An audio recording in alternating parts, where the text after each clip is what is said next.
Station at Palam airport is what we are being told. Perhaps that's going to take a little bit of time. In fact, there was also a deliberation whether at all a medical team to be brought in. In fact, the NIA DG has left the headquarters is what we are picking up at this point in time. So perhaps in the next 35 to 40 minutes, a little over that we're going to get the first glimpse of Tahawwur Rana, who's been dragged back to India. And it is undoubtedly a closure in the 26/11 attack case. You have Tahawwur Rana, who's been brought back to India. Should we go live? Let's just quickly take you through the images coming in from outside the Palam airport. Yeah, I think Gopi is there. I think Gopi and our team of reporters, Piyush Shori is also there. Let's see who's on screen right now. Okay, Soumya is also live. Soumya, are you there? Soumya, I'm going across first to Soumya. The plane has landed. Story breaking on Republic TV. Soumya. In corruption. That's the wrong audio track. We'll go across to Soumya. Soumya showing us the visuals, exclusive pictures there. As we get her audio through, first pictures of the Palam airport, movement at the Palam airport. Those are security vehicles moving inside the Palam airport. Perhaps the security cordon to drag Tahawwur Rana from Palam to the NIA headquarters. These are first pictures after the landing. Republic breaking the story first. Tahawwur Rana's plane, the plane carrying Tahawwur Rana, has landed in the national capital. He is Soumya, I'm not Soumya. चलो sir हम चले क्या Okay, just try to, yes, Soumya, go ahead, you're live, you're on air, speak, come on, tell us what's going on. कहाँ है driver यार? Soumya, you're on air, please go ahead. अरे अब वो पैच कर रहे हैं. Okay, all right. There's a little bit of confusion there. I think a mix-up between Soumya and Gopi's mics, but these are live pictures coming in. We just saw some movement there of some vehicles moving in. The more and more vehicles, Abhishek, going in. Typically, if you can explain to us an operation like this, how long this would essentially take to bring him from the Palam airport and shift him to the NIA headquarters? Abhishek. Well, it's a swift move, Niranjan, with the carcade coming out and taking the fugitive of law of India, Tahawwur Rana, to NIA headquarters. Going to happen in a bit. The plane has landed, Niranjan, taxiing, taking that stop, security arrangements, some protocols, some SOPs to be followed. It's not like he's carrying a passport. He has to go through immigration and customs. Nothing like that, obviously. And yes. He's just going to be taken out, and after the security checks, maybe one debriefing that happens between the security team that accompanied Tahawwur Rana and the senior officials Abhishek, who were present at the airport. Gopi is Let's live. go to Gopi now. Gopi. Okay, we're going to Gopi now. Gopi is outside the Palam technical area. Gopi, over to you. What activity you're seeing behind you? Please tell us. Well, you can see, I would ask my VJ to show you the visuals here. This is the exact gate. Now see, you can see that the doors are open. One of the unit of Delhi police is also coming out. Just a short while back, we have witnessed that there were 3 cars of Delhi police plus an ambulance along with a jammer that went inside. And what we are learning from our sources is that the plane has just, the special aircraft has just landed, which is carrying Tahawwur Rana along with the NIA and RAW officials. We will have to see, you can monitor, you can check from our frame that Delhi police is coming out from the Air Force station of Palam. Go ahead. Yes, those are the pictures. Abhishek, I think the security team's taking position there. Yeah, Gopi. Gopi, go ahead. Well, you can also see how security has been heightened. I would want to ask my camera person to also show the Delhi police deployment here.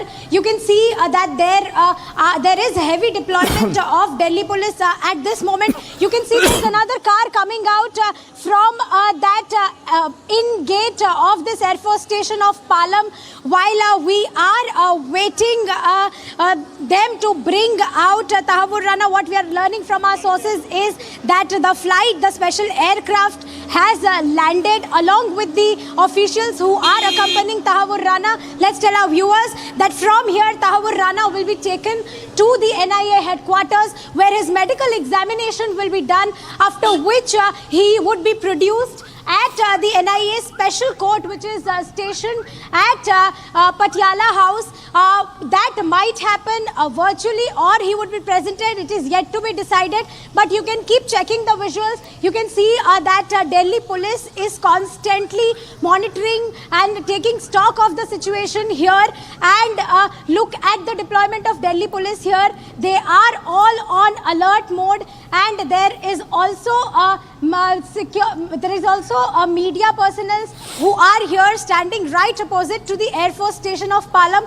I would ask my camera person to keep showing you the visuals of Air Force Station of Palam. You can see that this is the exact gate from where Tahawwur Rana will be brought out. This is the exact Air Force Station from where, after a short while from now, Tahawwur Rana along with the officials will be coming out from here. And again, to repeat what is going to happen next, once Tahawwur Rana comes out of this particular Air Force Station, he will be taken to the NIA headquarters, where we also have another team stationed, and there his medical examination will be done, after which he will be produced at the NIA Special Court, which is stationed at Patiala Court. While there it will be decided how many days of custody will be given to Tahawwur Rana. You can keep seeing the visuals.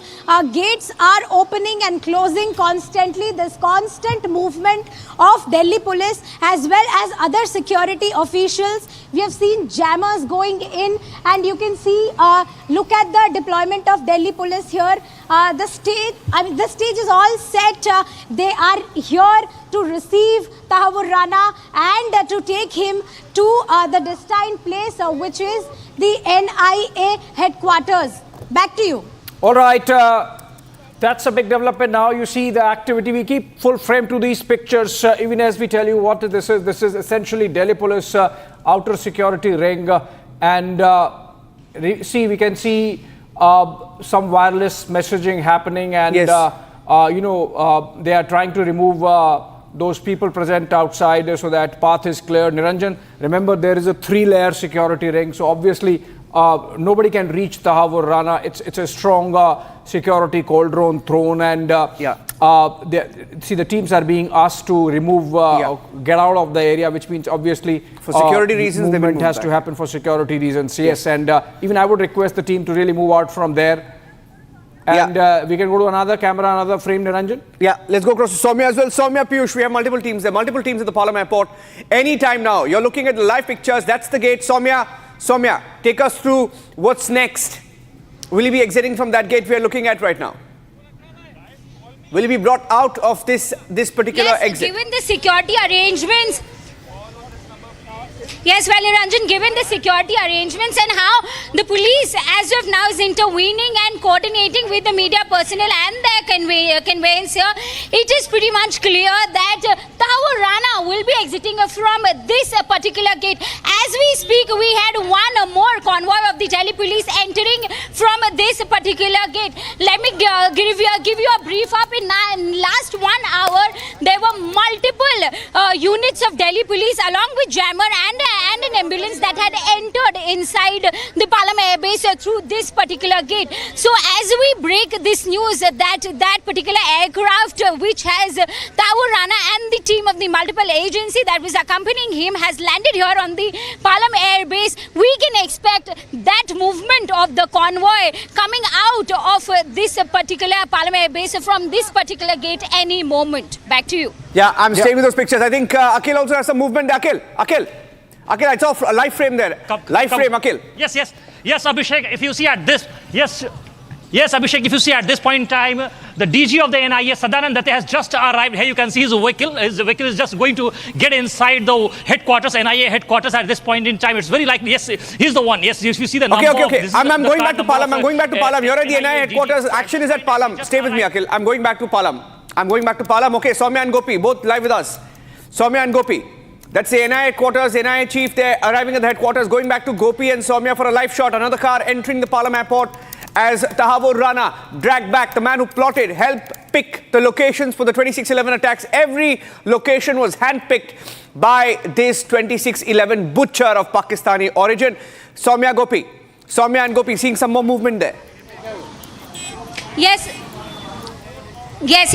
As we had mentioned earlier, that as we near to the point wherein we will expect Tahawwur Rana exiting from the airbase, we will get to see more such high-profile movements, more such cordons moving inside the Palam airbase. Now we can see constant movement of vehicles, high-profile vehicles entering the Palam airbase. With that, there will be a convoy, a 3rd Battalion of Delhi Police, SWAT commandos, accompanying the convoy from Palam Air Base to the NIA HQ, wherein it is expected that first he will undergo the medical test, and post that where there are multiple possibilities whether he will be appeared before the special court via video conferencing or physically. It will be decided then and there, but these are the ideal situations.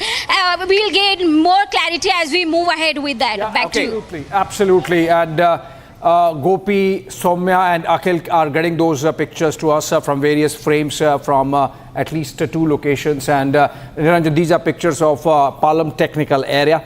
And that's where we can break. The DG NIA has arrived, Prakash Date, the DG NIA. And I'm told that one debriefing would happen there at the airport itself by the accompanying team, the officers who had camped in the United States, and that's the breaking. Okay, that's the breaking. That's the breaking. The NIA DG arrives at the Palam technical area, and the first debriefing to take place there itself. Following which, of course, the fugitive of law of India, Tahawwur Rana, would be brought to the NIA. Should we go back to? I think we should be on the live shot, Abhishek. We should be on the live shot constantly. Let's be on the live shot, because anytime now he's going to leave. The plane has landed, of course. It will take a few minutes for the formalities and for the formal handing over to the NIA. That will happen in a short while from now. He will be formally arrested by the NIA immediately on arrival, and then be brought to the NIA headquarters. So the NIA DG is there with that specific purpose. But ladies and gentlemen, you're looking at the pictures, and whatever images you see now, remember what happened in 2611. Remember what these group of terrorists sent by Pakistan to rain terror in India. Over 160 lives were lost. And India has been fighting to bring back Tahawwur Rana, to drag back Tahawwur Rana. It's been a victory of strong diplomatic influence, and behind the scenes, Indian officials working tirelessly, trying to leverage India's global standing, close relations with America to ensure that the process moved forward and it wasn't stuck, and he's been dragged back. These are pictures, ladies and gentlemen, for many people who watched what unfolded during the 2611 attacks. This is hope, Abhishek. Yeah, hope. Absolutely. This is hope. This is big victory in India's fight against terror. This is going to be an eye-opener for the rest of the world also, depending on what all Tahawwur Rana tells us about the terror ecosystem in Pakistan. This is also about a long fight of perseverance, of grit and determination on the part of we as a nation and a society to make sure that the one who plotted and conspired is also brought to justice. Remember, Niranjan, this has been a long process. In fact, Tahawwur Rana, people would recall, was actually acquitted in 2011 of all charges. Yes. And from there to the time that he was convicted again not in 2611, but in the case of conspiring for the Jyllands-Posten Denmark newspaper attack, which was planned but did not happen. He was convicted for 14 years and then in 2020 released on compassionate grounds during COVID. And now, from that time to him landing on Indian soil to face justice. Shawan is with us from the newsroom. Shawan, NIA DG has reached the Palam technical area where the aircraft is parked now, the special aircraft that has brought Tahawwur Rana from United States of America, from Los Angeles, from that detention center now to the NIA headquarters. How much time? I believe there is a briefing or debriefing of the NIA DG that's going to take place at the airport itself. Well, anytime now we're expecting Tahawwur Rana to be taken out from the Palam Technical Air Base and thereafter would be taken to the National Investigation Agency headquarters. In fact, you have the ground floor cell which has essentially been prepared. We're being told that there would be an initial round of questioning that is going to take place because what we're expecting is that the remand copy that is essentially being prepared by the special public prosecutor is to basically look at, number one, coming in details of the first preliminary investigation to be carried out, and secondly, why the custody of Tahawwur Rana should be given immediately, because remember, it's very unlikely that he would be sent to judicial custody at the first stage itself, because right now you Shawan, have... speak over these pictures as well. Shawan, what's going on here? Well, these are pictures now coming in from the Palam airport as the preparations are basically underway, Niranjan, to take him out. An armoured vehicle has already been prepared that will be taking Tahawwur Rana. In fact, the 3rd Battalion of the Delhi Police, along with a special cell, are already stationed there. All precautions have also been made outside the National Investigation Agency's headquarters, with the BSF platoon also being deployed outside the NIA headquarters. So the security certainly has also been increased. In fact, late last evening, you've had the Delhi Police, multiple teams, which also includes the traffic department, to look at a green corridor that has been created to ensure that he's taken at a shortest possible time, because there are security concerns, and that is the reason why there is a deliberation which is going on that whether at all Tahawwur Rana will be produced before the NIA court physically, and that's the reason why there's a high possibility, Niranjan, that for the first appearance, he may be taken through a video conferencing. Multiple cameras live there, multiple cameras. We have 4 live outputs, 4 cameras focusing on different vantage points at the Palam airport, Palam technical area. Now, anytime from those black gates, you will see Tahawwur Rana being dragged back with handcuffs. And Tahawwur Rana, Abhishek, many don't know, many of our viewers don't know the critical role that Tahawwur Rana played in picking each of the targets for the 26/11 attack, Abhishek. Yeah. Each of those targets were handpicked by him and given to Pakistan. Well, absolutely. And he was privy to a lot of backhand work that went into this conspiracy. And I'm going to interrupt you for a second, Abhishek. We have a breaking news update coming in. Shawan just giving us their information. Let's put those plates out. Getting in breaking news now that the arrest procedure has begun. Arrest procedure That's has a huge begun. one. That's a huge one. Arrest procedure has begun. Tahawwur Rana is being arrested. Okay, some movement there, some movement at the Palam Technical Airport, and charges are being read out. Arrest procedure started. Charges being read out to Tahawwur Rana, the 26/11 butcher. Shawan has more details. Well, in fact, that's the latest now coming in. The arrest procedure is already underway, is what we are picking up right now. Another couple of minutes before he is actually taken out. The debriefing of the NIA DG has already taken place. The charges have been read out, at least 9 charges that have been leveled against Tahawwur Rana. That is conspiracy to begin with, and waging war against the government of India being the other charge. Now remember, these are the 2 important charges that have been invoked by the National Investigation Agency. Thereafter, he's taken to the National Investigation Agency's headquarters in the national capital, where the first round of questioning Okay, is I'm cutting straight to the ground. Shawan, getting in a report from the ground. I think Aishwarya's live. NIA headquarters, yes.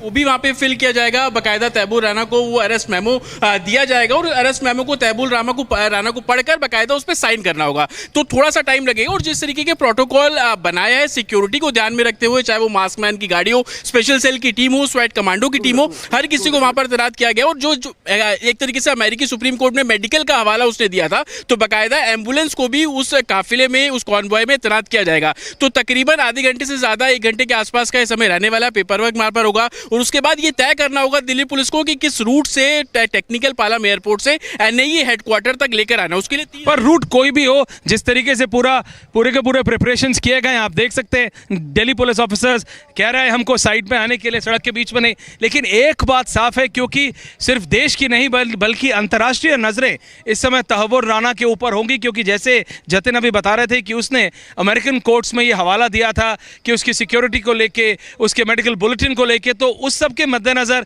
खासा ध्यान दिया जा रहा है। और इसीलिए हमें बोला जा रहा है it can take more than an hour, 1 घंटे से ज़्यादा का समय लग सकता है एयरपोर्ट के अंदर, और उसके बाद फिर उसको वहाँ से निकाला जाएगा। ऑब्वियसली जतिन, एक नहीं मल्टीपल रूट्स होंगे, कीपिंग इन माइंड दैट 26/11 का मास्टरमाइंड तहव्वुर राना आखिरकार भारत की गिरफ्त में है। जैसा हम कल भी बोल रहे थे, डोनाल्ड ट्रंप दुनिया के लिए कैसा है इट डजंट मैटर, लेकिन भारत के दुश्मनों को भारत को सौंप रहा है और भारत को अब ध्यान रखना है कि कोई भी उंगली ना उठा सके, इसीलिए वो सारा प्रोटोकॉल, सारा प्रोसेस फॉलो किया जा रहा है। बिल्कुल, देखिए उस प्रोसेस को तो फॉलो किया जा रहा है, लेकिन जो सुप्रीम कोर्ट के ऑर्डर्स हैं अमेरिकी सुप्रीम कोर्ट्स के, खास तौर पर उसको संभवतः ध्यान में रखा जाएगा। उसमें जो भी पॉइंट्स है उस पॉइंट्स को कैरी किया जाएगा, उसकी मेडिकल हेल्थ को लेकर, उसकी जो And you have to Abhishek, on a lighter note, envy Aishwarya there. I'll tell you why. You know why? The last time we brought back, extradited somebody of significance of this level, somebody who was extradited after a long effort, was Christian Michel.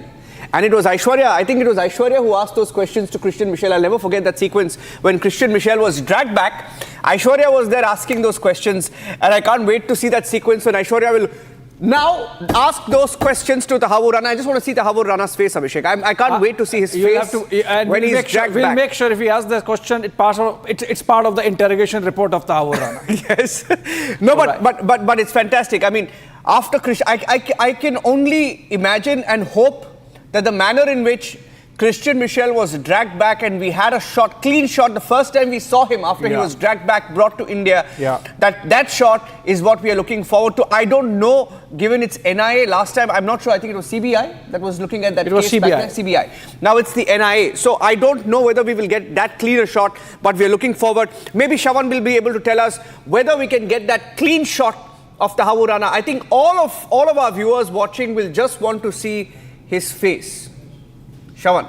Niranjan, it's an armored vehicle is what we are being told. There are larger security concerns, unlike what we saw in Christian Michel's case. So there are precautionary measures which are quite different than what we saw in Christian Michel's case. So yes, the first glimpse and the picture too is expected in a short while from now. Having said that, as far as the arrest procedure is concerned, that has already begun. That happens at the Palam airport right now, with the NIA DG already being briefed. 9 charges is what we are being told. 9 charges that have been invoked. In fact, that will also be reflected in the remand copy. In terms of evidence, you already have a DIG rank officer at the NIA headquarters. This is at the 3rd floor where the questioning is going to take place.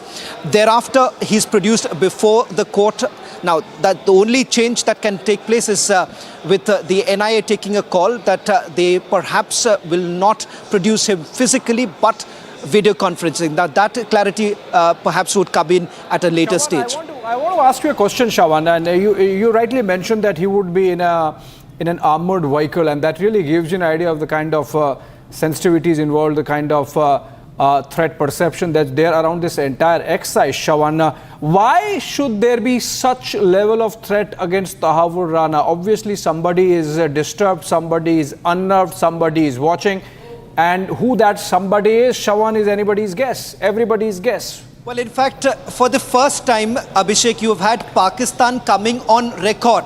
The moment the extradition did take place, you have had the Pakistan Foreign Ministry holding a press conference because they know that the moment the investigation begins, Pakistan's name is going to come out. And not just the Pakistani government, but you have Pakistani senior military officers whose names are going to tumble out. And that is the reason why you've had the Foreign Ministry doing a press conference earlier in the day and making an admission that yes, Tahawwur Rana was in Pakistan. They did make an admission that there are certain documentations that were supposed to be renewed, which hasn't happened.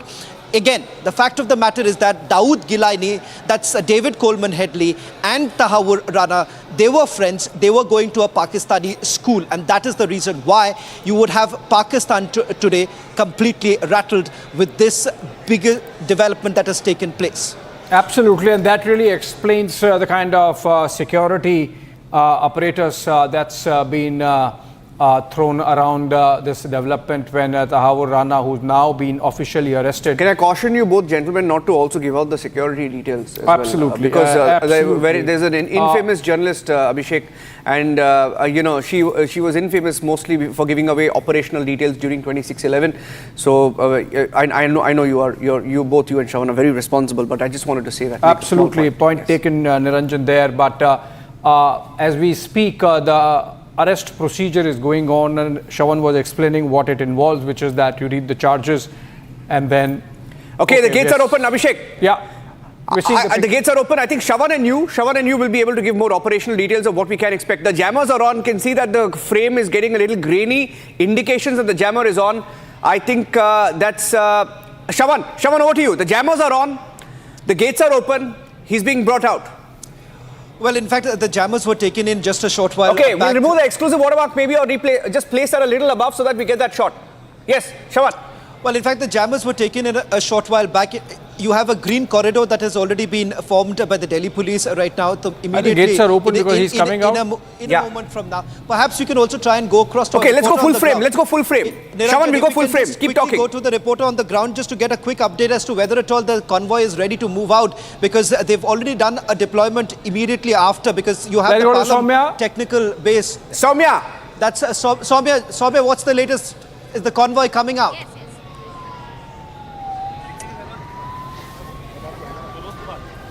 Yes. Well, I think so. We can hear the sirens. Yes. So it's a clear indication that in a short while from now, perhaps you would see Tahawwur Rana being dragged to the National Investigation Agency's headquarters. Somebody went inside. This is perhaps a moment that many would be looking forward to. The Tahawwur Rana coming in and the investigation in the 2611 begins. The second... He has gone inside. Can we just take a ground reporter live for a moment? PCR can help me. Gopi, can you hear me? Gopi or Soumya or even Akhil. The jammers are on. Okay, some more vehicles. Yes. Akhil is there. Okay, there's a car coming out. Akhil, over to you. Is this the carcade? Is this the escort vehicle? Yes. Oh, this is the carcade coming out. That's Tahawwur Rana. That's Tahawwur Rana. That's Tahawwur Rana's carcade. Security arrangements in place. That's the car of...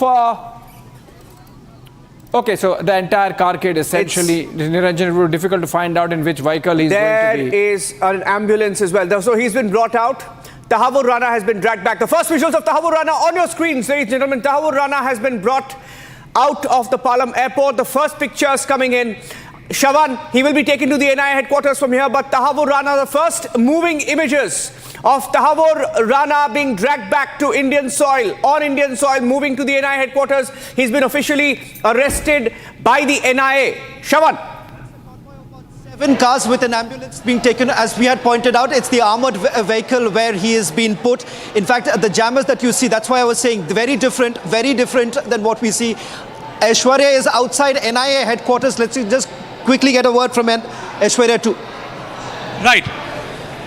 Well, absolutely, as you've just shown those, yes, absolutely, as you've shown those first visuals of Tahawwur Rana being brought out of the airport, movement has begun right outside the headquarters of NIA. You can see these commandos right outside of the CRPF being deployed right at the entry gate of the NIA. Delhi police taking, or rather leaving no stone unturned right there. You can see these commandos of the CRPF on your screens right now. Within the next few minutes, we are being told that Tahawwur Rana will be brought in through this very gate number 1 of the NIA headquarters. We are right outside the NIA headquarters, and now you could see that the whole road is completely being blocked out. This is the main gate through which Tahawwur Rana's convoy will be brought in, though we are being told by our sources, and I have with me Akhil as well, that not one but two convoys will be taken out of there. One is going to be the main one and the other one is going to be the decoy. This is the main process. The security apparatus, you can see senior police officials moving their vehicles in and out. They're keeping the whole main road, which is right adjacent to the NIA headquarters, completely clean. So within the next few minutes, keeping in mind the distance, Akhil, around 35-40 minutes before he reaches there. Absolutely, Ashwin, if you see, if you just go by the Google map, it shows from Palam airport to this very location is 27 minutes. And the Delhi police team has already made a green corridor in that, for this movement. So it will be expected that at least it will take approximately 20 minutes to reach over here at this point in time. And if you see, the entire team of the NIA is ready, additional DG level. Yeah, go ahead, keep talking. It's not Tahawwur, but maybe Rajnath Singh who exited Palam airport, but please go ahead. Akhil and Aishwarya. No, absolutely. There are going to be multiple convoys right there. Yes, keeping in mind, if you see those Yes, I was just seeing those visuals while I was just checking our own channel out, Niranjan, and I just saw that white safari, which is normally with either with the Home Minister or with Raksha Mantri. The convoy seems to be of one of the cabinet ministers, keeping in mind the protocol in place. So was it Raksha Mantri or not? We will get that confirmation within the next few minutes itself. But there are going to be multiple convoys coming out of the terminal. What rather we were being told a couple of minutes prior that it could take very well more than around 40-45 minutes, even more than an hour, keeping in mind the process which has to be completed after Tahawwur Rana, the whole paperwork, medical bulletin, because not only national but international eyes are on there, and keeping in mind that the affidavit which has been submitted by the government of India in the American court and the concern which was raised by the counsel of Tahawwur Rana back in the US was of a proper medical checkup. So that is being done at multiple levels. It will be done at the airport. It will be done at the NIA headquarters where me and Akhil are. It will also be done before he is produced at the NIA Special Court, which is on the first floor of Patiala House Court, Akhil.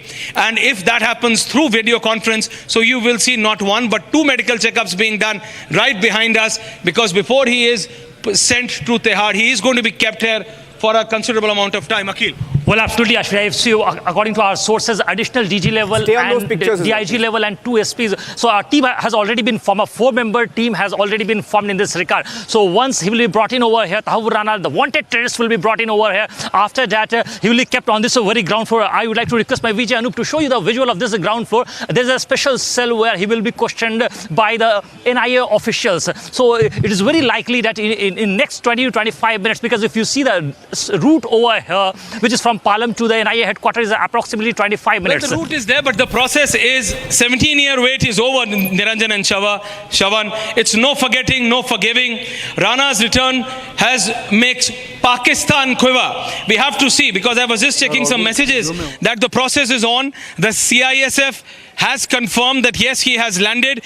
We have to understand, we have to very, very clearly understand that Pakistan has basically scrambled itself, Akhil, to distance Pakistan establishment from Tahawwur Rana. It's a big diplomatic victory for government of India and for the Modi government. We have to be said that the case will now be fought in India, on Indian grounds, in Indian courts. So all of those names, a multi-layer support which was set to be there for Tahawwur Rana, for Headley, for their 26/11 attack in Maharashtra, in Bombay, all of those names will be brought out now. Well, Ashwarya, if you just go by the charge sheet, there are 9 different names, 9 accused who were basically mentioned in this charge sheet. And if you just talk about Hafiz Saeed, who is known as in the militant wings of Pakistan as a Bade Mian, and if you talk about David Headley, who's the prime accused, who's the first accused in the NIA charge sheet. If you talk about Tahawwur Rana, who's the second accused. If you talk about... So CISF is confirming that yes, he has left the tarmac. He is in a special sealed zone where you have the officials of the NIA, the first team which was bringing him, the second team which has received him. You have an ADG level officer there. You have a ADG level officer of the CISF. You have Delhi Police Commissioner, DCP and the special CP right inside the terminal where he has been brought.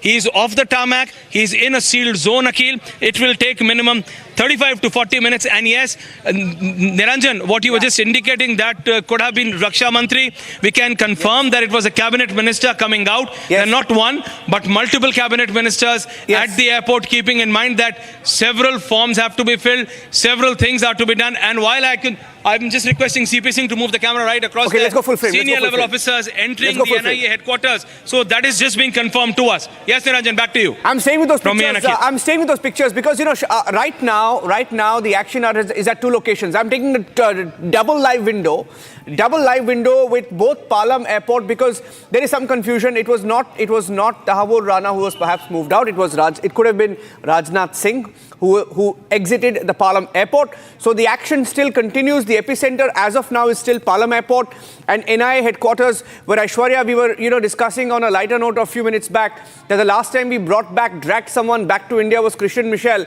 of this stature, and you confronted him. I don't know whether you'll get that opportunity today, but Aishwarya, you should give it a shot.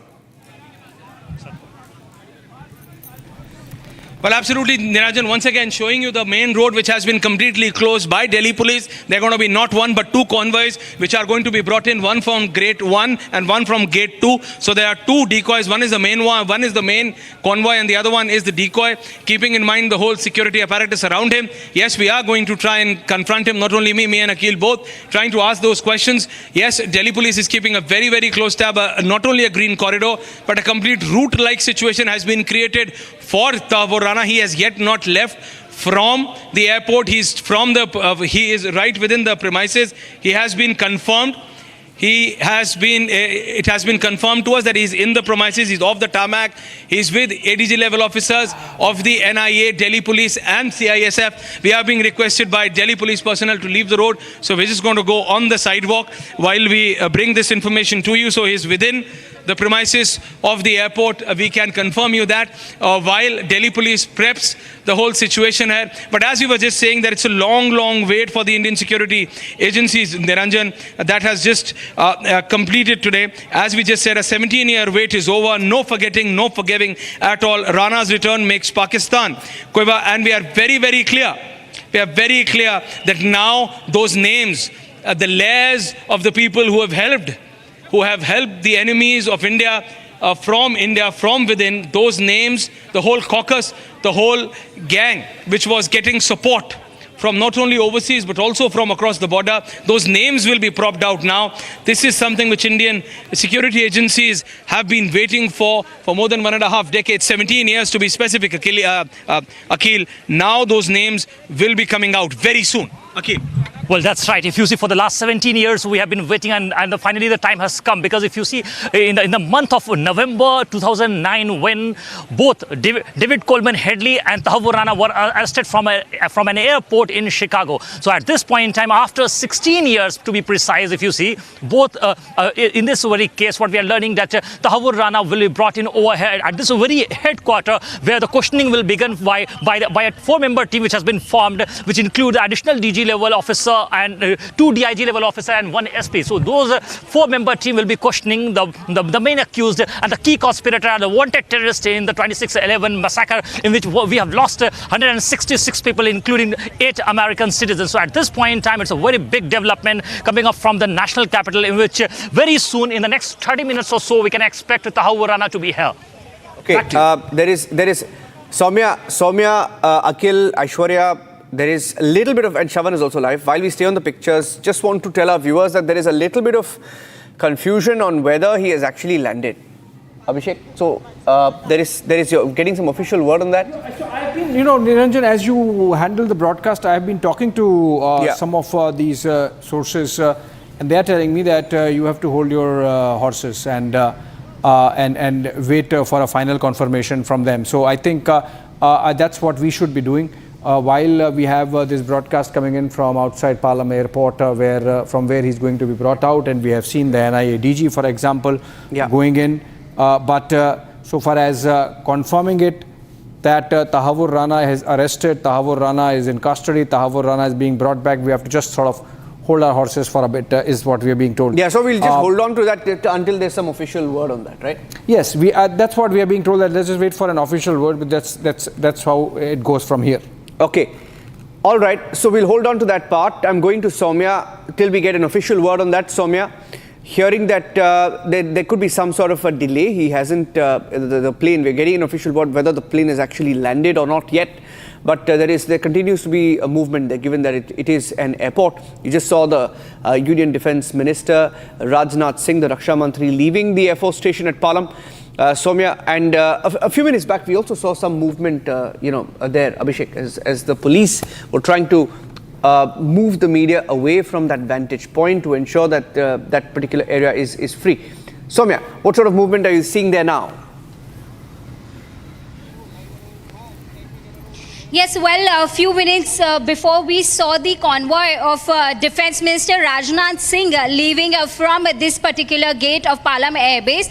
However, there's still speculation around whether Tahawwur Rana's convoy will be exiting from this particular gate from where we saw Rajnath Singh exiting as well. So as the suspense continues, I would request my camera person to show you the visuals. Time and again, there's an effort to clear the traffic here, and the security has been tightened as well.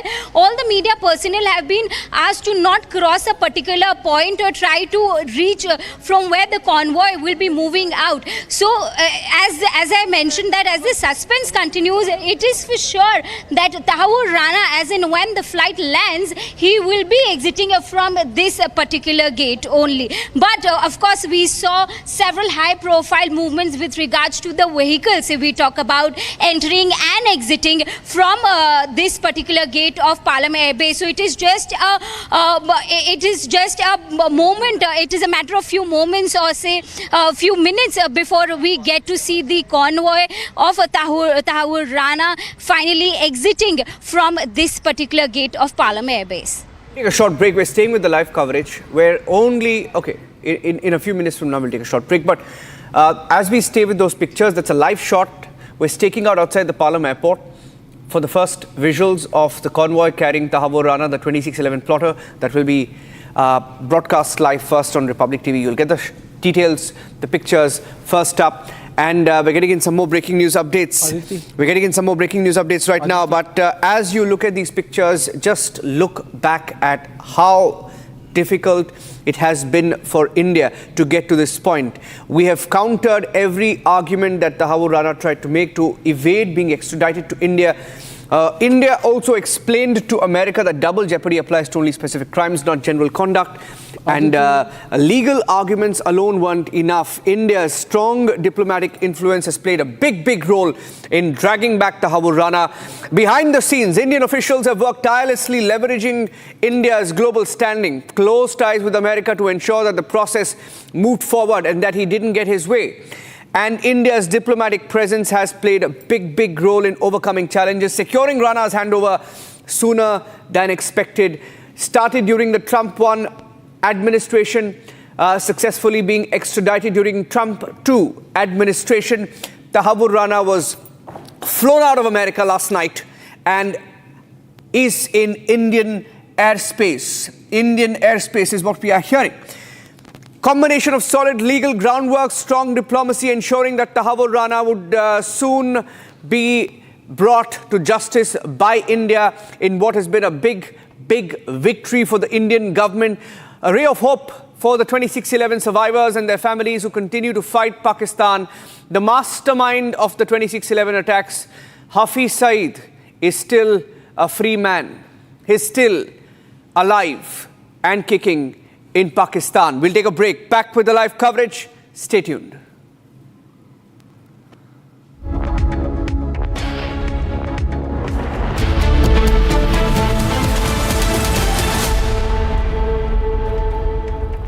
अब आया असली स्वाद। अब आया स्वाद। जब स्वाद के पड़े हो लाले तो MDH का चंकी चाट मसाला डालें। MDH का chunky chaat masala. MDH।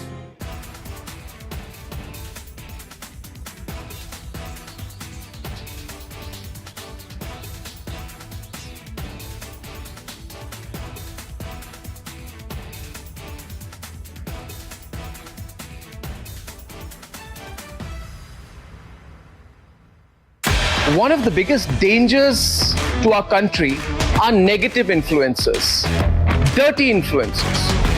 These are people who are there on digital mediums only to get numbers, and what they do has had a very negative effect on our society. We all know about it. But together, you and I can change that.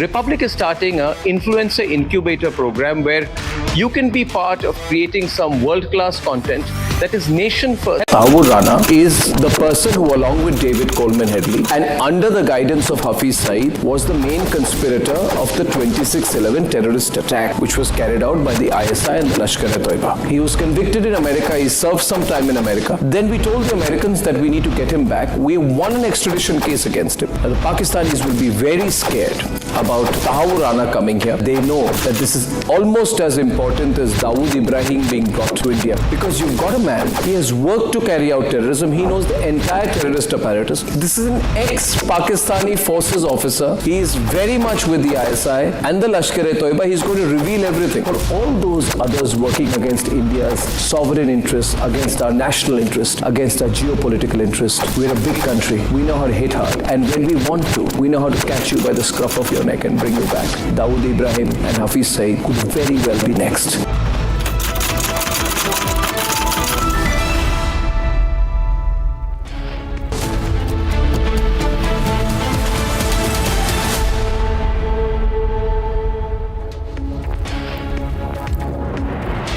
Going back to the live pictures from outside the Palam airport in Delhi, where my team of reporters, our colleagues, are live. Soumya, Gopi, live outside Palam airport. I have Akhil and Aishwarya outside the NIA headquarters. Going across to Soumya. Soumya, you've been staking out there, hearing that, we will get some details of when he will be moved out in a short while from now. No official word on whether he has landed. Once again, no official word on whether he has landed.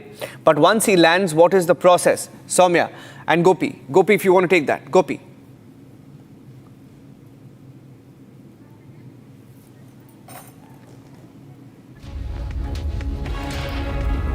And as we stay on these pictures, let's also tell you that on the extradition of Tahawwur Rana, general assurances have been given. Aishwarya speaking live at the NIA headquarters. He has some news. Let's go across live.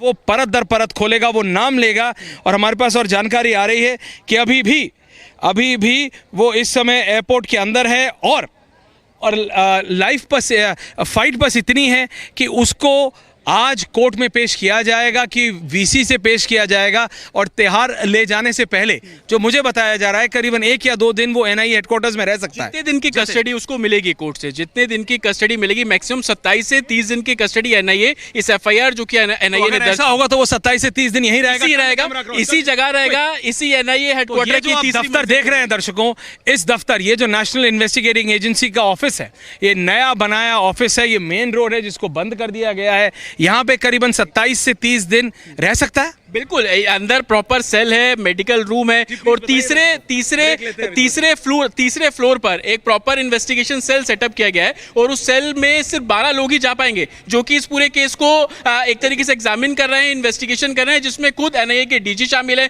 वो 7 लोग जो कि इस समय तहव्वुर राना के साथ मौजूद है और उसी प्लेन के अंदर मौजूद है। वो पूरे इस ऑपरेशन को महत्वपूर्ण जानकारी है, ये बहुत महत्वपूर्ण जानकारी और आप देख सकते हैं पुलिस की गाड़ी लगातार यहाँ गश्त मार रही है कि in mind the security apparatus. We are going to be back after a very, very short break.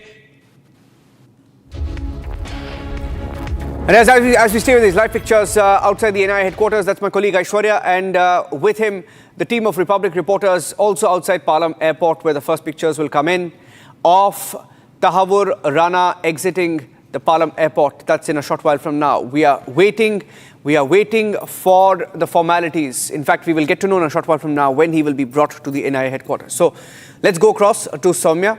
Soumya, no official word, of course. It is also a security threat. So the details of whether it is landed and when he will be taken out, these are not details that they would ideally like to share with the media. But what can you tell us about, how this is going to play out in the next few hours? What is the procedure?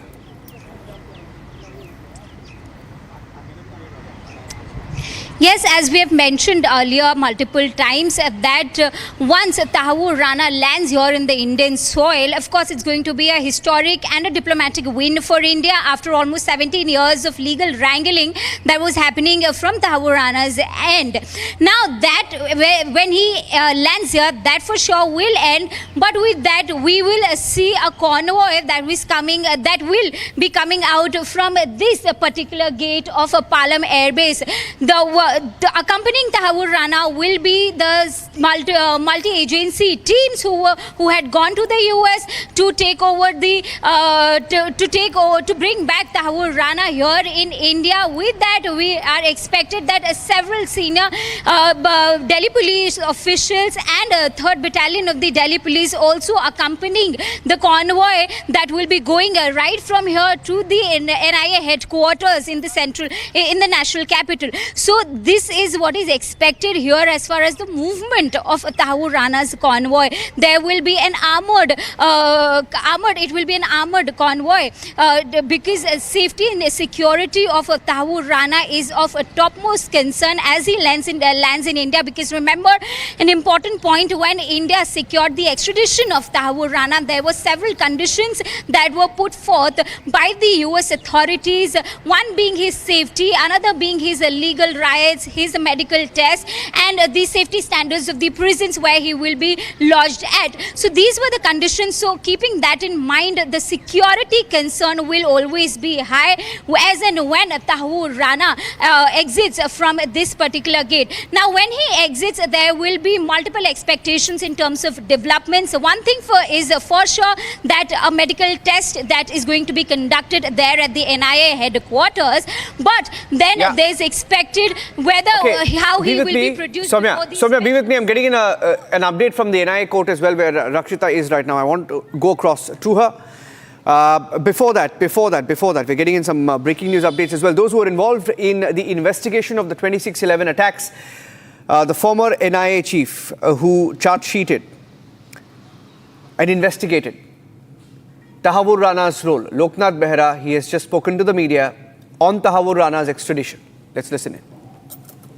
Okay, I am personally very happy that Rana has been extradited even after 14 years of being charge-sheeted by NIA. We charge-sheeted him in the year 2011 in Delhi, in absentia. He is a very key facilitator because he was very close to David Headley, and he has helped Headley in various ways. And his role, apart from facilitating Headley for his reconnaissance surveys, etc., which he did it in Mumbai and other parts of the country, he might have also played some other role which we are not aware of. We had never gotten access to interrogate Rana. Therefore, his extradition assumes more importance and significance because Indian investigators and other agencies could get more details of the larger conspiracy, which is going even beyond Mumbai attack. Therefore, Rana's presence in India is very crucial. And I am sure the National Investigation Agency, the Mumbai Police and other agencies coming together will do a great job, which they are capable of, in actually extracting maximum information and converting them to evidence and filing supplementary charge sheets in the respective courts of law and prosecute him successfully to give him maximum punishment. Okay, that's Loknath Behra, the former NIA chief there. Going across to Rakshita as well, my colleague outside the NIA court. Rakshita. Okay, we have some issues there with the sound coming in from Rakshita's camera. Meanwhile, okay, Gopi is also joining us live. Gopi.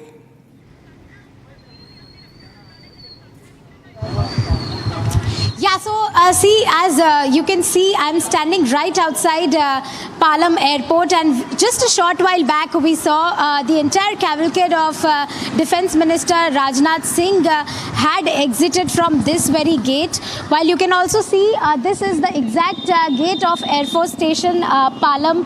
This is the gate. Just a short while back there was in fact Delhi Police deployment as well here, which we are not able to see now. There are only two units of Delhi Police. I would ask my camera person to show that there are two units of Delhi Police stationed here right opposite to the gate of Palam Air Force Station. While but let's tell our viewers, as my colleague Soumya was also mentioning about this, that Tahawwur Rana, after landing landing to India, he will be taken to the NIA headquarters from where his medical examination will be done. After medical examination, he'll be Gopi, bear with me. I have some breaking news NIA coming in now, right now. Breaking news coming in. Pakistan desperately trying to distance themselves from Tahawwur Rana. Pakistan denying any links to Tahawwur Rana. Can you believe it? The man who gave Pakistanis and Pakistan the locations where terrorists had to strike, Hafiz Saeed's men had to strike. Let's listen in. This is the Pakistan Foreign Ministry spokesperson trying to distance Islamabad from this terrorist called Tahawwur Rana. I'll have to check the details, but what I understand, the specifics I'll try to find out, which you have referred about a specific prisoner being sent in March and other news. I'm not privy to those, but I'll check. But what I can give a broad context of Pakistan-UK relations, and within that, consular relations are, of course, consular cooperation is a very important component of that. And there are various agreements governing the consular relations between two countries. And overall, as a foreign ministry, we are satisfied. All arrangements are working satisfactorily. But this particular incident, I'll check. About London visit also, I'll get back to you. On the Tahawwur Rana issue, we have conveyed our position regarding his Canadian nationality. And as far as our record indicates, he did not even apply for renewal of his Pakistani origin documents for the last 2 decades. I reiterate position. We will give further updates in due course. I'll have to check. Yeah, that's how desperate Pakistan is right now. Rakshita is joining me live outside the NIA court. Rakshita, in fact, getting in back-to-back breaking responses as well. Just heard what Pakistan said there. Of course, they have been held guilty. Hafiz Saeed is still alive and shielded by Pakistan. And India will not stop until he is punished. What's the update at the NIA court? Well, we just saw a SWAT vehicle was exiting the Patiala House complex that houses the NIA court as well. We just saw movement of the SWAT vehicle that is a non-police armoured vehicle for special incidents that had just exited the court a few seconds back.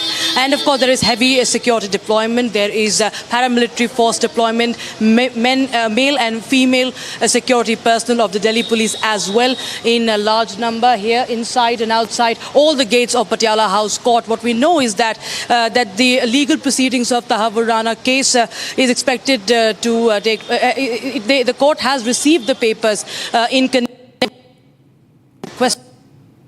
The Mumbai police, the district judge, Vimal Kumar Yadav, had requested the papers from the Mumbai police and they have been received. The request was put in around the first week of February this year. And now it has been received from the Mumbai court to the Patiala House court, where we expect that the Tahawwur Rana, maybe not in person, but via video conferencing will be produced, given the security situation, given the sensitivity of the matter, because as you of course mentioned, it's a very important, crucial piece of evidence that we can get to expose Pakistan. It will be crucial, the interrogation, whatever he reveals and how he sings in the, like a canary during the interrogation. It will be important to establish the connection between Lashkar-e-Taiba, the terror groups, and the ISI, the Pak military groups, the Pak military agencies, and Pakistani force as well, because remember, it is Captain Tahawwur Rana who has served as a captain. He was part of Pakistani Army Medical Corps. He was a doctor, and then he went to Canada. Of course, that is also part of interrogation. The NIA will be interrogating multiple layers. They will be uncovering, peeling off every layer as Tahawwur Rana is dragged here, and that will set the tone for the further course of action, setting the ball rolling. It is important that we shake up things now. Hafiz Saeed, Sajid Mir, and several others are still in Pakistan. They are freely moving. Pakistan has been trying to hoodwink agencies, have been trying to escape the FATF lists also. It was in the grey list, and it's tried to show that no, they have punished, they have sentenced all these terrorists on its soil. But we do know that they get a free pass there. They are, still out there organizing events. They are publicly spotted spotted as well. And when something happens, if there are unknown assailants attacking some of their connections, they go underground suddenly. They are suddenly put under house arrest. So Pakistan, everybody knows how it is the epicenter of terrorism, how it has been functioning. Tahawwur Rana, again, as we just played out that bite, Pakistan Foreign Ministry in denial mode. They have no other option but to do that. But they're shivering. They know that whatever this man, Tahawwur Rana, what he reveals is going to put them in the spotlight once again, and how it will be for the agencies to see. Donald Trump, within 2 months of taking over as the president, had standing next to the Prime Minister of India, said that he's a very evil man, and we have immediately approved the extradition. That is the political will of the country and of United States, because there are different administrations who had kept this at the back burner. There was no movement as far as extradition was concerned. He continued to dodge extradition, under various reasons, making excuses of his health, and even playing the religion card, saying that I'm a Muslim, I will be targeted. And, India, of course, had presented enough evidence. NIA is coming here with full preparation, Niranjan, and that is why this day has come today, after 17 years, unfortunately. But yes, the justice has to be delivered as soon as possible. The legal process is something that everybody will be having their eyes on, that this should be as speedy a trial as it could be, unlike what happened in the Kasab case. Niranjan. Okay, there is some breaking news coming in. In fact, I just want to tell, get one bit of information to our viewers right now. K. Unnikrishnan, who's the father of Major Sandeep Unnikrishnan, who was one of the NSG commandos during the 26/11 operation, laid down his life for the country, died, was martyred fighting terrorists. Now, let me also tell you that the father of Unnikrishnan, Major Unnikrishnan, has responded while saying that bringing back Tahawwur Rana is India's diplomatic success. That said, there is also a credit war that's broken out in India. Of course, politicians trying to fight for credit. Listen in. Congress सरकार के समय हम जिस hotel में खड़े हैं, यहीं पर आतंकवादियों ने हमला किया था। ये होटल पे लोगों की जान गई थी, लेकिन कांग्रेस की सरकार ने कुछ किया नहीं आरोपियों के ऊपर सख्त सजा दिलाने के लिए, बल्कि जो पकड़ा गया था कसब, उसको भी बिरयानी खिलाते थे। ये मोदी जी का दृढ़ संकल्प था कि जिन लोगों ने हमारी देश पर आंख उठाई उनको सख्त से सख्त सजा मिले, और आज हर भारतवासी को गर्व है मोदी जी पर। विशेषकर हम सब मुंबई कर कृतज्ञ हैं मोदी जी के कि ऐसे लोग जिन्होंने हमारे देश के ऊपर हिंसक आक्रामक हमला किया था, उनको हम भारत के धरती पर भारत के कानून के अंतर्गत सजा दिलाएंगे। जब 26/11 हुआ था तो आपको याद होगा, और आज भी मैं कई टीवी चैनल्स पर देख रहा था, एक इंटरव्यू किया गया था जो उस समय हमारे एयरफोर्स के चीफ थे, श्रीमान फली मेजर। और श्रीमान फली मेजर ने बताया कि किस प्रकार से उन्होंने उस समय की सरकार, उस समय के नेतृत्व से कहा कि अब इस आतंकी हमले का हमें मुंह तोड़ जवाब देना चाहिए।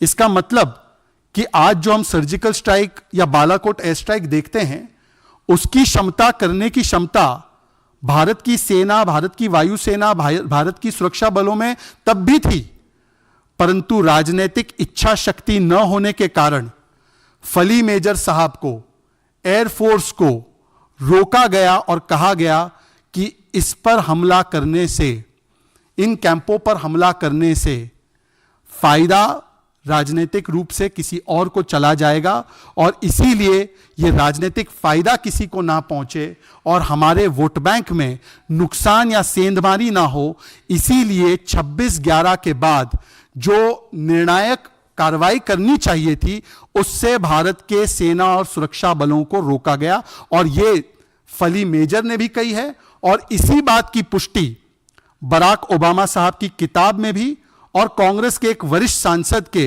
किताब में भी की गई है कि किस प्रकार से उस समय के नेतृत्व को वोट बैंक के चलते सोनिया गांधी जी और उस समय गांधी परिवार जो एनएसी चलाता था, मतलब कि वही सुपर प्राइम मिनिस्टर था एक तरह से, उन्होंने ओवररूल कर दिया किसी भी प्रकार की ठोस कार्रवाई करने से। जिस प्रकार से आज अनेकों देशों से लगभग 17 से 18 ऐसे फ्यूजिटिव्स को वापस लाने का काम भारत की सरकार, मोदी सरकार ने पिछले कुछ वर्षों में किया है। चाहे वो यूएई से हो, चाहे वो थाईलैंड से हो, अनेकों देशों से हो, चाहे वो यूनाइटेड स्टेट्स से हो।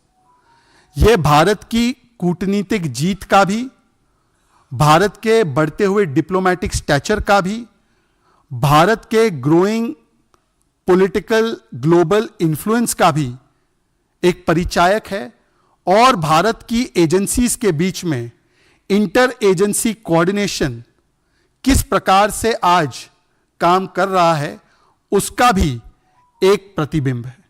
कितनी बड़ी उपलब्धि प्रधानमंत्री नरेंद्र मोदी का मानते हैं? जब से प्रधानमंत्री माननीय नरेंद्र मोदी जी बने हैं तब से देशद्रोहियों पर कड़ी नजर रखी गई है और माननीय प्रधानमंत्री आदरणीय नरेंद्र मोदी जी के नेतृत्व में और माननीय गृह मंत्री श्री अमित शाह जी के मार्गदर्शन में इस देश से आतंकवाद लगभग सफाया की ओर है और जो भी देशद्रोही हैं, जो इस भारत में अस्थिरता पैदा करना चाहा है, इन 14 वर्षों में उन पर कड़ी कार्रवाई हुई है और कोई देशद्रोही अब बचने वाला नहीं।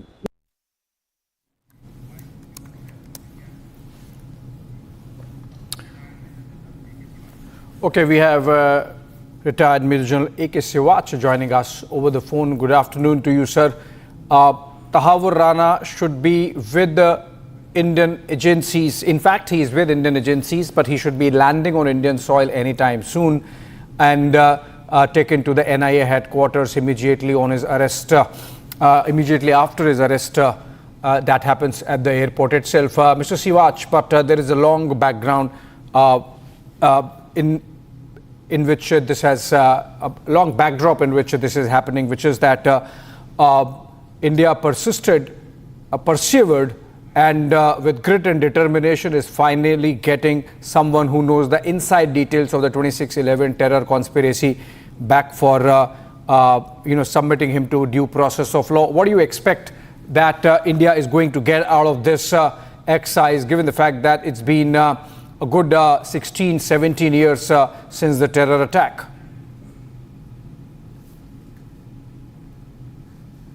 As far as Tahawwur Rana is concerned, he's a very important, basically partner in the crime which was committed on 26th David Headley, and he had that immigration law center in Chicago and had a satellite office in Mumbai.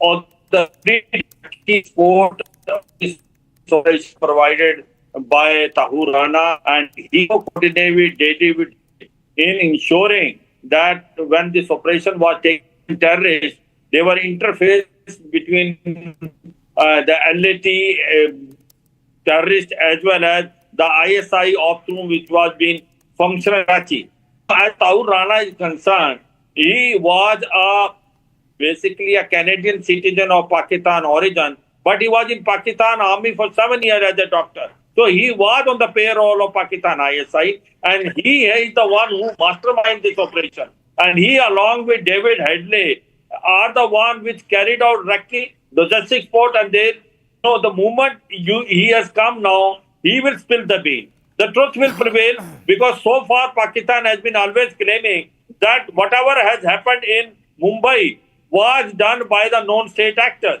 India has been always telling it is not non-state actor, it is Pakistan ISI which was involved. It was Major Iqbal which was coordinating operation from Karachi. Now the thing will be very crystal clear, because Tahawwur Rana is going to spill the bean, and he knows that he is going to tell as to how Hafiz Saeed was involved, how Lakhvi was involved, and Pakistan is now quite afraid of this. The truth will prevail.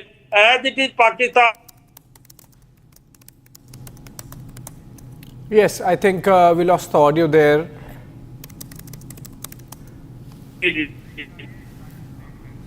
Okay, in fact, we have a breaking news development connected with the Tahawwur Rana story, which is a statement of Israel. Remember, Israel was one of the targets, and Jews were one of the targets with the Chabad house on target that fateful night of the Lashkar-e-Taiba terrorists. Now, Israeli envoy to India has issued a statement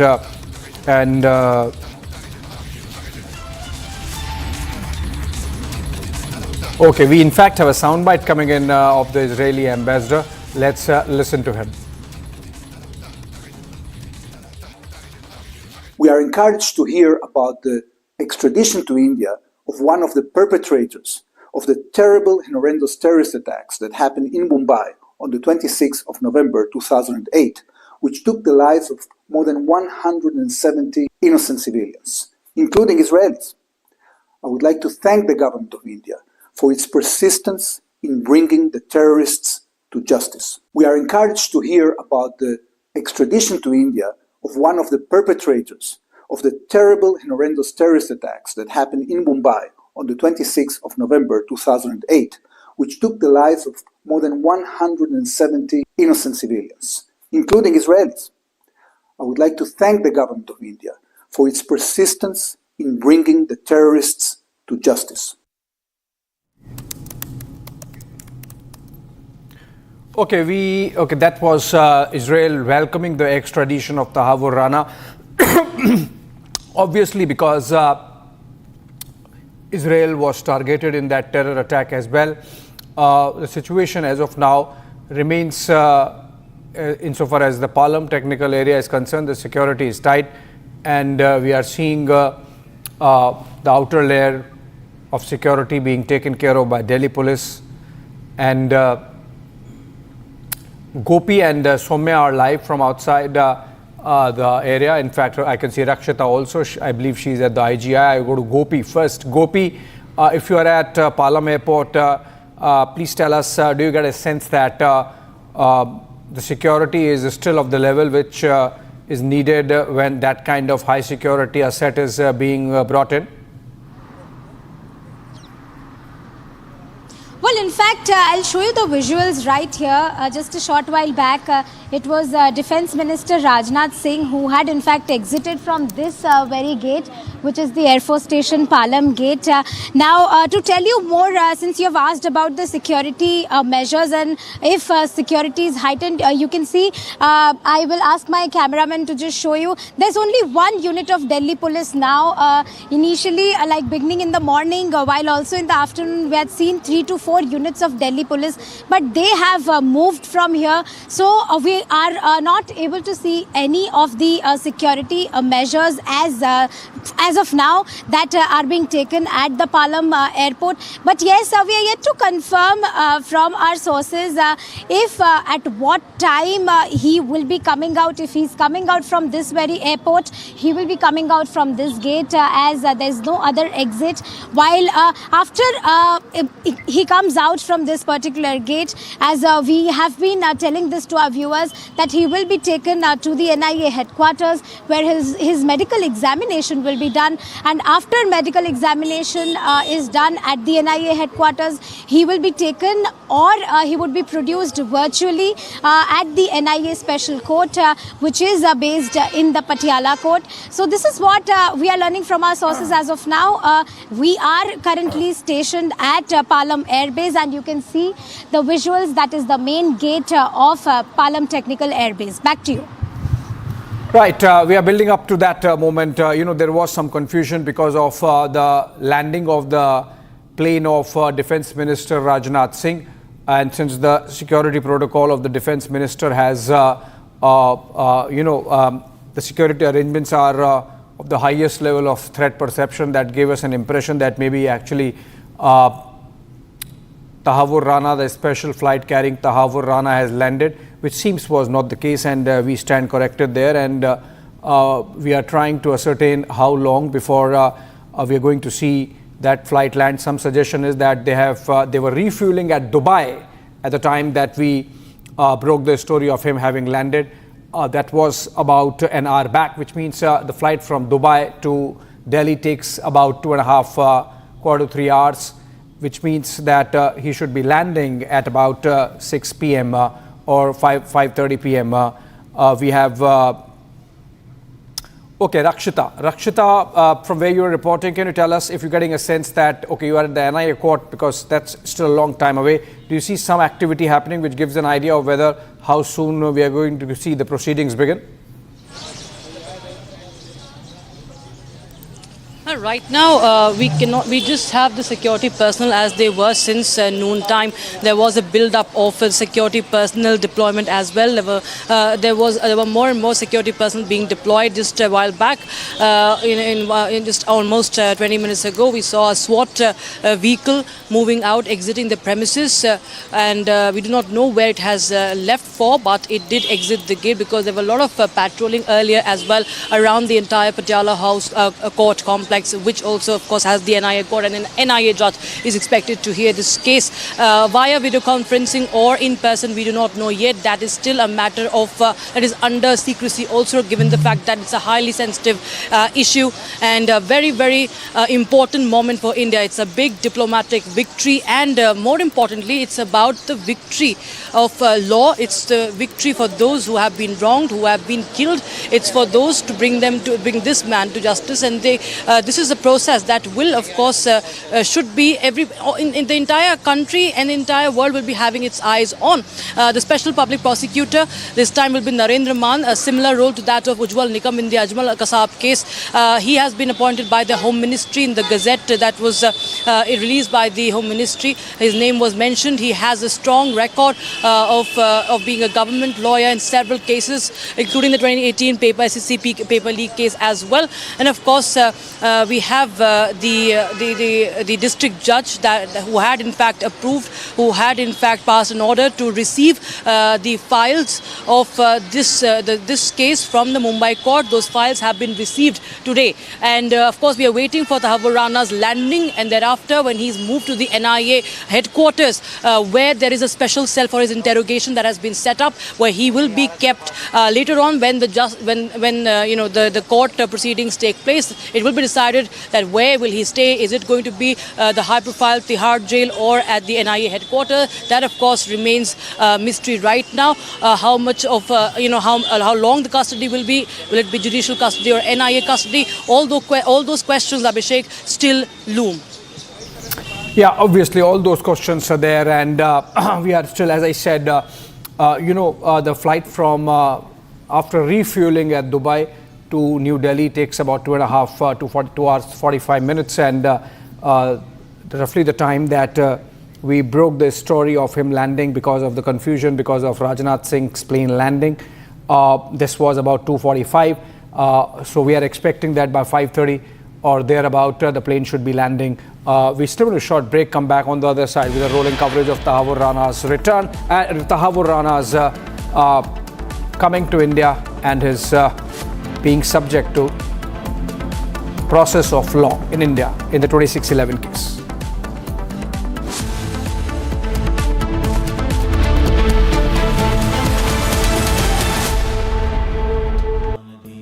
Amity has been ranked India's #1 private university in the recently released Education World Rankings.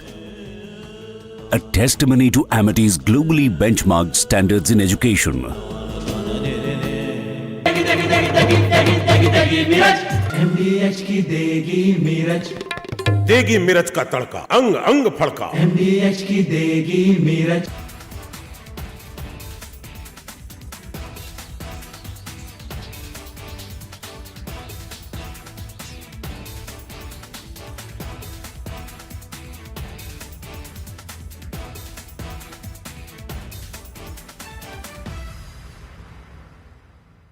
आपके घर के खाने में restaurant जैसा स्वाद ले आए MDH का शाही पनीर मसाला। पनीर को क्या मस्त बना डाला। One of the biggest dangers to our country are negative influences, dirty influences. These are people who are there on digital mediums only to get numbers, and what they do has had a very negative effect on our society. We all know about it. But together, you and I can change that. Republic is starting an influencer incubator program where you can be part of creating some world-class content that is nation first, that helps our country, that creates awareness. And you can work with me here on this campus as part of the first phase of the Republic Influencer Incubator program, which is the Positive Influencers program. The Positive Influencers program, which is going to be run from the Republic Media Campus, which is the largest newsroom in Asia, aims to bring together a diverse set of people from across the country.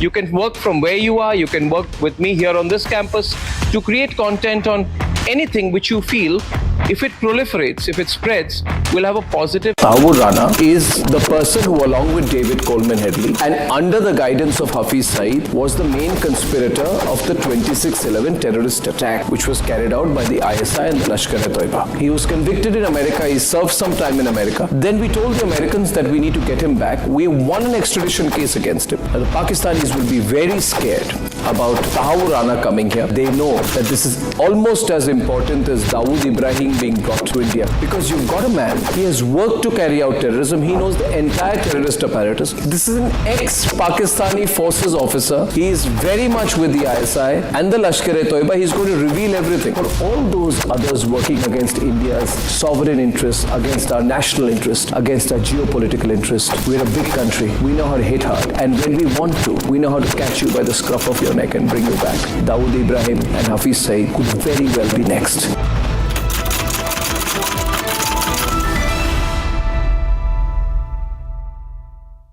सस्ते वाले दाल मसाले स्वाद हुआ बेकार। MDH की हल्दी मिर्ची धनिया करे कमाल। ये रंग दे, ये खुशबू दे, ये तीखा, ये कम पड़े। क्या निराला MDH मसाला।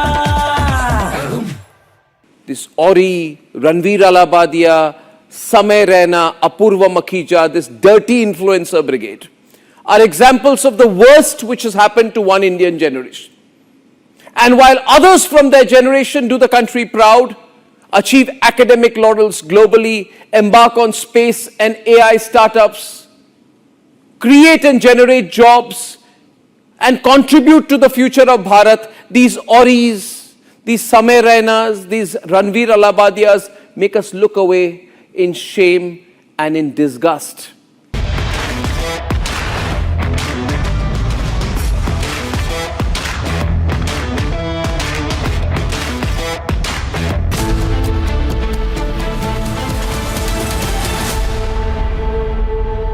स्मार्ट एसी स्मार्ट एसी वो है जिसमें कमांड्स ना सुने, नीड्स को समझे, जो आपको दे सुकून की नींद, विद कस्टमाइज्ड स्लीप प्रोफाइल जो बाहर के बदलते मौसम के हिसाब से होम को रखे सुपर कूल। अच्छा, घर ले आइए पैनासोनिक स्मार्ट एसी और रहिए फ्यूचर रेडी। पैनासोनिक चारी मोहल्ले हाजी खुशी होती तुम भी बाजी हर स्वाद दिले चटकारे नच देने सारे बाजी वैसाखी दी बनाई आज के जश्न मना अब छोलिया हो या लोबिया, सफेद चने या काले चने, सब कुछ मजेदार बने। MDH।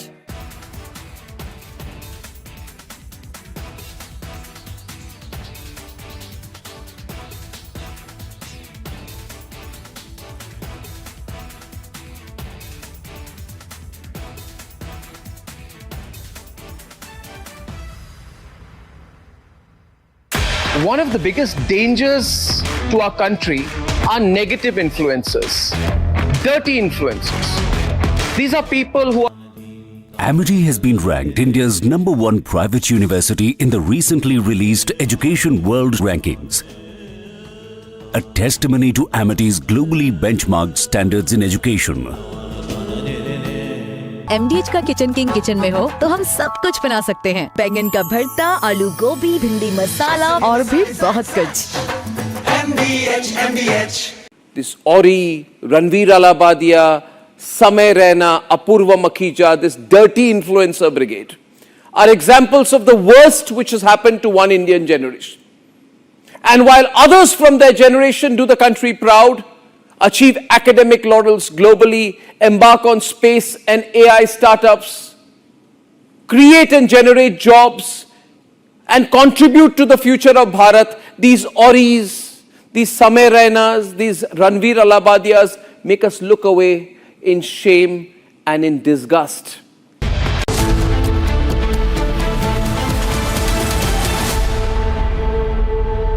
MDH का किचन किंग किचन में हो तो हम सब कुछ बना सकते हैं। बैंगन का भरता, आलू गोभी, भिंडी मसाला और भी बहुत कुछ। MDH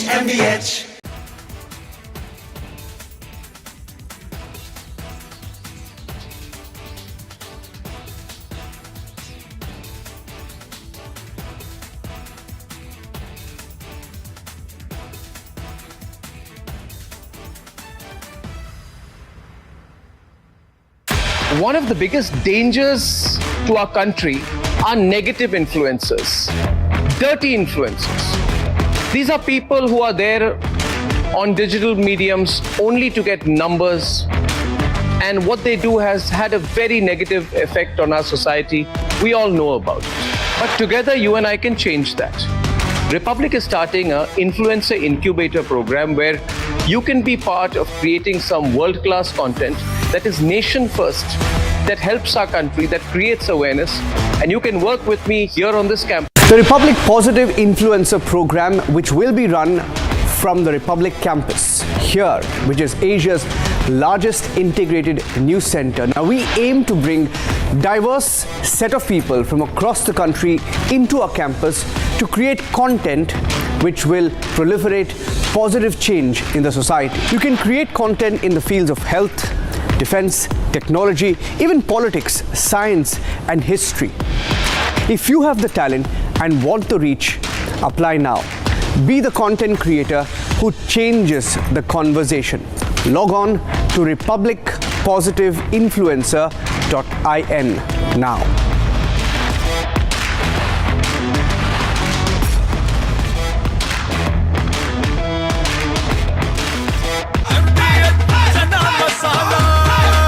अब छोलिया हो या लोबिया, सफेद चने या काले चने, सब कुछ मजेदार बने। इसको घर पे लगाओगे तो शादी का तो पता नहीं, पर घर पक्का नहीं टूटेगा। रुंगटा नहीं तो घर स्ट्रॉन्ग नहीं। रुंगटा स्टील TMT बार एकदम सॉलिड। पहाड़ों में एक हाइकिंग शिप भी बन सकती है। I don't blame China for what happened. I blame the people sitting right at this desk. There are a lot of things that I want China to do, and I'll be telling China what that is. I think President Xi is a very smart guy, and I think we'll end up making a very good deal for both. I think that President Xi is a man who knows exactly what has to be done. I don't think we'll have to do it more. We calculated it very carefully. So it seems China's made some serious missteps here in these negotiations, and Secretary Besant said earlier you may have goaded them into a tough position here.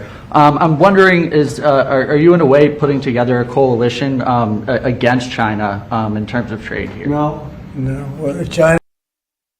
Tahawwur Rana is the person who, along with David Coleman Headley and under the guidance of Hafiz Saeed, was the main conspirator of the 26/11 terrorist attack, which was carried out by the ISI and the Lashkar-e-Toiba. He was convicted in America. He served some time in America. Then we told the Americans that we need to get him back. We won an extradition case against him. The Pakistanis will be very scared about Tahawwur Rana coming here. They know that this is almost as important as Dawood Ibrahim being brought to India, because you've got a man, he has worked to carry out terrorism. He knows the entire terrorist apparatus. This is an ex-Pakistani forces officer. He is very much with the ISI and the Lashkar-e-Toiba. He's going to reveal everything. For all those others working against India's sovereign interests, against our national interest, against our geopolitical interest, we're a big country. We know how to hit hard. And when we want to, we know how to catch you by the scruff of your neck and bring you back. Dawood Ibrahim and Hafiz Saeed could very well be next.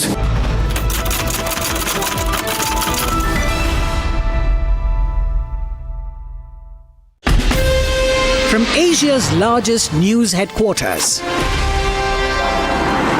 setting the agenda for Bharat.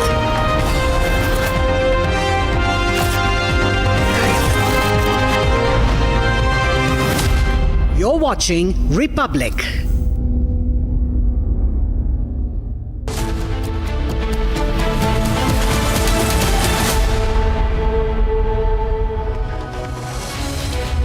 Good evening. Welcome to Republic TV. I'm Ridu. I'm joined by my colleague Abhishek, who's been non-stop giving us details of the big extradition. As we continue on this bulletin, Abhishek, we're going to be coming out to you with some breaking news that we're getting. Of course, in fact, we have an update for our viewers, and that's an important one, which is that the special aircraft carrying Rana is to land later in the evening. There was some technical snag that the special flight has suffered while it was being refueled, and that has led to a bit of a delay in the flight. Now, remember, Rhythm, why we have to tell the viewers that this happened, because the landing of the defense minister's aircraft at around 1:45 p.m. led to a confusion that, okay, fine, Rana has landed, which was obviously not the case. 2:45, I beg your pardon, that Tahawwur Rana, the special flight carrying Tahawwur Rana from the United States has landed, but then that was not the case. So I should admit that we really jumped the gun. But then we have this confirmation coming in from very informed sources in the government, and which is that Tahawwur Rana's special aircraft sort of developed some technical snag, because of which there is a delay, and the flight is going to land later in the evening, possibly between 9 to 12 p.m. Between 9 p.m. to 12 midnight. Okay. That's the breaking news development, Rhythm. The flight is to land a little later in the evening, possibly around midnight. Okay, Abhishek getting us that big breaking news coming in from his informed sources. Let me also go across to our reporters. Abhishek continues to be here. We have Akil joining us from the NIA headquarters. We have Riyanka joining us from the airport base. Soumya is live from Palam airport. We also have Gopi live from Palam airport. Piyush is live from the Palam airport. Harsha is live from the MHA. Rakshita is live from the NIA court. So I'm going to go across to all our reporters. Rakshita, I want to come to you first. At the NIA court, we're seeing lots of preparations are already being made. Once he's brought here, Rakshita, we're going to see quick dealings being done. Quickly, he's going to be going through that court procedure. There's going to be bringing him in, formalities, arrest, and quickly they're going to try and ensure that this process is begun and the trial is faced by him in person in India. Absolutely, of course, there were security arrangements put in place since morning today. Inside you can see that paramilitary forces are present over there, and inside we have Delhi police personnel also. Security has been tightened. The SWAT teams are also on the footing, and they have also the vehicles have also moved in and out of the complex. As Abhishek was telling us that the arrival of Tahawwur Rana is delayed. However, the security, of course, remains very important for everybody here, for the court, for the judge also, for the NIA judge as well, because it's a very sensitive matter, extremely, it's of high importance. It's about national security that we're talking about, and henceforth we see that there is security beefed up over here. And talking about the case, yes, speedy trial is what India is demanding. India is demanding justice. We have senior advocate we have senior advocate who has been appointed as Dayan Krishnan, who has been appointed on behalf of the NIA to lead the case, and Special Public Prosecutor Narendra Mann will be assisting, who has a solid record for fighting cases, the government cases as well. So yes, the centre leaving no stone unturned as far as the judicial process is concerned. Dayan Krishnan, of course, is very much an expert as far as the extradition law is concerned. So yes, this is a matter of extradition, a big diplomatic win, but how do we move forward from here, because he's a man of Pakistani origin and but Canadian nationality. So that is, of course, very important. The entire course will be now set further by the NIA. NIA will be seeking custody. Remains to be seen if Tahawwur Rana is brought here at the NIA court physically or he is produced via video conferencing. The papers are here from the Mumbai court in connection with the case, because there were cases filed by the Mumbai police, of course, at the Mumbai court as well. well. So that has been transferred, and most likely the entire trial will take place in the national capital itself. However, as there is a delay, we see the curiosity still builds on. Even the people around, everybody wants justice. Everybody wants to know that when will this man called Tahawwur Rana, the mastermind, the butcher of 26/11, when will he be brought to justice? When will he be punished? The interrogation will be crucial to uncover the role that he was playing with David Headley and others who are still in Pakistan. Pakistan will once again be exposed. The role of Pakistani state, the military, the intelligence, and of course the Lashkar-e-Taiba, exposing how they are interlinked and how they are functioning, why Pakistan is terroristan, why India said that, and why India continues to fight against Pakistan despite it continues to hoodwink the international agencies with him. All right, this is the big breaking news, and I want to tell our viewers before I go across to other guests and I get across also to the other reporters who are joining us. At midnight is now when we are told that Tahawwur Rana will be landing in India. This is because the special aircraft that was being refueled had a technical snag. That's the big breaking news that exclusively Abhishek got us. The special aircraft carrying Rana will land later, possibly in the evening. I'm also joined by Soumya at the Palam airport and Gopi at the Palam airport. Gopi, I want to come across to you and I want to tell our viewers, Dayan Krishnan being appointed from the NIA, a very senior advocate, extremely particular when he carries out his work. He's very systematic, very thorough. That means when the NIA takes this case forward in the court, they're going to be crystal clear in their thought. They're going to be clear about how they want to program this in the court. Of course, the Tahawwur Rana, viewers, has been charge-sheeted. But now the terror masterminds of the 26/11, now that they're being brought to book here, it's also critical to important how India is also going to show with very clear proof how Pakistan, ISI also need to be brought to the book, and of course, the Hafiz Syed as well. Gopi, I want to ask you, what is the action around you? Well, in fact, as you can see, I'm standing right outside the Air Force station of Palam. I would ask my video journalist to show the visuals. While just a short while back, we saw the cavalcade of Defence Minister Rajnath Singh had left from this very gate. And if the sources are to be believed, Tahawwur Rana would be brought from this gate if at all he is brought at this particular airport. As we have also broken this news on our channel that flight was supposed to be landing initially at around 12 to 1, but due to technical snag and refueling at one of the secret places which is still unknown, it is because of that that his landing, Tahawwur Rana's landing is delayed. While let's also speak about what will happen once Tahawwur Rana lands here at this particular airport. He will be taken to the NIA headquarters, followed by the medical examination of Tahawwur Rana. After that, he will be produced either virtually or physically. That is yet to be confirmed at the NIA court. Back to you. Absolutely. I want to go across to Akil Gopi at the NIA headquarters. Akil, what are you picking up? The NIA has made this a watertight case. They were extremely instrumental in getting Rana back to India. We saw that interview that was done by earlier NIA top honcho YC Modi with our editor-in-chief Arnab yesterday. It's very clear the NIA was also critical in explaining in great detail how Rana was responsible in key details and why he needs to be brought back at the NIA headquarters. What is the action that's happening and how are they putting up everything and preparing for Tahawwur Rana to be back on Indian soil?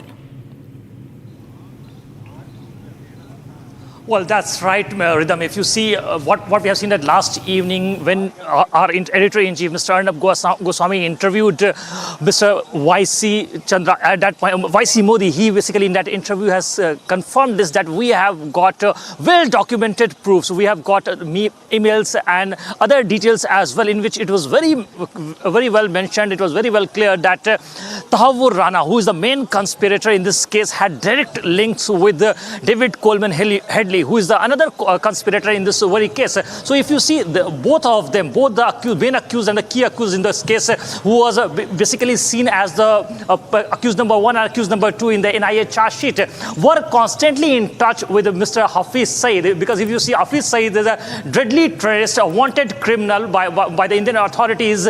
So if you see in the realm of Pakistani militant militia wings, he is known as Bade Chacha. He is also part of that entire nexus. So he was constantly in touch with him. Apart from that, if you see the accused number 4, Mr. Lakvi, another wanted terrorist, another wanted criminal. So he was Tahawwur Rana was in touch with Lakvi as well. So Ilyas Usmani, if you talk about Ilyas, was also in touch with Tahawwur Rana. So these were 4 to 5 key conspirators, key individuals who were basically in touch with Tahawwur Rana. So at this point in time, it's going to be very crucial when from the very airport, Tahawwur Rana will be brought in over here by the NIA team, and that the NIA team will interrogate Tahawwur Rana, the wanted criminal, at this very inside this very building. If you see on the ground floor, the medical examination of Tahawwur Rana will be done. And apart from that, what we are learning from our sources, that at this point in time, a committee has also been formed. The team which will interrogate Tahawwur Rana is going to examine all the crucial details, because if you see the plan which was basically executed by Tahawwur Rana 17 years back was not a plan which was being executed in a day or two. In the NIA charge sheet, it was very clearly mentioned that since 2005 July. Akhil, I'm going to come back to you because I want you to give us details about what the NIA has planned. But first, viewers, we're also going to look out at a reaction of the former NIA director, Loknath Behera, that's also going to throw critical light on how Rana was nabbed. Take a look. We had never gotten access to interrogate Rana. Therefore, his extradition assumes more importance and significance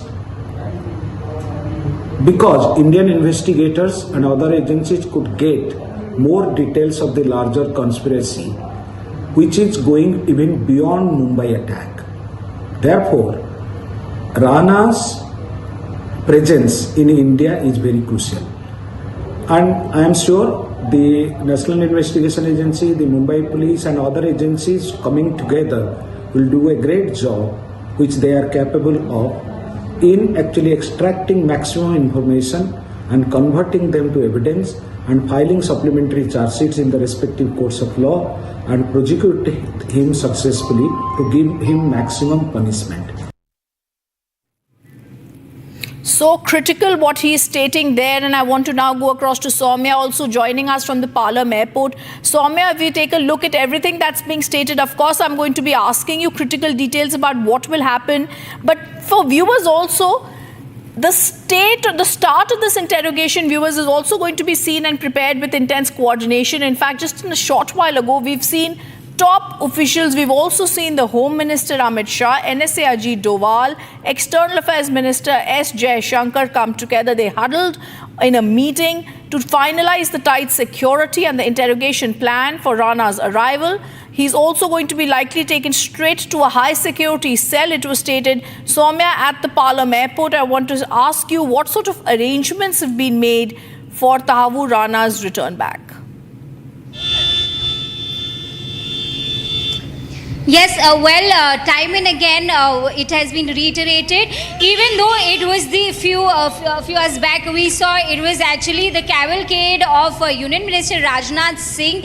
Still, this particular location remains a point of importance because it is that very location from where the convoy or the cavalcade of Tahawwur Rana is expected to exit as and when he lands on the Indian soil.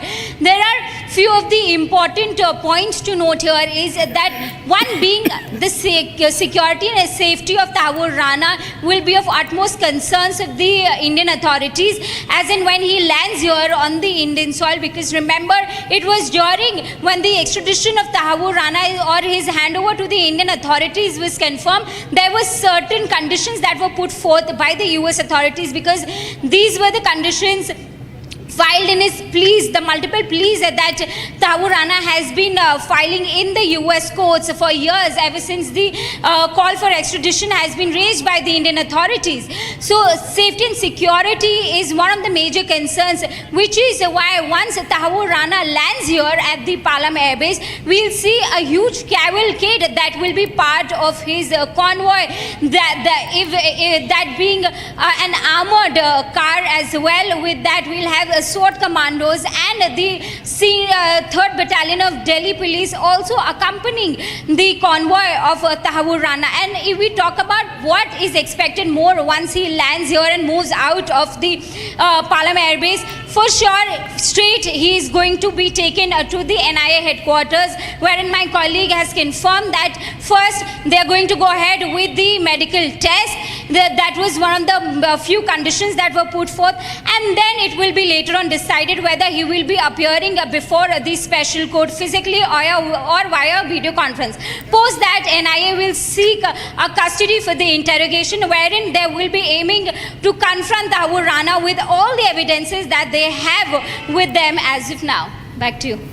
All right, viewers, we're going to stay with the story because it's a very personal justice. It's not only legal victory that India is looking for, but for us in India, this is very extremely personal. Rana's arrival also carries deep significance and weight for India. And the fear of Rana spilling the beans on Pakistan's hand behind 2611 is clear. Pakistan now has completely distanced itself from Tahawwur Rana. Look at this. I'll have to check the details, but what I understand, the specifics I'll try to find out, which you have referred about a specific prisoner being sent in March and other news. I'm not privy to those, but I'll check. But what I can give a broad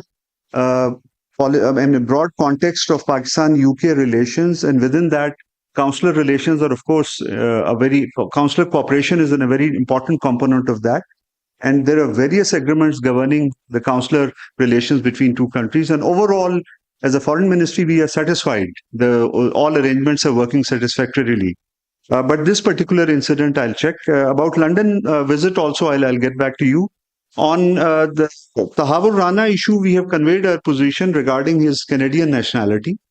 And as far as our record indicates, he did not even apply for renewal of his Pakistani origin documents for the last 2 decades.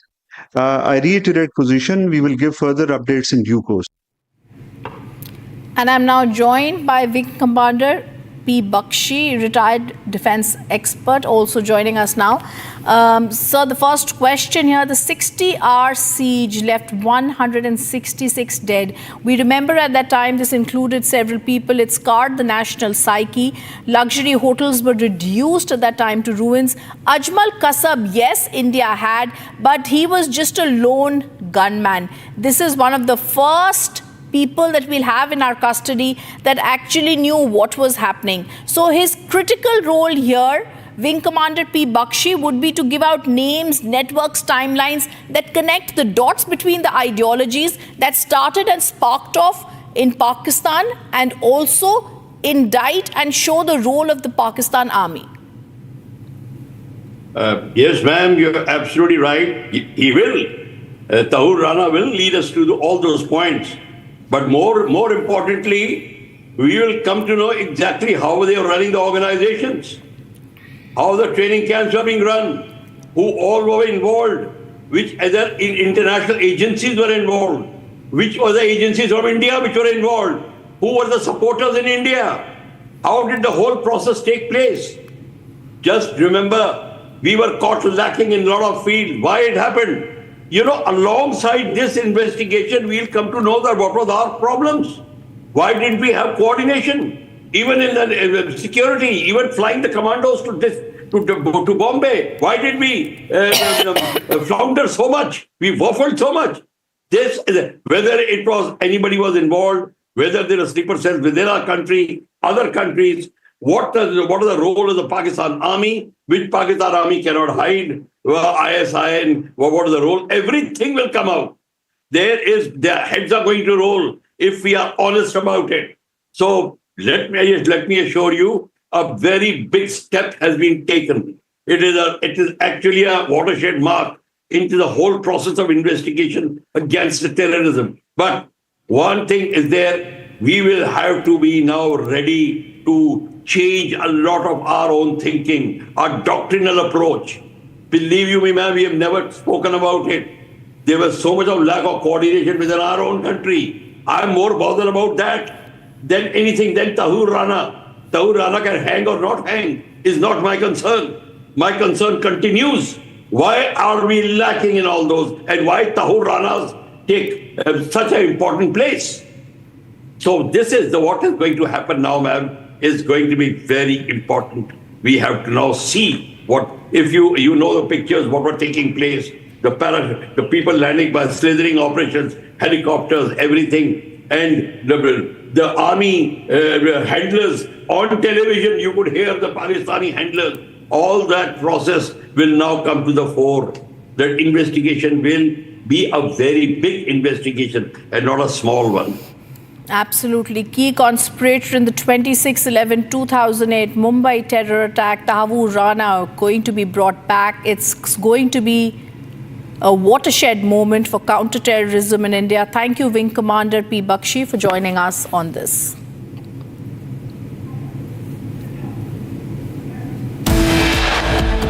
As the wait continues, and now the key conspirator in the 26/11 terror attack, Tahawwur Rana, is expected to land on the Indian soil something between 9 p.m. to 12 a.m. Stay tuned as we bring in more details from Ground Zero. We will be back after a short break. Keep watching Republic TV.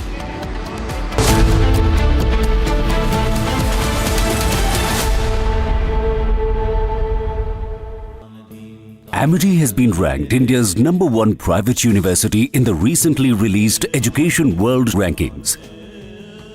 A testimony to Amity's globally benchmarked standards in education.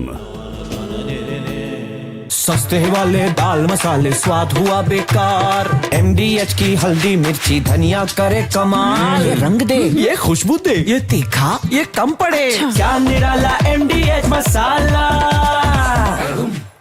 We truly believe in the value of space as the next great research laboratory. This is the best possible time to be alive in human spaceflight. The average Mars mission profile is about 3 to 5 years. I know I have very big shoes to fill. So when we talk about access to spaceflight, historically it has only been possible to go through space through a space agency, and now with the rise of commercial access to space and in commercial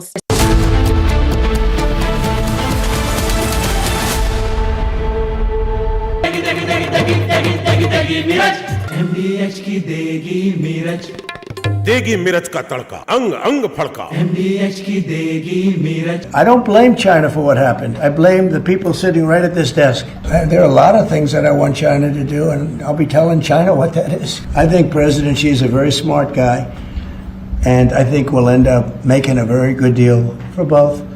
I think that President Xi is a man who knows exactly what has to be done. I don't think we'll have to do it more. We calculated it very carefully. So it seems China's made some serious missteps here in these negotiations, and Secretary Besant said earlier you may have goaded them into a tough position here. I'm wondering, are you in a way putting together a coalition against China in terms of trade here? No. Well, China, look, they're very capable, and I don't blame China for what happened. I blame...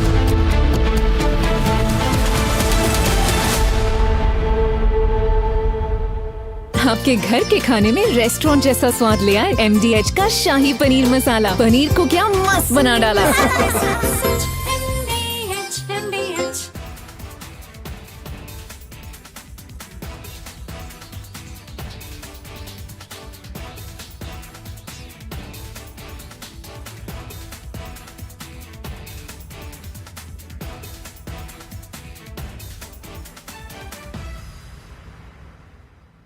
We truly believe in the value of space as the next great research laboratory. This is the best possible time to be alive in human spaceflight. The average Mars mission profile is about 3 to 5 years. I know I have very big shoes to fill.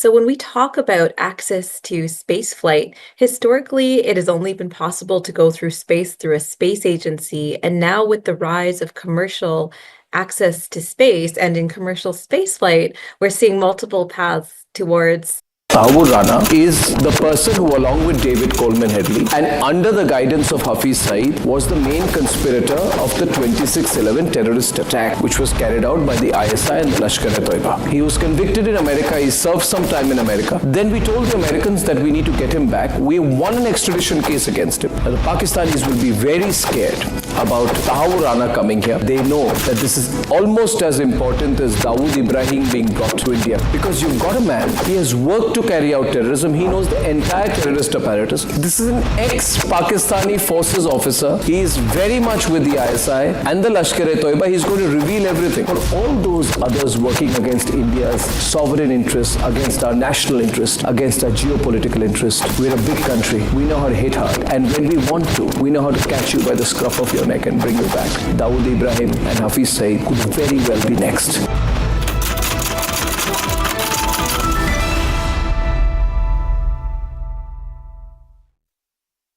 अब आया असली स्वाद। अब आया स्वाद। जब स्वाद के पड़े हो लाले तो MDH का चंकी चाट मसाला डालें। MDH का chunky chaat masala. MDH.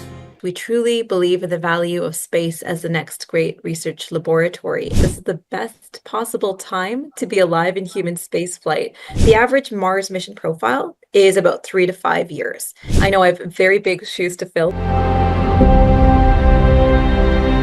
So when we talk about access to spaceflight, historically, it has only been possible to go through space through a space agency. And now with the rise of commercial access to space and in commercial spaceflight, we're seeing multiple paths towards accessing space. And so we see the path as going as an explorer, as a tourist, as a contest winner, as an employee of a company. And what we do at our research institute is focus on research. We truly believe in the value of space as the next great research laboratory. And so we're defining that experience.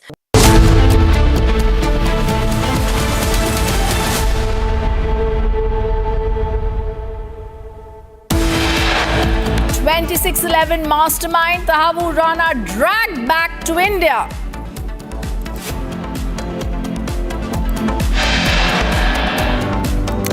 National Investigation Agency arrests terrorist Tahawwur Rana to be brought to NIA headquarters.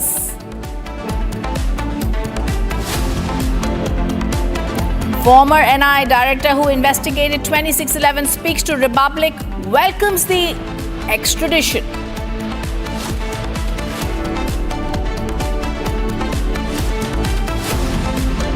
Credit war breaks out over Rana's extradition. Congress says we started the process.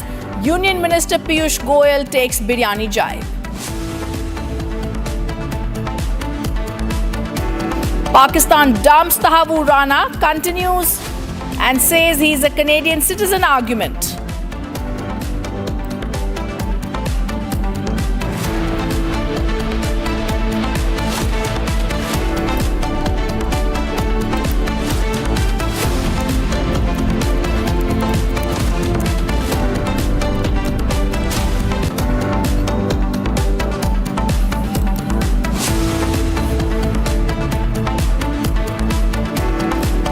The 17-year wait ends for India. One of the masterminds behind the 26/11 Mumbai terror attack, Tahawwur Rana, is now being brought back to India from the United States to India. Sources tell Republic TV his special aircraft carrying Rana is to land later in the evening at the Palam airport, force station in the national capital. Soumya is now joining us live on the story. Soumya, you're at the Palam airport. We're being told he could be here later in the evening. There seems to be a technical snag. He's critical because he's going to spill the beels on Pakistan's involvement in this case, Soumya, but he's also very critical to see, like I'm going to be asking all the reporters, we've also got Dhyan Krishnan, senior advocate who's representing the NIA at the Patiala House Court and in all the other cases where the NIA is going to be fighting this case for against Tahawwur Rana. This is an extremely critical conspirator that India has managed to nab at the Palam airport. What are the scenes around you, Soumya? Yes. Well, see, as I have mentioned this earlier, that it is a historic and not just that, a diplomatic win as well for India, because after 17 years of continuous legal wrangling from Tahawwur Rana's end, today we will have him landing here on the Indian soil of Tahawwur Rana, who happens to be the key conspirator in the 2611 case. Now we talk about his landing. Yes, earlier it was expected that he will be landing somewhere around 12 p.m. to 1 p.m. However, it was due to the technical snag during the refueling at an undisclosed location, which has led to further delays, and now it is expected that he will be landing somewhere around 9 p.m. to 12 p.m.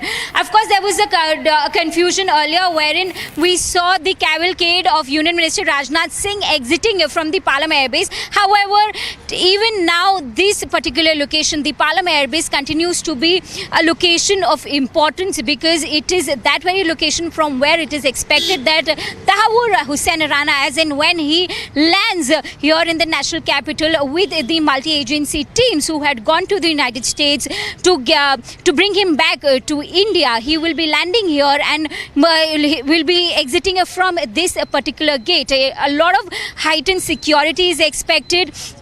3rd Battalion of the police will be here, an armored vehicle will be here, SWAT commandos will be here. So security is one of the major concerns from both sides, be it the US authorities or the Indian authorities. There will be a green corridor right from the Palam airbase to the NIA headquarters, where Tahawwur Rana will be taken straight away as in when he lands here on the Indian soil. Of course, he is one of the key conspirators, and it is very important. The interrogation that will be followed from today itself is very important, because as in when the medical tests will be done, he will be presented before a special court. The mode of his presence will be confirmed as in when he lands.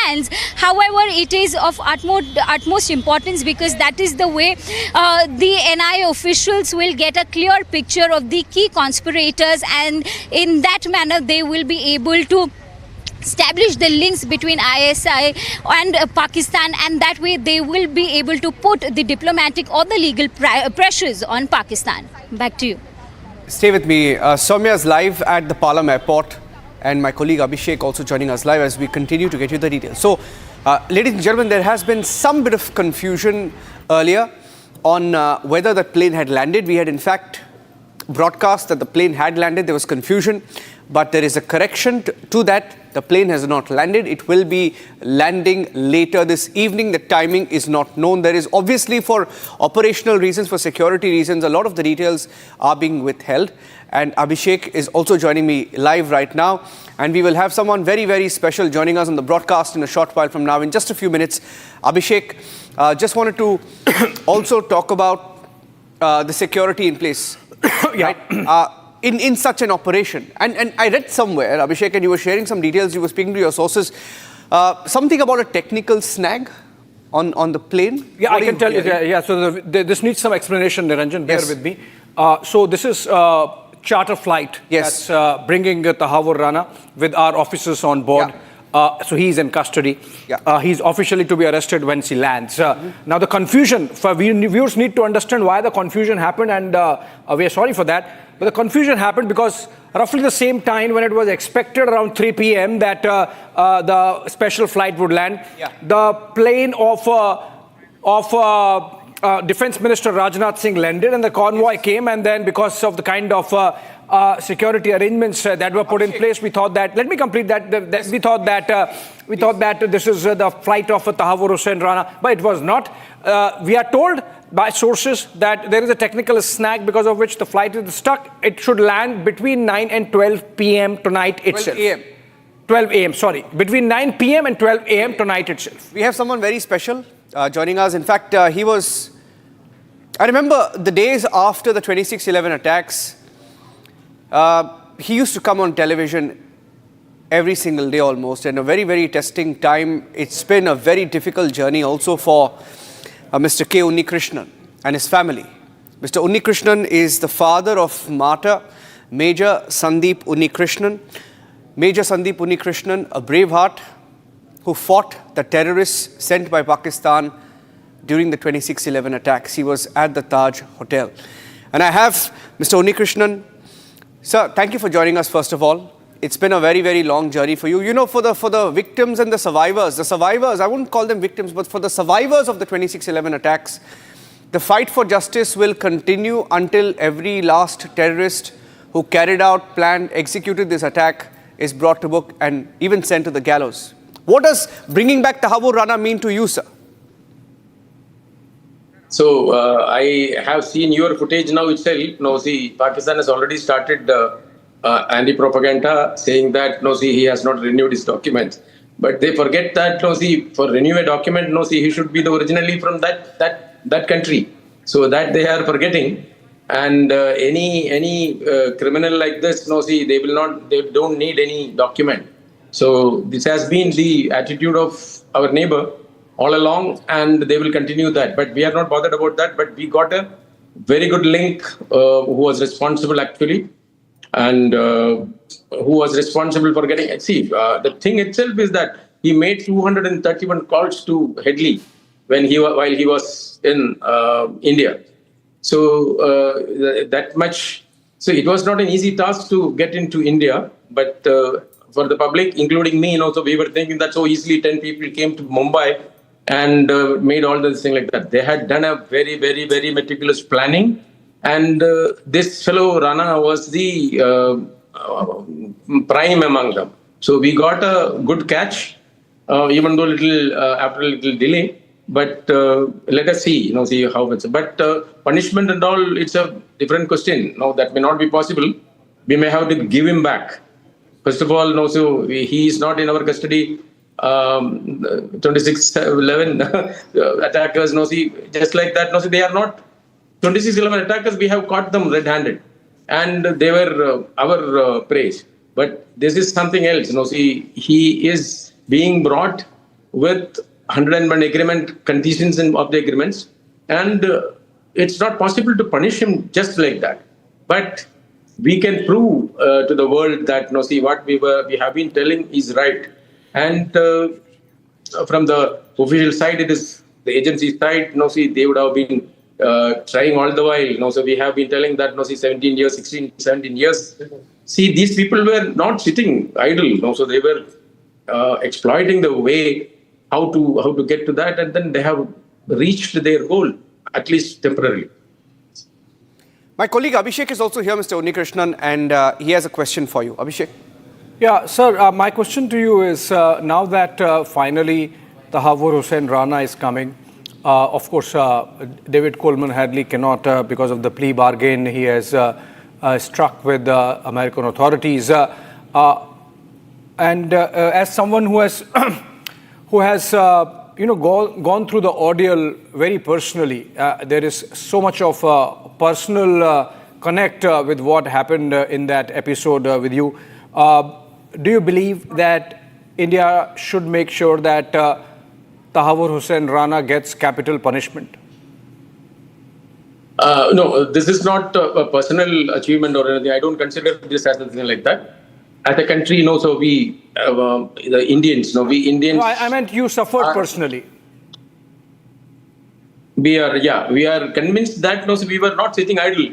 We were trying our level best legally to get the culprit involved in this, see, one by one. So we will not leave anybody like that. We will prove at least that we have been telling the truth, and what we have been telling is right. So that part is being achieved. So what else we want? Sir, I have someone very special actually joining us, and I was looking forward to this conversation with you and him. I think you know him. He's also from Bengaluru. You're also in Bengaluru. I have Air Marshal Murli. Air Marshal, are you there? Good evening. Air Marshal Murli was part of the 66 Squadron. He was part of the 66 Squadron, and he was involved in the 26/11 operations. He was in Mumbai. Can we get both of them on the screen, please? I'd like to have both of them on the screen so that we can have a conversation with both of them. Both these gentlemen, one served in the Indian Air Force, and Mr. Unnikrishnan's son, Major Unnikrishnan, is a hero. He's a hero who laid down his life fighting terrorists. So Major Air Marshal Murli, in fact, Mr. Unnikrishnan was one of the last people to speak to your son. He was one of the last people to speak to Major Unnikrishnan during the operations. Air Marshal, thank you for joining us. Tell us about your conversation. You were there in that operation. It was no easy time for any of you. And what happened? I mean, tell us a little bit about your conversation. Yeah, Niranjan, thanks a lot for having me on your show. In fact, I know Mr. Unnikrishnan very well. We have, we have been together in a number of programs at Bangalore. In fact, we know each other quite well. In fact, I have told him also once that I had the, pleasure of meeting his son when he was just boarding in the aircraft at Palam. In fact, I was not a part of the 66 squadron. I was already an Air Vice Marshal, and I was there in Palam at the time for the mission. And the mission was actually to provide support from the Indian Air Force to all those national, NSA commandos who are actually on their way to Bombay to tackle this problem of terrorism, which took place on the 26/11. In fact, I had the a great opportunity of meeting Sandeep Unnikrishnan on the tarmac of Palam. At that time, I did not know anything about him. The only thing I saw was, a young person, a young major was actually speaking on his mobile outside the aircraft. Then I went and requested him that, look, all are already they are already inside the aircraft, and the captain is also waiting to start up the engines, and will be good enough to kindly get into the aircraft so that the aircraft can be dispatched to Bombay. This is all, and then I have told this to Mr. Unnikrishnan a couple of times at Bangalore also when we met. And it was my good fortune that I had a pleasure of meeting such an eminent man who today is really a braveheart and a great hero in our country. So it is, and once again, seeing Mr. Unnikrishnan on the screen is also a great pleasure. We have actually interacted quite a lot in some of the programs at Bangalore. For both of you gentlemen, and Mr. Unnikrishnan just spoke about what this meant. And I read a few statements that he had given to the media where he said that this was a diplomatic victory for India. And I won't get into the politics of it, Air Marshal Murli. I don't like to get into the politics of it, not today. But a lot has gone into bringing Tahawwur Rana back, right? And you have seen it, you have witnessed the political will then, the political will now. For you, when Tahawwur Rana is being dragged back to Indian soil, what does that mean? Air Marshal. Yeah, Niranjan, it's a really great achievement. There is no denying that. It's you can really call it a diplomatic victory. But at the same time, Niranjan, you must actually look at the events that have happened in the last about 16 years. This man actually was living in Chicago for 16 years. And then in 2009, he was arrested by FBI. He was also sentenced to about 13 years in prison. And today it has taken, in 2008 November, this man was in Mumbai doing a survey of various targets. And it has taken us really about 16 years for us to get this man to India. If I remember correctly, Prime Minister of India broached this topic with Joe Biden, the previous administration, and to the best of my knowledge, they were not very willing to go aggressively on the request of India. But after President Trump took over, it looks as though things have moved very fast, and this man has been, extradited to India. Now we can, whether we can call it a diplomatic victory or fantastic victory, like the way the Israelis now are giving us a compliment. Yes, I really don't know. It's just a matter of semantics. But in my opinion, it has taken us 16 years to get this man to India. That makes a lot of difference. And another thing, Niranjan, those people who died, 166 people, today, it is a faint memory. Those guys are not going to come back. Those families, now actually the wounds will be opened with this Tahawwur Rana coming back to India. And in my opinion, we should not pat ourselves on the back.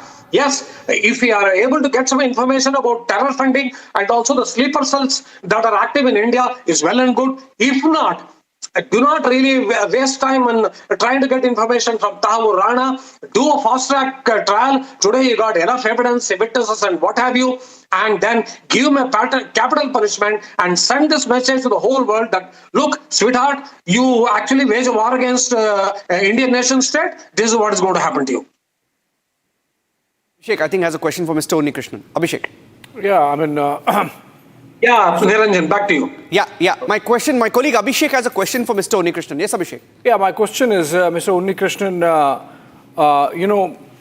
the fact that Sandeep got Ashok Chakra and the manner in which the nation is stood by your family, the way tributes were paid, the movie that was made, the topmost levels mentioning the supreme sacrifice made by Major Sandeep Unnikrishnan, your son. Now that this moment has come where we are even closer to getting justice, and of course you have said more than a couple of times that Major Unnikrishnan is not a victim, he is a martyr to saving the motherland from that dastardly terror attack. You think that this moment is well deserved and would be a tribute to your son also when justice is finally delivered, when Tahawwur Rana is subjected to due process of law?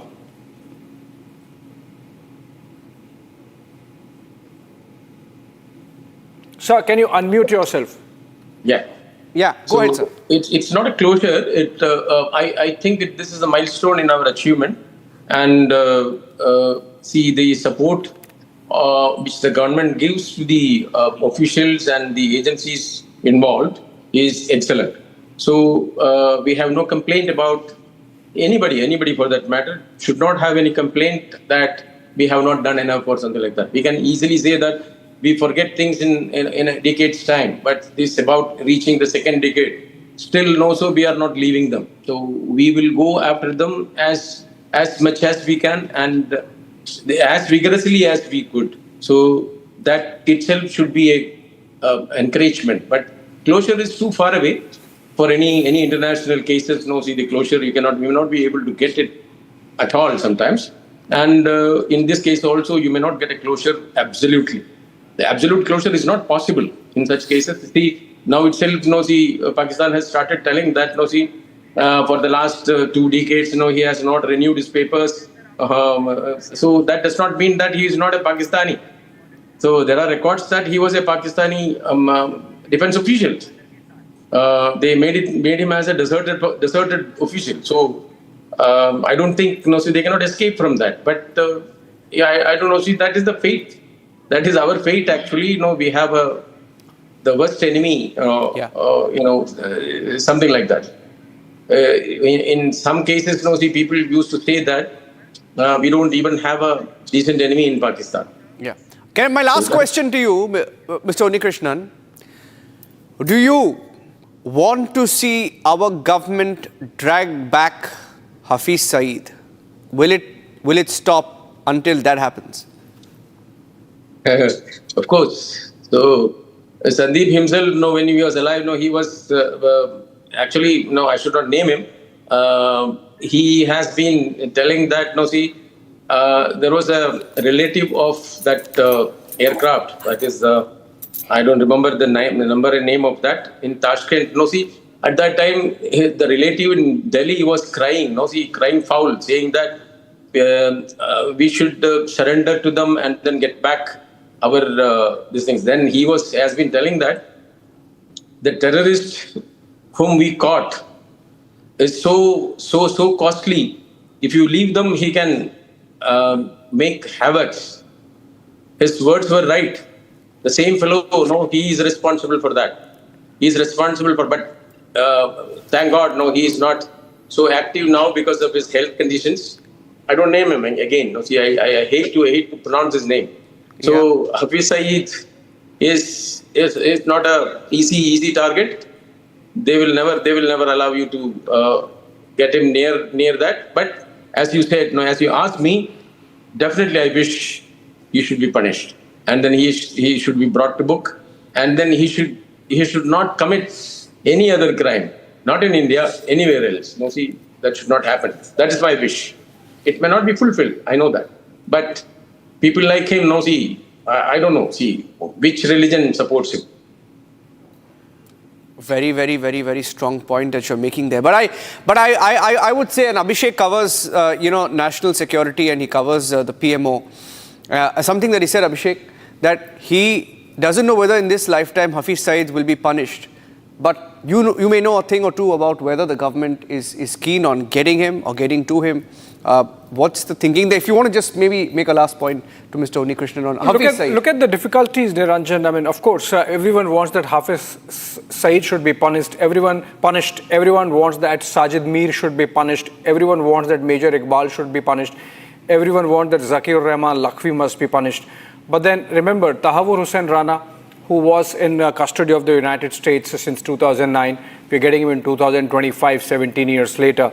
Similarly, because David Coleman Headley has struck a deal, a plea bargain with the American authorities, and remember, has to be mentioned rather, that he was effectively a double agent. He was also working for the CIA. So the Americans obviously do not want some of their own skeletons to come out of this of the cupboard, and that's why we are seeing that even David Coleman Headley is not likely to come and subject himself to India's process of law. So those are difficulties, but remember, we keep hearing about those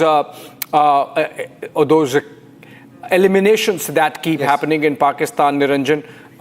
And many of them are those who are directly or indirectly involved in fomenting terror in India. So it's not that the wheels of justice are not working, maybe they are working in a different way. But today's development is important, and to have Mr. Unnikrishnan with us is a poignant moment. Remember, the kind of sacrifice that his family has made is something which makes this fight that much more meaningful. Yeah. And I'll thank you at that point, Mr. Unnikrishnan, hoping that you can join us back on the show maybe tonight on Arnab show. We'll try and get you back as well on Super Prime Time. Good to talk to you, sir. Thank you very much for speaking. In fact, I have somebody very special also joining us, and I hope that you can listen into that conversation because he has served with your son. And that's my next guest. Abhishek, let's introduce our next guest. That's Sunil Jodha. Sunil Jodha is an NSG commando. He's serving still and was a part of the 26/11 Mumbai terror attack operations to clean out the Pakistani terrorists. Sunil Jodha was in the unit led by Major Sandeep Unnikrishnan, so he served alongside Major Sandeep Unnikrishnan, which stormed the Taj Hotel on the 27th morning to flush out the 4 terrorists who were holed up inside, where he fought with the terrorists for over 15 hours before taking 7 bullets, 3 in the left hand, 1 in his right palm, 2 in the right shoulder, and 1 in his chest. Commander Jodha, thank you for joining us.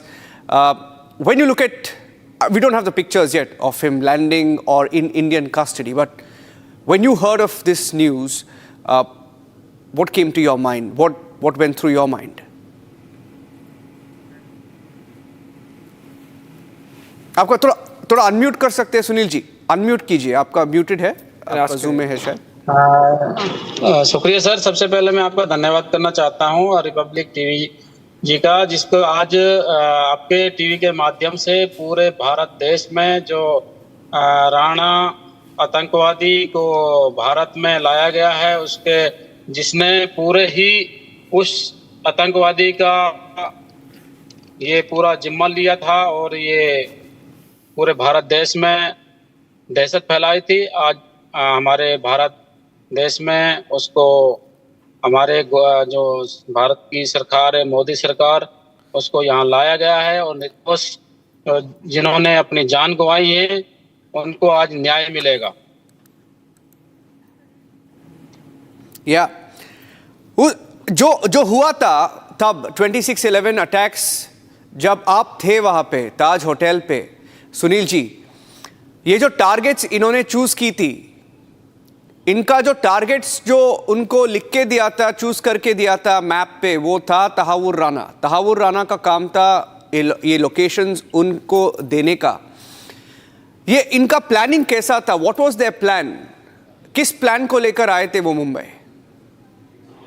देखिए तहावुर राणा आज आतंकवादी हैं और भारत सरकार ने उसको America से यहाँ भारत देश में बुलाया है। निर्दोष लोगों ने यहाँ जान गंवाई है और हमारे भारत देश के जो सैनिकों ने जिनकी कुर्बानी दी है, उनकी कभी भी कुर्बानी जाया नहीं जाएगी। आज भारत देश में जो इसको लाया गया है, हमें इंसाफ मिलेगा। और मैं उस आतंकवादी 26/11 का एक हिस्सा था और उस ऑपरेशन के दौरान मैं मेजर संदीप उन्नीकृष्ण की टीम में था और 26/11 ताज होटल में हमें दिल्ली से भेजा गया था और उस ऑपरेशन के दौरान 8 गोलियां लगी थी मुझको। एक गोली आज भी मैं इस 26/11 की यादगार अपने चेस्ट में लेके घूम रहा हूँ। ये मेरे हार्ट के पास में है। आज भी 26/11 दिलाती रहती है और कुछ 10-15 स्प्लेंटर फंसे हुए हैं और हाथ में रोड डला हुआ है मेरे। वो जब भी 26/11 हमारे जहन में आता है तो ये गोली इसीलिए मुझे हर बार याद दिलाती है। वो मेजर संदीप उन्नीकृष्णन शहीद हुए, आपके साथ थे वो आपको बचाने का कोशिश तो उन्होंने की, लेकिन वो शहीद हुए थे। जब हम सेकंड फ्लोर पे थे तो यहाँ से जब हम अंदर घुसे थे तो मेजर संदीप उन्नीकृष्णन की टीम में मैं था और मैं आगे लीड कर रहा था। और उन्नीकृष्णन सर हमारे एक अच्छे अफसर थे, ट्रेनिंग अफसर थे। उन्होंने अपनी टीम में मुझे रखा हुआ था और जैसे ही हम ताज के अंदर गए थे तो वहाँ पर देखा कि इतनी भयानक स्थिति थी जो देखी नहीं जा रखी थी। तो हम सीढ़ियों के माध्यम से ऊपर गए थे और सेकंड फ्लोर पे हमारा आतंकवादियों से मुठभेड़ हुई थी, जिसमें एक आतंकवादी को मारा और वहाँ पर जितने भी कम से कम 10, 15, 20, 50 सिविलियन जो फंसे हुए थे उनको हमने बाहर निकाला। वो डरे हुए थे वहाँ पर गोलियों की आवाज़ और ये आतंकवादियों जो अपनी दहशत फैला रखी थी, पर एनएसजी कमांडो जाने के बाद इतनी कैजुअलिटी नहीं होने दी और जहाँ भी वो छुपे हुए थे उनको चुन चुन के मारा। जी, और ये बताएं कि जैसे हम कुछ समय पहले बात कर रहे थे, एक और जो कमांडो रहे हैं उस ऑपरेशन में, तो सुंदर सिंह, वो कह रहे थे कि जो जब जोश में वो भारत माता की जय के नारे लगाते थे तो एक उनके अंदर एक और साहस आ जाता था। आपने देखा वो आतंकवादी क्या कर रहे थे, किसके नारे लगा रहे थे? आप जब लड़ रहे थे उनसे, आपको पता चलता था किस देश की नागरिकता है उनकी और कहाँ के वो हो सकते हैं? देखो, आतंकवादी तो वहाँ पर एक दहशत फैलाने के लिए आते हैं। वो अंदर छुपाव में थे, हम नीचे थे, तो हमें एक दिक्कत आ रही थी उस टाइम कि ताज होटल में 2500 तक रूम है, उसमें कौन से रूम में गए हैं, थोड़ा प्रॉब्लम तो आई थी। और एक थोड़ा मीडिया ने उस टाइम हमारा थोड़ी दिक्कत आ रही थी, हमारा मीडिया ने सपोर्ट करा था कि हमारा जो लाइव कवर चल रहा था उस टाइम उनको जो आतंकवादी अंदर छुपे हुए थे वहाँ पर टीवी के माध्यम से उनको सब कुछ पता चल रहा था और आतंकवादी जो पाकिस्तान से उनको पूरा आदेश मिल रहा था क्या करना क्या नहीं। और कमांडो के बारे में बताया गया था कि काले कुत्ते आ चुके हैं, ऊपर से भी नीचे से भी, इन्होंने पूरा ही मतलब उनको पता चल रहा था। फिर भी हमने मीडिया का धन्यवाद करना चाहता हूँ, तो उस टाइम मीडिया ने हमारा सपोर्ट करा था और हमारी जो लाइव थी वो थोड़ा डिले करी थी, बाद में दिखाई थी, जिससे कि उनको मूवमेंट पता ना चले। और इसी ऑपरेशन में हमारा जो मेजर संदीप उन्नीकृष्णन थे, मुझे जब मैं सेकंड फ्लोर पे था, हमें जब टास्क मिला था कि उन्नीकृष्णन ने बोला था कि आप आगे चलोगे, आपके पीछे पीछे हम चलेंगे, आपके हथियार में नाइट विजन लगा हुआ है। तो उसी को देखते हुए मद्देनजर रखते आगे बढ़ रहे थे। जमशेद जी की मूर्ति के पास जैसे हम आगे बढ़े थे और वहाँ पर एक आतंकवादी को गेट खोलने पर हमने मारा और ऊपर से हमें फायरिंग करा। फायरिंग करने के बाद 30-40 राउंड मेरे ऊपर लगे थे और कुछ हमारी बुलेटप्रूफ जैकेट ने रोकी थी और वहाँ से सीढ़ियों के माध्यम में रुलकता नीचे आया था और चुपचाप पड़ा रहा था। आतंकवादी को ये महसूस कराया कि बंदा खत्म हो गया है। और जैसे ही मेजर संदीप उन्नीकृष्णन ने मुझे आवाज़ लगाई थी और मैंने ये बोला था कि मेरे हाथ में गोली लगी है, तो उसने मुझे कवरिंग फायर देके अपने कमांडोस को भेजा और मुझे बाहर निकाला। मैं चल के खुद गया। जब एम्बुलेंस में जब मेरी कंधे की गोली निकल रही थी उस टाइम मुझे होश था। और उसके बाद जब मुझे बॉम्बे हॉस्पिटल में एडमिट किया गया और वहाँ पर 2-3 दिन बाद मुझे होश आया, तो हमारा एनएसजी की कमांडो जो बची हुई थी, जितने ऑपरेशन में लगे हुए थे, हमारा ऑपरेशन सक्सेस हुआ, सभी आतंकवादियों को मार गिराया। और मुझे बाद में ये पता चला कि हमारे जो साथी थे मेजर संदीप उन्नीकृष्णन, वो हमारे बीच नहीं रहे। तो उस टाइम बहुत ही दुख हुआ। आज भी दुख होता है कि हमारे बीच नहीं है। फिर भी उन्नीकृष्णन के जो मम्मी पापा है, मैं उनको हमेशा ये याद दिलाता हूँ कि मैं हूँ आपका बेटा। तो ये आज भारत देश को, हमारे को पूरे जो जिन्होंने अपनी जान गंवाई है, इंसाफ देगी। और मोदी सरकार जैसे भी जिन्होंने अपनी जान गंवाई, शहादत दी, उसको न्याय पक्का दिलवाएगी। और मैं आपके टीवी के माध्यम से विनती करना चाहता हूं कि हमारे जितने भी कमांडो ने अपने शहादत दी है, मैं उनको जय हिंद नमन करना चाहता हूं। और आज हमारे भारत देश को भी इंसाफ मिलेगा।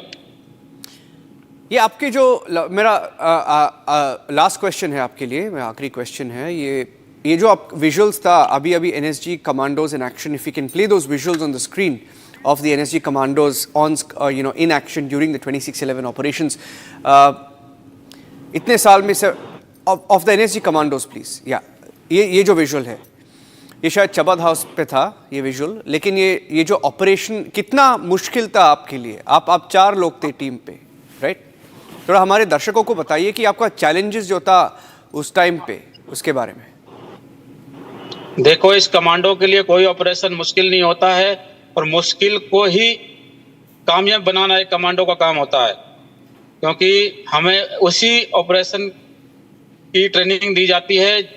सिचुएशन को देखते हुए हमारे कमांडो सारे काम करते हैं और हमारे भारत देश में ऐसे ऐसे ट्रेनिंग और हथियार हैं, जैसी भी सिचुएशन है उससे निपटने के लिए हमारा भारत देश हमेशा तैयार रहता है। हाँ जी। और ये जो सबके जो मन में है, जो सर्वाइवर्स है 26/11 टेरर अटैक का, सब लोग का ये कहना है कि हाँ, तहावुर राना को हमने एक्सट्रेडिट कर दिया है, लेकिन ये जो हफीज सईद है तब तक वो मिलेगा नहीं, हमारा कोशिश तो जारी रहेगा। आपका कहना क्या है इसके, ये जो हफीज सईद के बारे में? देखो, हफीज सईद कहाँ छुप जाएगा? कहीं भी छुप जाए, भारत सरकार उसको ढूंढ निकालेगी। और हमारी जो मोदी सरकार है, कोई भी हो, उसको हमेशा ढूंढ निकालेगी और उसका इंसाफ जरूर दिलाएगी। हमारे जो जिन्होंने शहादत दी है उनके लिए कोई भी कहीं भी छुप जाए, अपने आप को कहीं भी छुपा ले, वो सोचता है कि मैं यहाँ से छुप के कहीं बैठ जाऊंगा, ऐसा कभी नहीं होगा। That's a soldier saying, that's NSG Commando Sunil Joda saying, where will Hafiz Saeed go? He cannot hide for very long. Sunil Jodha ji, thank you हमारे साथ बात करने के लिए आज। मैं आपके चैनल के माध्यम से ये भी कहना चाहता हूँ कि जो भी हम जितने कमांडोज घायल हुए हैं और आज भी वो इसी सिचुएशन से लड़ रहे हैं। आज हमारे बीच एक पीवी मनीष जी थे जो आज पैरालाइज हो गए हैं और उनके सिर पे ग्रेनेड फटा था। मेरे साथ बेड पे थे तवेतिया जी भी हैं, सुरेंद्र कमांडो जी भी हैं, और मैं तो सिचुएशन को झेल ही रहा हूं। तो उन हमारे आपके माध्यम से उनका भी थोड़ा एक बार ध्यान रखा जाए सबका, जो देश के लिए इतना अपना काम किया है। हाँ जी, no we salute you Sunil Jodha ji, We salute you for your service and thank you for speaking to Republic TV. आपका जो मैसेज है, हमें लगता है कि शायद वो मैसेज जिसको पहुंचना है, जहाँ तक पहुंचना है, वो शायद पहुंचेगा. Thank you. नहीं सर, एक ये भी है, अभी जितने भी हमारे आपके चैनल के माध्यम से सुन रहे हैं, एक बार मेरी आपसे हाथ जोड़ के रिक्वेस्ट है कि जब सभी कमांडोज घायल हुए हैं, जो शहादत दी है, एक ही स्टेज पर सबको बुला के जिस दिन भी इंसाफ मिलेगा उस दिन सबको इंसाफ मिलेगा. हमारा भारत सरकार जो मोदी सरकार है वो पक्का इंसाफ देगी और अपने पास पक्का बुलाएगी सबको. हम करेंगे, हम आप सबको एक साथ बुलाएंगे एक दिन. सुनील जी, धन्यवाद बात करने के लिए. Thank you very much. Abhishek, Rakshita is also joining us live from the NIA court in Delhi. The action in Delhi likely in a few hours from now. We don't have an exact timing, but Abhishek has some input that it could be a little after 9 p.m. Abhishek? Yes, it's got delayed, Niranjan, and the reason it got delayed is because there was some technical snag in the special flight.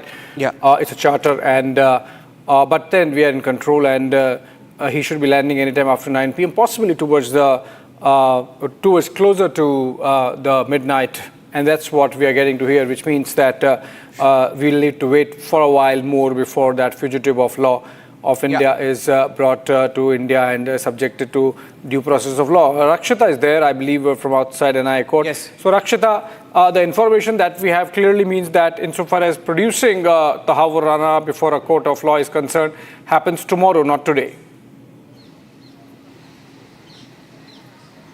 Right, Abhishek. Well, as you clearly mentioned and shared that very important information that it is going to be late evening. So the entire process, right from him landing and of course then him being officially arrested on Indian soil. Everybody is waiting for it. Yes, that is going to happen late night, what we understand. And thereafter, he's expected to NIA headquarters. So he should be there at the NIA headquarters on the ground floor where a special cell has been built for Tahawwur Rana. And in fact, an interrogation cell has also been made there where he will be questioned. Before that, he will be medically examined. Of course, India will be leaving no stone unturned to follow the due procedure, all the legal procedure. And this is an extradition. So, of course, India is in touch with the agencies and, of course, India's own law enforcement agencies will be keeping in mind all the paperwork that should be done, the due procedure that should be followed before he is interrogated, and thereafter call will be taken given the situation, given the security situation that is very sensitive, that should he be produced here physically tomorrow or should he be produced via video conferencing. That remains still in the realm of discussion, what we understand, because it is a very sensitive issue. His movement will be very sensitive and there is no stone that is being left unturned by the Delhi police or the paramilitary forces to ensure that there is tight security, the watertight security. If you see where we are right now at the Patiala House Court and also of course at NIA headquarters or at the airport, the Palam airport, and even at the IGI airport, everywhere. It's not just about, it's about, of course, about the Tahawwur Rana security, but all those people who are involved in the judicial process, right from the judge, right from the law enforcement agencies. You can see that more and more police personnel are right now as we speak entering the Patiala House Court. Women police personnel also arriving at the Patiala House Court right now as we speak, and already there are paramilitary forces right from the CRPF and also the TSF, the Tripura State Force, were also here deployed earlier in the day. So the security continues to be maintained irrespective when the hearing takes place. The legal procedure, the papers in connection with the cases that have been registered and the procedure that went out in the Mumbai court, they all have been received here. The paperwork is being done for his arrest as well at the NIA headquarters. We'll have to wait and watch when does he exactly arrive, and of course we cannot divulge much information because we're all for the security situation So yes, that is something that is very important. What we'll have to wait and watch when the judicial process starts, how many days, how long the custody is, judicial custody, NIA custody, if he is lodged in the high-profile Tihar jail, and how does the NIA go about, because it's a rock-solid case that the NIA, Abhishek, has prepared in what the evidences that were submitted in the US court. That, of course, clearly nailed it, and we got the extradition. India got Tahawwur Rana. Now, India will be, of course, trying this man, the murderer of Mumbai 26/11 terror attack. He should be, brought to the book here on Indian soil, and of course, everybody is waiting for justice to be delivered soonest.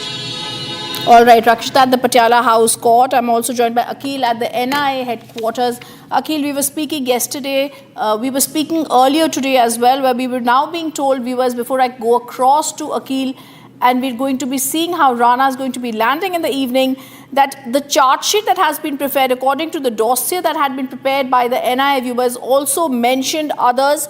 That includes Hafiz Syed, Zakir Rahman Lakhvi, Ilyas Kashmiri, Headley, of course, and Sajid Mir and others. Now, what is very critical also to see, and I think what was also averted by our forces that finally were there at the spot on 26/11, is what the NIA says in its charge sheet. They had also planned and mapped out other targets in India, which includes the National Defence College and India Gate in Delhi and multiple other centres as part of their plans to carry out terror attacks. Akhil, at the NIA sources, what are they telling you? Where will he be placed? Where will Tahawwur Rana be placed? And what are the details you are picking up about when and how soon can the interrogation begin? Like Rakshita is telling us, this could be a little long drawn.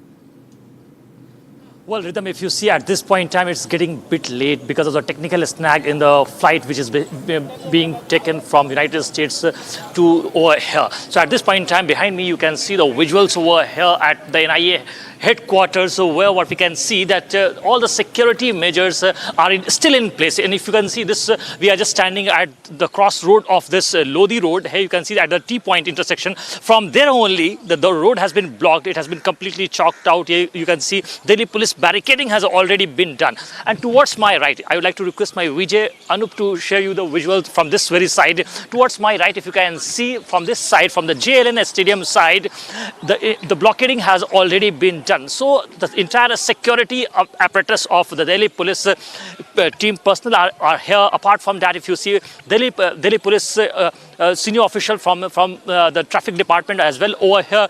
Apart from that, if you see the paramilitary force also over here. So the security measurement is completely in place. And the second thing which is going to be very important, what will happen when Tahawwur Rana arrive over here? The wanted terrorists arrive over here. So once he will be taken from the airport to this very headquarter, where what we are learning from our sources that at the ground floor there's a cell of medical examination, which is a procedural way of doing medical examination inside the world, because it's a very high-tech building over here you can see at this point in time. So their medical examination of Tahawwur Rana will be done, and after that it is very likely that initial interrogation will be done by a senior member team of the NIA, which include additional DG, 2 DIGs and SP as well. So after the interrogation, it is very likely, because if you see in this afternoon at around 1 p.m. what we have seen that there was a high-level meeting of the senior NIA officials, including NIA DG Sadanand Datte as well. In that meeting, it was very likely that discussed that how many days of custody they are going to ask for from the court. Because if you see at this point in time, initially NIA will seek, at least from our sources, if you see 2 weeks of police custody, and then after that they will go for the judicial custody for further interrogation. Because if you see in this very case, Tahawwur Rana, who is the co-conspirator, he's the accused number 2 in the charge sheet of the NIA. Because if you see the first accused number 1 is David Coleman Headley. So he was in contact. He was a deep associate of David Headley, and he was in constant touch. And if you just go by the charge sheet, in that charge sheet it's very clearly mentioned that since 2005, July 2005, both of them were in touch. Both of them came over here in the national capital, and not only in the national capital. Coming in as we are getting, this time it's coming in from the Bar Association. The Bar Association has now stated that they are going to ensure that everything is done in the most harmonious manner. They've issued a statement regarding the security, regarding the extradition also. After the extradition of 2611 terrorist Tahawwur Rana to India and his trial in Patiala House's NIA court, the association has said, our bar association is going to ensure there is no disruption in law and order and there is no interruption in the judicial proceedings. The Patiala House Court going all out to ensure that keeping in touch with national integrity and sovereignty of the country, there will be no interruption, there will be no disruption in the Patiala House Court. I want to go across straight to Rakshita, who's joining us from the Patiala House Court. Rakshita, the Delhi Bar Association issues this statement. It's very clear. This is crucial to understand because even when Ajmal Kasab was tried in Indian courts, the lawyers maintained silence, peace, and ensured that nothing was there that could be done, and everything was done in accordance with international standards. Similarly, Rakshita, they are saying that no matter what Tahawwur Rana has said to the American authorities on Indian practices, they're going to ensure that nothing can be said on them when he's produced, if he's produced in person in the Patiala House Court. Right, Rhythm. In fact, there is not any scope of risk that India can take right from the judicial process to his movement, to his very landing, to his arrest. Everything is something that the Indian agencies are very careful about, and there were meetings that have been held at the NIA headquarters to ensure that the due procedure takes place as smoothly and safely, very importantly, as possible, because Pakistan, remember, is right now in hot water. It's on tenterhooks. Literally, it's biting its nails, if I could just make an understatement, because it is going to be exposed. Pakistan is going to be exposed big time once, this man called Tahawwur Rana is in custody, is interrogated. And yes, talking about Patiala House Court, as we are tracking since morning, the DCP New Delhi also arrived here to take stock of the situation. Irrespective of what the timing, he lands here or not. He lands in the morning, he lands in the afternoon, the timing kept changing, and we saw the delay that has happened. But despite that, the security is being taken care of. We had the DCP, we had several other forces, the paramilitary forces also deployed here, and we see that there is vigilance that is maintained in and around the Patiala House Court. Not everybody is allowed inside the court. Whoever is allowed, he has been asked for his identity card, and also, of course, the purpose of visit as well. Not everybody is allowed to enter, not even the media with them, with their mics or cameras. Nobody is allowed inside from gate number 4 where I am reporting from. So yes, as far as the press release is concerned, the New Delhi Bar Association raising concern and saying that we will ensure that there is no disruption of law and order within the complex or disturbance in the judicial proceedings. We are cautious of the seriousness and gravity of the case, directly involved with the integrity of our country. Hence, as the office bearers of New Delhi Bar Association, Executive Committee is committed to ensure fair and transparent proceedings abiding by the law of the country. And of course, there is no word yet on whether he will be physically produced here or not, but that is something that will be kept under the wraps. Given the situation, there cannot be any risk that will be taken. All the details, the movement will be kept under wraps,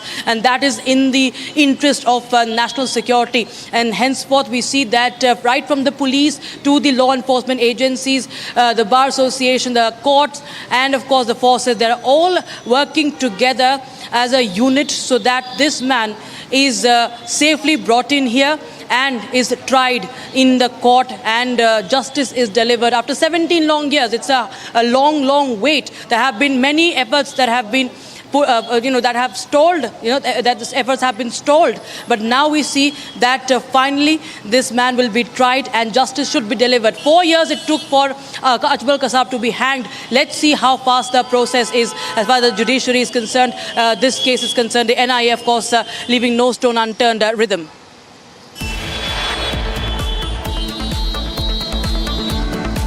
All right, we're still in a short break, viewers, but Republic TV's biggest coverage, Republic TV leading the coverage on Tahawwur.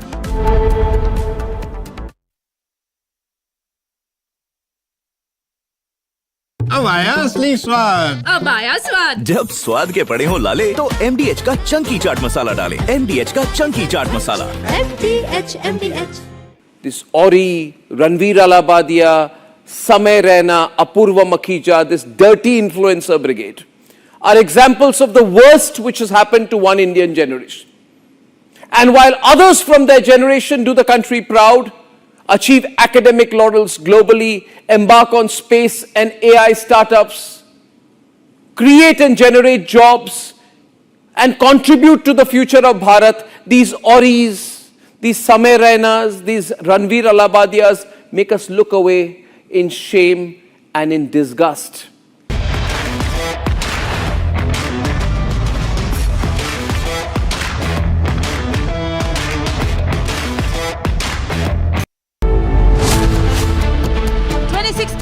Mastermind to finally face justice. Tahawwur in Indian custody after 17 years. Did UPA make peace with the 26/11 attack? Debating tonight at 9 p.m.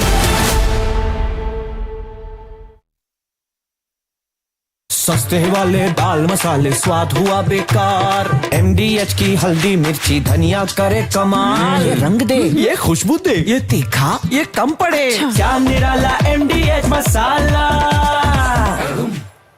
National positive influencers programme launch कर रहे हैं उसके बारे में मैं दो बातें आपसे शेयर करना चाहता हूं प्रधानमंत्री जी ग्लोबल कनेक्टिविटी के साथ ग्लोबल कनेक्टिविटी तो भरपूर है मगर जरूरत quality global good quality content की भी है और प्रॉब्लम कभी होती है कि लोग फॉलोअर्स या नंबर्स को देख के कंटेंट बनाते हैं प्रधानमंत्री जी हम चाहते हैं कि नैरेटिव को देख के कोई कंटेंट बनाए नंबर्स को देख के नहीं नंबर्स आ जाती हैं प्रधानमंत्री जी अगर नीयत सही हो जैसे आपने हर बार मुझे कहा अर्नब हिंदी में बात करो तो मैंने कहा कि मेरी तो हिंदी खराब है मगर मेरी नीयत साफ है तो प्रधानमंत्री जी हमारी नीयत बहुत clear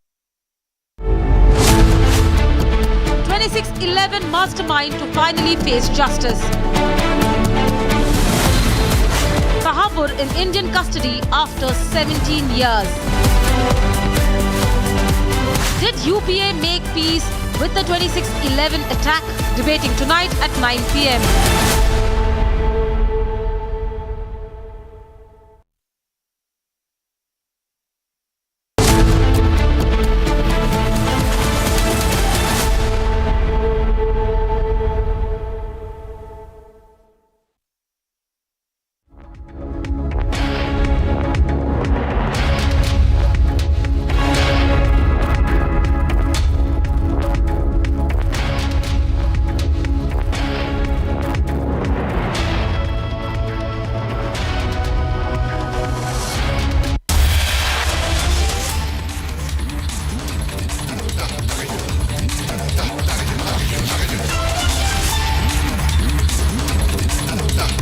Coming in, we've now been told the paramilitary is deployed outside the NIA headquarters where my colleagues were reporting from. The NIA headquarters where Tahawwur Rana is going to be brought to book in India. The charge sheet which named him as one of the main conspirators, NIA going to be interrogating him. It's at the headquarters where he's going to be there. Paramilitary now deployed outside the NIA headquarters. I'm going to try and go across to my colleague Akhil, who's been with us on the story. Very, very crystal clear. Tahawwur Rana arrested in Chicago earlier in 2009 for his links with the Lashkar-e-Toiba and earlier plots, however, found his name in the 2011 NIA charge sheet. The NIA is going to be the agency that's going to first interrogate him in India. Paramilitary forces deployed outside the NIA headquarters. Akhil continues to be with us. Akhil, one of the main plotters, the masterminds along with Hafiz Syed and David Coleman Headley of 26/11, Tahawwur Rana to be brought to NIA headquarters where paramilitary forces are already deployed. Give us more details.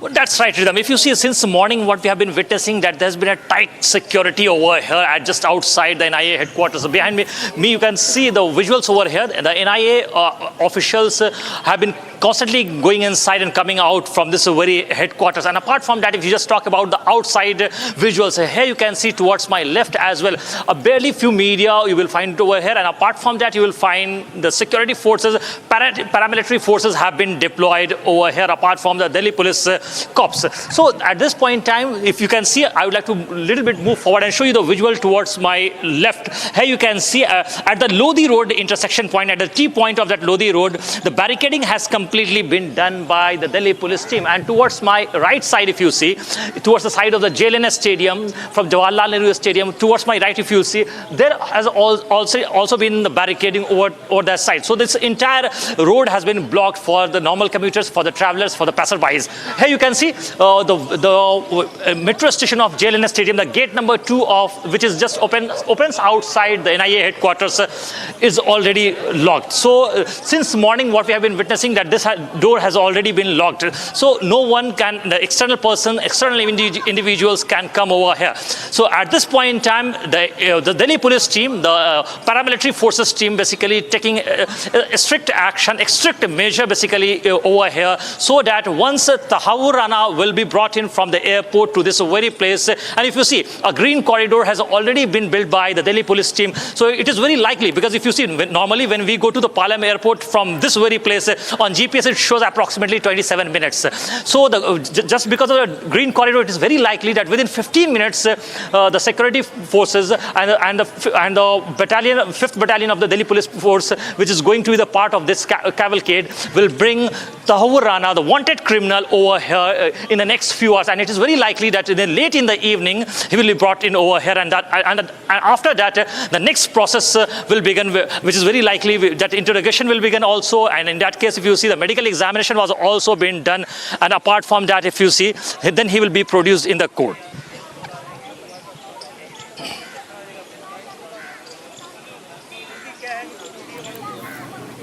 All right, this is the big story that we are breaking. NIA headquarters, paramilitary sources are there. We can see those visuals on the screen. India closes the loop on 26/11's hot chase. The extradition of the key conspirator expected to shed fresh light on his brief visit also to Kochi, we remember, in 2008. Following his arrest, the Kerala police had gathered intelligence that indicated he'd also spent time there. We also spoke earlier to the NIA investigators who revealed Rana had stayed at hotels on Marine Drive. Rakshita, I want to come across to you at the Patiala House Court. He had stayed at a hotel near Marine Drive on 16th of November 2008 under the pretext of conducting overseas recruitment, even published a newspaper advertisement inviting job seekers for opportunities in US and Canada. It suspected very, very clearly David Coleman Headley, whom he knew as a child, a US national of Pakistani origin, the terrorist. He also conducted reconnaissances of the 26/11 attack sites, visited Kochi prior to the attacks. I want to get more details about what and where. Rakshita, is Tahawwur Rana likely to be lodged in Delhi?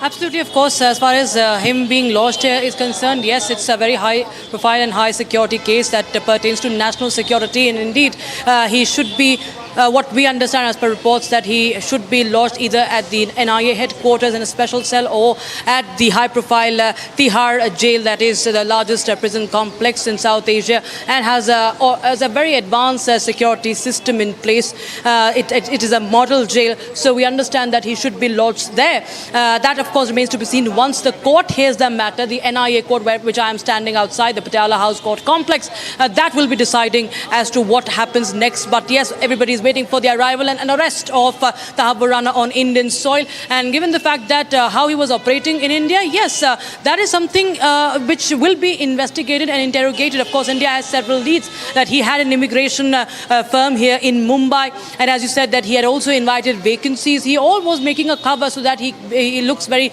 legitimate, so that his undercover activities are not exposed. Remember, he is the one who, in fact, not just recceed several locations in the country, several cities in the country himself, but also held David Coleman Headley, the #1 accused in the case, to, in fact, conduct the recce of several locations, including the Chabad House or the Trident Hotel, Nariman Point, the Taj Hotel, of course, the CST station, and several other locations in Mumbai and in many other countries, because they were planning some more attacks. Not just that, he also helped David Coleman Headley to extend his visa by 5 to 10 years. That is also, many questions about not just those working from Pakistan, but who was helping him on Indian soil. The sleeper cells, who were the local, where was he getting the local support from? Who were those people who were letting this happen, letting these people thrive over here back then? That is the biggest question. And what is expected is that all that will be revealed because it was something that is a security breach. What were the intelligence agencies doing back then? Who was helping him out? That is something that will be also interrogated, and that is everybody what is waiting for. Many people will be exposed, rhythm in this interrogation once Tahawwur Rana arrives. People who were operating from within the country, the enemies within the country, and of course Pakistan once again will be in the spot. It will be in the dock and will be exposed. I think I completely agree with you there, because the larger picture, Rakshita, is really going to be to see who else was involved here. I also want to tell our viewers what's going to be happening at the Patiala house court where Rakshita is. The first thing that's going to happen, viewers, when Tahawwur Rana is brought out from the Palam airport, is the NIA is going to be in the court and they're going to seek his custody. Once the custody is taken, the court appearance could be there of Tahawwur Rana himself, or his custody could be sought. I want to explain to our viewers that unlike other kangaroo courts that are there in Pakistan, in India we are very clearly giving him the full legal justice system exactly like any other citizen in India would be getting. Tahawwur Rana is going to be getting the full protection, the full right of the judicial system. This is the beauty of India. First, his custody is going to be sought under the Indian law. After his custody has been given and he's landing in Delhi's Palam airport, he will then make way to the headquarters of the NIA, where my colleague Akhil is reporting from. At the NIA headquarters, there is a high security cell that has been readied for his interrogation. Only after his custody is sought will the interrogation begin. He will then, thirdly, be put on trial for his involvement as one of the main masterminds of the 26/11 attack, which we all know claimed 166 lives during a 3-day coordinated assault in our city of Mumbai. Akhil, I want to come back to you. Rana's arrival, that's been cloaked in a dense security blanket, comes hours after Pakistan's Foreign Office has issued a very carefully worded statement where they distance themselves from him. That's right, Rhythm. If you see, it's not going to work in Pakistan's favor, because if you see, Prime Minister Modi has reiterated this over and over and over again, that terror and talk cannot go together. And Pakistan has constantly been seen as the exporter of terrorism. This we have been seeing it for a very long time, and Pakistan has constantly been denying it. But if you see what has happened in 2011, when US forces, basically naval forces, Navy SEAL forces, basically tracked down Osama bin Laden from Abbottabad, and then he was shot down over there. So if you see, Pakistan has been seen as a breeding ground for the terrorists. So this has been a very long dispute, because Pakistan has been seen as an exporter of terrorism. But second point I would like to mention over here, Pakistani officials, some of them have said that if you see this accused, this wanted terrorist, Tahawwur Rana is a Canadian citizen. But if you just go by the charge sheet filed by the NIA, in that charge sheet there are 9 individuals who have been named. And if you see the accused number 2, Tahawwur Rana, is not Pakistani citizen, but he has got links with Pakistan. In that charge sheet, if you just go by the charge sheet, accused number 3, Hafiz Saeed, who is in the militant wings of Pakistani ISI unit as well, who has been known as a Bade Chacha. And if you talk about the accused number 4, who is Lakwi is known as a Chote Chacha. So these are the people whom with Tahawwur Rana were in constant touch for a very long time, not for a year or 2 or something like that. He was in touch for them for almost a decade. And if you see, Tahawwur Rana basically became the part of this elite network, Lashkar-e-Taiba network, since 2002. So what we are getting from our sources from the NIA,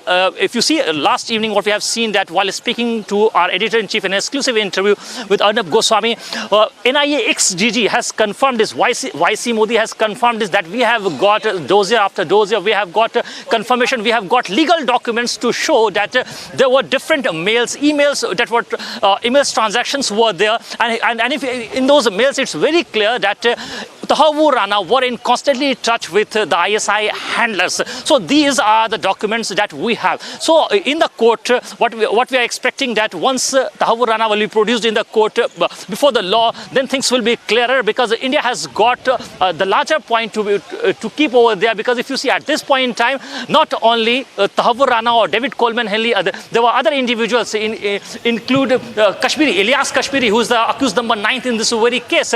If you talk about talk about Major Iqbal. Major Iqbal was one of the prime finance.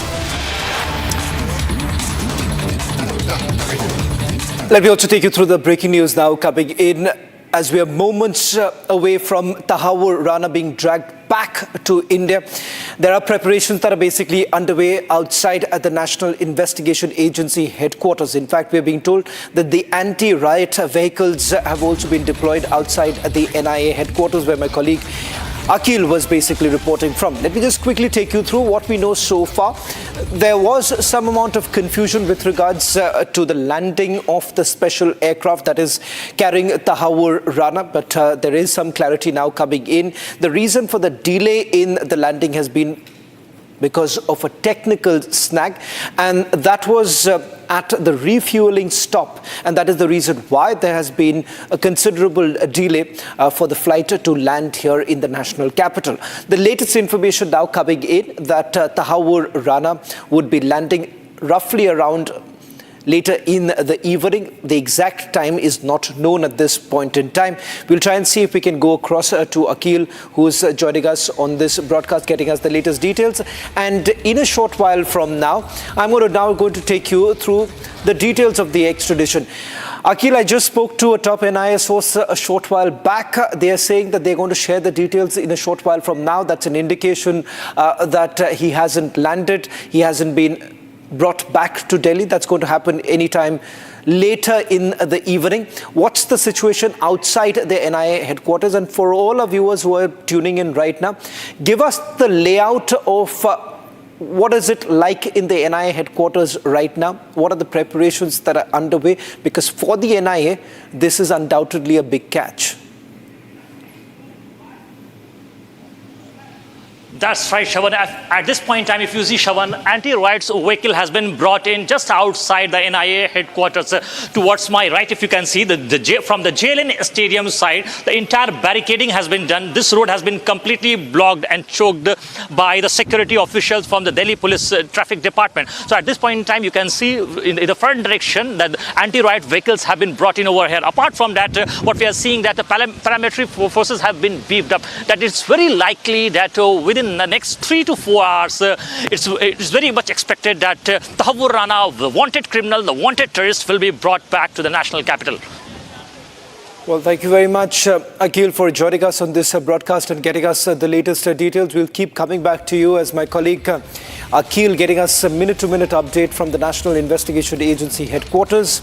Also, our reporters from the Palam Technical Airport we'll try and go across to Piyush Ori in a short while from now. But let me just quickly take you through some of the details that are basically emerging. One, the significance of the extradition itself.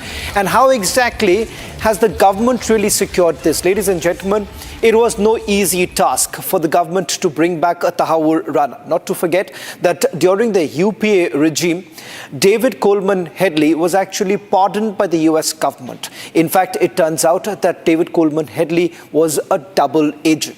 But how exactly did India really navigate this? And we have reached at a stage where you have Tahawwur Rana being dragged back. And the significance of this, I'm going to tell you in a short while from now. One, it was the pursuit of the 2611 plotter since Prime Minister Modi's second term. In fact, there were clear instructions that was given to the National Investigation Agency to immediately move the application for extradition. This was after Tahawwur Rana had completed his term and he was being let off on compassionate grounds by the US court. But this was on the very day that he was supposed to be released that India had already moved the extradition request. And that is the reason why many would say there was a clincher that we're really looking at. Let's move to the other. Formal extradition efforts started back in 2019, in December 2019. Let's take you through the other details coming in. All diplomatic channels were basically used to extradite Tahawwur Rana. In fact, the last meeting between President Trump and Prime Minister Modi ensured that the deal was done and a communication was made thereafter. Let's move to the others. India essentially gave foolproof documentation to United States. Let me just try and explain this to you. What do we really mean by foolproof evidence? That is essentially the email exchanges between Tahawwur Rana and David Coleman Headley. Apart from that, there were electronic evidence that was gathered first by the Mumbai police and thereafter by the National Investigation Agency. Now, India's evidence clincher on Tahawwur Rana in the US court, so much so that the US court in its order essentially observed that there was enough evidence that was provided by the Indian security agencies to extradite Tahawwur Rana, despite the double jeopardy argument that was put forth by the legal counsel of Tahawwur Rana. India's agencies were satisfied US concerns on the international standards, saying that this was after a criminal conspiracy, and this was not just a crime that was committed here in India, this was crime against humanity, is also the argument that was put forth. Let's take you through the others coming in. Now, there was also a video proof of Indian facilities that were shared with US courts. In fact, from the devices that were recovered from David Coleman Headley, there were pictures and coordinates of various locations in Mumbai and institutions that they basically wanted to target. These coordinates were thereafter given to Tahawwur Rana.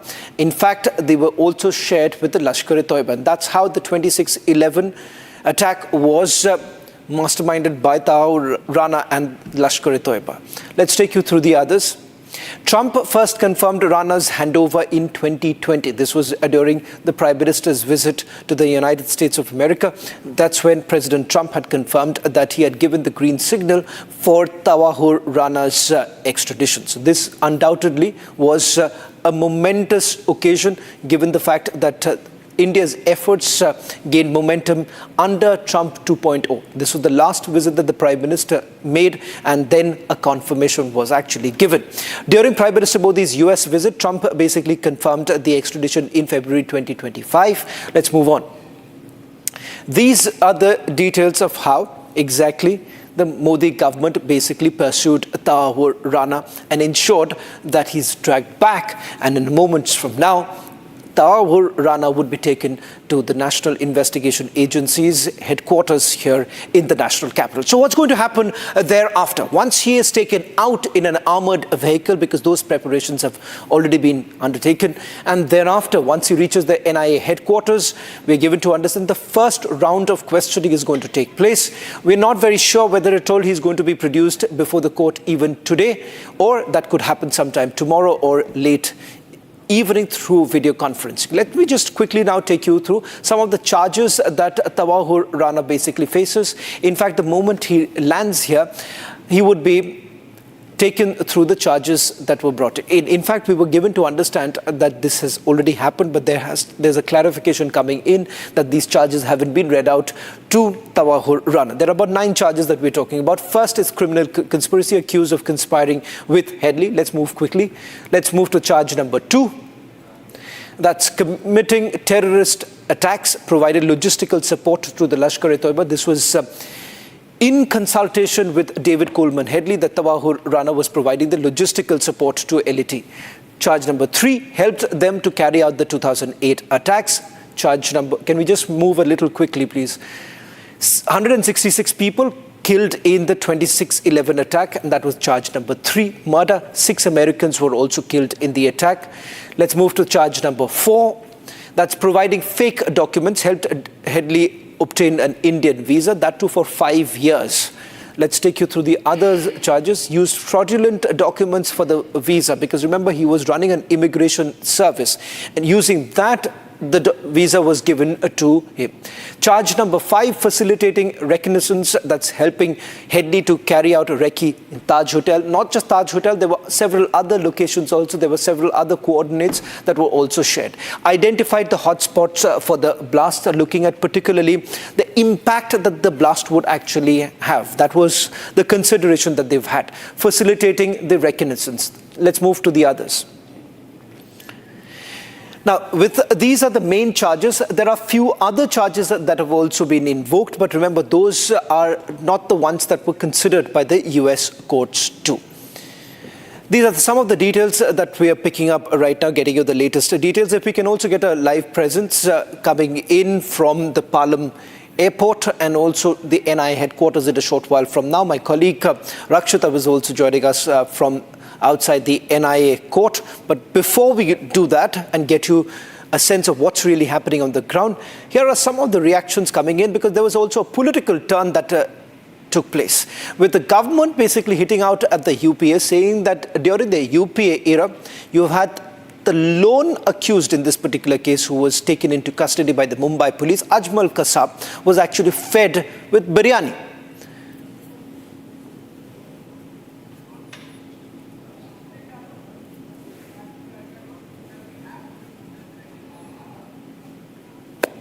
In fact, we'll try and play out the reactions in a short while from now. In fact, we'll go to Piyush first, who's joining us from the Palam airport, getting us the latest details. And in a short while from now, revisiting some of the locations where these attacks actually took place. And for many today, this would be some sort of a closure really coming in. I'm not too very sure right now. These visuals, these images that you see on your screens are from the National Investigation Agency's headquarters, where you see these are the anti-riot vehicles that were brought in. So there are heavy preparations that are basically underway right now. Particularly, remember, there is a security threat to this high extradition value person that has been brought in. That's how he's been termed as by the intel agencies right now, saying that he's in high extradition value, and that is the reason why these are measures that are being taken. I'm not very sure if we have any live presence. If we do, let me try and go across to Piyush, getting us the latest details.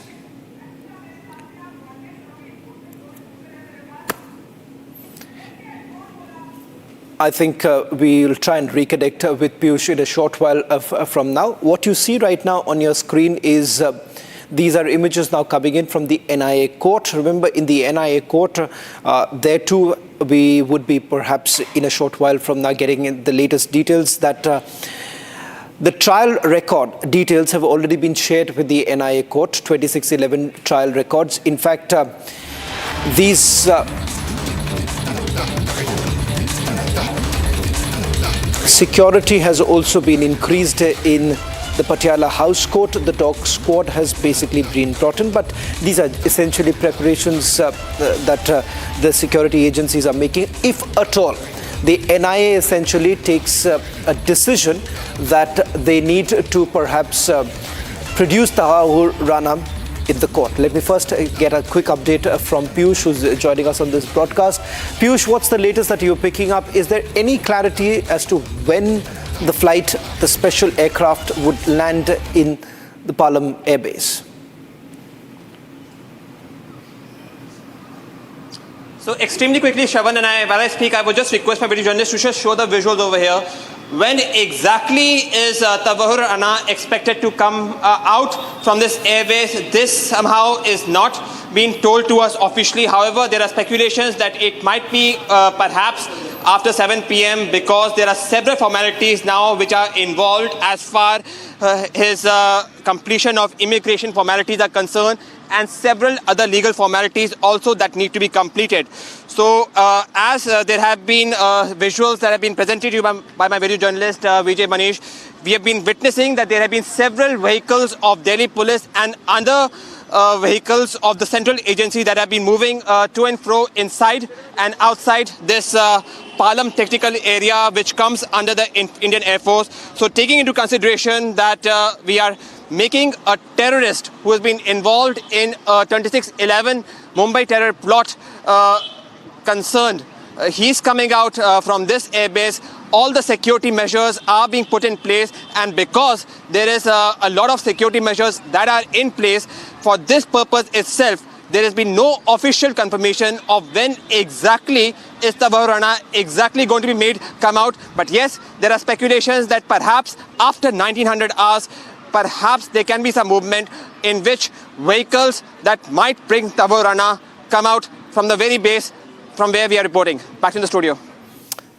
Let me also go across to my colleague Meenakshi, who's joining us from Mumbai.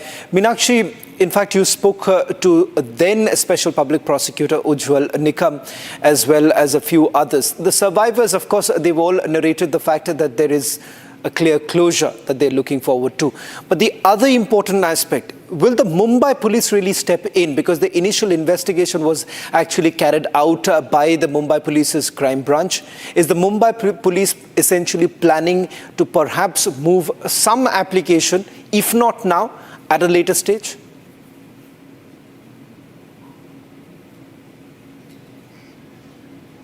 Well, Shravan, this Tahawwur Rana, who is the main conspirator, co-conspirator of Mumbai 2611, and you were talking about Mumbai crime branch role, and I'm saying that now that Mumbai crime branch, they already filed their fifth supplementary charge sheet, which is 405 pages, which stated that Tahawwur Rana, who is the main conspirator, who is the co-conspirator with Headley, and now this evidence from Mumbai crime branch that submitted it as a charge sheet, that Mumbai crime branch stated that this Tahawwur Rana, who is the co-conspirator who stayed in Mumbai from 11 November to 20th November 2008, and in India and in Mumbai he stayed 2 days. After before some few days of Mumbai attack, he left Mumbai and he left India, and he travelled to Beijing, via Beijing to Dubai. Now Mumbai crime branch is saying it's a case of NIA, and they are waiting for landing of Tahawwur Rana, and after NIA court, after producing before NIA court, they will plan for the next step. They are saying now we have been informed that they are saying now they are waiting for the next step after that Tahawwur Rana presented before NIA court. I am now right outside that Taj Palace of Mumbai. I'm just requesting you to just hold on for a minute. I'm just getting a breaking news right now from the Patiala House Court. That's the NIA court, where I believe there's been some movement that's taking place. In fact, my colleague Rakshita is joining us on this broadcast. Rakshita, walk us through the details that you're picking up. What's really happening there? No, as we were talking earlier, also that the security continues to be to get beefed up. We see that police personnel have now flanking both sides of this gate number 4, and yes, anybody who tries to enter is being investigated. His identity is being ascertained, and also if you see here, there are several of the Delhi police vehicles, the vans, also that are one after the other. They are parked outside. The dog squad also had just entered a while back. It is still inside, it has not come out. So the preparations for the proceeding, the court proceedings, wherever they take place, are being taken care of ahead of the arrival of Tahawwur Rana. We also saw the SWAT vehicle also outside the Patiala House court complex. So that's why we say that the top police officials have also come in today to take care of, to take stock of the situation. So that of course remains very important, irrespective when he's produced, if he is produced here in person or via video conferencing. The judge of course will also be here whenever the proceedings take place. So this complex becomes very important as far as the judicial process is considered, and there is a watertight security in and around the Patiala House Court. So. Well, thank you very much, Rakshita, for getting us the latest details. Let me just quickly recap for all our viewers who are joining us right now. In fact, in a short while from now, we're expecting the special aircraft carrying Tahawwur Rana to land in the national capital, and thereafter he would be taken to the National Investigation Agency headquarters. We in fact also spoke to the former NIA chief. This was the time when the NIA had taken over this entire investigation. He's also the former Kerala DGP. Listen in. We had never gotten access to interrogate Rana Therefore, his extradition assumes more importance and significance because Indian investigators and other agencies could get more details of the larger conspiracy, which is going even beyond Mumbai attack. Therefore, Rana's presence in India is very crucial. And I am sure the National Investigation Agency, the Mumbai Police and other agencies coming together will do a great job, which they are capable of, in actually extracting maximum information and converting them to evidence and filing supplementary charge sheets in the respective courts of law and prosecute him successfully to give him maximum punishment. You heard the former NIA director indicating that they were prevented from questioning Tahawwur Rana. His extradition becomes extremely crucial, and let me tell you why. And what is his direct role as far as the 26/11 attacks are concerned? One, that he was in touch with the terror group leaders in Pakistan. So he was some sort of a conduit between David Coleman Headley and few of the handlers with Lashkar-e-Toiba. Let's move on. The role of Tahawwur Rana here. Can we please move on? Well, in fact, key conspirators Headley testified against Rana. In fact, it was David Coleman Headley who had testified saying that he was in touch with Tahawwur Rana. They both know each other. Rana had helped Headley obtain Indian passport for the recce before the attack. So that's how David Coleman Headley, also known as Dawood Gilani, entered India. Few years before the attack took place, recceed several locations. Let's move on. Rana helped Headley to forge his identity in India. That's how he secured a 5-year visa and through the immigration service. Let's move on to the others. In fact, provided blueprint of the 26/11 attack to Lashkar-e-Toiba. That's how he, through Tahawwur Rana, sent out the coordinates and also identified the locations which are going to have the best possible impact. That's the line that he had actually used. Convicted for providing material support to Lashkar-e-Toiba. That's what the US court had indicated. And not just the 26/11 attacks, but also for the Denmark attack. Tahawwur Rana has links with Pakistan's ISI. And that has been established through the direct communication that he's had with the military officers. That actually gives you a sense of Tahawwur Rana and his direct links with the Pakistani military. In fact, in a short while from now, after 17 years, the co-conspirator of 26/11 is now being brought back.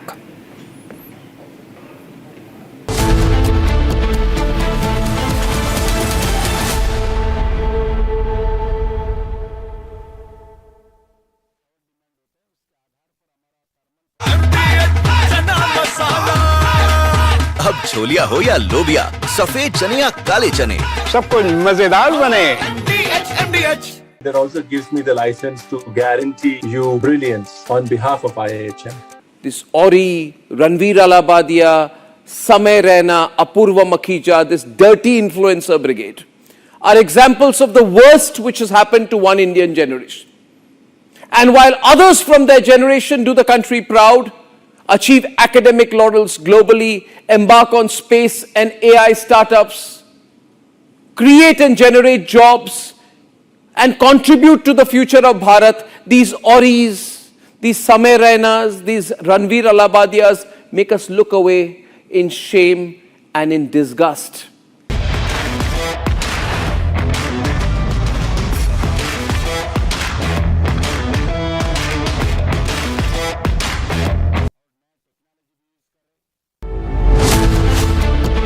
Tahawwur Rana's extradition shakes Pakistan.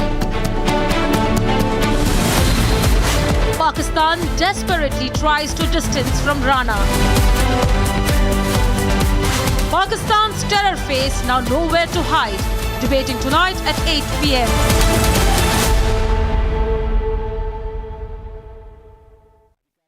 MDH का kitchen king kitchen में हो तो हम सब कुछ बना सकते हैं। बैंगन का भरता, आलू गोभी, भिंडी मसाला और भी बहुत कुछ। MDH national positive influencers programme launch कर रहे हैं। उसके बारे में मैं दो बातें आपसे शेयर करना चाहता हूं।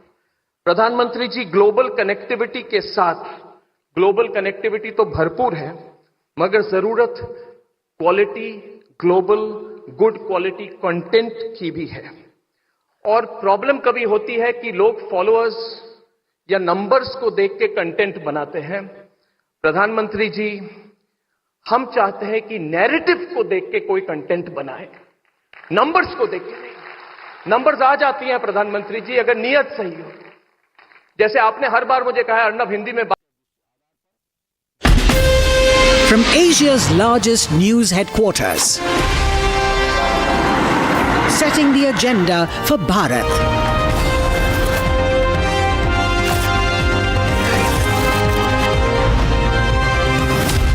You're watching Republic.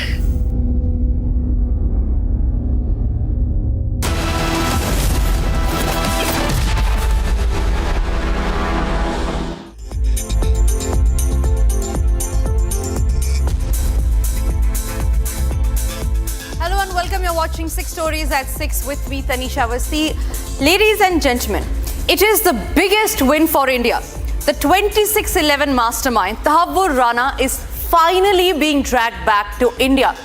The 17 years long wait has finally come to an end. So on this edition, we will get you the 6 angles that you need to know on this top story. Angle number 1, it is game up and time up for Tahawwur Rana. Tahawwur Rana is being brought back from the United States. He is expected to land anytime soon from now, and we are reporting live from the Palam airport, where we will get the first pictures of this mastermind.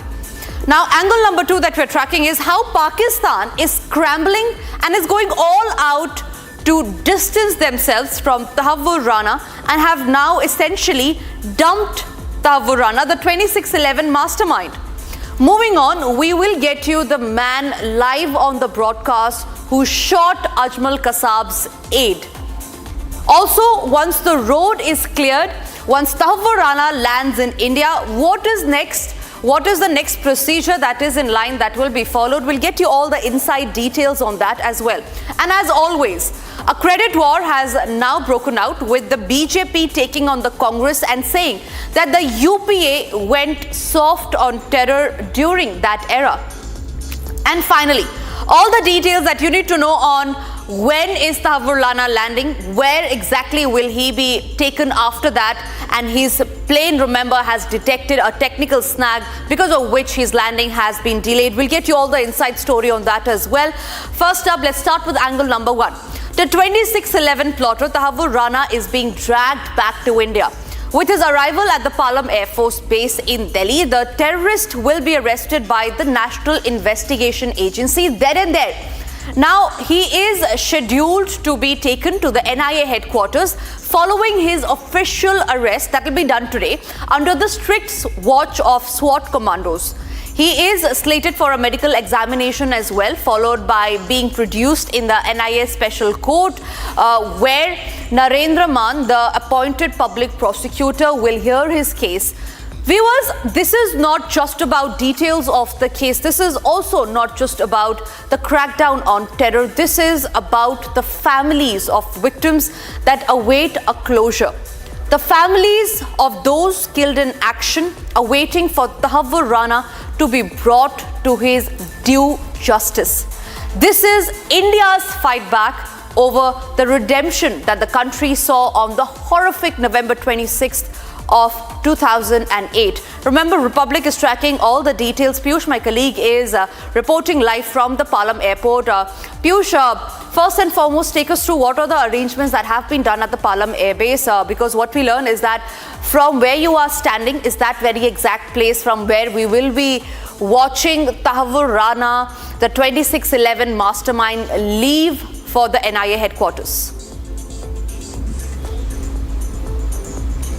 Tanisha, very quickly, I will just request my video journalist to just show the visuals of Palam technical area, and you can understand the significance of this area because it is from this area where several top ministers, including the Prime Minister, often leaves when they come from abroad to the country. So yes, with this route being taken with Tahawwur Rana, the dreaded terrorist who has been reportedly involved in the 26/11 Mumbai terror attacks, being used to move from this location to the NIA headquarters, you can understand that how much importance does the security agency that includes not only the NIA but several other central agencies, they are paying to make sure that all the security protocols are made in place when Tahawwur Rana is brought from America to this place, and from this place they are going to be sent to NIA headquarters, most possibly where he's going to be kept under the custody and interrogated for the dreaded crimes which he has committed.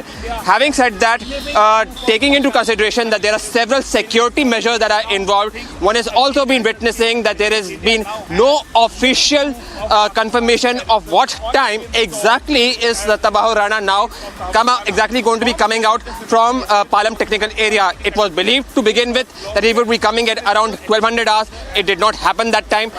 It was believed that he's going to be coming out from this airbase at around 1500 hours. It did not occur. And now there are speculations that he might come out from this area at around 1900 hours, following which all the legal proceedings are going to be taking place, and then his custody is going to be taken by the NIA. The key question is that now when exactly is Tahawwur Rana going to come out from this, because India, Bharat, is waiting that the terrorist which did bleed India on 2008 is brought to book as per the law. Back in the studio. Thank you very much for sharing those details. We will keep coming back to you as and when we see action in your frame. But for now, we move on to the other angles that we are tracking in this story now. Ladies and gentlemen, in a very, very classic move, which everyone saw coming, Pakistan has backed out from even identifying Tahawwur Rana as one of their own. Now, stranded and aloof, Pakistan has distanced itself from Tahawwur Rana, calling him a Canadian citizen. However, this recipe may not be enough. Pakistan may not be able to hide behind the Canadian citizenship card that is trying to play. In fact, the Pakistani state is moments away from standing exposed on their involvement in the 26/11 Mumbai terrorist attacks that shook India. Tahawwur Rana, the key conspirator of the terror strike, was serving the Pakistan army as a doctor. Despite this and enough and more evidences that points fingers at Pakistan, the country is making all-out efforts to deflect from their global image when it comes to terrorism and fanning destruction across India. Here's what Pakistan has to say in their defense. I'll have to check the details, but what I understand, the specifics I'll try to find out, which you have referred about a specific prisoner being sent in March and other news. I'm not privy to those, but I'll check. But what I can give a broad context of Pakistan-UK relations, and within that, consular relations are, of course, consular cooperation is a very important component of that. And there are various agreements governing the consular relations between two countries. And overall, as a foreign ministry, we are satisfied. All arrangements are working satisfactorily. But this particular incident, I'll check. About London visit also, I'll get back to you. On the Tahawwur Rana issue, we have conveyed our position regarding his Canadian nationality. And as far as our record indicates, he did not even apply for renewal of his Pakistani origin documents for the last 2 decades. I reiterate position, we will give further updates in due course. Well, that was the Foreign Minister of Pakistan, Ishaq Dar, who says that Pakistan is away. It has distanced itself already, and that Tahawwur Rana is a Canadian citizen. But as much as Pakistan wants to distance itself, it is this details that will nail how Pakistan did play a role in the 26/11 attack. Now, Rana worked with Pakistan Army as a doctor, and that is a known fact that is known to everybody. So he was one of those who aided in the terror attacks. Now, he acquired Canadian citizenship and became an ISI asset. So this is a fact that is known, and that is why Pakistan cannot deny the fact that Tahawwur Rana was one of their own. The last point that we want to put out here is that Tahawwur Rana executed Pak ISI plan by facilitating David Headley. So these are the three key pointers that nail Pakistan's role when it comes to helping terrorists like these in putting out the plan for the 26/11 attack. We move on to the third angle on this edition now. As the horrors of the 26/11 attacks unfolded, there were many, from the commuters on the streets, suburban train passengers, shop owners, to people who happened to be at the wrong places at the wrong time, watched it all from the close quarters. Now, across households, on television screens, people watched terrified and clueless as resilient Mumbaikars tackled the immediate fallout of the worst terror attacks to hit the city.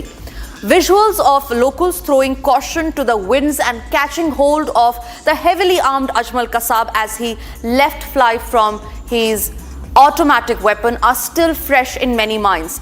Joining us live on this edition is Heightened Bhavrankar, who shot terrorist Abu Ismail Khan, who was steering the hijacked Skoda car with terrorist Ajmal Kasab next to him. He will be with us in just some moments from now. We'll try and get that connection back. But remember, ladies and gentlemen, this is the story of getting justice, of providing justice to those families who have seen the horror unfold in front of their eyes.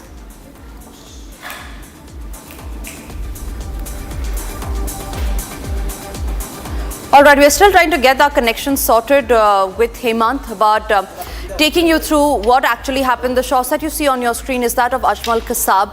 He was one of the attacker of the 26/11, one of the mastermind of the 26/11. He was hanged to death. The question now arises if Tahawwur Rana will face the same destiny as that of Ajmal Kasab.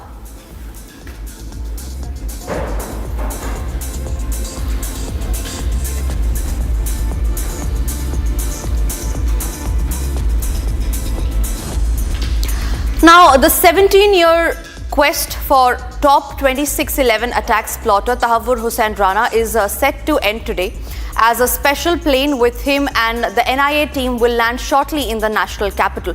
The extradition on Rana, who take the top 26/11 targets, including the Taj and Trident hotels, will set in motion a process of bringing the plotters and perpetrators of these dastardly terror attacks to justice.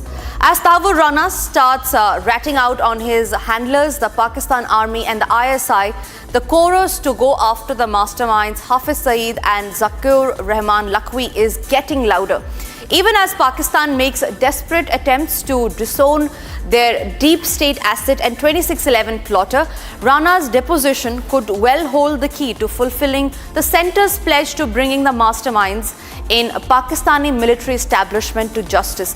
Let's see how this extradition will help India. So we will take you through certain points to know on how Rana, who was the main plotter of the 26/11, how his extradition is going to help India, not just to now get Rana, but to also get the other ISI handlers back in India. So now Rana knows the ISI 26/11 plan. He is the one who's going to spill the beans on Pakistan 26/11 plot, and that is why we say how extradition can help India. Now he is also the man who knows the names of Pakistan Army officers who were involved in the 26/11 attack. So it is not just Tahawwur Rana, but it is also the other names who were involved in the attack, the terrorists that were aided by Pakistan, whose names are going to come out. Now Rana can give details of the LET Pak Army links. So this is one of the main pointers that we are looking at. These are also the line of questioning on which the NIA will be questioning Tahawwur Rana. His interrogation would plug gaps in 26/11 conspiracy. Remember, there are many missing puzzles. It is like a jigsaw puzzle where it was not just Tahawwur Rana, it was not just Ajmal Kasab, but there were other handlers as well that were involved in 26/11 attack, and those names will now tumble out of the skeleton. Now, it is Tahawwur Rana who can connect the dots on Pakistan's roles, and that is why, ladies and gentlemen, Pakistan is completely rattled because their secret is going to come out now, and that is why their foreign ministry has released a statement after very long, and so much so that they have now completely distanced themselves. Now, Tahawwur Rana's testimony is crucial for corroborating Pakistan's role in terror. So all in all, it all bottles down to one thing, that is Pakistan's role in aiding the 26/11 terror attacks. Rana was involved in ISI funding channels and can help India case before the FATF. So these are some of the major pointers that we are looking at once the NIA formally arrests Tahawwur Rana. Akhil, my colleague, is joining me live from the outside the NIA headquarters. Akhil, what is it that the NIA will be looking forward after Tahawwur Rana's arrest has been done formally? Well, if you see at this point in time, NIA is going to completely establish the truths. And if you see, if you just go by the details which have been shared by the NIA officials, and what we have seen that earlier, if you see, Tahawwur Rana was in constant touch with David Coleman Headley, and for a very long time. If you see, when both of them were arrested from the Chicago airport in 2009, so at that point in time, they were planning to flee to Pakistan. And if you see, prior to that, they were constantly in touch since 2005. The incident took place in 2008. So the NIA, not only the NIA, other central agencies, including the RAW and IB officials, will also be questioning Tahawwur Rana in this very case, because he is the one of the key conspirators, apart from David Headley, who basically executed the entire plan. How basically he meticulously planned this entire operation, because if you see, he basically founded a company, a visa firm over here in Mumbai, and after that they were basically doing, at the backdrop of that, they were doing this plan. So it's going to be very crucial to see and wait and watch that how this investigation unfolds from here on. Thank you very much for getting those details. Now, as the country awaits its big terror catch, a political war of words to appropriate the credit for extradition of the 26/11 plotter Tahawwur Rana Hussain has now broken out. It is Union Commerce Minister Piyush Goyal who came down heavily on the erstwhile Congress-led UPA, which was in power during the 26/11 attacks. Now, it is Piyush Goyal who has accused the Congress of going soft on terror, and even said that it was Congress who was serving biryani to the lone surviving 26/11 attacker Ajmal Kasab. Hear what he had to say. Congress सरकार के समय हम जिस hotel में खड़े हैं, यहीं पर आतंकवादियों ने हमला किया था। ये होटल पे लोगों की जान गई थी, लेकिन कांग्रेस की सरकार ने कुछ किया नहीं आरोपियों के ऊपर सख्त सजा दिलाने के लिए, बल्कि जो पकड़ा गया था कसब, उसको भी बिरयानी खिलाते थे। ये मोदी जी का दृढ़ संकल्प था कि जिन लोगों ने हमारी देश पर आंख उठाई उनको सख्त से सख्त सजा मिले, और आज हर भारतवासी को गर्व है मोदी जी पर। विशेषकर हम सब मुंबईकर कृतज्ञ हैं मोदी जी के कि ऐसे लोग जिन्होंने हमारे देश के ऊपर हिंसक आक्रामक हमला किया था, उनको हम भारत के धरती पर भारत के कानून के अंतर्गत सजा दिलाएंगे। Now, if जब से प्रधानमंत्री माननीय नरेंद्र मोदी जी बने हैं, तब से देशद्रोहियों पर कड़ी नजर रखी गई है, और माननीय प्रधानमंत्री आदरणीय नरेंद्र मोदी जी के नेतृत्व में और माननीय गृह मंत्री श्री अमित शाह जी के मार्गदर्शन में इस देश से आतंकवाद लगभग सफाया की ओर है, और जो भी देशद्रोही हैं, जो इस भारत में अस्थिरता पैदा करना चाहा है, इन 14 वर्षों में उन पर कड़ी कार्रवाई हुई है, और कोई देशद्रोही अब बचने वाला नहीं। कितनी बड़ी उपलब्धि प्रधानमंत्री नरेंद्र मोदी का मानते हैं? जब से प्रधानमंत्री माननीय नरेंद्र मोदी जी बने हैं, तब से देशद्रोहियों पर कड़ी नजर रखी गई है और माननीय प्रधानमंत्री आदरणीय नरेंद्र मोदी जी के नेतृत्व में और माननीय गृह मंत्री श्री अमित शाह जी के मार्गदर्शन में इस देश से आतंकवाद लगभग सफाया की ओर है और जो भी देशद्रोही हैं, जो इस भारत में अस्थिरता पैदा करना चाहा है, इन 14 वर्षों में उन पर कड़ी कार्रवाई हुई है और कोई देशद्रोही अब बचने वाला नहीं। Now, if top sources are to be believed, it is 2611 plotter Tahawwur Rana Hussain will be landing in Indian soil in just some moments from now. His exact time was said to be around 7 p.m. However, we learned that there was a technical snag that was reported and while he was in the Indian airspace. But what we do learn is that he will be landing anytime soon. Those are the live visuals from the Palam airport from where Tahawwur Rana will be taken to the NIA court, after which the procedures for formally arresting him will be taken forward by the National Investigation Agency. All right, so security has been beefed at all places where Tahawwur Rana will be stopping. Number one is the Palam airport, where after the plane lands, there will be a cavalcade that will be escorting him with tight security towards the NIA headquarters, after which he will be produced via video conferencing is what we know. Now, security has been beefed up at around all the places, be the Patiala house court, the NIA headquarters or the Palam airport. So Piyush is joining me live on the broadcast from outside the Palam airport. Piyush, we know that in just some moments from now, Tahawwur Rana will be coming out of that gate. What is it that you are seeing and witnessing on the ground right now? So very quickly, I will just request my video journalist to just show the visuals over here, and perhaps there is speculation that there can be some activity after 1900 hours.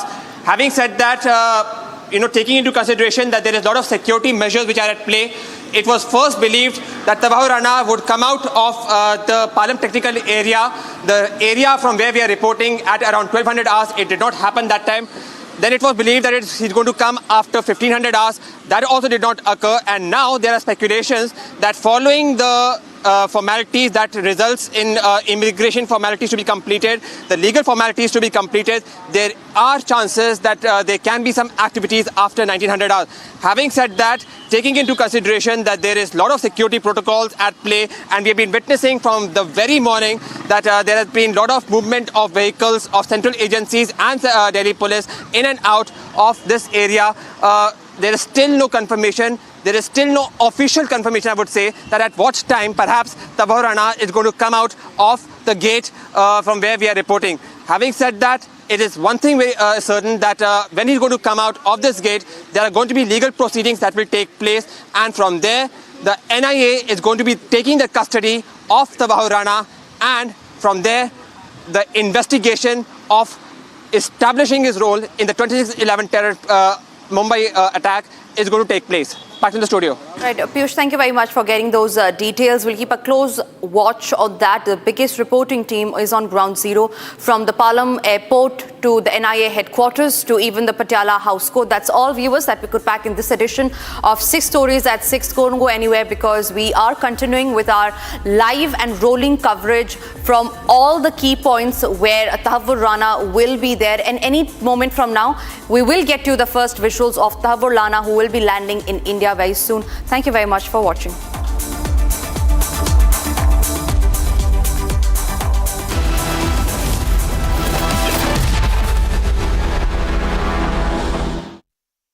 MDH का kitchen king kitchen में हो तो हम सब कुछ बना सकते हैं। बैंगन का भरता, आलू गोभी, भिंडी मसाला और भी बहुत कुछ।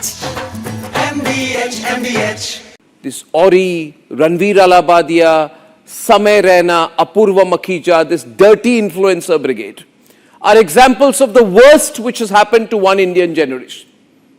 And while others from their generation do the country proud, achieve academic laurels globally, embark on space and AI startups, create and generate jobs, and contribute to the future of Bharat, these Auris, these Samay Rainas, these Ranveer Alabadias make us look away in shame and in disgust.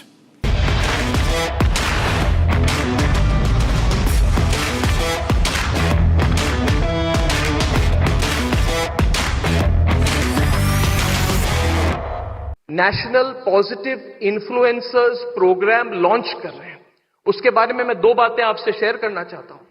प्रधानमंत्री जी, global connectivity के साथ, global connectivity तो भरपूर है, मगर जरूरत quality, global good quality content की भी है। और प्रॉब्लम कभी होती है कि लोग फॉलोअर्स या नंबर्स को देख के कंटेंट बनाते हैं। प्रधानमंत्री जी, हम चाहते हैं कि नैरेटिव को देख के कोई कंटेंट बनाए, नंबर्स को देख के नहीं। नंबर्स आ जाती हैं प्रधानमंत्री जी अगर नीयत सही हो। जैसे आपने हर बार मुझे कहा अर्नब हिंदी में बात करो, तो मैंने कहा कि मेरी तो हिंदी खराब है मगर मेरी नीयत साफ है। तो प्रधानमंत्री जी, हमारी नीयत बहुत क्लीन है। जहां भी पहुंचे हम, क्योंकि we have clear intent in our hearts, और हम पॉजिटिव इन्फ्लुएंसर प्रोग्राम बना रहे हैं।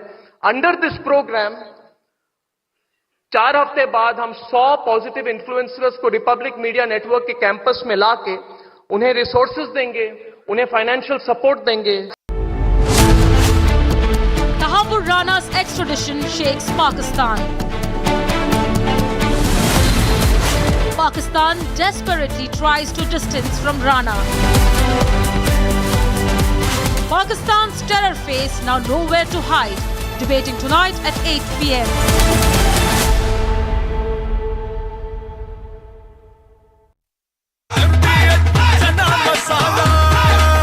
अब छोलिया हो या लोबिया, सफेद चने या काले चने, सब कुछ मजेदार बने। That also gives me the license to guarantee you brilliance on behalf of IIHM. अब आया असली स्वाद। अब आया स्वाद। जब स्वाद के पड़े हो लाले तो MDH का चंकी चाट मसाला डालें। MDH का chunky chaat masala. MDH। National positive influencers programme launch कर रहे हैं। उसके बारे में मैं दो बातें आपसे शेयर करना चाहता हूं। प्रधानमंत्री जी, ग्लोबल कनेक्टिविटी के साथ, ग्लोबल कनेक्टिविटी तो भरपूर है, मगर जरूरत quality, global good quality content की भी है। और प्रॉब्लम कभी होती है कि लोग फॉलोअर्स या नंबर्स को देख के कंटेंट बनाते हैं। प्रधानमंत्री जी, हम चाहते हैं कि नैरेटिव को देख के कोई कंटेंट बनाए, नंबर्स को देख के नहीं। नंबर्स आ जाती हैं प्रधानमंत्री जी अगर नीयत सही हो। जैसे आपने हर बार मुझे कहा अर्नब हिंदी में बात करो, तो मैंने कहा कि मेरी तो हिंदी खराब है मगर मेरी नीयत साफ है। तो प्रधानमंत्री जी, हमारी नीयत बहुत क्लीन है। जहां भी पहुंचे हम, क्योंकि we have clear intent in our hearts, और हम पॉजिटिव इन्फ्लुएंसर प्रोग्राम बना रहे हैं। अंडर दिस प्रोग्राम 4 हफ्ते बाद हम 100 पॉजिटिव इन्फ्लुएंसर्स को रिपब्लिक मीडिया नेटवर्क के कैंपस में लाके उन्हें रिसोर्सेज देंगे, उन्हें फाइनेंशियल सपोर्ट देंगे, उन्हें प्लेटफॉर्म देंगे, उन्हें हम हमारी एडवांस्ड प्रोडक्शन सिस्टम्स देंगे, और भारत की nationalist platform of Republic media network का जितना सपोर्ट है हम दिल से देंगे, ताकि इंडिया के लिमिटलेस क्वालिटी कंटेंट भी बने, which will have a huge impact on this country.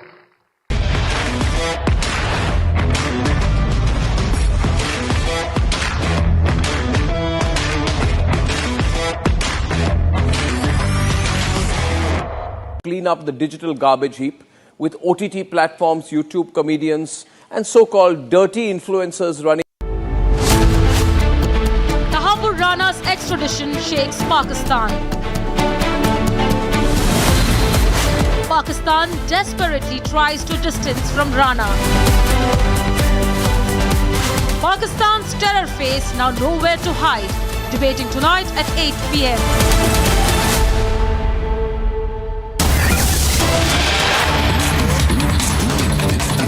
Breaking news coming in. Tahawwur Rana's flight has landed. He's been dragged back to India.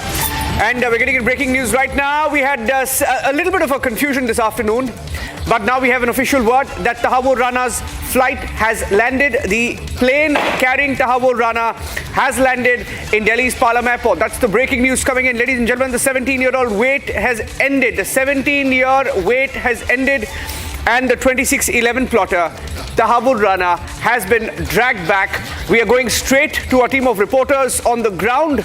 We have Shravan is joining us live. Abhishek also joining us live. Soumya, Gopi joining us live as we break the story of Tahawwur Rana, the 26/11 plotter, being brought back to India, dragged back. Piyush is live. Piyush Ori is at the Palam airport. Piyush, do we have an official word that it's landed? That there are activities now which are building up at the Palam technical area, and I would request the journalists to show the visuals of this area because it is believed, and I would again say that because in the afternoon there was a lot of confusion, we still been told that the flight carrying Tahawwur Rana has landed over here. In fact, what we've been told is that there's a special aircraft, a US aircraft, which has landed over here, which consists of not only Tahawwur Rana but all the officers that had gone to US on Sunday to get hold of him. So yes, as what we've been told is that the flight has landed, and at any moment now we can see that following the formalities that includes the immigration formalities, the legal formalities, Tahawwur Rana along with the officers are going to come, and the 17-year-old long wait, and I repeat over here, the 17-year-old long wait is going to finally come to an end. Tahawwur Rana is going to come from this very gate. He's going to be sent to the NIA custody, where perhaps the legal proceedings is going to take place. From there, the NIA is going to take his custody, and we expect that following the custody that is going to be taken by NIA of Tahawwur Rana, the legal proceedings are going to start, and he is going to be brought to book of the atrocities, the killings of the innocent civilians and people in the police force he had carried out on 26/11 terror attack. 166 lives were lost, and the person who was responsible, one of the persons who was responsible for those 166 lives were lost, is going to come out from this very gate very soon. Back to the studio. All right, Tahawwur Rana is back at the Palam Air Base in Delhi, where Piyush is joining us from. We're getting live updates. Prime Minister Modi had those diplomatic ties with Trump, after which the co-conspirators of 26/11 Mumbai terror attack are being brought back. We stay with those visuals of the Palam Air Base, where Piyush continues reporting from 26/11 mastermind being dragged back. I'm going to also be joined by Abhishek, Shravan, Piyush, all of you shortly on this, but I want to first go to where it all actually started, 2011, and I also want to go to Akil, who's joining us from the NIA headquarters, where the NIA charge sheeted Tahawwur Rana in absentia after he was arrested in the US. Today, he will be brought back in person. Let's also tell our viewers what's going to now be happening. He's now, Niranjan, currently going to be first at the Palam Air Base, from which he's going to be taken first to the Patiala House Court, where we've already seen the security has been beefed up. His custody will be asked for formally. And this, ladies and gentlemen, is the beauty of our system. First, officially, we will be taking custody of Tahawwur Rana in a court of law, after which he will then be taken to the NIA headquarters, where there is a proper cell. I want to once again go back to Piyush. I'm also going to try and go back once again to Akil, who's also going to be joining us from the NIA headquarters. Piyush, at the NIA headquarters, there is already a high security cell that is there for Tahawwur Rana, and welcoming him back to India after several times where he's already been here, after those conversations he's had with David Headley, after conversations he's had with Hafiz Saeed to try and give India its worst terror carnage. The 26/11 mastermind right here, going to be brought back here. Piyush, what are you picking up from around you?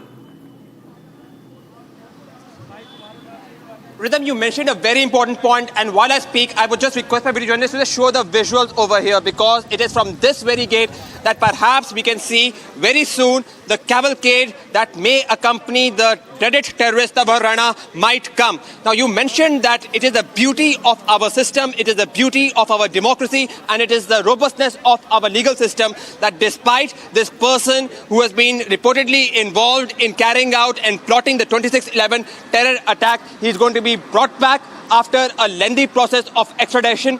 He's going to be brought back. He's going to be sent into the custody of the National Investigating Agency where he's going to be probed. And there is going to be a robust legal procedure in which the charges of which he is being accused of is going to be framed. And only after he's been convicted, he's going to be brought to book as per the law. And the process of this is going to start from some minutes from now on after Tahawwur Rana is going to be brought from this very gate. Now, taking into consideration that there have been several security procedures that have been at play, we have witnessed that he was first to be brought over here at around 1200 hours. It did not occur. He was then asked to be brought over here at 1500 hours. That also did not occur. And now, finally, it seems that the long wait which Bharat has been waiting for of seeing this dreaded terrorist, this reported dreaded terrorist who is responsible for there's claiming breaking news that's coming in. Niranjan, Rana is going to be produced before the NIA court, the Patiala House Court first.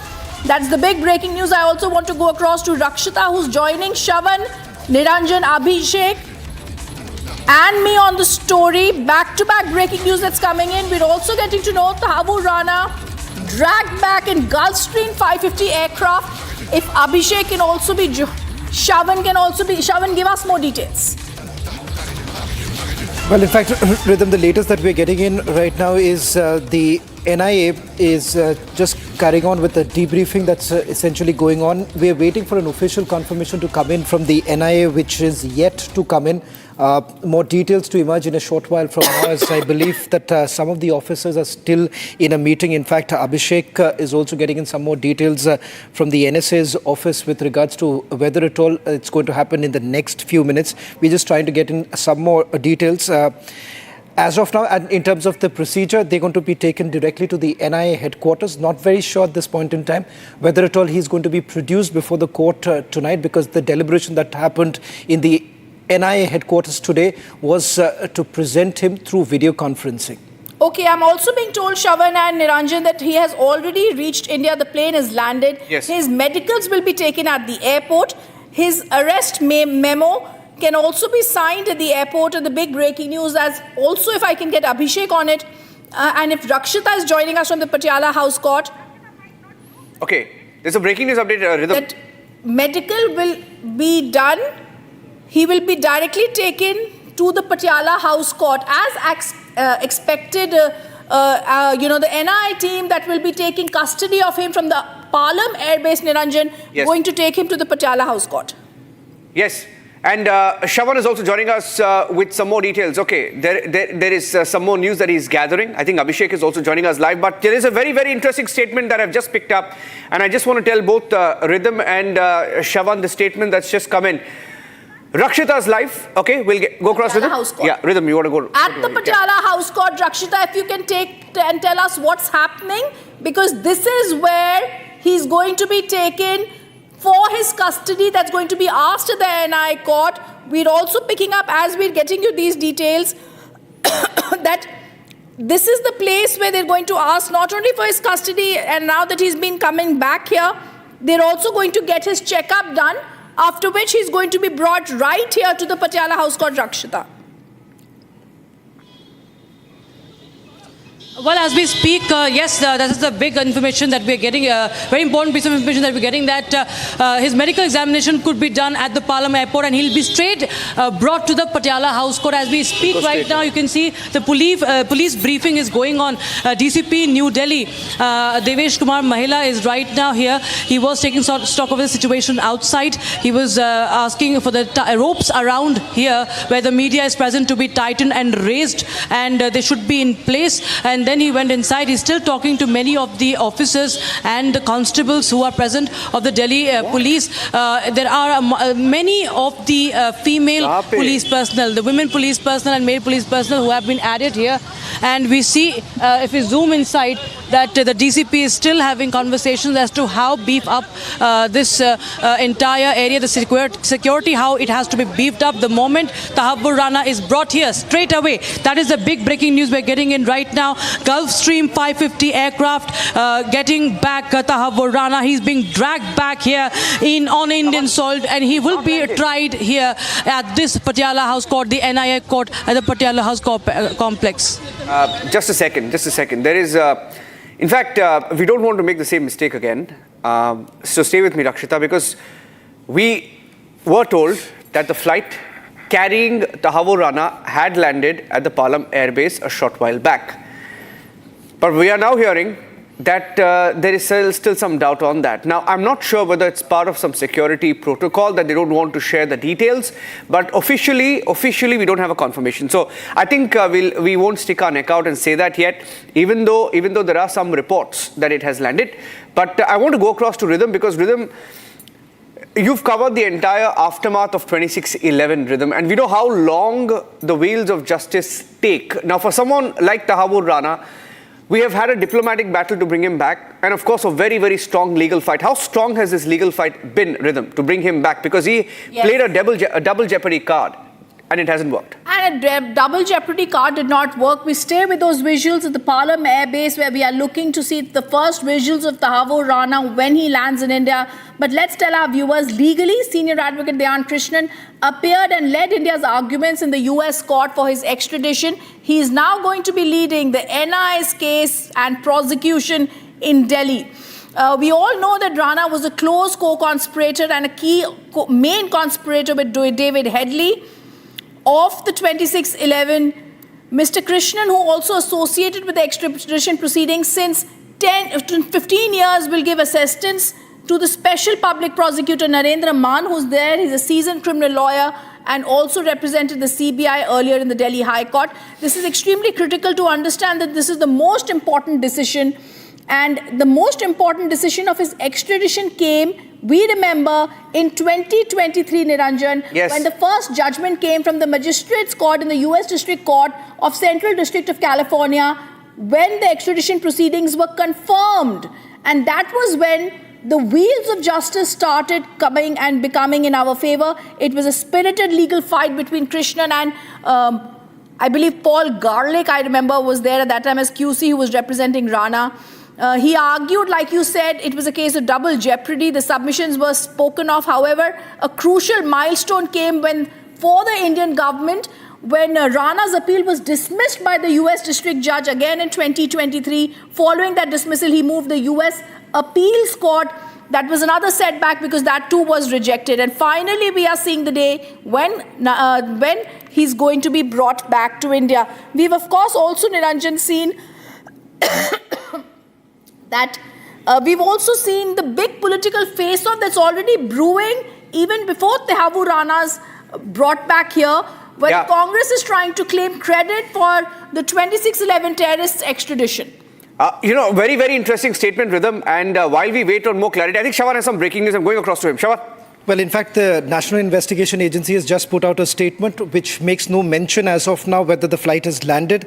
They've only put out an official statement with regards to them carrying out what they're calling a successful extradition of 26/11 Mumbai terror attack mastermind Tahawwur Rana. So there is still no clarity with regards to whether at all they have landed. So we've just put out the statement. I'm just quoting from the statement. They say that on Thursday they successfully secured the extradition of Tahawwur Rana after years of sustained and concerted efforts. Rana was being held in judicial custody in the US. The extradition finally came through after Rana exhausted all legal avenues. In fact, the District Court of the Central District of California had ordered his extradition on 16th of May 2023. They also have made a mention of the Department of Justice, the Sky Marshal, and they say that NIA has worked closely with other Indian intelligence agencies securing this. Just to put this out, Niranjan and Rhythm, that this statement is the first statement they have put out of the extradition, but no word as far as whether at all the flight has I think landed? there's a hint in this statement, Rhythm and Shravan, you'll be able to tell, say it better. I mean, if you read it better, rather, because one of the lines that the NIA has put out in this press release is that I'm reading it out, the entire line. They say, with the active assistance of the U.S. Department of Justice, U.S. Sky Marshal, NIA worked closely with other Indian intelligence agencies, NSG, through the entire extradition process. So keywords, entire extradition process, which also saw India's Ministry of External Affairs and Ministry of Home Affairs coordinating with other relevant authorities in the US to take the matter to its successful conclusion. Entire extradition process and successful conclusion. And conclusion would mean that he's been extradited successfully, which means perhaps he's already in India. I mean, we don't know that, but yes.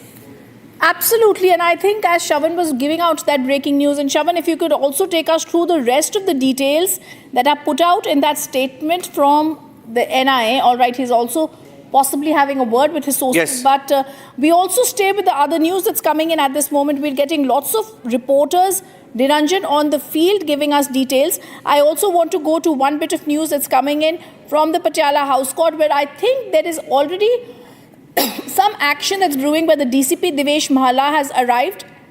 Yes. All right, the breaking news that's coming in, the NIA releases the official statement on Rana's extradition. It's possibly just moments now that we possibly see his extradition.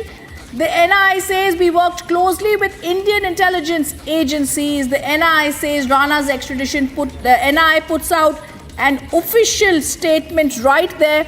And this is very critical. This is extremely clear, because in this statement we are seeing the NIA says we have secured successful extradition of Tahawwur Rana. We're going to be joined on the story by Abhishek Kapoor as well. The NIA statement, viewers, today also says this was years of sustained and concerted efforts to bring the key conspirators to justice. We've also shown you how the 2023 Akhil is finally joining us from outside the NIA headquarters once again. Akhil, since a long time we've been getting you live from the NIA headquarters. We're now getting a statement from the NIA that says we've got successful extradition of Tahawwur Rana. Akhil, this is very clear that they've now got his custody from the US courts. Rhythm, I think you can break it also, Rhythm, that he's landed. I think he's got a confirmation. Right he's now. got a confirmation. He's landed, Shravan. I just have a confirmation from the NIA chief himself, the confirmation coming in. Can you quote the NIA chief and say it's landed? Can you quote the NIA? Can we quote the NIA chief? Yes, this is breaking news. You can take multiple sources. In fact, this is an official confirmation now coming in. Landed. Let's just put that out for our viewers right now. Rhythm, go ahead. He has landed. He's in custody. He is shown arrested. Tahawwur Rana has been officially arrested at the Palam Air Base, where he has landed. The NIA is taking him into custody on Indian soil. Tahawwur Rana, India's wanted terrorist, has landed. Abhishek, give us more details. All right. So this is multiple level confirmation now. Finally, thankfully. And Shravan has confirmed it independently. I have multiple official sources. Yes, multiple official sources at many levels. Shravan and Niranjan and Shravan, we are quoting the NIA chief. We are quoting some other sources. Okay, live visuals. And some action there, Abhishek. Yes. Outside Palam Air Base also coming in, where we are seeing several security agencies are already present there. I also want to go to Piyush to give us details about what's happening there. Piyush. Soumya, give us more details about what's happening in the Palam Air Base. Yes, well, you can see the visuals here. Visuals over here that there is a lot of... Go on, Soumya, go on, we can hear you. And it seems now that... Soumya, go on, we can hear you. You can see the visuals here.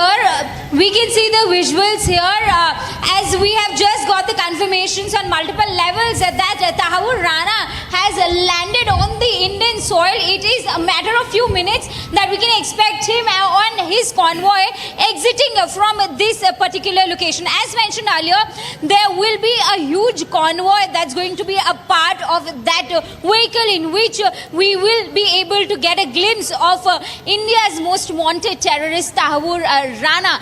As mentioned earlier, there is going to be an armed car. With that armored car, with that we are going to have a big convoy following Tahawwur Rana. As per our sources, it is from this particular gate that Tahawwur Rana's convoy is going to travel all the way from here to the Patiala House Court, where the special NIA court will convene the proceedings in the Tahawwur Rana case. So any moment we can expect Tahawwur Rana exit from this particular gate. It is just a matter of few minutes before the official formality that are supposed to take place is, I'm sure it's taking place inside there. So again, reiterating it, it is just a matter of few minutes. It was a long wait for everyone. It is a long win, a diplomatic and a historic win for the Indian authorities. Now we have the press release of the NIA also confirming that the extradition has been successful only after the special aircraft that was carrying Tahawwur Rana has landed here in the national capital. Back to you. All right, let me also now go across to Abhishek. We stay with the visuals that Soumya is giving us from the Palam airbase. Abhishek, give us details. A very long drawn flight since many days we were waiting for this day, Abhishek, and you were being told in the morning they could be here, and now it's afternoon and then evening. Now finally he has landed, Abhishek. Well, yes, absolutely. And these are pictures from Palam Air Base. We see some activity happening there. A car is coming out. Is that an escort car to bring him out? Not yet. I think it is still some time before some formalities are done. We also have Gopi, we can go through. And he would be the process that we have been discussing, Shravan. So the process of reading him the charges, showing him as arrested, bringing him out, his basic medical checks done, debriefing by the team of the senior levels of NIA. What is this car? This car has come out and stopped midway. Is this an escort car? Possibly. Do we have Akhil there on the ground? We have Gopi right now, Abhishek. We can go to if Gopi? we can just go to Gopi, like Aditi is telling us from the Palam airbase. Gopi, what is happening there? Well, in fact, as you can see, look at the visuals here. Just a short while back in the afternoon, we have seen that medical team is also here at the Palam Air Base. While medical of Tahawwur Rana, what we are learning from our sources, might happen here, and then he will be taken directly to the Patiala court, which is the NIA special court. That is what we are learning from our sources. There is a constant movement at this particular gate of Air Force Station Palam, from where Tahawwur Rana will be brought out. He will be accompanied by 6 other Indian officials. This, in fact, is a car of Delhi police, and we are seeing that, there is security heightened here as well, where you'll be able to see a lot of Delhi police deployment also at this particular Air Force Station, which is right outside Palam. Also, let's tell our viewers that Tahawwur Rana has landed, and he will be out after a short while from now. We are waiting. Probably the legal formalities are being done inside, as he has to sign the arrest warrant and all of those, the entire process he needs to undergo. So we will have to wait and watch what time is he going to come out from this very gate, which is the Air Force Station Palam gate. Back to you. All right, I also want to go across to Rakshita. Niranjan, if you can, she's getting us some breaking news that there are top officials who are present outside the Patiala House Court. We're getting in, we're getting in some more details. In fact, official word of UAPA charges that have been slapped on the 2611 plot of Tahawwur Rana. Officially, at the NIA court, we have Rakshita. Rakshita, yes. Well, of course, there's a lot of movement here right now as we speak. Niranjan, right now we just had VIP car, the top officials moving. Also speculation that the judge has arrived.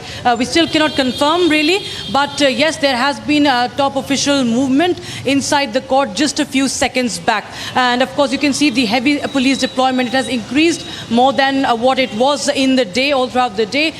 Just half an hour ago, we see that top officials, top IPS officers, the DCP New Delhi, have all arrived here, and they are, of course, concerned about making this, road, this street, how to sanitize it, how to, in fact, place the media away from and the public also, because slowly and steadily we're going to see the traffic will also be cleared. Right now, the main road is active, but we see that this traffic will also be affected once Tahawwur Rana, who has now been officially arrested, he will be brought straight here for trial, as you mentioned that it is a UAPA charges that have been slapped right now on him. And he's getting the news, the fantastic news.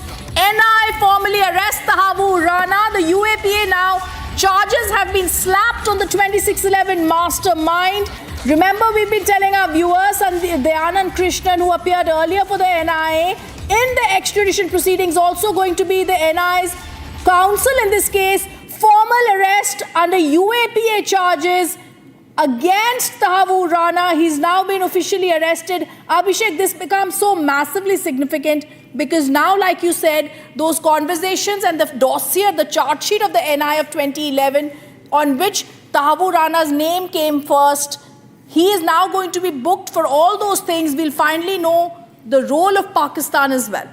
Well, absolutely. He's a Pakistani. Okay, Abhishek, I'm sorry. I think there is one more breaking news coming in. Aditi is telling us Rana is going to be brought first to the Patiala House Court. Top officials are already present at the Patiala House Court from the Palam Air Base, where he's landed and he's officially been arrested by the NIA. NIA is going to first bring him and get his custody seen by the court. The judge is going to be present in the court shortly. Viewers, just remember it's roughly 6:52. This is the time when the judges are usually not in the courtroom. He's not present there. The judge will be brought back to the NIA court and he will seek an official custody of Tahawwur Rana will be given to the NIA, after which they will be moving to the high security cell at the NIA headquarters. Abhishek, you were telling us about why this is so significant that Tahawwur Rana has been brought back to India. Well, it is significant because we will know the role of Pakistan, we will know the role of ISI, we will know exactly who all were involved, we will know the scale of the involvement of the Pakistani deep state, we will hopefully unravel the Pakistani terror ecosystem. Breaking news development coming in, Rhythm, more of information. Arrest memo was signed and served on Tahawwur Rana at the Palam Air Base itself. Do you have more information, Rhythm, to share? Well, yeah. Go ahead, Niranjan. Shawan has some details. Okay, Shawan has some details. Well, in fact, with the charges that have been invoked, in fact, 9 charges that have already been read out. This is based on the earlier charge sheet that was filed by the National Investigation Agency and the role of Tahawwur Rana. In fact, after this procedure is completed, we're expecting the convoy to be taken out. In fact, what one would see is a stark difference than what we saw in the past when we've had high-profile extradition value being brought back to India. In this particular case, there is also a security threat, which is exactly why, remember, one of the reasons why there's been a massive confusion with regards to the landing was this primarily because this was being done in a covert manner, with the intelligence agencies essentially not putting out any information that could jeopardize this entire operation. Having said that, certain precautionary measures have also been made.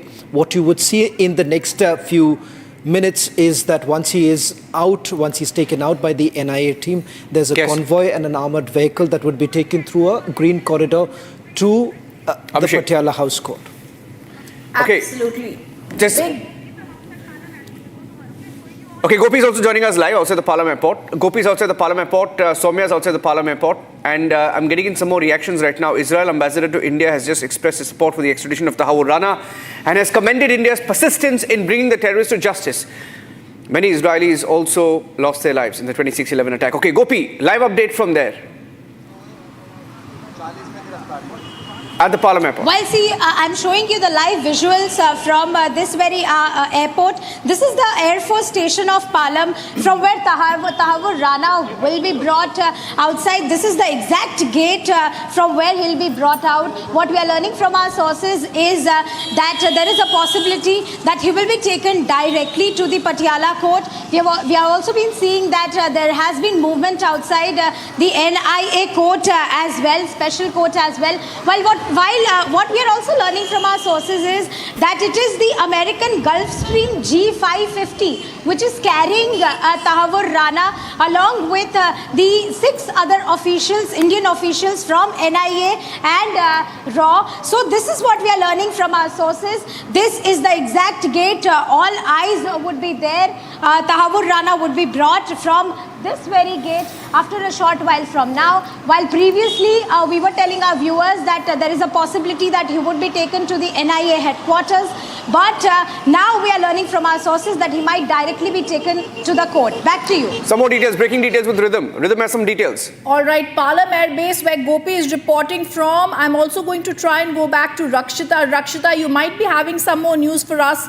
We're also getting to know details right now that the Dhyan Krishnan, the senior advocate, the NI lawyer, the public prosecutor in the case, the special public prosecutor has already reached the Patiala House Court. That means it's moving very fast, Abhishek. Yeah. We've seen from the Palam Air Base, he's been arrested. He's going to now be brought to the Patiala House Court. His custody will be sought from the NI court. The judge is going to be present there.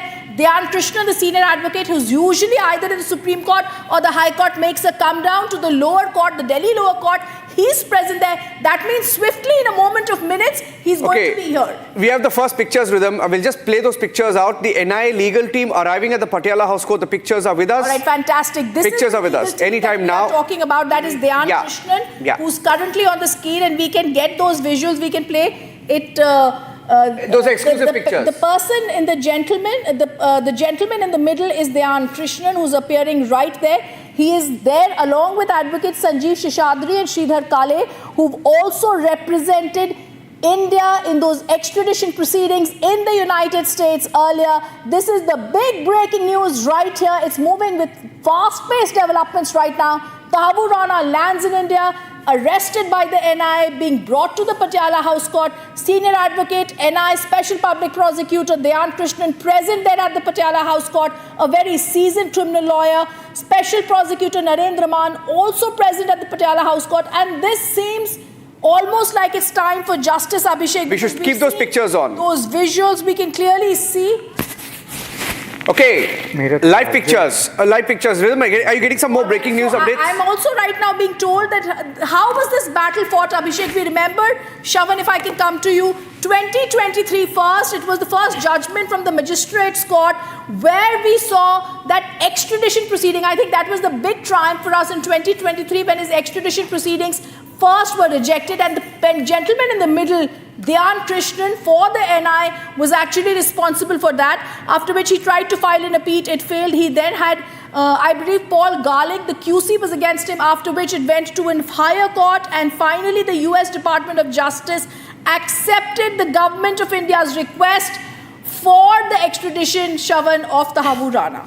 Well, in fact, Rhythm, it was right in time that you've had the Indian investigative agencies stepping in. This was after he was pardoned. Tahawwur Rana was almost set free. That's when you've had the Indian investigative agencies moving an application of extradition, allowing the US magistrate at that point in time to carry on with the proceedings. That led to the situation where Tahawwur Rana was taken back into custody, and thereafter what essentially India did was to present hard evidence against Tahawwur Rana, the fact that he was the co-conspirator, the fact that he was directly in touch with David Headley. So some of the evidence that we are talking about is also electronic evidences that have been taken into consideration. So it is significant, to say the least, given the fact that this is a direct Pakistan link that India is looking at. Absolutely. Shavan, I also want to just go across to Gopi at the Palam Air Base. Gopi, what is it and what is happening around you? What is the action around you right now? Well, see, now what we are learning from our sources is, first let me show you the visuals right here. This is the exact gate from where he'll be brought out. But what we are learning from our sources is he landed exactly at 6:22 p.m. Indian Standard Time, while at 6:30 he came out of the special aircraft. While the medical is being done inside, but at around 6:40 UAPA was slapped at Tahawwur Rana. This is the exact gate from where he's going to come out. We will have to see where is he going to be taken first. What we are learning from our sources is he will be directly taken to the Patiala house, which happens to be the NIA special court. But there is a possibility that he might be taken to the NIA headquarters. But yes, as per sources, his medical examination is being done right here inside the Palam airport. So there are high chances that he will directly be taken to the court. We will have to see that at what time Tahawwur Rana along with the Indian officials will be coming out from this particular gate. Back to you. All right, Abhishek, I want to ask you a question here. This NIA statement that has been accessed so clear, because it says right in the end he's been accused of conspiring with David Headley and operatives of Lashkar-e-Toiba and Huji operatives along with Pakistan-based co-conspirators to carry out the dastardly terror attack. This is so interesting and also important to see, Abhishek, here, because now we are talking, like Abhishek, you saw in that dossier, the calls that were made become crucial. What happened becomes crucial. The fact that they also wanted to target other places in India after this, Abhishek, is extremely critical and crucial. Well, yes, the fact that Tahawwur Rana himself had traveled to places like Ahmedabad, Agra, Kochi, apart from Mumbai, gives you an idea, or Delhi gives you an idea. In fact, there are records which show, Shawan, right, that David Headley had also recceed the National Defence College in New Delhi, and on 30 January, Marg, if I'm right. So obviously there were plans, bigger plans. The fact that they had the sort of courage to, after carrying out the Mumbai terror attacks, plan and conspire, including both of them, Tahawwur Rana and David Headley, attacks on Jillan's Posten, the Danish newspaper. And so obviously, Rhythm, there is a lot that would unravel after questioning and interrogation of Tahawwur Rana. But I have a question for you. Now when the fugitive is taken to Patiala House Court, and you were mentioning about the legal team that's there, I believe both Mr. Krishnan and Man are supported by a posse of lawyers who would be assisting them. How long do the arguments take place? The remand application typically of the NIA before the court, the NIA special court and Patiala House Court complex, or is the district judge who's going to hear those arguments? How long do the arguments go, and by when do we expect that Tahawwur Rana would be remanded in custody of the NIA? Abhishek, I think today it could be a simple in and out process if they're only looking for custody. If there are going to be arguments, it could be possibly, it would then take time for about half an hour or 1 hour. It depends upon how long the other side, that is someone who's going to be representing Tahawwur Rana, is going to take. But I do believe today it could quickly be just custody being given in a quick surmise of whatever arguments the NIA already has. Dhyan Krishnan, who's been at the forefront of this case since the last 15 years, could quickly give out the arguments that he's given out for earlier his extradition, and we could quickly see his arrest happen, and he could be swiftly moved to the NIA custody and the high cell, the high intensity, the security cell that they also have at the NIA. Which also brings me now to a question from to Shawan. Shawan, they've also got this high security cell at the NIA headquarters itself. Take us through the preparations that have been made at the NIA headquarters. Well, in fact, in the newly built National Investigation Agency headquarters, the ground floor is essentially dedicated for all the criminals, and the investigation or the questioning is expected to take place in the third floor of the National Investigation Agency. In fact, as far as clearances are concerned, there are about 4 officers who've been given the clearance, which also includes the investigating officer. Apart from that, a DIG rank officer will also be looking into it. Now, as you rightly pointed out, as part of the arguments that are going to be put forth in the court, remember, they have largely relied upon the testimony of David Headley. This was also the testimony that was of David Headley, which was looked into by the Mumbai Sessions Court when the hearing was basically underway of 26/11. So they have heavily relied upon that, and the connection that he has with Daud Gilani, that's David Headley. So this is what we know so far in terms of the investigation, but there is a high possibility that those with whom Tahawwur Rana was actually working with, whose names have actually come up in the past, they too would be once again called in for questioning, is the sense that we get from the NIA. Absolutely, and I think there's another breaking news that's coming in, Niranjan, if I can come to you right now. Like Rakshita is also telling us, the cordon around Gate 4, which is the main gate through which the Patiala House Court, everybody enters, through which the area is being widened. It's clear that once he leaves from the NI, from the Palam airbase. All right, let me also go across to Rakshita for this. Rakshita, you've just given us this news that the cordon is being widened at Gate 4. Absolutely, of course, the media has been asked to move away, and the ropes, as you can see, they are being tightened and they are being raised right now. You can see the top officials and the DCP, Mr. Mahela, is also here and taking stock of situation. He is coordinating with the other agencies and not leaving any stone unturned as far as the security is concerned. From the civilians, people, we see that even the common man trying to come forward and see, they're curious to know what's really happening. They're all being moved away, of course, due to the security situation. More and more ropes being brought in, and everybody has been asked to clean this area, sanitize this area, and widen this cordon. As you can see, the number of police personnel are only increasing as we speak. At least 25 to 30 police personnel is what I can see right now, as we're reporting live from the Patiala House Court. Yes, the lawyer has arrived, as we just talked about, the senior advocate, Mr. Dayan Krishnan, and we are also being told that not to cross this boundary that has been created and has been increased, because there is a lot of media personnel who have been deployed here. So anytime from now, we understand that Tahawwur Rana will be brought in. Of course, it will be a complicated process, it will be a tedious process as far as the paperwork is concerned, the medical examination and other, the arrest and the paperwork being done right from Palam Airport to the judges inside already working here, so that it is a swift process and the custody is granted as soon as possible. Rhythm. Who would represent Tahawwur Rana? There's the legal aid process. Is there an amicus who would be put in to assist Tahawwur Rana put across his case, or Tahawwur Rana gets to represent himself legally speaking, in the sense that he can speak for himself before the court when there is this posse of lawyers on behalf of the NIA? Well, Dayan Krishnan, Abhishek, is the person who's going to be leading this case for the NIA.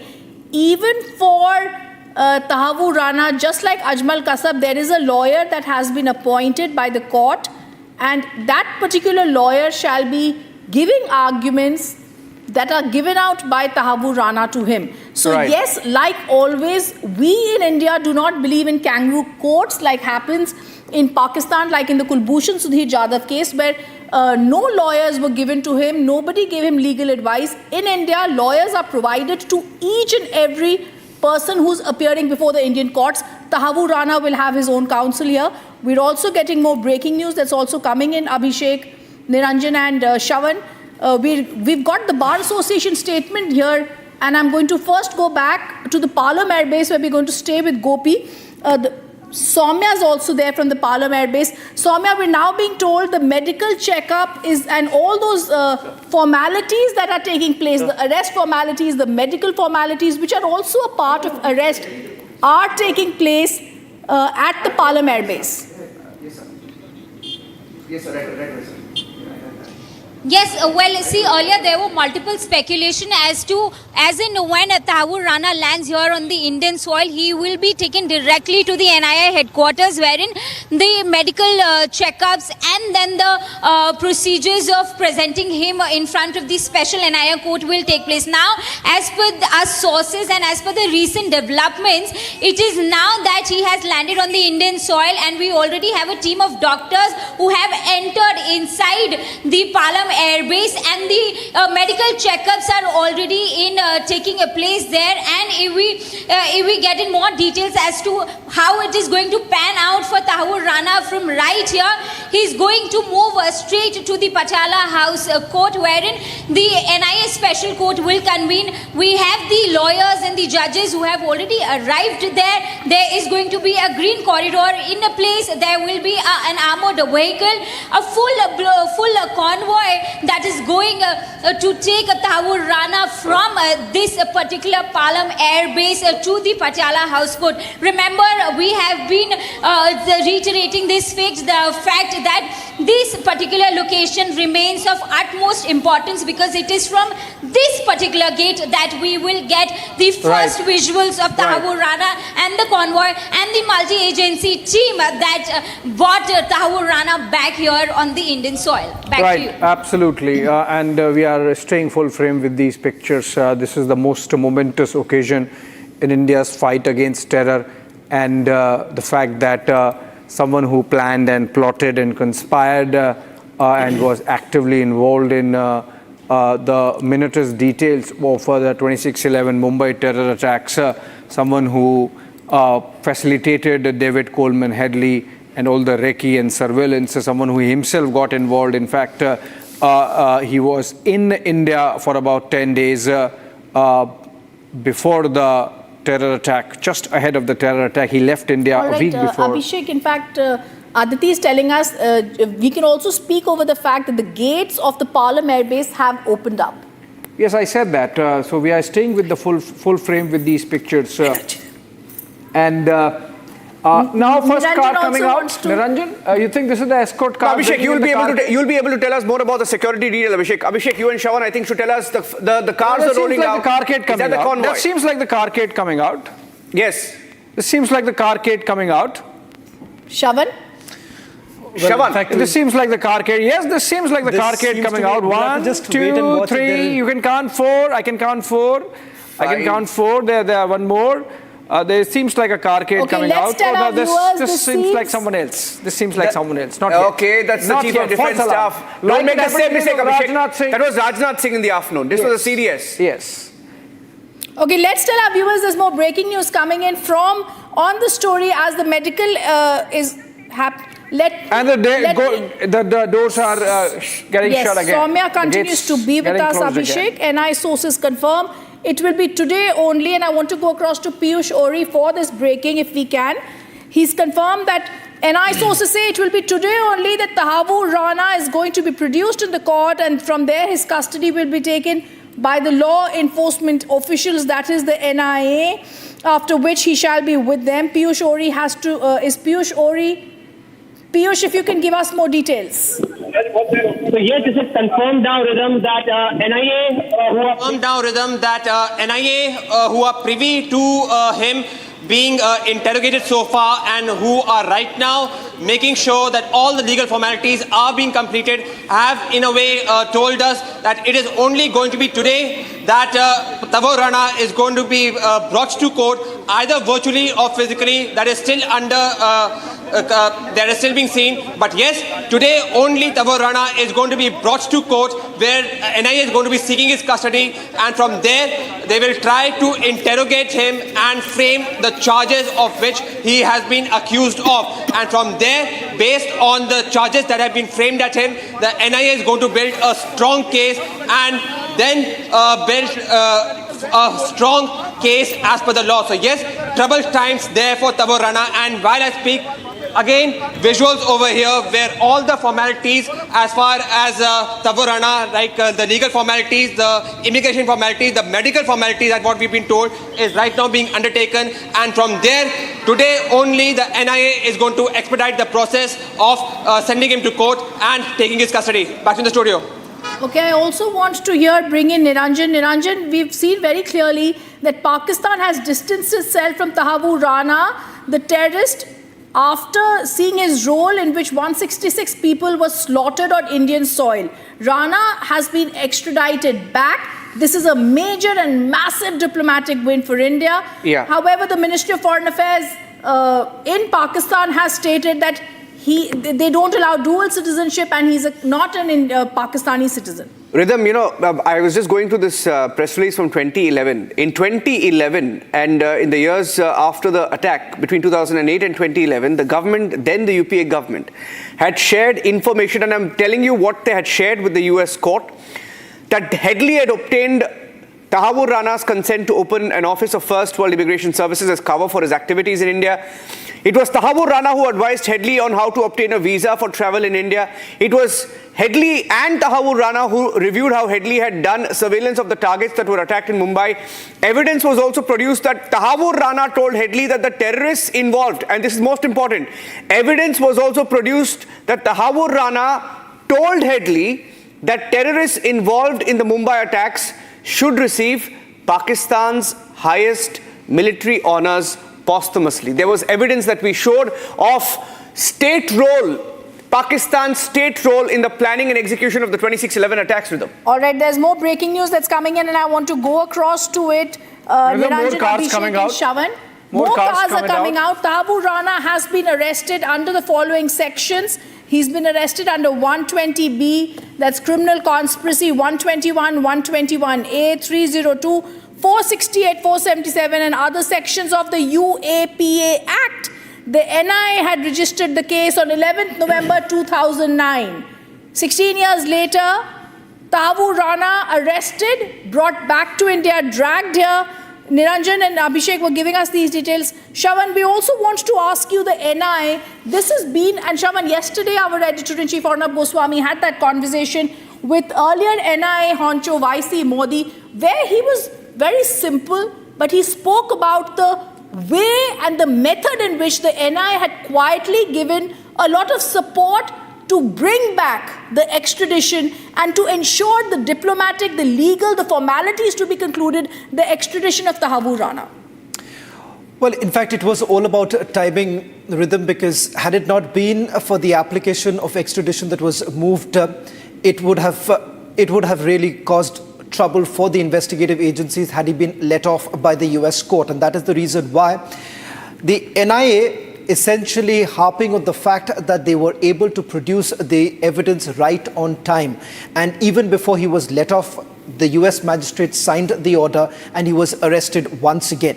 They've largely relied on the investigation that was first carried out by the Mumbai police and thereafter by the National Investigation Agency. They say that they've got an electronic evidence, a trail between David Headley and Tahawwur Rana, and it does not end there. When they say that there is a Pakistan link, they say because there are email exchanges, and those are email exchanges with some of their own handlers. In fact, David Headley, as Abhishek was pointing out, had multiple coordinates. Over a period of 4 years, they had selected various areas and there were institutions that they wanted to target. The coordinates of these institutions were thereafter shared with the handlers of Lashkar-e-Toiba, and all of this has been well documented by the National Investigation Agency. What is it that we are looking at right now? It is essentially the role of Tahawwur Rana and his links with the ISI, with the Pakistani military.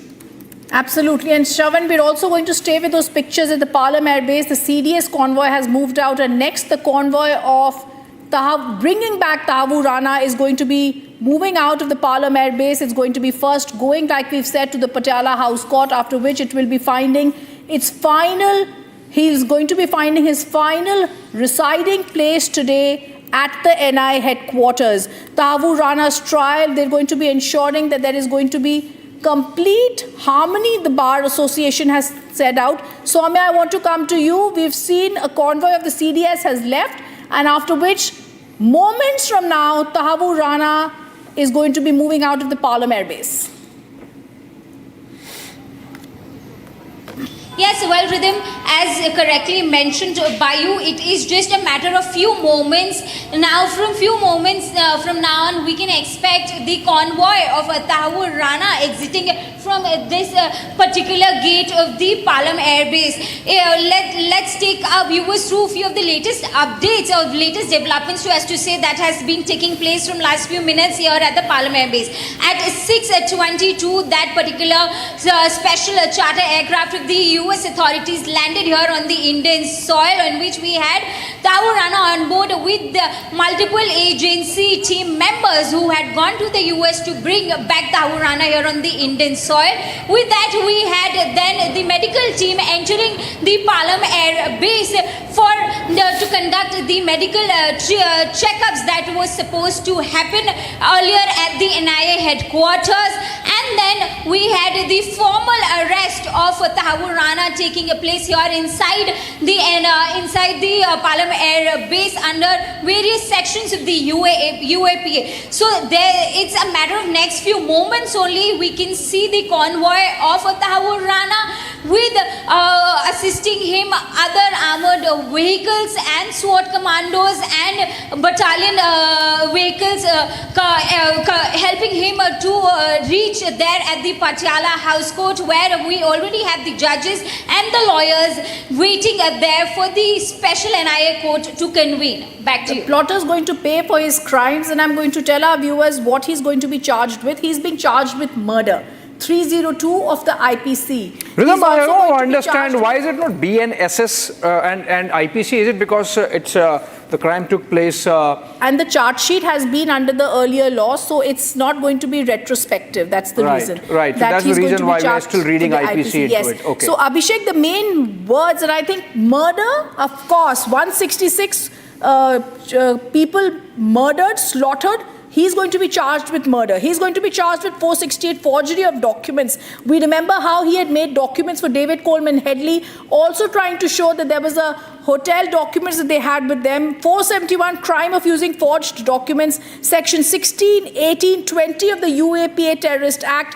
Conspiracy and attempting, most importantly, to wage a war against the country. Financial support, logistical support provided by Tahawwur Rana Abhishek to Lashkar-e-Toiba scout David Headley. What did he do? He had this immigration consultancy business. He surveyed the targets in Mumbai over 2 years before 10 LET terrorists went on a rampage in the city, Abhishek.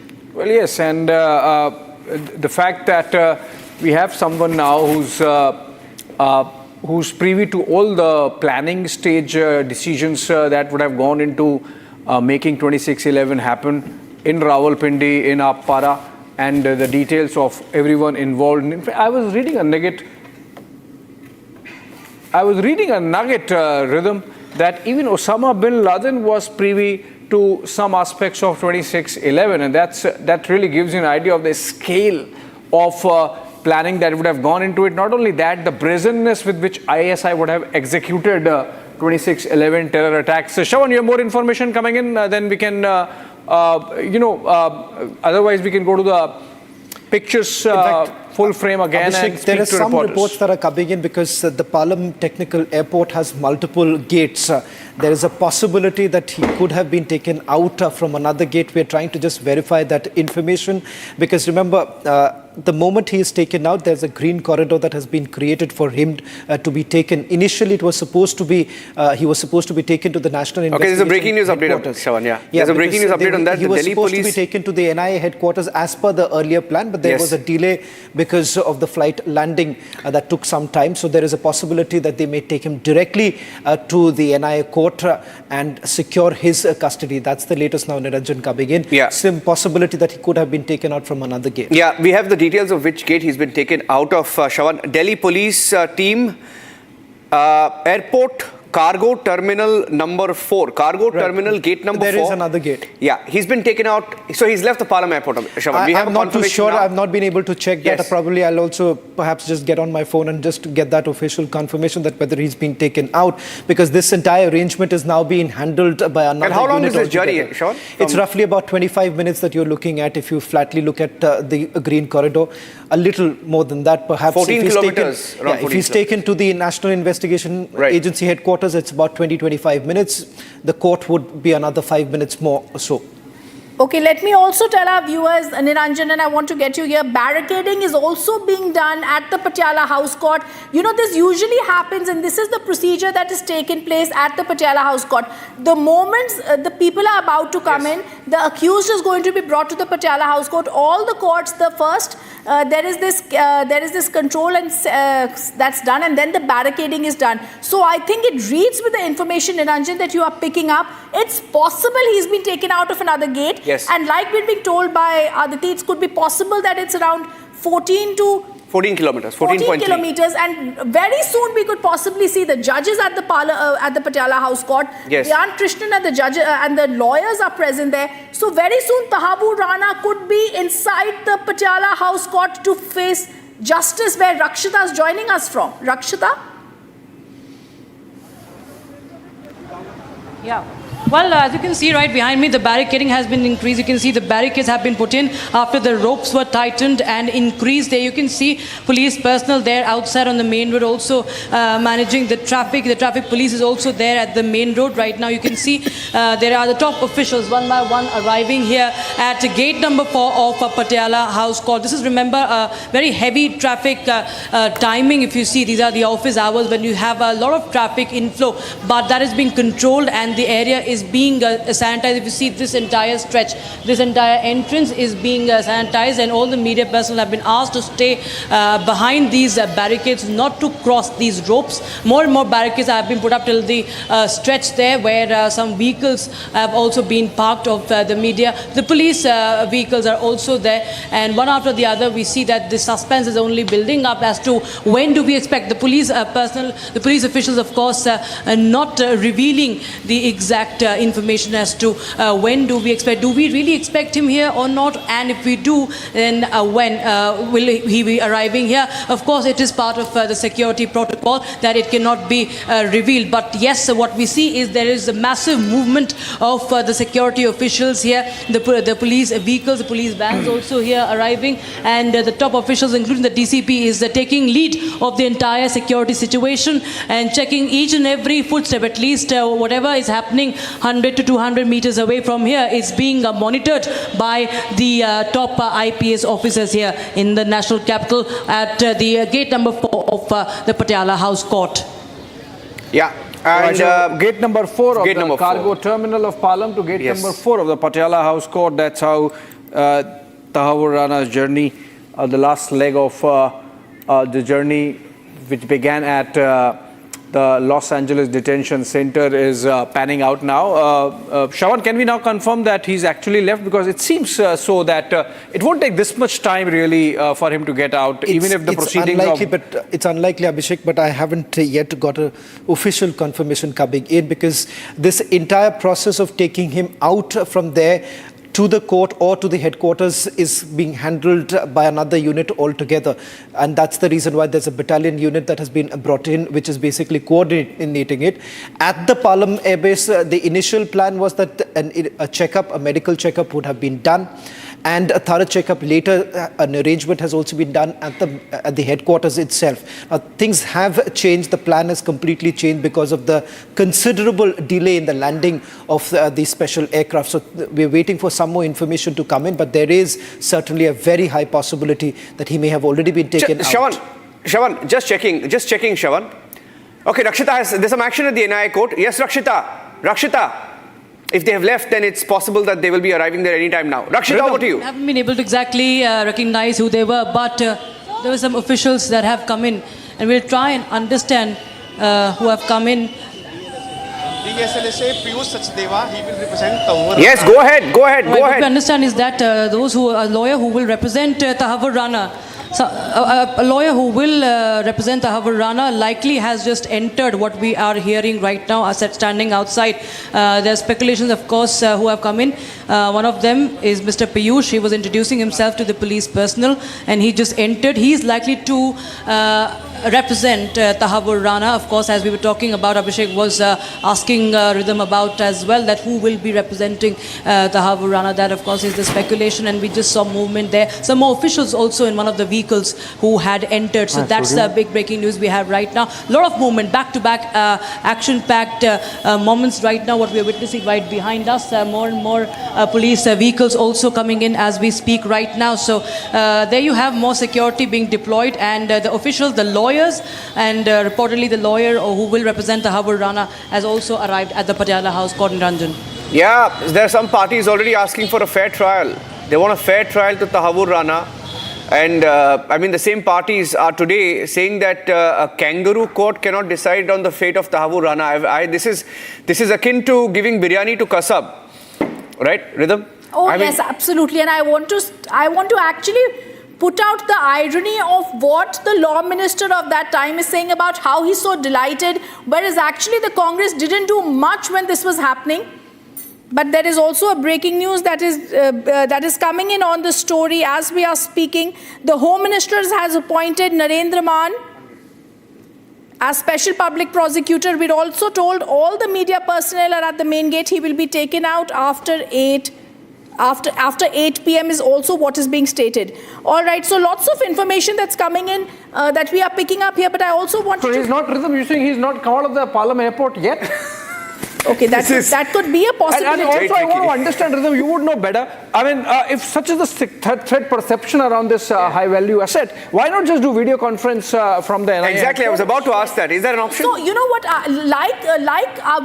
Shawan was telling us at the Palam Air Base, there are other gates. At the Patiala House Court too, there are many other gates. Very rarely do we see an accused being taken in, even where the barricading is happening from the gate number 4. That's the gate where most of the media comes through. But there are several gates at the back through That's more like a decoy gate. Yes, it's more from... And today, you know, the defense minister and the CDS acting as decoy. You know? Shawan, today, I mean, let's not talk about today. I mean, we saw, you know, we've landed Tahawwur Rana 3 times and we've seen him exit the Palam airport at least 3 times. But that was on a lighter note. There's a reason behind it. But is online appearance There's a reason behind it. It's not. It wasn't like Abhishek and I, both of us, have been constantly at it. The reason is because unlike what we have seen in the past, when an extradition has taken place, you've had the agencies being right at the forefront of, perhaps putting out the information. There were several other security concerns. Even one of the concern is the route that was to be taken from US to India. So all of that put together, there were a lot of changes. In fact, the time was earlier this afternoon, but the reason why there was a delay was because the flight was supposed to spend roughly about an hour and a half at the refueling spot. That got delayed, so hence the confusion that we were reporting a little earlier. But things have changed considerably right now, so that's the reason why. Just a clarification for all our viewers if they're wondering why exactly. But still my question is, a video conference can be done. Exactly. I think possibly not the first time, but possibly from the next time, it could be a virtual that could possibly be done. The fact that Dhyan Krishnan is present there, the special public prosecutor, the central's notification has come appointing Narendra Man as the special public prosecutor in these cases, is also present there at the Patiala House Court. The judge is present there. The barricading is being done. I think for the formal procedure to actually kickstart, for the first time, Tahawwur Rana is going to be present in a court of law in India at the Patiala House Court, after which he will be taken to the NIA, to that security cell, which Shavan in great detail was telling us where it is located, what really happens there. Possibly after this time, it could be a virtual court that could be seeing this. But I thought it was very relevant to also point out at one time, like, Niranjan had earlier asked me, it's a diplomatic and legal victory, definitely for India. But for the Congress to try and say that it is culminated after years of their trying to do this is extremely ridiculous, because I remember we were on the field in 2008 when this case had kick-started, Abhishek, and at that time, the only thing that we were seeing was the Home Minister's changing clothes. Yes. It was a terrible time when all we were seeing was crisis after crisis, and all they said is, I remember there was Mr. Chidambaram was there at the helm of affairs, there was Shivraj Patil, there was of course Digvijay Singh, and all that was being said, even Vilas Rao was there, all that was being said is, terror attacks keep happening. How are we supposed to guess there's going to be a terror attack? In fact, on that, I'd like to ask Shavan a question. Visuals, Shavan, which you can speak over, and then actually tell us, terror attacks, do they just suddenly happen like the Congress thought that we would believe? Well, in fact, just to take our viewers through the images that are coming in, you've had the CISF as well as the CRPF being there. There was also a talk about a military escort to take place. That's one of the reasons why you've seen some of the movement coming in from the army too. So all that put together, as I was pointing out, this is very different than what we have seen in the past. A lot of consideration. Now, as far as the video conferencing aspect, Abhishek, that you were asking, Rhythm, that was also part of the deliberation that happened this afternoon at the NIA headquarters to think whether at all they are to be taken physically produced or through video conferencing. as of now, again, with the movement that's taken place at the NIA court, there is an indication that once he's taken out, he could be taken directly. The earlier plan was to first take him to the NIA headquarters, do a first set of questioning. Some of it could have been reflected in the remand. This was all as per the earlier plan. Things have drastically changed right now. Well, I think in such cases also the NIA and the agencies try and keep the cards next to themselves. And Shravan, I think that's possibly one of the reasons why we're not being told exactly what the NIA really is trying to do. We're not able to read the mind of the agencies here because let's give it to them. It's been a really hard-fought battle legally and diplomatically. That's been there. Rakshita, I want to actually come across to you because you were right. A gentleman came, spoke to you. He was the advocate. Piyush is the advocate who has been taken on to represent Tahawwur Rana. And Rakshita, the larger picture here, India gives a fair trial to all. Tahawwur Rana is also going to be given a fair trial with a lawyer whose name is Piyush Sachdeva.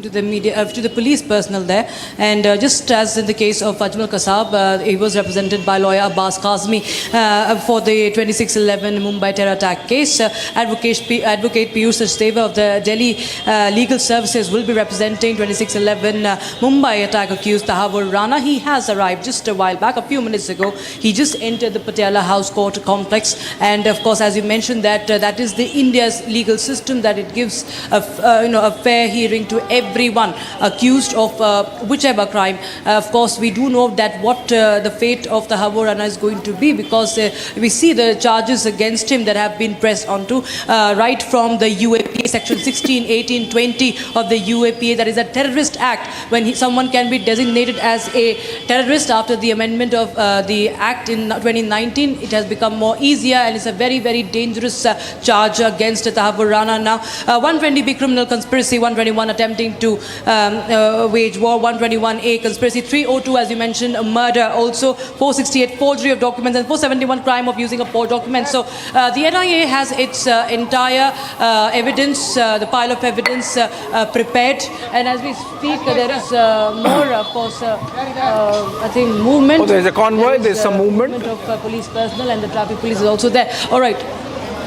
No, there is, I think there was an ambulance that is back in Delhi. Police's bus was passing through with more police personnel, I believe. There are more police personnel, I think, coming in, what we understand right now. Yes, because there are there are other gates of Patiala House Court as well, Niranjan. While we are standing, there are, of course, around at least 50 police personnel, till my vision can, in fact, understand what I can see through my eyes. But yes, there are other gates also that are being barricaded, and they are being secured as the time is coming near when we expect that Tahawwur Rana will be produced in the Patiala House complex at the NIA court by an NIA judge. Yeah, I couldn't, help but say this, Rhythm. A few minutes back, you made a point about, leaders of the Congress party and the UPA, and Abhishek has also followed this very closely. Abhishek was a reporter in Gujarat before he moved to Delhi. They would make loose comments like terror attacks keep happening, it happens all the time.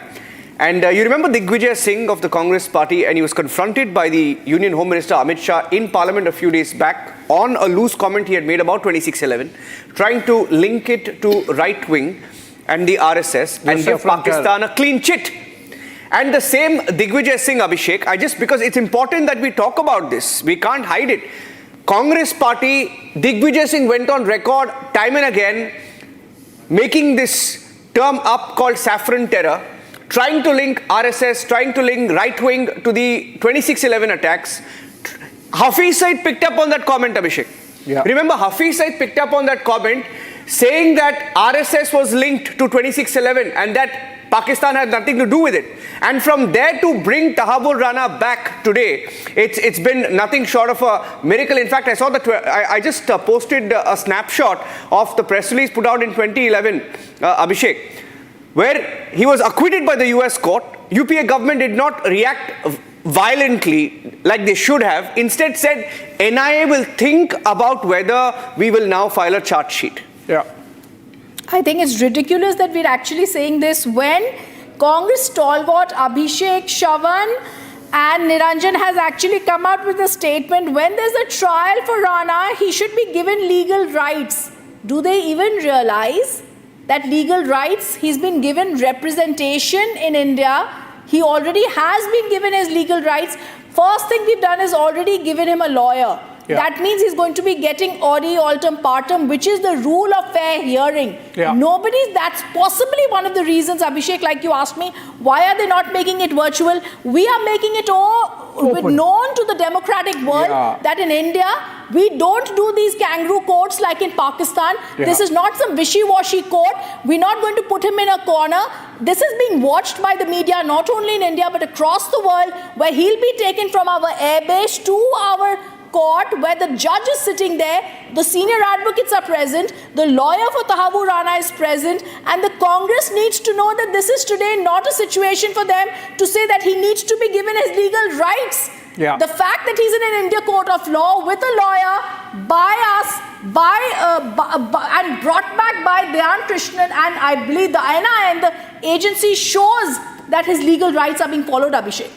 Oh, absolutely. It's the most transparent process that's being followed, and the fact that the agencies did not jump the gun, they really followed scrupulously the protocols getting him back, and the statement is very comprehensive, and now the process being followed there in the glare of in the media glare in the arc lights of the camera teams, and the fact that the world is watching. And Rhythm, you are right, your reading is absolutely right, that the proceedings are happening at the Patiala House Court and not in camera, essentially because India wants to make a statement to the world that we are a strong democracy, we are a transparent democracy, and that's why, while we are going to make Tahawwur Rana go through the process of justice, we are also going to make sure that it's transparent and everyone sees it, that it's above board. So in a way, justice is not only done, but it is seen to be done. And that's why I think all this very transparent, open to the people process that's being followed, even at the risk of, not risk, but, at a great cost in terms of security measures that have been put in place. Shravan, typically, I believe you get a remand, or you demand a remand for about 14 days. Right. I have seen in these kind of high-profile cases, maybe the judge in the first instance might give for all 14 days, and then subsequently it gets reduced to 10 days, 7 days, etc. What are you expecting? You would have earlier had some background briefings by the NIA as to how long they would want him for the custodial interrogation before they can piece together the entire conspiracy of the 26/11 Mumbai terror attacks. Well, in fact, they would want to exhaust the 14 days term, because it is important for them. What they say is that some of them who were named earlier, but they could not have perhaps taken forward the entire investigation without the presence of Tahawwur Rana. People like Rahul Bhatt being one such character. They could not have been, interrogated because of the absence of Tahawwur Rana. So there is a possibility that in the days to come, as the investigation gains momentum, you would see others to be called in for questioning once again, and thereafter look at those very ends which haven't been closed in the past. And that's exactly what the focus of the National Investigation Agency is going to be in terms of the procedure. As far as the remand is concerned, it is primarily with regards to the investigation that has already been done so far, and wherein do they really need Tahawwur Rana's involvement or presence is what the National Investigation Agency is likely to indicate in the remand itself.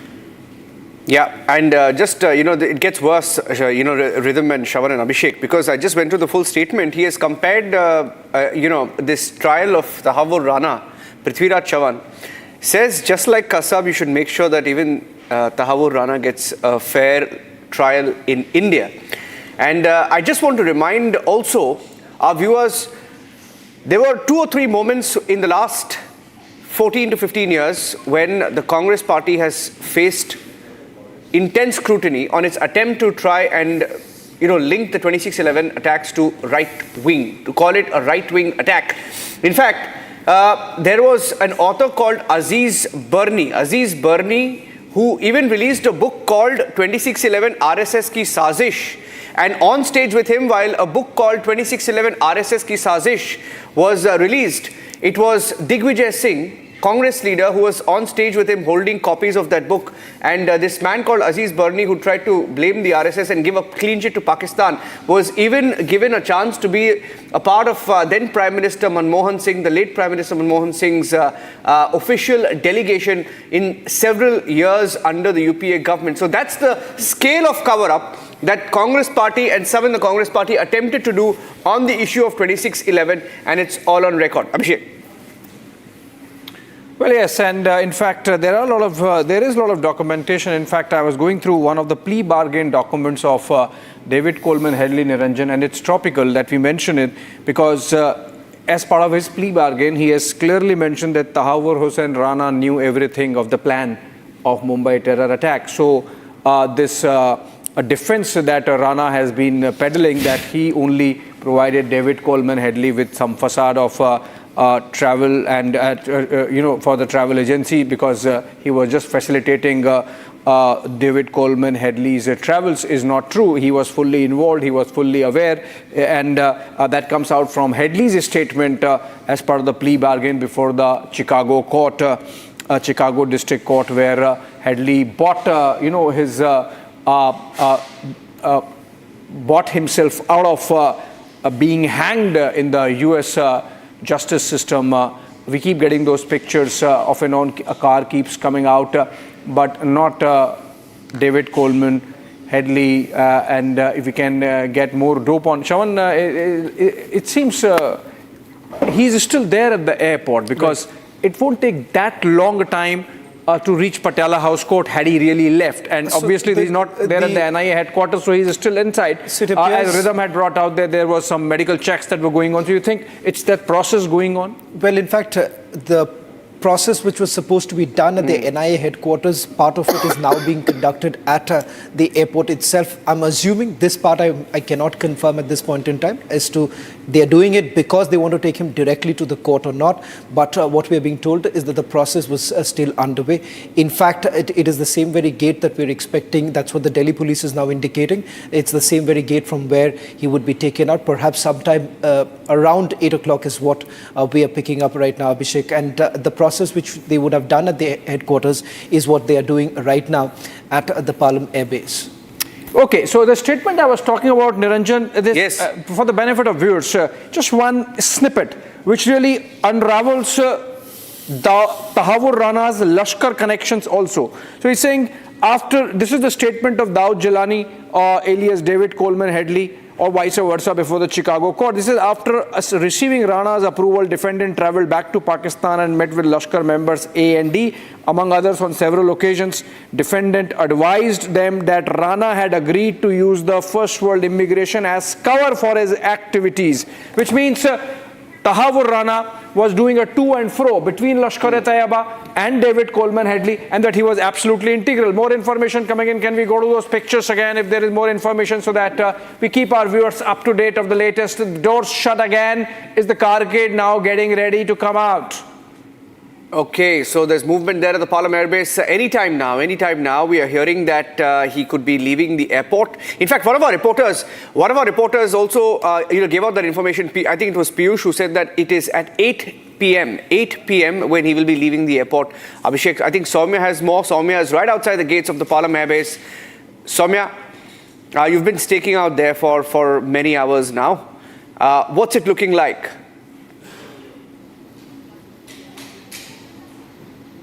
See, as per the information given by my colleague Piyush, it is after 8 p.m. that Tahawwur Rana's convoy is expected to leave Palam Air Base. Now you can see for last 1 hour that particular gate was kept open. And now for some reason they have again closed the doors. There are multiple speculations. Earlier there was that he might have left from another gate. However, officials present here have denied, and the sources have confirmed that it might be post 8 p.m. that the convoy of Tahawwur Rana leaves from the Palam Air Base from the main gate right outside from where Republic Network has been reporting from last several hours. So it is only a matter of a few minutes that we have been reiterating from last few minutes, that it's a matter of few minutes that we get to have the first visuals of convoy of Tahawwur Rana, and with that the team, the multi-agency team that had gone to the United States to bring back Rana on the Indian soil. With that, as per sources, a route has been selected for Tahawwur Rana's movement right from here to the Patiala House Court. That includes Parade Road, from Parade Road to Dhaula Kuan to Mother Teresa Crescent Road to India Gate to last destination, which is the Patiala House Court, wherein the NIA Special Court will be convening as soon as he reaches there. We already have the judges and the special lawyers appointed for this particular case already waiting for the convoy, and of course the main key conspirator Tahawwur Rana of 26/11 terror attack waiting there for the special court to convene. Okay, so we have another another soundbite coming in from the Congress party, Abhishek. This is another soundbite that has just come in from a former Union Minister for Law and Justice, Ashwini Kumar, also served in the UPA government. Ashwini Kumar has said to the media that law will work according to procedures, and according to the law, Tahawwur Rana has the right to legal representation. That's fine. That is what has been given to him. But I find it very surprising that more and more Congress leaders are very concerned and worried and are giving endless soundbites about legal and fair representation to Tahawwur Rana, a man who wanted all terrorists who attacked India during the 26/11 attacks, including Kasab, to be given military honors in Pakistan posthumously. Abhishek. Rhythm. I think it's abhorrent that Ashwini Kumar today, Law Minister earlier, several times we have spoken to him, and Prithviraj Chavan choose today to make a statement on legal rights of Ajmal Kasab, tell us and show us the law on how Tahawwur Rana needs to be treated. This is India's big moment. This is India's watershed moment when it comes to how to treat terror and how to bring back terrorists to India. Not only is this a diplomatic win, and this makes us angry, this is also for Tahawwur Rana to be brought back after having us won the case in the United States, not in one court, not in two courts, but in three courts of the country. And today, the Congress leaders are trying to teach us how to give legal representation to Tahawwur Rana after a case has been fought so strongly by the NIA. It shocks me. They need to understand that this has been done by the courts of law with extreme responsibility, and with the same responsibility, Niranjan Tahawwur Rana is going to be treated in India very responsibly. He's already been given legal counsel, something I don't think the Congress is even aware. Yeah. And I'm just, I have the full document here of the case of David Headley versus the US government. And in this particular, document that I have in front of me, now this is just to tell our viewers the kind of role that Tahawwur Rana played. Tahawwur Rana was an active member of the Lashkar-e-Toiba. He had been trained by Lashkar-e-Toiba, right? Okay, we'll take a short break. I think we'll take a short break. Arnab is joining us live.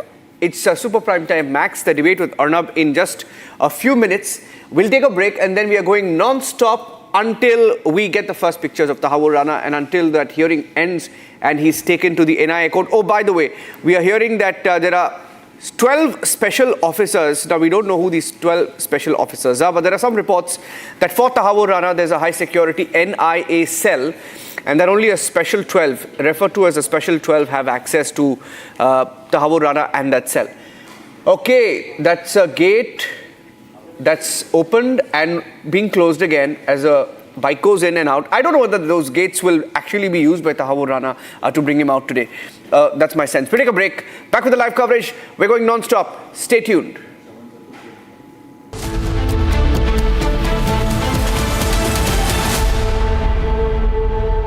अब आया असली स्वाद। अब आया स्वाद। जब स्वाद के पड़े हो लाले तो MDH का चंकी चाट मसाला डालें। MDH का chunky chaat masala. MDH। Amity has been ranked India's #1 private university in the recently released Education World Rankings. A testimony to Amity's globally benchmarked standards in education. सस्ते वाले दाल मसाले स्वाद हुआ बेकार। MDH की हल्दी मिर्ची धनिया करे कमाल। ये रंग दे, ये खुशबू दे, ये तीखा, ये कम पड़े। क्या निराला MDH masala. I don't blame China for what happened. I blame the people sitting right at this desk. There are a lot of things that I want China to do, and I'll be telling China what that is. I think President Xi is a very smart guy, and I think we'll end up making a very good deal for both. I think that President Xi is a man who knows exactly what has to be done. I don't think we'll have to do it more. We calculated it very carefully. So it seems China's made some serious missteps here in these negotiations, and Secretary Besant said earlier you may have goaded them into a tough position here. I'm wondering, are you in a way putting together a coalition against China in terms of trade here? No. Well, China, look, they're very capable, and I don't blame China for what happened. I blame the people sitting right at this desk, right behind this desk, or another desk. You get your choice of 7. I happen to pick the Resolute, but I blame the people sitting behind in this chair, behind this desk, for being stupid, incompetent, or not having courage. This should have been done years ago. Is there something specific that you would like China to do? Well, you'll be hearing about that. Yeah, there are a lot of things I'd like China to do. Are there some examples? There are a lot of things that I want China to do, and I'll be telling China what that is. Not you, but I'll be telling China. Mr. President, Tahawwur Rana's extradition shakes Pakistan. Pakistan desperately tries to distance from Rana. Pakistan's terror face now nowhere to hide.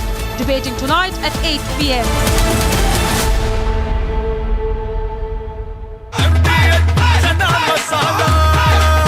अब छोलिया हो या लोबिया, सफेद चने या काले चने, सब कुछ मजेदार बने।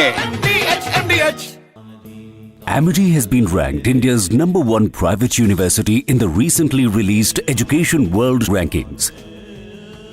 A testimony to Amity's globally benchmarked standards in education.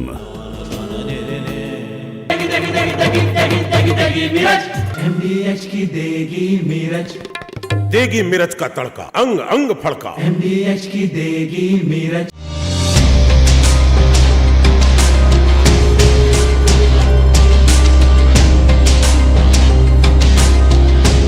कि उसको सरेआम, जैसे दुबई वगैरह में होता है, सरेआम काट दिया जाता है, गोली मार दिया जाता है, ऐसा इंडिया में होना चाहिए। वो हमारे इंडिया का दामाद नहीं है कि उसको बैठा के खिलाऊं, या कुछ अच्छा काम नहीं किया है। 9:45 था, 9:50 में चालू हुआ ये सब।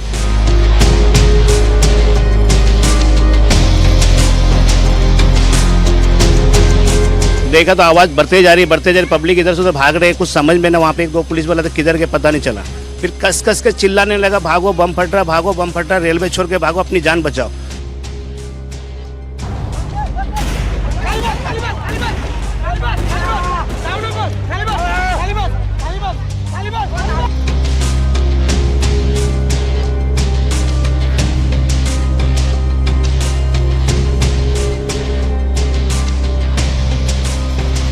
उन लोगों को मालूम है मैं इंडिया में पकड़ा गया तो जेल में राजा जिंदगी जीऊंगा। जितना हमारे प्रधानमंत्री को सिक्योरिटी नहीं रहता उतना उसको रहता है। But I think it gives a great statement, it gives a great satisfaction firstly that, it's not just left over. 9:45 था, 9:50 में चालू हुआ ये सब। जैसे हुसैन सागर छोड़ रहा था प्लेटफॉर्म, तो इंडिया और इंग्लैंड का मैच था, तो मैं बोला मैच जीत गया इंडिया। तो देखा तो आवाज़ बढ़ते जा रही, पब्लिक इधर से उधर भाग रहे, कुछ समझ में ना। वहाँ पे 1-2 पुलिस वाला था, किधर के पता नहीं चला। फिर टिकट काउंटर के अंदर आया, मैं बोला कुछ गलत खबर होगा, पुलिस वाला मारेगा। फिर 2 मिनट रुका, 2 मिनट से ज़्यादा नहीं, फिर कस के चिल्लाने लगा, भागो बम फट रहा, भागो बम फट रहा, रेलवे छोड़ के भागो, अपनी जान बचाओ। बहुत सारे पब्लिक नासिक, पूना, कोकन वाले थे, वो टिकट चाहिए मेरे को। तो फिर टिकट काउंटर के गेट लगा, साहब लोग बोला ऐसा ऐसा, बोला कि छोटू शॉर्ट सर्किट हुआ, पुलिस वाला तेरे को लेके जाकर धोएगा। बोला धोएगा बात की बात है, तो आप लोग एक काम करो, सबको खाली करो, और रेलवे का जितना कैश है वो लेके नीचे बैठ जाओ। और वहाँ पे जगह नहीं था, हर काउंटर पे एक आदमी बैठ गया। मैं खड़ा था और एक इंसान भटिया साहब था, वो खड़ा था, तो पब्लिक को खाली हो गया पूरा hall.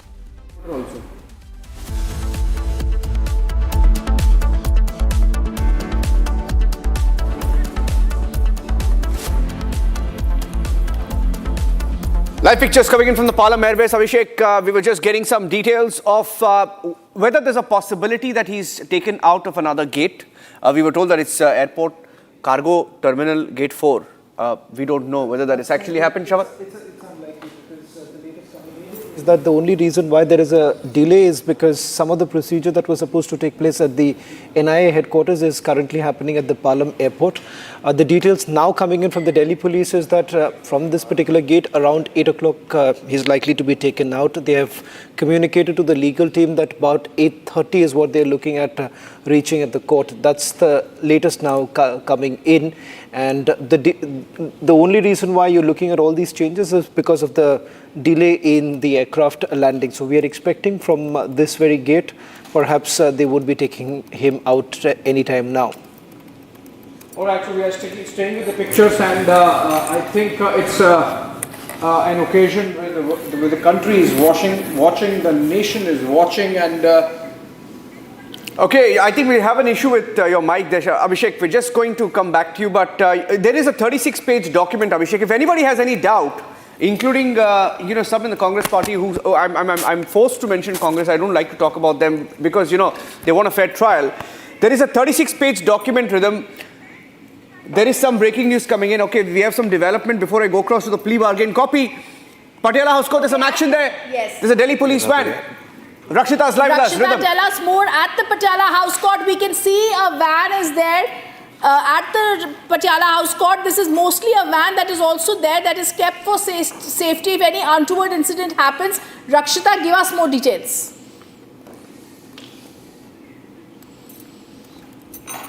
I think there is barricading that is being done at the Patiala House Court, not only at Gate 4, but viewers just joining in, let me also tell you that this is also being done to ensure the safety and the security of everyone who's present there, and also it's going inside the campus. So it's going inside the court premises. The van of the Delhi police is going inside the campus. This is usually being done as having one more for abundant precaution to ensure that they have safety and to ensure the safety. I think very soon, as we can see, the police cordoned off this entire area. Gate 4, we can see a lot of police personnel standing. The other gates will also be having similar barricading being done. That's the reason we're not able to get across to Rakshita. We've also seen inside the court, the judge is already present in the NIA court. We also know we have with us the lawyer Piyush for Tahawwur Rana present inside the court. Dayan Krishna, the special public prosecutor who has been appointed by the NIA, who's been fighting this case for the NIA from 2010, where he also sought and fought for the extradition proceedings in the US courts in California, who's appearing for him, has also been present there inside the courts. So it's very, very soon we are anticipating that Tahawwur Rana will be brought from the Palam Air Base to the Patiala House Court. Okay, we have some more details as Arnav also joins us live on the show. Extra police force has been called in rhythm, so that you just saw the van that came in to the court. That was security being beefed up at the Patiala House Court from different police stations. We have information of 7 police stations from where extra police force has been called in. Okay, ladies and gentlemen, good evening. We are staying into the breaking news format. We have begun the debate. Our guests will be lined up, and I'm going to get my guest list in a minute in my hands. And as we stay with the breaking news coverage, I thank my colleagues for staying on with me, who will be with me for the next couple of hours, as we are awaiting the exit of Tahawwur Rana. Now, is he actually going to come out of that exit? Abhishek, I'm not quite sure. It could well be that the media has been waylaid here, because you see so many high-profile officials coming out of that exit. I'm not quite sure that they will move him out of that exit. Is there any other way they could give the media the slip? Well, even for security reasons. Even the flight had a camouflage identification to it, obviously. So, given the high value asset that Tahawwur Rana is, I think all this is being done as part of a plan. The agencies do not want to take any chance. Even I'm not sure whether Shravan, he's going to come out of this gate. But obviously, insofar as the Patiala House Court is concerned, there seems to be only one entrance and exit. He's going to be out from there only. Now again the gates are opening. The gates are again shut. This is the 7th or 8th time that this has happened, that the gates have opened and shut again. Shravan, you think while there are options insofar as the Palam airport is concerned to get him out, so far as the Patiala House Court is concerned, there is only one place where you are seeing that deployment happening. So obviously everyone would be watching and having a glimpse of Tahawwur Rana there. Well, in fact, as far as the Palam airbase is concerned, it's got 2 gates. Gate number 4 is the other one where there is a slim possibility. But having said that, the only delay that we are witnessing right now is because some of the procedures that they were planning to do at the NIA headquarters has now been shifted at the Palam airbase. And thereafter, he's being taken to the court directly. There are 2 gates. I'm opening this up for a panel. I'm starting with the India-Pakistan panel on this tonight. My guests who are with me, Shravan, Abhishek, Niranjan and Rhythm, we will be going across to the guests for their reactions. We have a strong India-Pakistan debate on it, which is very, very relevant because Pakistan has been forced earlier today, the Foreign Office, they've been forced because of the pressure, the media pressure, the public gaze to issue a statement distancing themselves from Rana. And can I have the guests on air, please? Thank you very much. Okay, let's fire the guests on both sides tonight. Okay, I can see Sanju Verma. We have from the Indian side, we have Sanju Verma of the BJP. And we have Air Vice Marshal B.K. Murli, was part of the 2611 operation. He will be joining us in a while. And we have former NSG Commander Surinder Singh, who was part of the operation during 2611. I can see Asim Raza from Islamabad. I need the windows on the right and the left. Yeah, thank you. No describing required. Raja Faisal is with us this evening. Aditi, fix it the way the viewers like it, the way I like it, and then we'll start. Okay, what's the need for this statement? Asim Raza, very guilty statement coming in from the Pakistanis tonight. Video, please, in the middle, branded windows, and I would like to have the top bands ready, India versus Pakistan.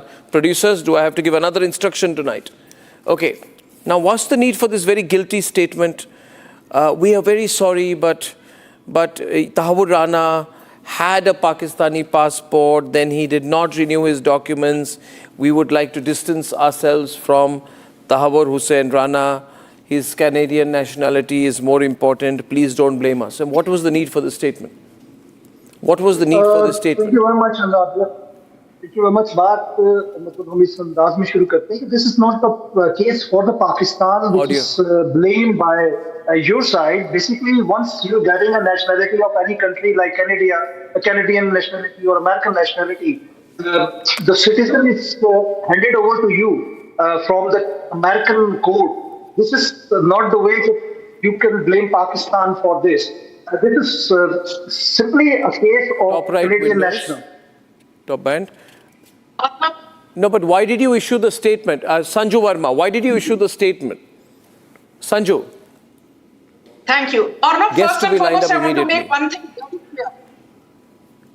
That, Tahawwur Rana being extradited 17 long years after the horrifying 2611 Mumbai terror attack is thanks to the willpower, determination, conviction of Prime Minister Narendra Modi. Because don't forget, Arnab, that the first time the Supreme Court denied Tahawwur Rana's bail plea was on the 21st of January 2025. On that very day, S. Jaishankar, our External Affairs Minister, met US Secretary of State Marco Rubio. And then on the 11th of February 2025, just one day before Prime Minister Modi met Donald Trump, the Trump administration authorized the extradition and surrender of Tahawwur Rana to the Modi government in India. So I think this is a huge diplomatic victory for Prime Minister Narendra Modi and the Modi government. Okay, and now I want to establish what has been happening here. We have had a situation, Raja Faisal, where the Pakistani Foreign Office came out with a statement saying, we have nothing to do with Tahawwur Rana. I would like to have Raja Faisal on the right. Producers, if I keep directing you through the show, who's going to anchor? Thank you. So the question here is, Raja Faisal, that this statement repeatedly put out, entire social media of the Pakistani establishment pushing this statement. Why? Why have you been pushing it so hard? I'm glad that you've highlighted this point, that today there was a statement from our Foreign Office. I think it is the same statement which I have been saying on your show, on other shows. I will. Please do because the what direction. we have been experiencing since more than 2 years, 2 days, that India has been chest thumping just because, as if somehow they have captured a Pakistani national who's an ISI and who's been involved and drenched in it, and now we have got him. It has nothing to do with Pakistan. Since late 90s, 1997, he has been, of course, Canadian national. He's been living in Canada, and then he was doing business in America. How he has anything to do with Pakistan when he was considered as involved in Mumbai attacks or any of the attacks? We don't know what kind of attacks he's been involved in. Whatever the attacks were, he was someone who was deemed as Canadian national, not Pakistani national at all. And if it was anything to do with Pakistan, of course, Pakistan. Background music for a while, Aditi. But I'm describing the visuals that we are seeing. And ladies and gentlemen, these are visuals from the Palam Air Base. It's 12 minutes past 8. And we expect that within the next 40 odd minutes, Tahawwur Hussain Rana, main conspirator of 2611, will come out of this gate. Now, we don't know whether he's going to come out of this gate or that gate, or whether it's going to be a cat and mouse game with the media, which could very well happen. Our reporters outside. Can I be told if my reporter is live outside? I don't have a frame. But tonight, I'd like to go next to our reporter on the field. We have, and I'd like a prompt from the output editor on the desk and the director, and someone to tell me. Somyan. Thank you. We have Rakshita. Thank you, guys. Thank you very much. And we have Rakshita with us. Rakshita, what's happening? Rakshita? Well, we just had a police van moving Rakshita out. On it air. was an empty police van. Yes, in the window, right, bottom left. 10 minutes ago. Yes, 10 minutes ago we saw a police van that was empty. Now it has moved out with one policeman inside. But as you can see, Arnab, there is at least hundreds of police officials of the Delhi police there. Hundreds of police personnel, female officers, female women personnel also there, present in a large number at gate number 4, all throughout this stretch. And all the gates have been, in fact, barricaded. You can see these ropes that have been put in. The DCP New Delhi, Devendra Mahila, was here right when he was about to land, right around the time when Tahawwur Rana was going to land. We saw that the dog squad was also went inside in the evening when there was anticipation he could land anytime soon. And now as we speak, full preparations are being made here with hundreds of police personnel there and paramilitary forces also on ground at gate number 4 of the Patiala House Court. The judge, we are told, has also reached. This is an important update or not coming in that the judge, Mr. Chandrajit, is the judge who will be hearing this case as soon as possible. This is the latest update we have. Judge Chandrajit Singh will be here at the court when Tahawwur Rana, represented by Piyush Sachdeva, Advocate Piyush Sachdeva, will be representing Tahawwur Rana in this case. And what we understand, you were pointing out that it could be a cat and mouse game. Yes, very well, because here too there were a lot of different clues given that he might be coming here. Or that is from the Patiala House Court. I'd like to go to the Palam Air Base, please. I'd like to go to the Palam Air Base with Soumya or Gopi live to understand what's happening at the Palam Air Base, please. That's the live I wanted to go to. Producers, we got it wrong. Can we go to the Palam Air Base, please? Can we have the Palam Air Base shots live? Okay, let's take a shot on the gate. Soumya on the left-hand side of the screen with the visuals live. Directors, faster. Thank you. Now she's disappeared. I'd like to go across to here. I've been told 1 second by our directors tonight. And Soumya, what's happening there?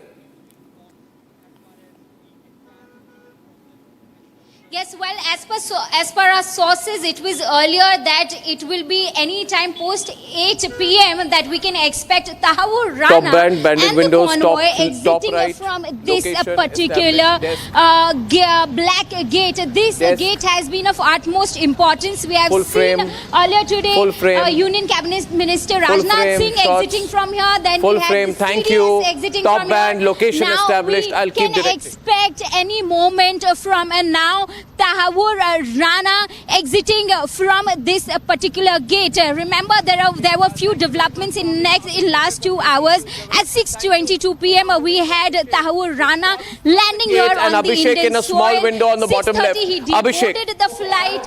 you have to move with what I'm saying, Aditi. You have to move with what I'm saying, Aditi. Abhishek has a breaking news story. I'm begging my directors to listen to Abhishek. Thank you. Okay. Change the shots on the top band then, Aditi. We have to move faster. Abhishek, move on, please. Yeah, the breaking news development is or not that the process of arrest, and Shawan knows more specifics of this, the process of arrest of Tahawwur Rana is going on as we speak. That is the reason why he is not yet out of the Palam technical area.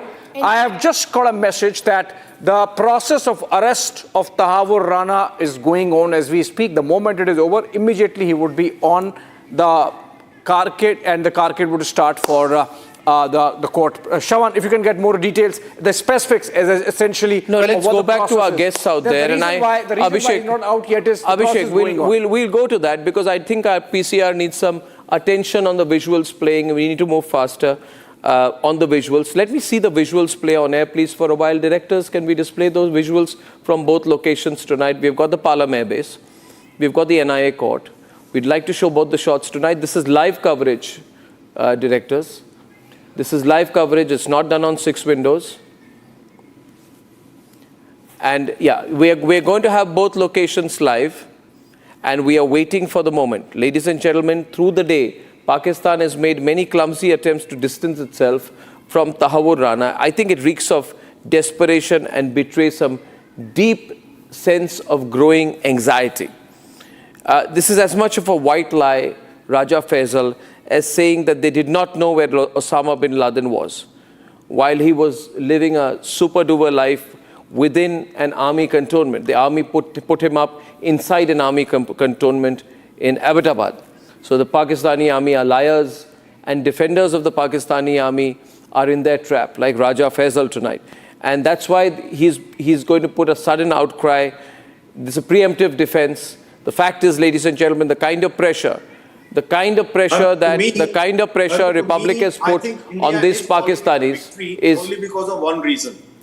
Only because of one reason, India is calling it a victory. Either they want to use this man as maybe they are thinking that they want to use him as an exchange for Kulbhushan Jadhav, or if Pakistan says that it has nothing to do with this man Rana, then of course there is another prisoner exchange that can be exchanged with India, and that is of course Gupta and Yadav, who have been involved in whatever happened in the Western countries related to Khalistan movement. And as this guy happens to be a Canadian national, of course, if there is an exchange of prisoner, that could be the reason that India is so chest thumping. Maybe it can be utilized. Former commando of the NSG commando Surinder Singh was part of the operation during the 26/11 terrorist attack. He's live with us tonight. Surinder Singh ji, can you hear me? हाँ sir, yes sir जी, मेरी आवाज़ आ रही है सुरिंदर सिंह जी? हाँ, मुझे आ रही है आवाज़ जी। ये तस्वीरें आपके सामने हैं, विंडोज़ को बदली जाएं अदिति जी।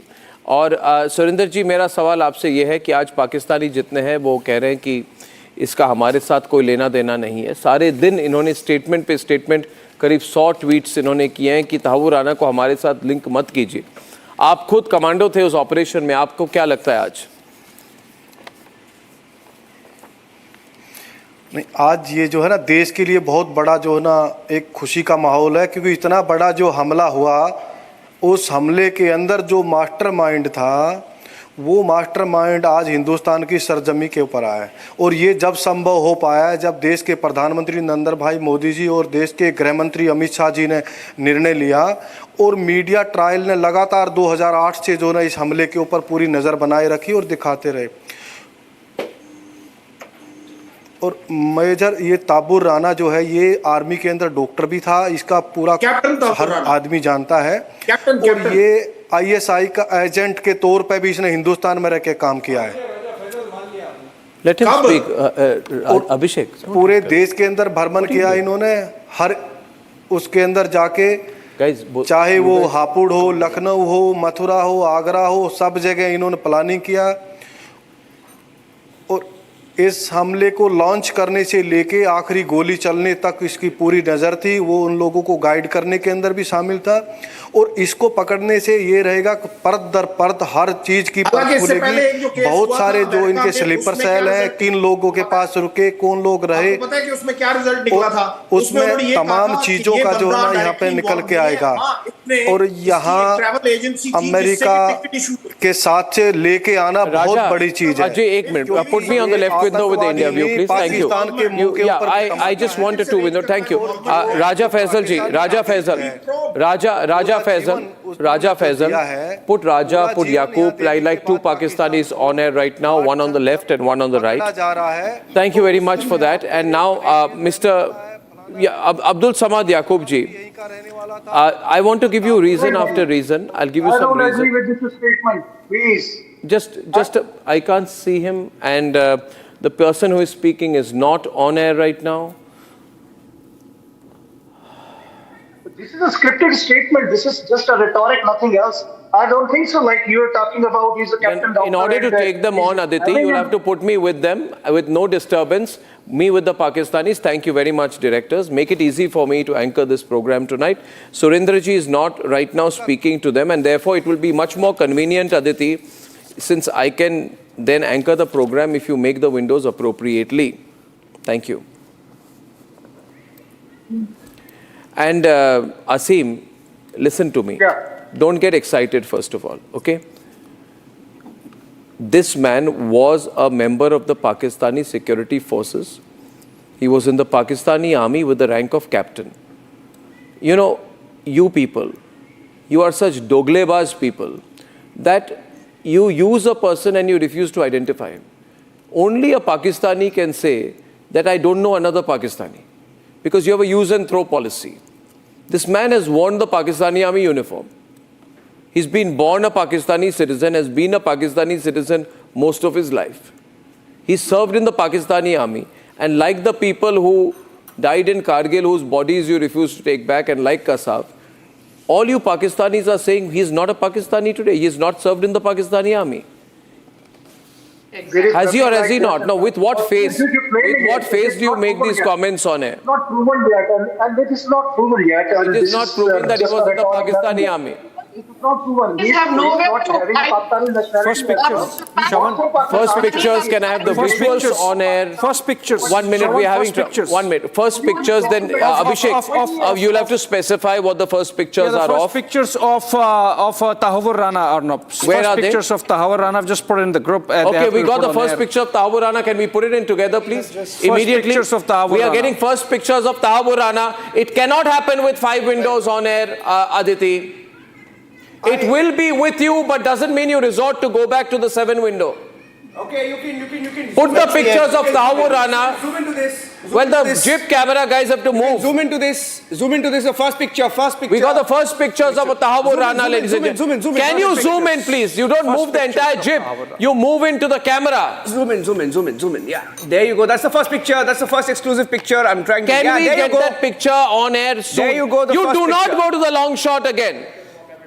That's the first picture of Tahawwur Rana. Well, we have to be able to get this. Well, describe it, ladies and gentlemen. Can we zoom in a little better? There are actually about 5 cameras in the studio. They can zoom in.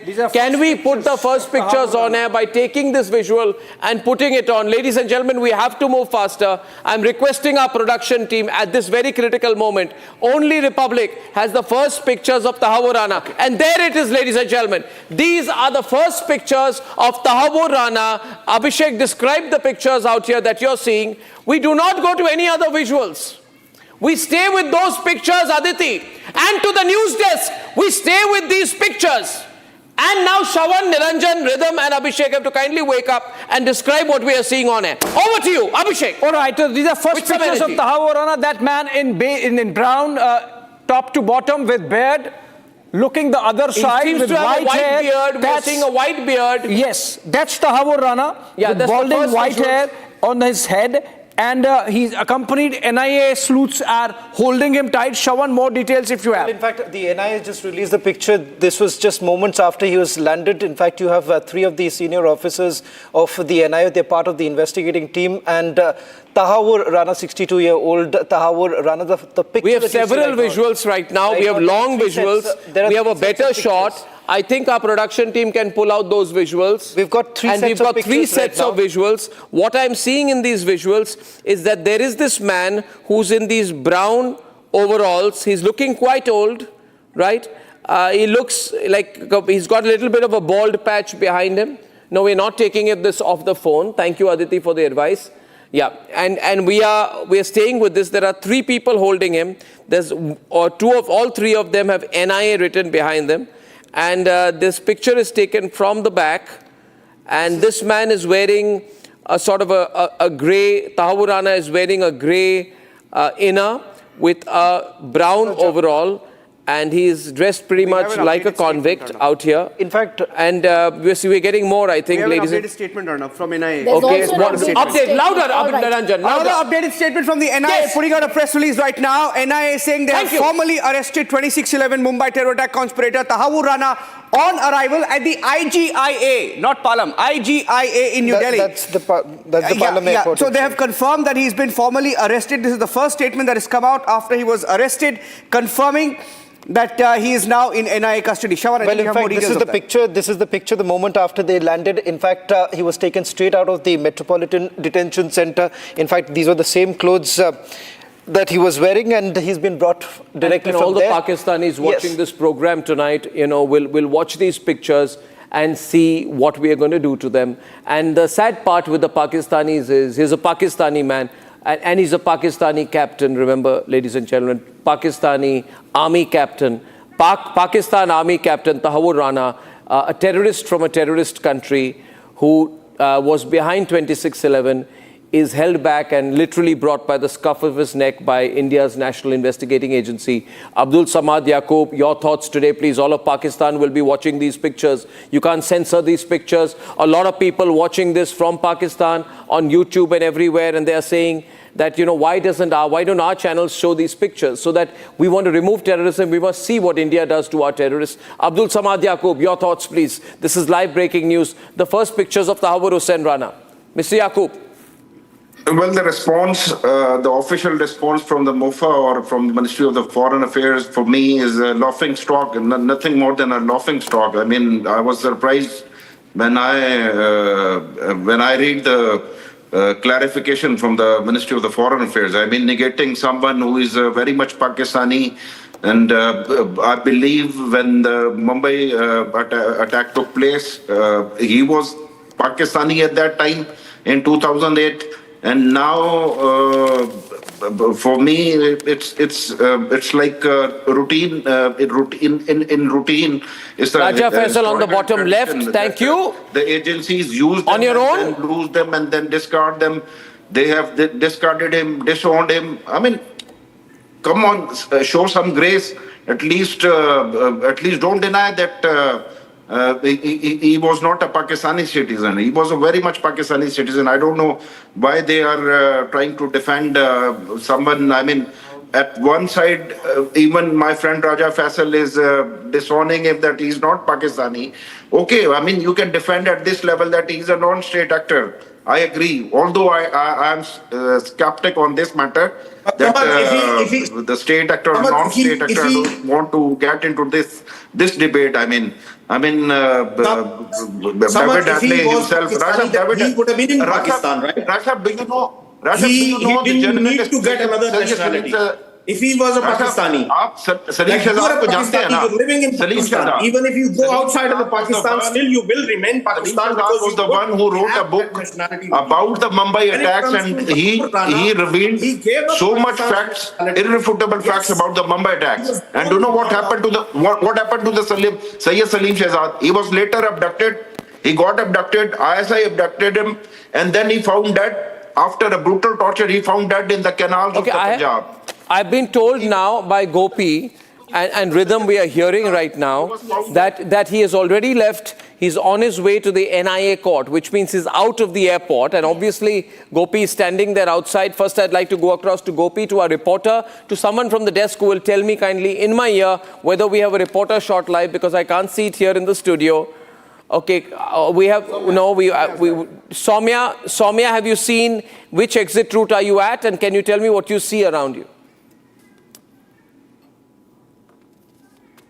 Now we don't have Soumya. Now Soumya has been dropped. We've gone to the wrong windows again. We'll go back to the full frame shots tonight. Thank you so much to my production control team to be, please don't make me direct this program. I'm telling you again, it's terrible to make me do that. Uzma Kardar, ek aur Pakistani ko pakad ke, held him by the scruff of his neck, brought him to India, and there you are on television crying again. You're back on the right-hand side speaking to Uzma Kardar, PMLN, please. As usual, another Pakistani will cry tonight and say, we don't know this Pakistani, you can kill him, you can hang him. And the sad part is that when we hang him, when this Pakistani army guy is hanged till he's dead, like Kasab, and when he's going to die, you're not even going to claim his body. His relatives in Pakistan will not be allowed to see his dead body. And people like you will come. I am not, your wish unfortunately will not come true, because Uzma is not crying. Uzma can only sympathize with you. You guys are living in a fool's paradise. I mean, imagine this gentleman, Rana, he's a Canadian citizen and he left Pakistan in 1995. Pakistan Army captain who was working with Hafiz Saeed, and who the US court noted that the government of India submitted strong evidence against Pakistan. Pakistan never even visited Pakistan.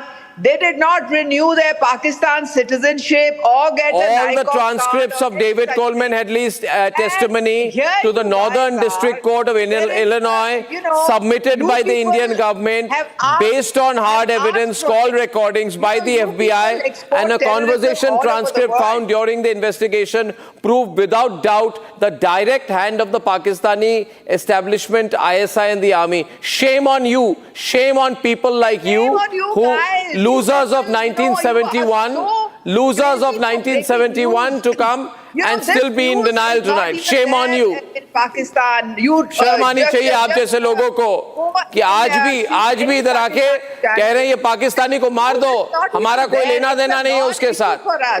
It's got nothing to do with us. वो तो हाफिज सईद को भेज दीजिए ना. What does he have to do with you? Thank you. Making a mountain out of a molehill. Now Soumya, we are going to live Soumya. We're going live to Soumya. What are you seeing around you, Soumya? We were told he's already on his way to the court. Does this mean he's left the airport area? Can Soumya be on air? Quicker vision mixing, please. Thank you. Soumya. Well, it was expected that post 8 p.m. The convoy with Tahawwur Rana will be exiting from this main gate of the Palam airbase. So the movement is okay. We're going to Rakshita right now, who's at the NIA court, where there's very tight security, a lot of tight security, ladies and gentlemen. And Tahawwur Rana has landed, and Rhythm has updates. Rhythm. Right, the judge is already inside the NIA court. Yes. Dhyan Krishnan is already inside the court. We've also seen the lawyer who's representing Tahawwur Rana, Piyush Sachdeva, is already inside the court. And viewers, Dhyan Krishnan Carry on, from the Patiala House Court, where we're going to be seeing the barricading, where Rakshita is joining us from. There's also a van that's gone in for security. And that's the stakeout zone. That's where the media is. That's where the maximum pressure is tonight. That's where the maximum presence is tonight. And we are now being told, Shravan, that another 10 minutes, camera 4 comes alive, and another 10 minutes we are being told. Shravan. The test identification parade is basically underway. That's the final stage of the arrest procedure. Another 10 minutes is what we are being told that he's going to be taken now. Okay, let's go to Rakshita to see what's happening at the NIA court. Rakshita, it should be 5 to 7 minutes from now at the most, because usually in these kind of situations, there's going to be a green corridor. I can absolutely with certainty say that in this 15-minute drive, 20-minute drive, there's going to be a green corridor. And if you're lucky, you're going to see him coming in there, unless there's a second exit around you, but there shouldn't be one. I mean, he's going to go straight into the court. So this whole court area must be totally jam-packed with security right now. Tell us everything for viewers joining us in prime time tonight. That is our prime time anchor, Rakshita, there live outside the NIA court, and she's going to give you absolute ringside view of what's happening this evening as Rana prepares to arrive there. Well, Arnav, absolutely. As you can see, that's a maximum media presence over here at gate number 4. You can see the top police officials also here. Since sunset, we see that the police deployment has only been doubled. If you see to the roadside, to the left of this road also, if you can pan the cameras and show the heavy police deployment. Yes, the traffic is still moving, so there is no blockage of this road. We are expecting that when he will be approaching, this will be sanitized. The road will be not so busy as it is looking right now, but you can see towards that circle also there is a traffic policeman who is managing the entire traffic. This is happening since late evening, ever since we got the news of him landing, and now we see maximum movement coming in as there are women and male police officers, both if you see of Delhi police there, from the DSP to all the top officials, they are all present inside, and inside the court and outside the court. Yes, there's another gate that is right behind the complex. Okay, I've been told that Special NIA Judge Chandrajit Singh has reached the court to hear the case against Tahawwur Rana, ladies and gentlemen. Now, we have a lot of breaking here tonight, and we're joined by Samarpal Tur Singh, Indian Special Forces hero. He knows how to treat the Pakistanis properly. Uzma is still there. Uzma, are you back there? Can I see Uzma? Uzma. Yes, I am still there. Yeah. Once again to you. I pity you, and shame on you for coming tonight and refusing to accept a Pakistani citizen as a Pakistani citizen. When there's nothing in anything, then you start bashing Pakistan. Why? Because you're obsessed with Pakistan army, you're obsessed with the Pakistan intelligence agencies, you're scared of them, you can't match their performance. So I know that there are family members of yours who got a thrashing in 1971. Would you like to identify the names of members of your family, your immediate near and dear ones? Who are the people from your family, people you are related to? Can you name the people? आपके family के कौन-कौन लोग हैं जिनको 1971 में अच्छी तरह से मार पड़ी थी, जरा नाम बताइए. When you get some evidence, who are the people from your family, Uzma, who are part of the ones who got a thrashing in 1971? This gentleman is a Canadian citizen. And I think you should go and talk to the Canadian government about him, because he left Pakistan in 1995 and he's been there since. He didn't renew his Pakistani nationality. Okay, his families have never visited Pakistan. This is Major Samarpal Tur Singh. We've seen gone and settled down in the US. Thank you. Volume down. We'll change it there. We're seeing some movement in the Palam airport area. I'd like to see the pictures out there. But these are just some cars that are coming in and out. On the right-hand side, ladies and gentlemen, are pictures of Tahawwur Rana, his first pictures, which we got some time back. And windows are not changing tonight, but I go right now. I will be going to Major Samarpal Tur Singh. Samarpal Tur Singh, we are seeing a lot of activity tonight. I mean, we expect this to be extremely quick. I do not think we have the time to go through a lengthy process. It's not a Congress government in charge. How do you think things will pan out now? I mean, we have an opportunity here, but people are also going to be angry if he's going to be eating on taxpayer money for a long time. time. We need to get this man hanged fast, but there is a process as well. And we need to maximize this in terms of what we can gain from his confessions, his statements, his interrogation, and everything else, because he's also he's going to be a gold mine of information, especially if we can manage to get this on record. So, Samar, your thoughts tonight?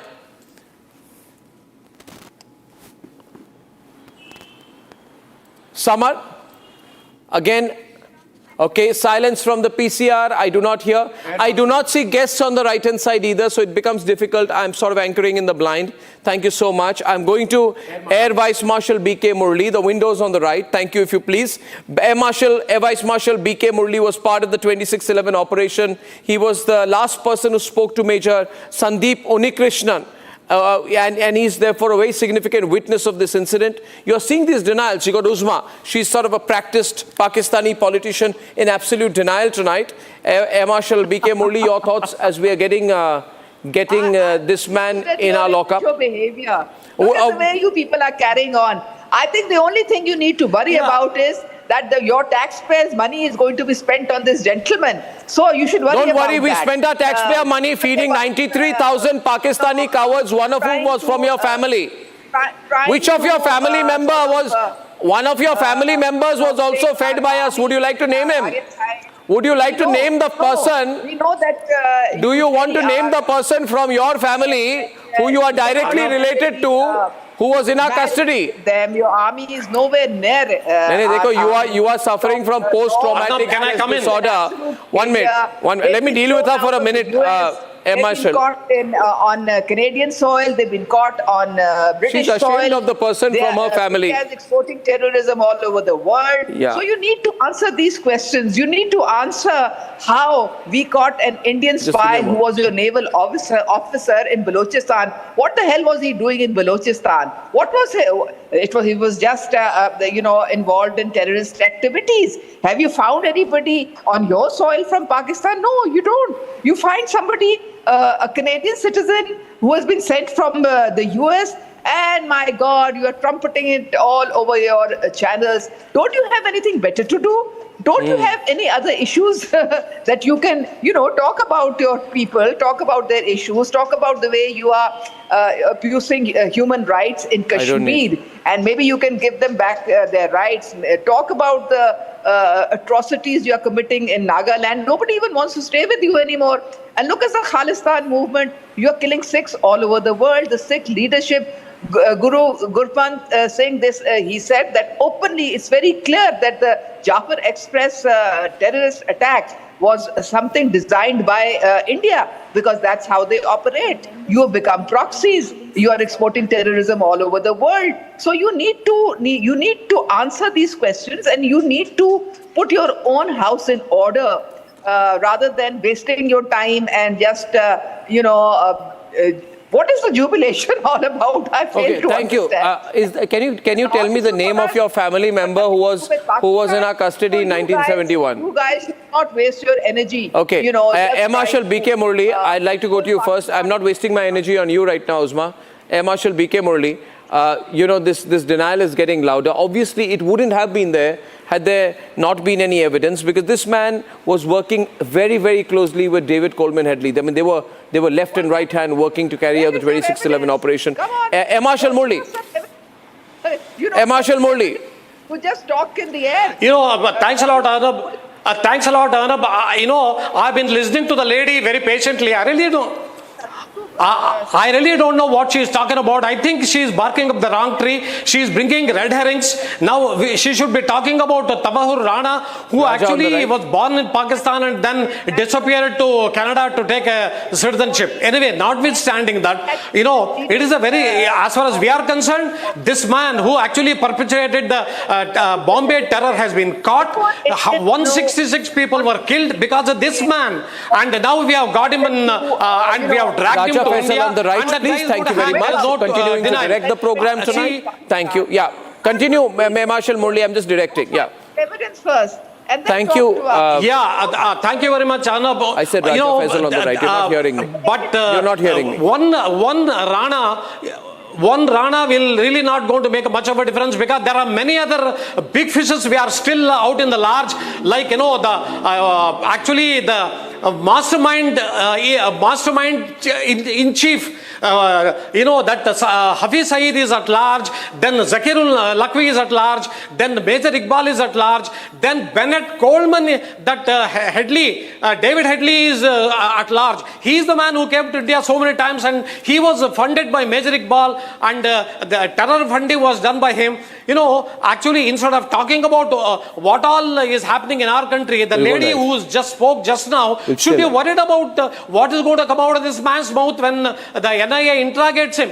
You know, actually, we all know that this man was the link between ISI of Pakistan and LET, and probably is going to warn up when you know, they put pressure in him. Notwithstanding all that, we have caught him. It is a diplomatic victory, and you know, he is going to cover up all the information, and we are going to drag all those people who perpetuated the Bombay carnage, you know, and make them that they hang in India. Air Marshal, thank you very much for your speech. What meaning or what evidence that would be so valuable for India? And can it be presented to the whole world? Can it be presented to the International Criminal Justice? I cannot see them. Can we do that? No, you can't. Reduce the reason being, you're just dragging in a man who was having a single business related to, of course, travel agent, and that's it. This is how he's been facilitating. He's one of the old classmates. His schoolmate, of course, David Headley was his schoolmate, and you were talking about David Headley. Why couldn't India bring David Headley to India? Why not? Can I just be there with Raja? 1 minute. I don't need a 3-window. I need to speak to Raja for a while. Aditi, you need to help me with this. These are new guests, and they will not listen to the instructions unless I am the only person with Raja live. So thank you very much, directors, for listening to me tonight. Now, Raja, listen to me. See, you and I are talking. I think I can put the same questions to you. Yeah, what value India would be carrying when bringing someone like Tahawwur Rana to India and investigating You're asking me, I understood your question. I have Indian high intelligence, not the average low Pakistani intelligence. I agree. He will give a statement. He will give a statement against Pakistan, against ISI, against whoever you want him to. Of course, he will be issuing that statement. Will that statement carry any burden? Yeah, I'll tell you why it will. I'll explain to you. See, the whole thing, Raja, in this is the entire Pakistani link is established by establishing the Rana Headley link. First, you put that into your head. Yeah. Okay? Now, we have proof that, and we gave this to an American court, that Headley and Rana work together, right? Headley, who is working with Lashkar-e-Toiba, work together. Yes, it's been given to the American court, and the American court has accepted it. The Northern District of Illinois Court also accepted further in an appeal in the US Supreme Court. Okay? Shall I tell you something? More. There was another case against this Tahawwur Rana in America, and in which it was proven that he was not directly involved into some activity, but yes, he facilitated his friend with the documentation related to travel. Yeah. Now the thing is, therefore, I thank you for your acknowledgement on the program. 1 minute. I thank you for your acknowledgement that Tahawwur Rana was the logistics manager of 2611. Now, therefore, you have accepted that he was the logistics manager of 2611. Ladies and gentlemen, these are live pictures from Palam. I'm speaking right now to a guest, an important point. We stay with that, directors. Stay with it. Don't disturb me. So you've accepted, thank you, that he was the logistics manager of 2611. Now, the logistics manager of 2611 is working with David Coleman Headley. David Coleman Headley has taken a plea bargain and thrown Tahawwur Rana under the bus. Now, all of Headley's plans and Rana's plans, there is nothing called a Rana plan or a Headley plan. There are the Headley-Rana plans. They are therefore working together. And therefore, they are working in one group, including the mock-up of the attack, the GPS mapping, and the exact timing and operations of the mapping. Okay? Now, in a recorded September 2009 conversation, of which there is a recording, Rana is saying that the Lashkar-e-Toiba attackers who were part of 2611 should get Pakistan's highest military honor, the Nishan-e-Haider. And he praises the masterminds and says that I have really enjoyed working together with the Lashkar-e-Toiba and the ISI on this matter. Now, one minute. Please, I disagree with this statement. Now, please remember this. Pakistan has never been mentioned. Pakistan has never been involved in this activity. And yes, when it comes to Hafiz Saeed is someone who's in the jail in Pakistan, 68 years of imprisonment he was awarded by Pakistan. When it comes to other people who were involved in it, yes, they too. Anyway, Samarpal Tour is on the left. I did not know he's on because I can't see him in the blind. 1 second, Samarpal Tour on the left. With imprisonment. Yeah, Samarpal Tour is responding. My desk has told me, my director has confirmed. And Samarpal Pakistan is giving imprisonment to these people, then how come you are maligning Pakistan in this case? Yeah, so when this man is clearly 1 minute. March 2001, this man is a Canadian national. Faisal, listen to me. Faisal, don't be an idiot in this. The fact is, in 2006, I'm not saying. I'm saying don't be an idiot. Before 9/11, he got the nationality of Canada. So he's a Canadian national since long before the 9/11. Yeah. Forget about Mumbai 26. And now 1 point. Samar is responding tonight. Critical point before Samar comes in is to understand the link between Hafiz Saeed, David Coleman Headley and Tahawwur Rana is very, very close because Saeed is in touch with both of them. And Saeed tells Headley that I have spoken to Tahawwur Rana. You work with Tahawwur Rana, uses contacts and uses camouflage to conceal the real purpose of your travel. The mastermind behind that is that coward Hafiz Saeed, and Samarpal Tour will tell you more. Samar. Okay. To begin with, just can you recall and tell me which institution is this? It's called Hassan Abdal Cadet School. Does it exist in Pakistan? Hassan Abdal Cadet School. Does it I'm not exist? going to anyone now. And not all of them. Not at 8:51. It's just what is this? Okay. Now the coincidence is that Tahawwur Rana and David Coleman Headley, aka Dawood Saeed Gilani, were in the same school and they were batchmates. Are you aware of it? Yeah.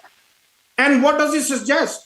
If a person like me, I have been to army public schools as well. I have been to army public school. I have been to army public college as well. Let me finish. Mean that I'm an army man?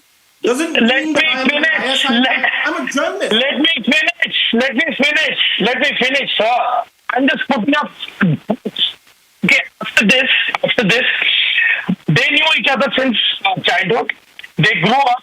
One became a ANC doctor in the Pakistan military, and another kid went to Boston with his mother because she got divorced, and he was working in a bar helping his mother out, where David Coleman Headley got up close, personal and good friends with who?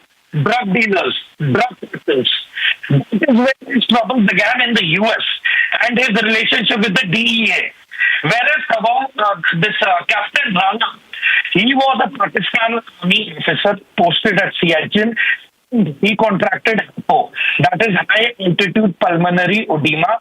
He was declared unfit for that tenure and he was sent back to MH in Islamabad, from where a empty mind is a devil's workshop. He forged documents and he went away to Canada. Understood? No, so don't direct me, please. Thank you. No, that is entirely wrong. He went away to. I'd like to go back live to the NIA court for an update. This debate can continue. Not with the. And at the NIA courts, I have with me. Can we go to the NIA courts quicker? And Rakshita is there. Rakshita, your location, please, because I think he's moved out of the Palam area where we have Gopi and Soumya, which means he's on his way to the NIA courts, but he hasn't reached yet. That's taking a very long time. What are you hearing? What's the buzz? Well, the buzz, in fact, if we talk about the police officials, they are not ready to, in fact, divulge any details. They're just saying that, no, we have to wait some time. We don't know what if he comes, what if he doesn't come. But we are here. We are here for some time. That's all they are saying. But as you can see, the movement of the traffic is smooth right now. Of course, nobody else is allowed inside except for the judicial officials, the lawyers representing each party, and, of course, the judges and the police officials inside. Is it possible, one minute, we stay with those pictures. Is it possible, Shawan, that they'll do this virtually? Yes, right. That this will be a virtual appearance. They are saying that they are doing a test identification parade right now. That's the reason why this is taking some time. Test identification parade of? Yes, that of Tahawwur Rana. The reason why you're seeing a back picture of Rana being put out right now is only because the TIP has not been completed. And that would be happening where? This is going to happen at the Palam Air Base itself. So this was supposed to happen at the headquarters, but there is a change of plan right now. That's the only reason why there is a delay. Still at the air base? Yes, that's what we're being told right now. Why is there no scant media presence then at the airbase? I don't see much movement behind Gopi. Gopi, is there much movement around you? Can I have Gopi on air? Gopi, much movement around you because it seems quite, I don't see much media presence. Is there a stakeout? Because traffic is moving quite smoothly. Does it appear he's there inside, the kind of security presence you would have expected if he was? Well, indeed, we still have Delhi police here. There is deployment of around 3 units. I would ask my camera person to show. This is the exact gate of Palam Air Base. While that side, you can see there are also media personnel present there. So everyone is in fact eagerly waiting that Tahawwur Rana might come out of this gate anytime from now. As Shawan just said that, he is undergoing identification test. So probably we are expecting him to come out anytime from now. You can see there is also Delhi police deployment outside the gate. I would ask my camera person to show you that how Delhi police is waiting there, and they are in fact waiting Tahawwur Rana to come out. 1 minute, Gopi, thanks. Gopi, thanks. Shawan, you're saying we expect some more visuals. I just have a confirmation from the NIA chief that they're doing the TIP. The reason why they've not released the frontal picture is because of the parade. So we are expecting another picture of Rana to come out after the TIP. He's still inside the Parliament. Yes, and if you see the picture that they have released, it's the same picture. In fact, he's wearing the American prison uniform. Can you play it on air if you're listening to monitoring this? Thank you. This is a clear indication that he was taken immediately after the detention center, the same American prison uniform that he's still wearing. And after the TIP is done, another picture is expected to come out. After the TIP happens, I mean, this is happening at the Palam area. That's what I've been told. Does he have to go rhythm physically to the NIA court? Yes, for the first time he will be, Arnab, and there's lots of reasons for that. The entire world is watching. We are a democratic country. Several people even within the country are talking about why or whether he should be taken in for virtually. But we as a democratic country, following the democratic process, are going to show we are giving him legal representation in our court of law, and that's why he's globally, to the global world, we show going to be produced in the Delhi NIA court before a sitting judge with the presence of senior advocates Dayan Krishnan, who's been fighting this extradition case also in the US Okay, then we'll take a very short break because we have some time. We take a very short break. Coming back, among other things, while we are continuing with this coverage, why, on expected lines, the Congress party has started demanding the full legal rights of Tahawwur Rana. The pro-Afzal Guru party, has now started waging a battle for the legal rights of Tahawwur Rana. More when I'm back. Time for a quick breather. Arnab will be right back with the debate.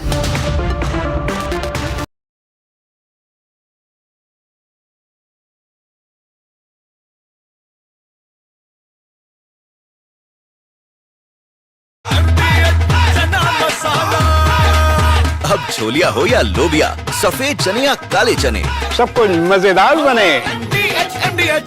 इसको घर पे लगाओगे तो शादी का तो पता नहीं, पर घर पक्का नहीं टूटेगा। रुंगटा नहीं तो घर स्ट्रॉन्ग नहीं। रुंगटा स्टील TMT बार एकदम सॉलिड। पहाड़ों में हाइकिंग स्टिक भी बन सकती है। आपके घर के खाने में रेस्टोरेंट जैसा स्वाद ले आए MDH का शाही पनीर मसाला। पनीर को क्या मस्त बना डाला। That also gives me the license to guarantee you brilliance on behalf of IIHM. I don't blame China for what happened. I blame the people sitting right at this desk. There are a lot of things that I want China to do, and I'll be telling China what that is. I think President Xi is a very smart guy, and I think we'll end up making a very good deal for both. I think that President Xi is a man who knows exactly what has to be done. I don't think we'll have to do it more. We calculated it very carefully. So it seems China's made some serious missteps here in these negotiations, and Secretary Besson said earlier you may have goaded them into a tough position here. I'm wondering, are you in a way putting together a coalition against China in terms of trade here? No. Well, China, look, they're very capable, and I don't blame China for what happened. I blame the people sitting right at this desk, right behind this desk or another desk. 2611 mastermind to finally face justice. Tahawwur in Indian custody after 17 years. Did UPA make peace with the 2611 attack? Debating tonight at 9 p.m. आपके घर के खाने में restaurant जैसा स्वाद ले आए MDH का शाही पनीर मसाला। पनीर को क्या मस्त बना डाला।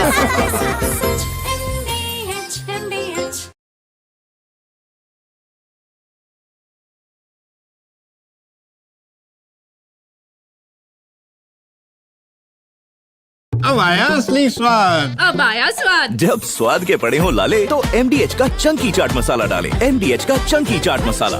MDH।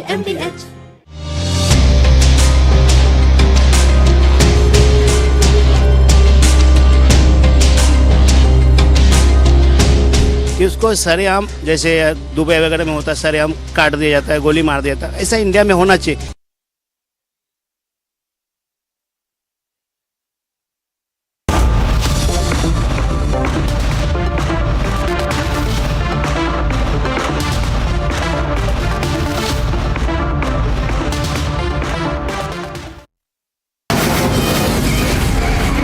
From the Republic Media Network headquarters, it's time for Arnab Goswami on the debate.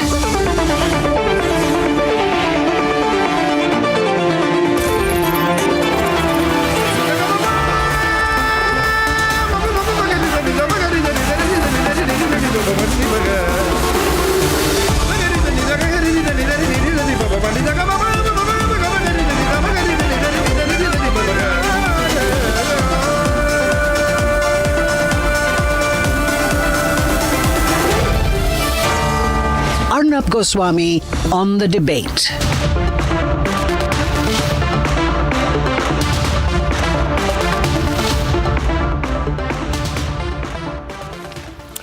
Ladies and gentlemen, Tahawwur Rana, and I want to go live to the pictures, please. Can I go to the full pictures, ladies and gentlemen? I would like to go to the pictures from the NIA court. And some time back, thank you so much, we had visuals of Tahawwur Rana. Rhythm, we are doing this live coverage tonight. Yes. You're seeing Shawan and Rhythm. These are pictures of Tahawwur Rana. He's just landed. And we are expecting a second set of visuals to come in. But we haven't yet got a video of Tahawwur Rana yet. Yes. But we have begun the legal process. What we know is that he's still in the Palam area. He's not in the NIA court. We have a stakeout, Shawan and Rhythm, all on air tonight. We have a stakeout at the NIA, which means the man, the mastermind of 2611 is going to be brought before court anytime soon. Shawan, just bring our viewers up to date right now with what's been happening over the last couple of hours. This is the first Three windows picture now of with windows on the right. Rana. Yeah. Almost about 18 years after we are looking at the first picture. Even when he was in the US, there were no pictures of Tahawwur Rana. There was one video, but he looks visibly older now. Yes, he is. Can we do that contrast, please? If we have one set of the pictures of him sitting on the floor of the American cell. I think that was when he was sort of speaking, confessing to his crimes. Right. And that video had been released earlier. And now that video was about 10 years older. We're seeing a visibly older Tahawwur Rana being brought back. How old would he be now? Is about 65 or 65? Around 62, 52 was the last when Okay, in so the that plea was bargain. the right-hand side pictures when he was in his 50s. Yeah. And now he's come back, somewhere in his mid-60s, being brought back to India. Interestingly, he was being brought in the same clothes that he was in the Metropolitan Detention Center in Los Angeles, taken directly out from there. Yeah. A 14-hour flight. In fact, a special aircraft that the National Investigation Agency used to bring him here, and the photograph was taken immediately after that. For many who are asking this question, why exactly the backside of Tahawwur Rana and not the frontal side? Because there is a procedure that is basically underway. In fact, that should have been completed now, and we're expecting him to be taken out in the next few minutes. In fact, he would be taken to the court, as Rhythm was also pointing out. That's again a necessity. In fact, they are also preparing the papers, particularly with regards to the evidence that they have, and this is going to be produced before the court. We're expecting another set of picture, and that would be after the TIP, which is the identification is done. Why would it be taking so long? Why is it taking so long to do the identification? Well, in fact, the problem here is that all of this would have happened much earlier. There was a technical snag and the delay in the flight landing here in the national capital. The earlier plan was take him to the headquarters where the medical examination would have been done, and a first round of interrogation would have been done because they need to reflect that in the remand, and thereafter he would have been taken to the NIA court. Now that has got there's been a considerable delay, and that's the reason why you're seeing all of this procedure being done at the Palam airport itself. Right. Rhythm, would you like to take our viewers through legally? Absolutely. How quick will this process now be, and is it necessary for him to be present at the courtroom? While we say this, I also want to go show the pictures of the NIA court. There's a huge media stakeout. The entire national media is outside the courtroom office of the NIA. Now tell me about the NIA court. How does the NIA court work? How many judges are on the bench? Right. How is this decided? Yes. And is there a time frame to the whole process? Rhythm. So, Arnab, in this case, we've chosen the additional sessions judge who's going to be looking into the matter. Chandarjeet Singh is going to be looking into the matter. There are 2 NIA courts that are designated at the Patiala House Court.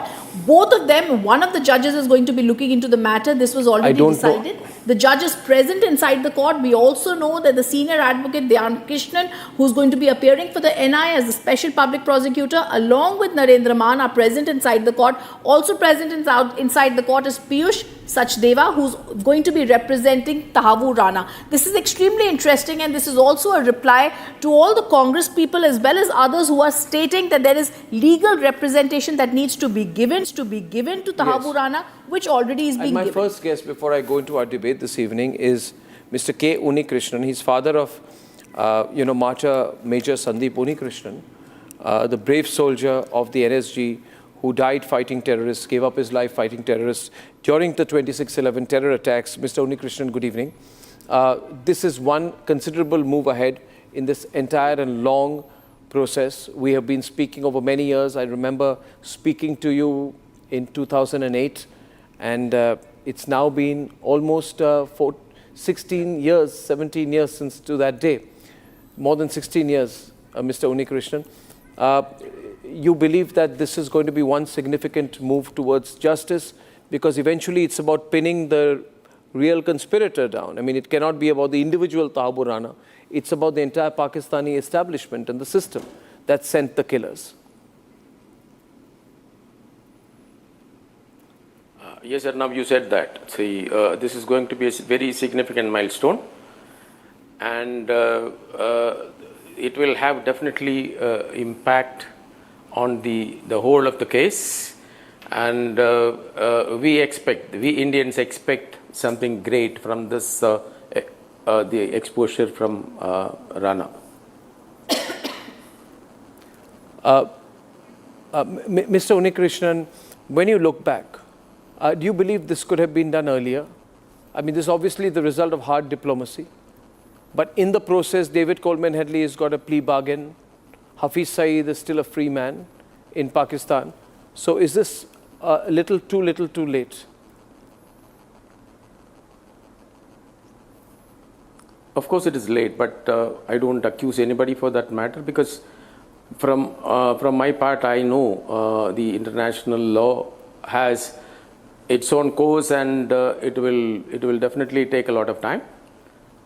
And finally, I'm really happy that justice is going to be done to the victims of 26/11.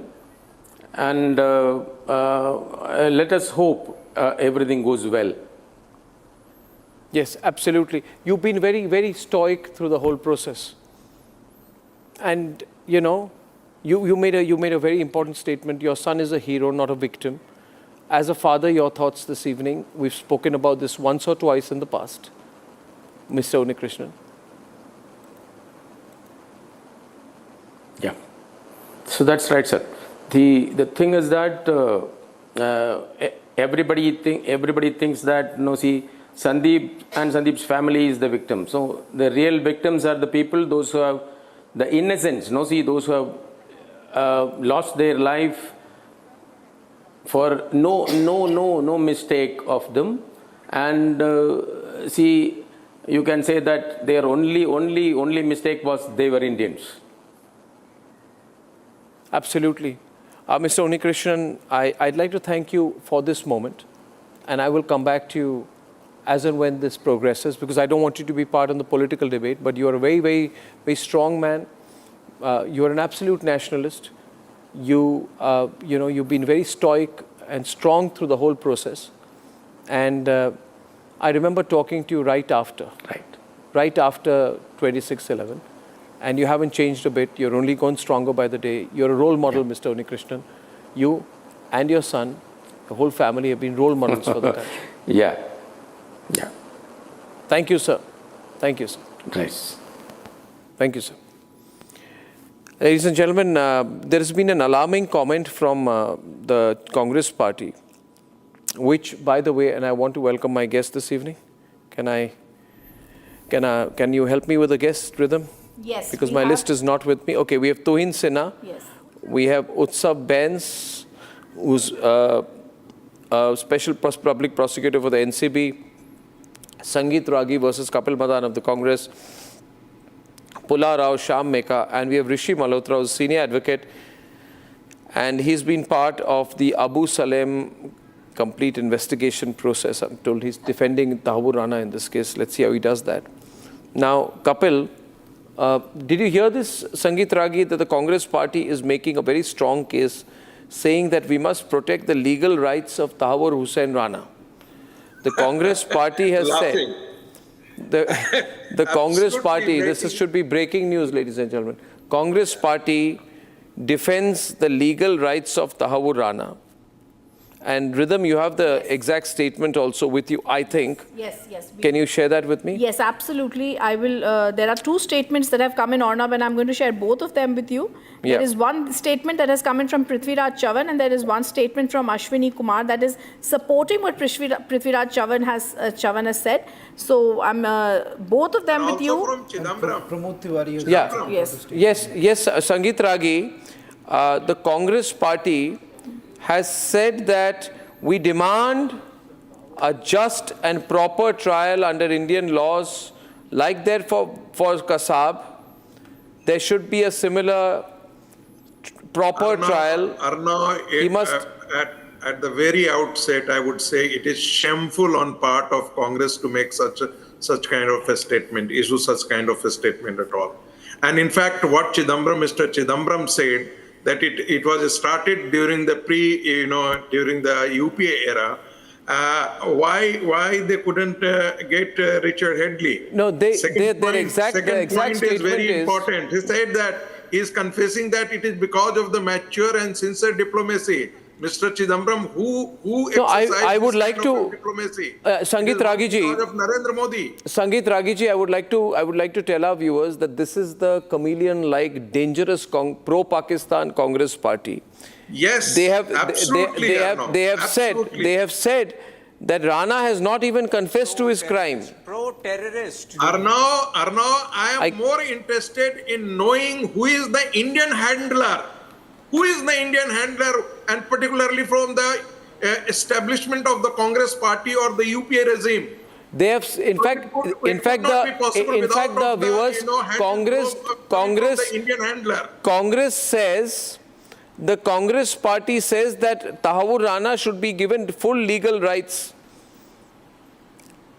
A kangaroo court will not function in our country. Can I play the soundbite, please? Kapil Madan, yeah, now it's being published. So, Pula Rao, I'm sure you are, your eyebrows, the way you're raising them makes it clear what your thoughts are about this. This is the real face of the Congress party. Exactly. Where they are saying, and we are running the pictures live, can we stay full frame? And the desk can speak to me as well.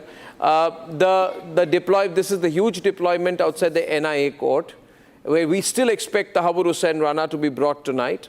And Kapil Madan, may I ask you why the Congress party is making such a song and dance about the legal rights of Tahawwur Rana? Kapil. Well, Arnab, let me just tell our viewers that the views that I make here, these are my independent views. I'm not speaking for the party. And having said that, let me just say one thing. In fact, when you made this kind of a remark, I checked back and looked at the official statement, press release. I could not find any such statement. So I can tell you with some level of confidence that, it's a false narrative, false propaganda that is being, have you seen the soundbite of Prithviraj Chavan, who's a very senior? Play it in the middle. No, in the middle, with both sides on. In the middle, no disturbance. Play the bite immediately. Play the bite immediately. Play the bite louder with the audio on the bite. का जब trial होगा, उसका जब मुकदमा चलेगा, तो इसी तरह से उसको पूरा कानूनी तरीके से अधिकार देकर उसको जो भी सजा हो उसको स्वीकार करना पड़ेगा. हमारे देश में कांगारू कोर्ट नहीं चलेगा. है एक हादसा हुआ है, उसने अंजाम दिया है, उसकी जिम्मेदारी तय करनी पड़ेगी और उसके तहत भारत के कानून के अनुसार उसको सजा करनी पड़ेगी. Why is he saying that there will not be a kangaroo court in this country? Because there is no kangaroo he said court this is a hadsa. Hadsa means an incident, an accident. What he said. Tuhin, did you see that? He describes 2611 as a hadsa. I think your entire opinion. I saw it a couple of hours back. I saw this video of Prithviraj Chavan a couple of hours back. And it was so unbelievable that I have actually seen it at least 10 times to make sure that I'm not missing out something. I have maintained for some time that this Congress party is a fringe group, but after today's statement, I have no inhibitions in saying that this Congress party is a pro-terror outfit. And absolutely. At many levels. Like somebody just said, who are the Indian handlers who wanted to give cover fire to these terrorists? Arnab, I still remember the dark days of 2005 to 2008. You would recall that there was a heinous bomb blast on an average every 40 days. And what would the UPA government do? Run to Big Daddy America with no ability to retaliate against Pakistan. But at the same time, why was LET emboldened to such an extent? Because of the free run given to the Indian handlers, which was Indian Mujahideen. And we have it on record what Salman Khurshid had publicly said, that after the Batla House encounter, Sonia Gandhi was inconsolable. Sonia Gandhi wept after the Batla House encounter. So, you have to put all this, to put two and two together. Today's statement of Prithviraj Chauhan, who, by the way, is a former Chief Minister of Maharashtra, where the terror attacks took place, should come under the scanner. India has never had even Kasab did not have to go through a kangaroo court. So, from where does this mention of kangaroo court come? The Congress wants to live in some barbaric era. The Congress wants to live in some barbaric era. It wants to paint a negative picture of India to the world instead of congratulating the Modi government for this historic achievement. The Congress party has once again shown that it is incapable of defending national interests. Well, we have had a shocking statement tonight, viewers, where the Congress party is fighting for the legal rights of Tahawwur Rana. We do not need the 8 window right now. Please, producers, let me do this. And calling the Indian judicial system kangaroo courts. Yeah, they are calling the Indian judicial system a kangaroo court. Courts. Yeah, and they are fighting for Tahawwur Rana, saying that he has not confessed to his crime. What they need to realize here is that Tahawwur Rana has been convicted by the highest court in America, by 9-judge bench. On 9 charges. He's appealed in the Supreme Court and lost. Our case has been upheld. We should be proud of what the Indian government and the investigating agencies have achieved. But instead, the Congress party has deputed Prithviraj Chavan. At the highest level, a decision has been made in the Congress party that Prithviraj Chavan should be asked to go and defend Tahawwur Rana. And I think if there were any supporters of the Congress party after this, they should be ashamed of themselves if they support the Congress party anymore. Now, Shyam Mika, this is going to cost the Congress party, because the Congress party anyway had decided after 26/11 that we must go soft on Pakistan. We know that. I've covered all that, and at that point of time, you can take the silly smile off your face, because Shiv Shankar Menon was then the National Security Advisor, and he was the 4th National Security Advisor, and he was the 27th Foreign Secretary between 2006 and 2009. And he had said that the whole country was ready to attack Pakistan. But the highest level of government, the decision makers, decided that there was nothing to be gained by attacking Pakistan, right? And I want to know from you, who is that highest level of government? This is written by Shiv Shankar Menon, who was the 4th National Security Advisor of India. Now, which means that maybe it was either Manmohan Singh or Sonia Gandhi.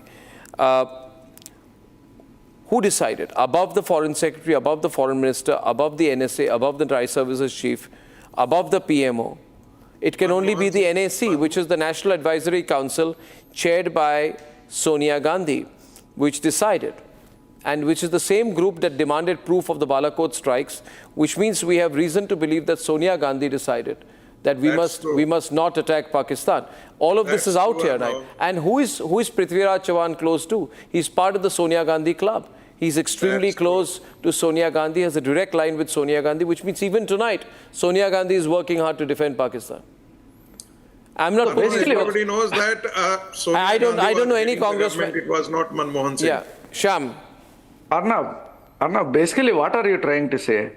What is I'm your trying narrative? to say that your party is against national Congress, interests. Congress is anti-national. No, you're against Congress national want interests. to support Pakistan. That's the message you are trying to send out. It's not a message. I'm directly saying that the call was taken by Congress party not to take any action against Pakistan after 26/11. The decisions were taken at the highest level. And today, one minute, and today, listen to me. Today, I'm saying to you, I'm not even suggesting, today, Congress party's Prithviraj Chavan has gone and made a case for Tahawwur Rana. Right? What does ho mean? As a congressman, you have fielded top leaders, not some intern in your party. Your topmost leaders are giving interviews defending the legal rights of Tahawwur Rana. Arnab, what am I supposed to conclude? That you are against national interest. I am not going to debate with you on the narrative that you are setting. Simple thing is, what are you trying to set?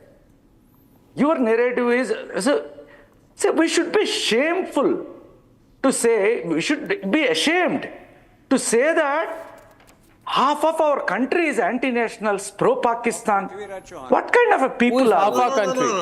I'm talking about Congress party. I'm talking about Congress party leadership. Congress party is half of our country. What do you think? No. It is not about the country. It is the leadership of the Congress which is taking anti-India stand. Arnab, can I just come in here? What are you guys trying to make? Arnab, can I ask one question here to Tuhin? What are the charges faced by Sadhvi Pragya for which she is facing a trial?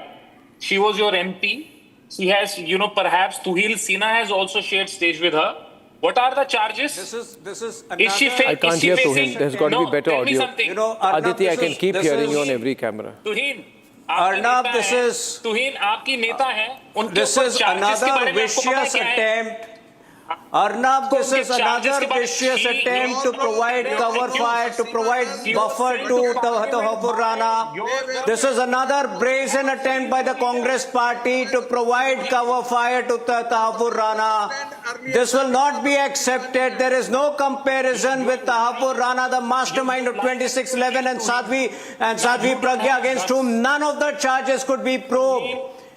She had stood trial. None of the charges could be probed against her. Let me tell you, vicious attempt. Let me tell you don't have even guts to say the that she is of accused 26/11. This is how the Congress has been shielding terror outfits. This is how the Congress party has been shielding terrorists. So you don't have guts to even accept what There is no charges against comparison, Sandeep. Can I come in? We are on a slightly tighter window and I want to say something. And Aditi, you'll have to let me. Thank you, please. Now, Kapil, just 1 minute, please. Kapil, don't speak over me. Listen to me. And for God's sake, learn from me. Listen to me. The fact is, viewers, that when the Congress was in power, Tahawwur Rana was acquitted by an American court.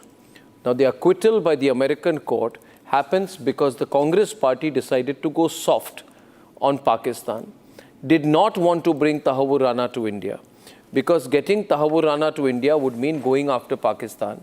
And on the 10th of June 2011, right, what did the Congress party do?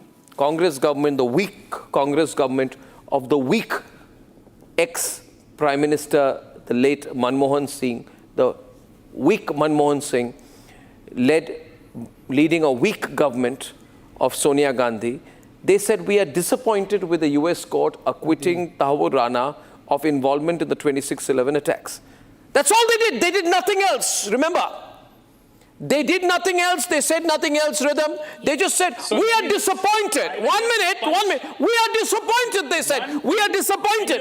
We are disappointed. But they did not take any concrete action or any concrete diplomatic step or any concrete legal step to secure his extradition. It is only when Narendra Modi became Prime Minister of India, it is only when Ajit Doval became National Security Advisor, it is only when Amit Shah became Home Minister that on 10th April 2025, the same Congress party, now shocked that the Pakistani Tahawwur Rana has been brought in, is now putting its pro-Pakistan face out and demanding a fair trial for Tahawwur Rana in India.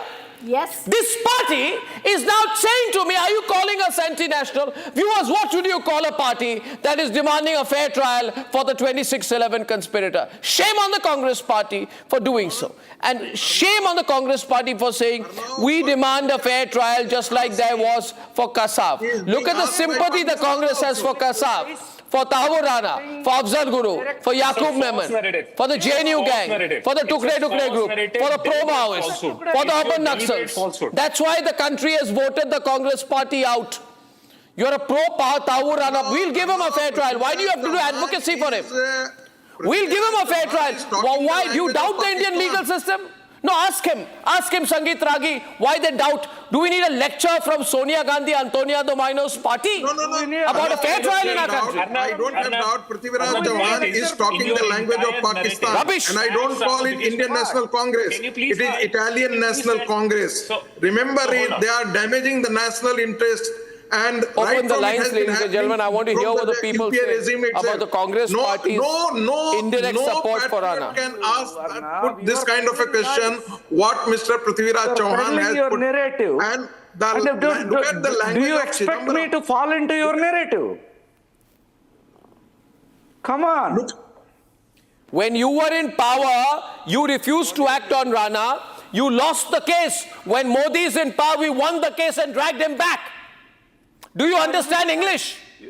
Arre, wow, you mean to say Modi went to US and made his advocate avatar and... Give me a semi-moronic answer to my question. What kind of semi-moronic answer is that? A Prime Minister has to go to America to fight a case. You are doing. You are being the moron tonight. Well, your party made another moronic statement yesterday when a person called B.V. Srinivas said, we are going to launch a battle against West India. Yesterday you launched a battle against West India. And today you are demanding a fair trial for Tahawwur Rana. Should I open the phone lines? Becomes extra. Let the public view on this be clear. Let the public view on this be clear, what people think about your position. I just have one Windows, question. elements, interactivity, top band, when was NIA formed? hashtag. Who formed NIA? Incorrigible, they are Can you shameless. please tell your viewers, was it Mr. Ajit Doval who formed NIA? Under which government National Investigating Agency was formed? But it was Who passed that act? 26/11 It is not matter of It who was founded toothless. You didn't do anything. NIA. Which government- The matter is that who executed it, the diplomacy. Think anyone is going to say that a Congress leader who's talking about kangaroo courts formed the NIA?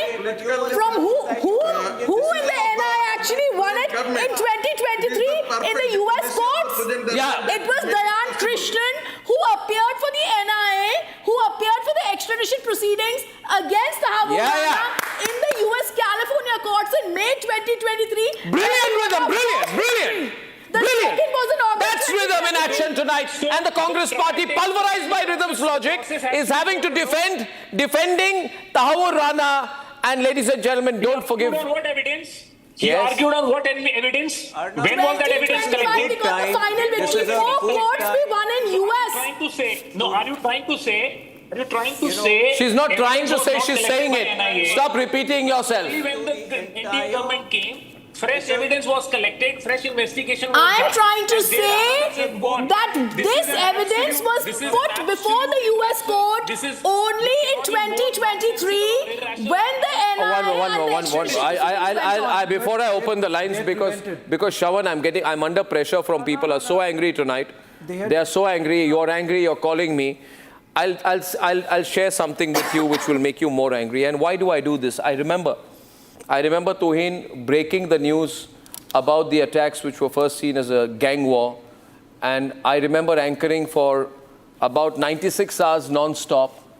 I probably slept for 2 or 3 hours in those 96 hours, right? And I took this Congress government on, and I want to share a story. Because after that, and during that, when the coverage was going on, there was a threat by the Congress party's Ministry for Information and Broadcasting to black out. At that time, the channel which I'm the founder of, which is Times Now, and they called me, top politicians called me saying, you should stop this live coverage, and because you are creating panic among the people. And I told the minister in question at that time, I said, Mr. Minister, I'm not creating panic, I'm giving information. And then the government, the Congress party, the fascist Congress party says that under the Indian law, we can send a thanedar and an inspector to shut your channel's transmission down. And I told them that you shut it down, I will find some way of putting the news out, and you dare not shut it down, because if you shut it down, the people of the country will force you to bring the channel back on air. And that is a fact, ladies and gentlemen. Then after 26/11 happened, we were doing live coverage outside the gateway of India. I haven't told you this story. And there were lots of people who turned up. There were thousands of people who turned up in anger. At that time, again, the top politicians called me from Delhi and said, stop this live coverage. Stop putting common people on air. I said, what do you mean by putting common people on air? He said, you're putting too much anger on air. By putting all of this out, people are getting angry and putting pressure on us to take some action against Pakistan. And I remember telling the cowardly Congress politicians that don't you expect action to be taken against Pakistan? Then they said, media should not decide. You should interview diplomats, army generals, politicians, but why are you interviewing common people on the gateway of India? You see, ladies and gentlemen, it was a wake-up call for the Congress party. And the Congress party is a party which has always compromised vis-a-vis Pakistan. I find the Congress party hand in glove with Pakistan. And I'll give a proof tonight of how the Congress party is hand in glove with Pakistan. After 26/11, I remember a statement 2 or 3 years later, when nothing happened. Manmohan Singh was asked, what have you done? He said, Pakistan has agreed to send a judicial commission to India. I expect some progress. So Manmohan Singh and the Congress government, when 166 people died, the nation was shaken, right? They were expecting Pakistanis to investigate the crime scene. Either they are stupid or they are hand in glove with the Pakistanis. And the Prime Minister of India at that time, right, trusted the Pakistani army to support peace after the fueled war, referring to his talks with the Pakistani Prime Minister. The weak Dr. Manmohan Singh said, the feeling that I got, and I quote, was that Pakistan's armed forces are on board. He forgets it's the same army that has trained the Lashkar-e-Toiba, armed terrorists, and given sanctuary to Dawood Ibrahim. Sonia Gandhi and Manmohan Singh trusted the Pakistani state, the Pakistani ISI, the Pakistani army, more than the people of India. And those are the pictures. We should never forget how close they were. That pictures tells you the story, ladies and gentlemen. Never forget these pictures. Was this an accident? Why did Sonia Gandhi push for talks after the blood of 166 Indians was shed? And you know what? This man, I'll never forgive him, Manmohan Singh. He said one more Mumbai-like attack will be a big setback in the peace process. When he met the Pakistani Prime Minister in Malé in 2011, he was only concerned about the peace process. He was not concerned about justice. He was not concerned about justice. They were only concerned about creating this hawa about Hindu terrorism, saffron terrorism. They wanted an exit plan for Pakistan. This party is hand in glove with the Pakistanis. And they were very happy when people were doing this Aman Ki Asha rubbish. This party has compromised India's national interest. This party has single-handedly compromised, made Pakistan look like a victim, given them a justification in Sharm el-Sheikh, and done biryani diplomacy, while the people of the country have been dying in accident and incident and terrorist incident after terrorist incident. They have said, Pakistan will help us. Let me quote Shiv Shankar Menon. He says, and I quote from his book, by not attacking Pakistan, India was free to pursue all legal and covert means to achieve its goals of bringing the perpetrators to justice. How many perpetrators were brought to justice, Kapil, with Aman Ki Asha? And Menon argued, and I quote, the international community could not ignore the attack. The UN Security Council put senior LET members involved in the attack listed as terrorists. You want me to read more? You want me to read more? Response? No. Can I give you a quick response? जब पठानकोट के अंदर attack हुआ था, 3 लोगों की पाकिस्तान से team आई थी investigation करने के लिए. किसने बुलाया? आपने 2018 में 2008 में क्यों नहीं कहा that Pakistan is the global epicenter of terrorism? Why didn't you put? Utsav Benz is on the debate. To justify. Your audience are watching how you are My audience is watching. I'm going to open the phone lines. I'm going to put the grid lines out. My desk will wake up on the grid. Hashtag questions. Everything open tonight. All you have is a propaganda, because you will never speak on the channel that it was indeed the Indian government that called people from Pakistan. Your party said your party blamed the RSS for 2611. You are a shameful member of that party. Your party said 2611 RSS की साजिश. किसको exit दे रहे थे आप? Your party pinned the blame for 2611 on the RSS. At least I can tell our viewers that in 2016 it was the NDA government that has invited a commission from Pakistan. They have indeed came here. They have indeed windows, packaging, visuals. Thank you. Top band, bottom band. So which government official was responsible? Desk. Which government, which politician, which home minister, who was responsible, who took this decision that they will invite people from Pakistan to investigate a terror attack that has happened on our country? Who has invited? Now you don't have words. You don't have. You will act as a BJP spokesperson. The name of Mr. Ajit Doval, the National Security Advisor, has been taken by a panelist, and he's questioned his work. It's very unfortunate.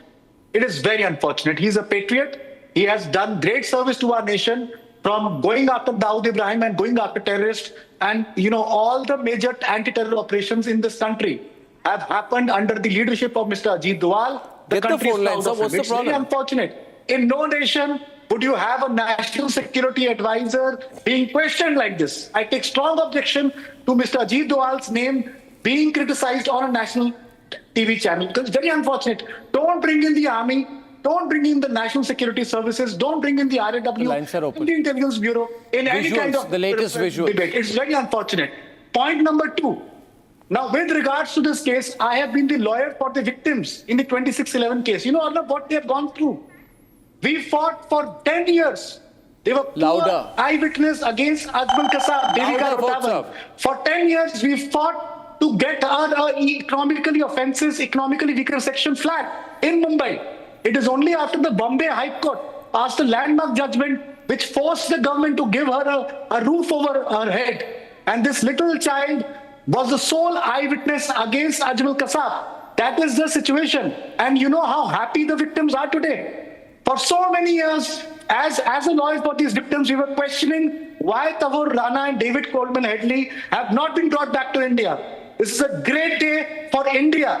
India is a rising superpower because of this. The whole world knows you cannot do a terror attack in India and get away with it. No, even if you take refuge in the United States of America or Canada or England, we will drag you back. This is one of the greatest victories for the Indian government, from the diplomacy and also the Indian legal structure. I'm going to go once live to Rakshita. I'm going to go live once again to the spot where we are expecting Tahawwur Rana to come out. Now, people are calling what's happening, and I want to update you. The Congress party is putting out an indirect defense for Tahawwur Rana by saying, and this is the most surprising, I must say, shocking, incredible, malicious comment of the day by the Congress party saying, we must have a fair trial for Tahawwur Rana. Why are they talking like that? Which constituency are they appealing to? I think they are appealing to a radicalized constituency. I think they're appealing, Rakshita, to the Yaqub Memon constituency,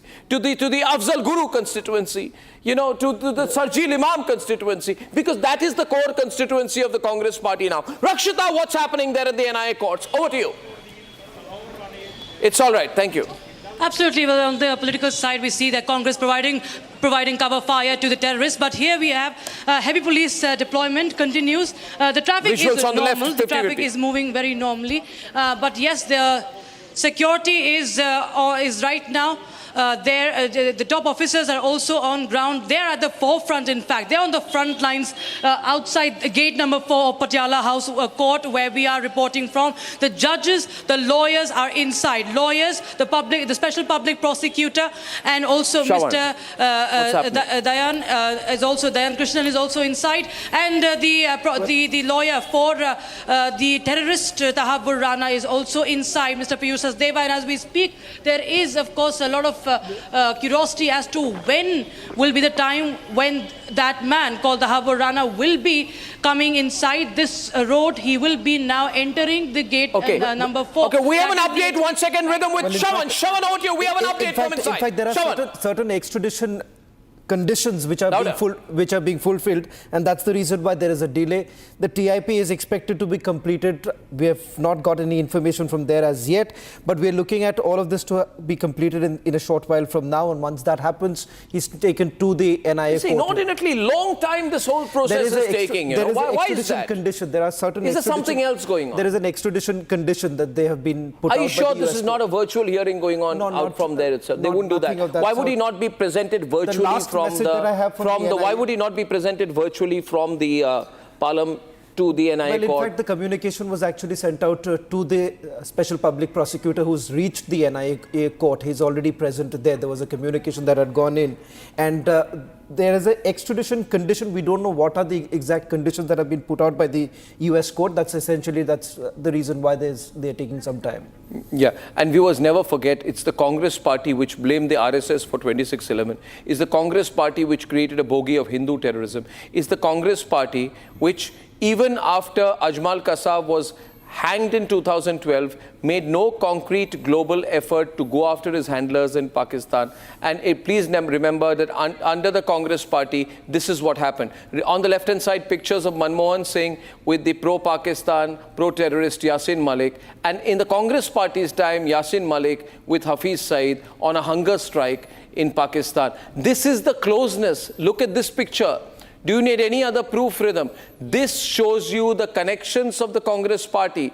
गौर से देखिए दोस्तों, ये है वो तस्वीर संगीत रागी जिससे सब कुछ साफ नजर आ जाता है कि एक ट्रायम्विरेट है टेररिस्ट के सपोर्टर्स और कांग्रेस पार्टी के बीच में। संगीत रागी जी, तस्वीर आपके सामने है और कुछ कहना बाकी नहीं है।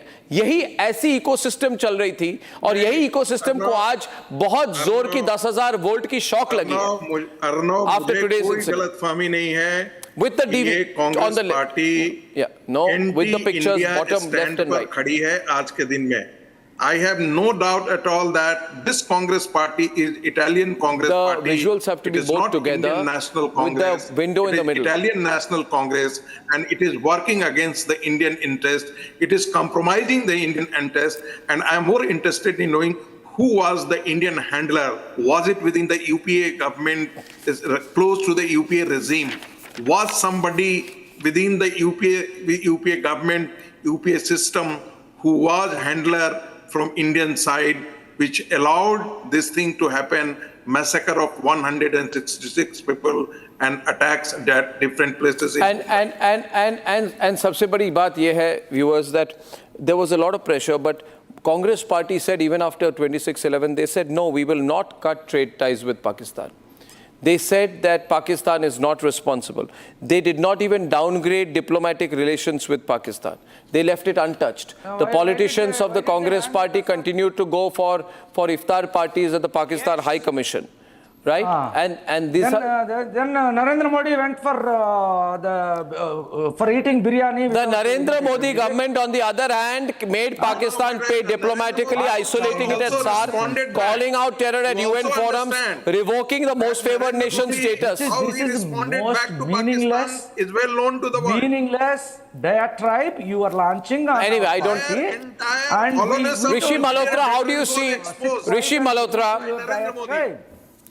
Rishi Malhotra, you want to go across to Rishi Malhotra? Rishi, I want to ask you today, as the court is finally getting threat of nuclear deterrence coming from Pakistan. Rishi, I want to ask you today, Rishi Malhotra, as you're joining us. Go back to the live shots on the right-hand side. The live shots. Today, the legal process is finally starting in India.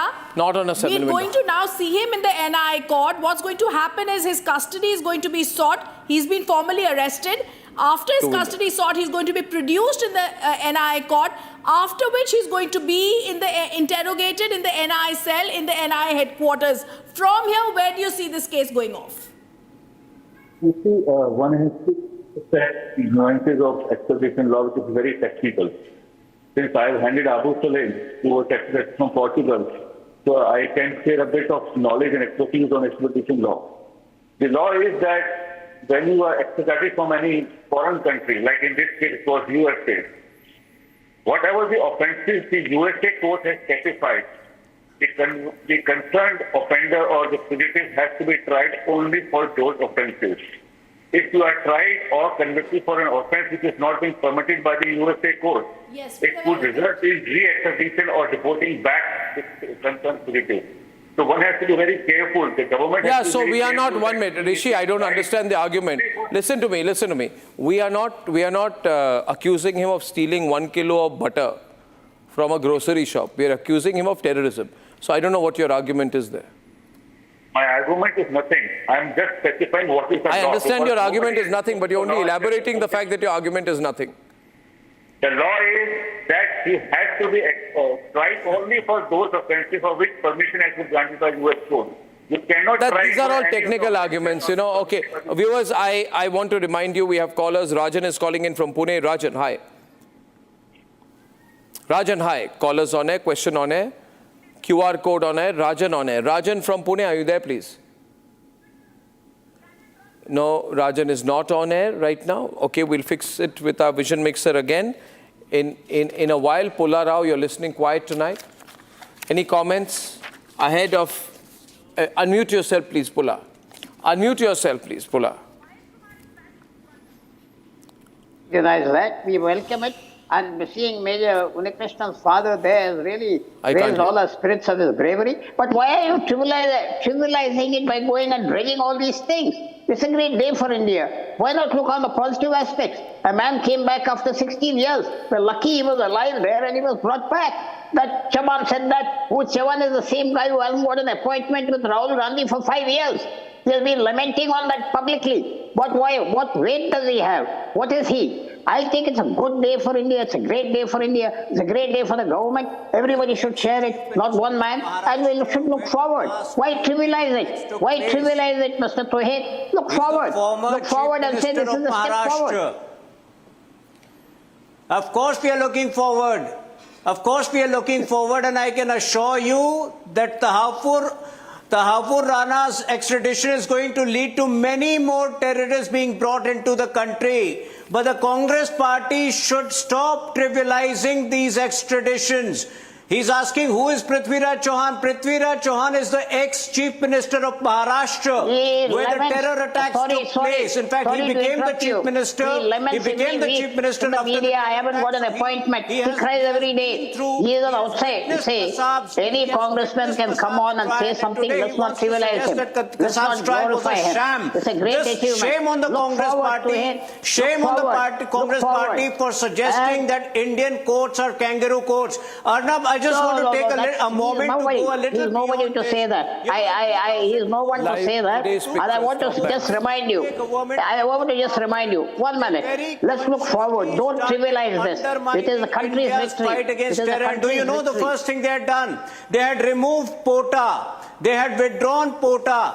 For 4 years from 2005 to 2008, endless blasts, endless terror attacks took place. And can you imagine, let me say this, let me remind the viewers that exactly 7 months after 26/11, Sharm el-Sheikh happened, where Manmohan Singh once again completely undermined India's fight against terror by giving Pakistan the permission to interrogate India's role in fomenting trouble in Balochistan. This is the legacy of the Congress party. It was a compromised government. UPA government was a very compromised government, and to hide their failures, they did something most vicious. Let me get to the word anyway. It's the same. You say we can't hear. So that they could escape the censure. Okay, we got Mahesh Kumar from Pune, please. Mahesh is calling this evening. Hello. Mahesh, before we go to our next live hit, Mahesh. Arnav, it's pleasure talking to you. I'm really angry at this moment because my uncle was killed on 26/11. And in the first 10 minutes of this thing, I was watching the Madan and the Dekas were smiling. Yeah, Meka. They are the shameless people. All these Congress people are like that. They had a person called Digvijay Singh who had the audacity to tell it RSS. Where is he hiding now? And are they going to take any action against him? In fact, can I tell you something, Mahesh? Mahesh, can I share something with you? I'll give you a piece of information which will make you feel like Congress party and Lashkar-e-Taiba were working almost in concert. Because according to a report, the Lashkar chief Hafiz Saeed had demanded a ban on organizations like the RSS and VHP and urged the international community to declare India a state supporting terrorism on its soil in view of the Congress party's Home Minister Sushil Kumar Shinde's remarks on Hindu terrorism. So Congress party strategically made the comments on Hindu terrorism to help Hafiz Saeed. Yeah, Arnav, correct. And beyond that we had a coward prime minister called Manmohan Singh who didn't had any guts to take action, and these people prayed. Arnav, Congress party has. These shameless should be brought into the road to face the public. Go join Bajrang Dal. Shamika, apologize to Mahesh. No, Kosam, Bajrang Dal, you are a shameless person. Why should I? You should apologize to me for calling me and bringing in this type of callers. What kind of callers? This is the view of a caller. You want me to edit what Mahesh said? Why should I edit him? No. He should speak in a sensible way. Yeah, okay. What is he speaking? You are a shameless person. Nobody should talk to you sensibly. Give gali to all the panelists here. Who gave you gali? Nobody gave you gali. Only called a shameless. Shameless is not a gali. That is a gali for me. Description, not an abuse. You are such a shameless guy. You don't think it's a gali. This Congress party will now abuse viewers on I will show you who is shameless. You are the shameless guy. You 13% terrorist supporter. Who? You are the judge. You are a Congress party terrorist supporter. Come on. Anyway, Mahesh, this is the way the Congress party talks. Sangeet Ragi, your audio is not right. Please, I can't hear you. Ravi is calling from Hyderabad this evening. Ravi. Sir मैं क्या बोल रहा हूँ बोलते ये कांग्रेस पूरा terrorist है sir, पूरा टेररिस्ट है ये लोग, पूरा सोनिया गांधी से लेके मनमोहन सिंह सब लोग टेररिस्ट है। ये पुल्ला राव, ये अभी ये सुनील, ये कहाँ गया, ये अपना कपिल कहाँ गया, वो भी चोर है। सब लोग ये कांग्रेस पूरा चोर लोग है, पूरे के पूरे चोर है, पूरे के पूरे चोर है। सबके सब कांग्रेस में जितने भी है पूरे टेररिस्ट है, टेररिस्ट। वो ये आज भी रवि जी, आज भी इनको चिंता है कि तहव्वुर राना को अच्छे से ट्रीट करेंगे तो ना, पता नहीं इनकी क्या। ये लोग करेंगे, ये लोग ऐसे ही है, ये इतने चोर लोग हैं ना, एक ही सोच है के साथ में चोरा है ये। और पालघर में जब साधुओं को मारा जाता है तो मैं पूछता हूँ कि सोनिया गांधी अंतोनिया माइनो को चुप क्यों है, तो एसिड अटैक कराने की कोशिश करती है हम पर। नहीं, उसको भी, किसको, अपना वो इसका कौन, शिवसेना का कौन, उसका बेटे को भी अंदर डालो, उसको भी, वो भी बहुत बड़ा। We'll see वो भगवान और लीगल सिस्टम करेगा जो करना है। Harish Prabhu is calling from Mumbai tonight. Harish Prabhu ji. Yeah, hi Arnab. It's been a long while since I've been trying to come on your program, but it's a great opportunity. But I think the naysayers on your program would be well served to understand that, firstly, the US brought to book the perpetrators of 9/11, Osama bin Laden, on their own terms by getting into Pakistan and, bringing him to book. Now, two mature democracies, which is India and US, as per protocol, are, actually what you call extraditing a known perpetrator, proven perpetrator, and I do not understand which is, why it is even opposing even 1%. So unless and until there is something that they want, Harish, it's a mindset issue. This is the way they think, and I'm telling you one thing: they still think they are in power. They've got a complex. They can't believe. They think it's a bad dream going on. They feel they're going to come back. That's what they think. I want to go live hit once again. Harish, I'd like to go to Rakshita, to the others. Shawan, would you like to take a hit with the reporters? There is a quick update. Do you have any news updates right now? The windows change. We go live to either NIA courts or to Palam. Let's make it quick. Let's get it quickly on air. Thank you very much. We've had 15 minutes to prepare to get those windows ready. The latest update, Arnab, is that he's still at the airport. Our reporter is saying that the medical procedure is still underway. Still on. That's the latest coming in. And he's expected to exit the Delhi airport and then go to the NIA court. At some time, I'll get my reporters on air and the windows on air as well. We got one single solitary window on air. Soumya is there right now. And we got Gopi there live, and we have Rakshita also live, who will be joining us. No movement at all, is it? Can we have both of you on one camera shot, please? You're on two cameras. There's no movement at all, is it, Gopi? Top bands, windows. Actually, no. As of now, we have seen that there's no movement as such. What we are gathering from our sources is that medical procedure is still undergoing. He's undergoing medical examination. This was supposed to be happening at the NIA headquarters, but it is happening here at the Palam airport. You can see that there's no major movement here. While we have also seen that Delhi police, one unit have already left from here. There's another unit which is there. But we are expecting Tahawwur Rana to in fact exit from this very gate. So the medical procedure is underway, and yes, the test identification parade is also underway. That is what we are learning from. Okay, let's take a quick break. Okay, thank you very much, Gopi, for that. We are remaining live with this. I want to tell our viewers we are rolling live through the evening tonight. This is a breaking news day. It's a breaking news evening, and it's always a pleasure to bring the news to you. On this night, I remember the night of 26/11. I remember being in another studio in another city, and I remember all that we went through together for 3.5 to 4 days. Ladies and gentlemen, I remember many moments. I remember the martyrdom of Major Sandeep Unikrishnan. I remember speaking to his father then, and I can tell you, it's a difficult throwback to 16 years back on a night like this when Pakistan attacked India. It's only now we are moving gently towards the inevitable justice that we all deserve. I'll see you soon. Time for a quick breather. Arnab will be right back with the debate. MDH का kitchen king kitchen में हो तो हम सब कुछ बना सकते हैं। बैंगन का भरता, आलू गोभी, भिंडी मसाला और भी बहुत कुछ। Amity has been ranked India's #1 private university in the recently released Education World Rankings. A testimony to Amity's globally benchmarked standards in education. MDH की देगी मिर्च, देगी मिर्च का तड़का, अंग अंग फड़का। MDH की देगी मिर्च।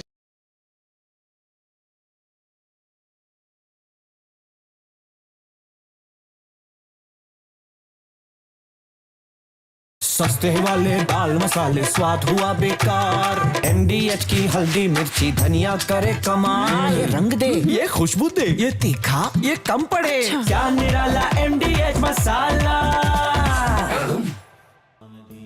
Amity has been ranked India's #1 private university in the recently released Education World Rankings. A testimony to Amity's globally benchmarked standards in education. आपके घर के खाने में रेस्टोरेंट जैसा स्वाद ले आए MDH का शाही पनीर मसाला। पनीर को क्या मस्त बना डाला। That also gives me the license to guarantee you brilliance on behalf of IIHM. I don't blame China for what happened. I blame the people sitting right at this desk. There are a lot of things that I want China to do, and I'll be telling China what that is. I think President Xi is a very smart. Congress सरकार के समय हम जिस hotel में खड़े हैं यहीं पर आतंकवादियों ने हमला किया था। ये होटल पे लोगों की जान गई थी, लेकिन कांग्रेस की सरकार ने कुछ किया नहीं आरोपियों के ऊपर सख्त सजा दिलाने के लिए, बल्कि जो पकड़ा गया था कसब उसको भी बिरयानी खिलाते थे। Time for a quick breather. Arnab will be right back with the debate. Amity has been ranked India's #1 private university in the recently released Education World Rankings. A testimony to Amity's globally benchmarked standards in education. इसको घर पे लगाओगे तो शादी का तो पता नहीं, पर घर पक्का नहीं टूटेगा। रुंगटा नहीं तो घर स्ट्रॉन्ग नहीं। रुंगटा स्टील TMT बार एकदम सॉलिड। पहाड़ों में एक हाइकिंग शिप भी बन सकती है। सस्ते वाले दाल मसाले स्वाद हुआ बेकार, MDH की हल्दी मिर्ची धनिया करे कमाल, ये रंग दे ये खुशबू दे ये तीखा ये कम पड़े, क्या निराला MDH मसाला। सस्ते वाले दाल मसाले स्वाद हुआ बेकार, MDH की हल्दी मिर्ची धनिया करे कमाल, ये रंग दे ये खुशबू दे ये तीखा ये कम पड़े, क्या निराला MDH masala.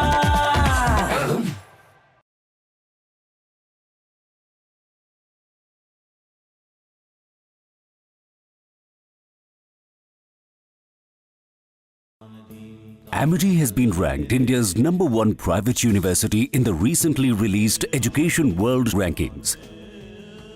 A testimony to Amity's globally benchmarked standards in education.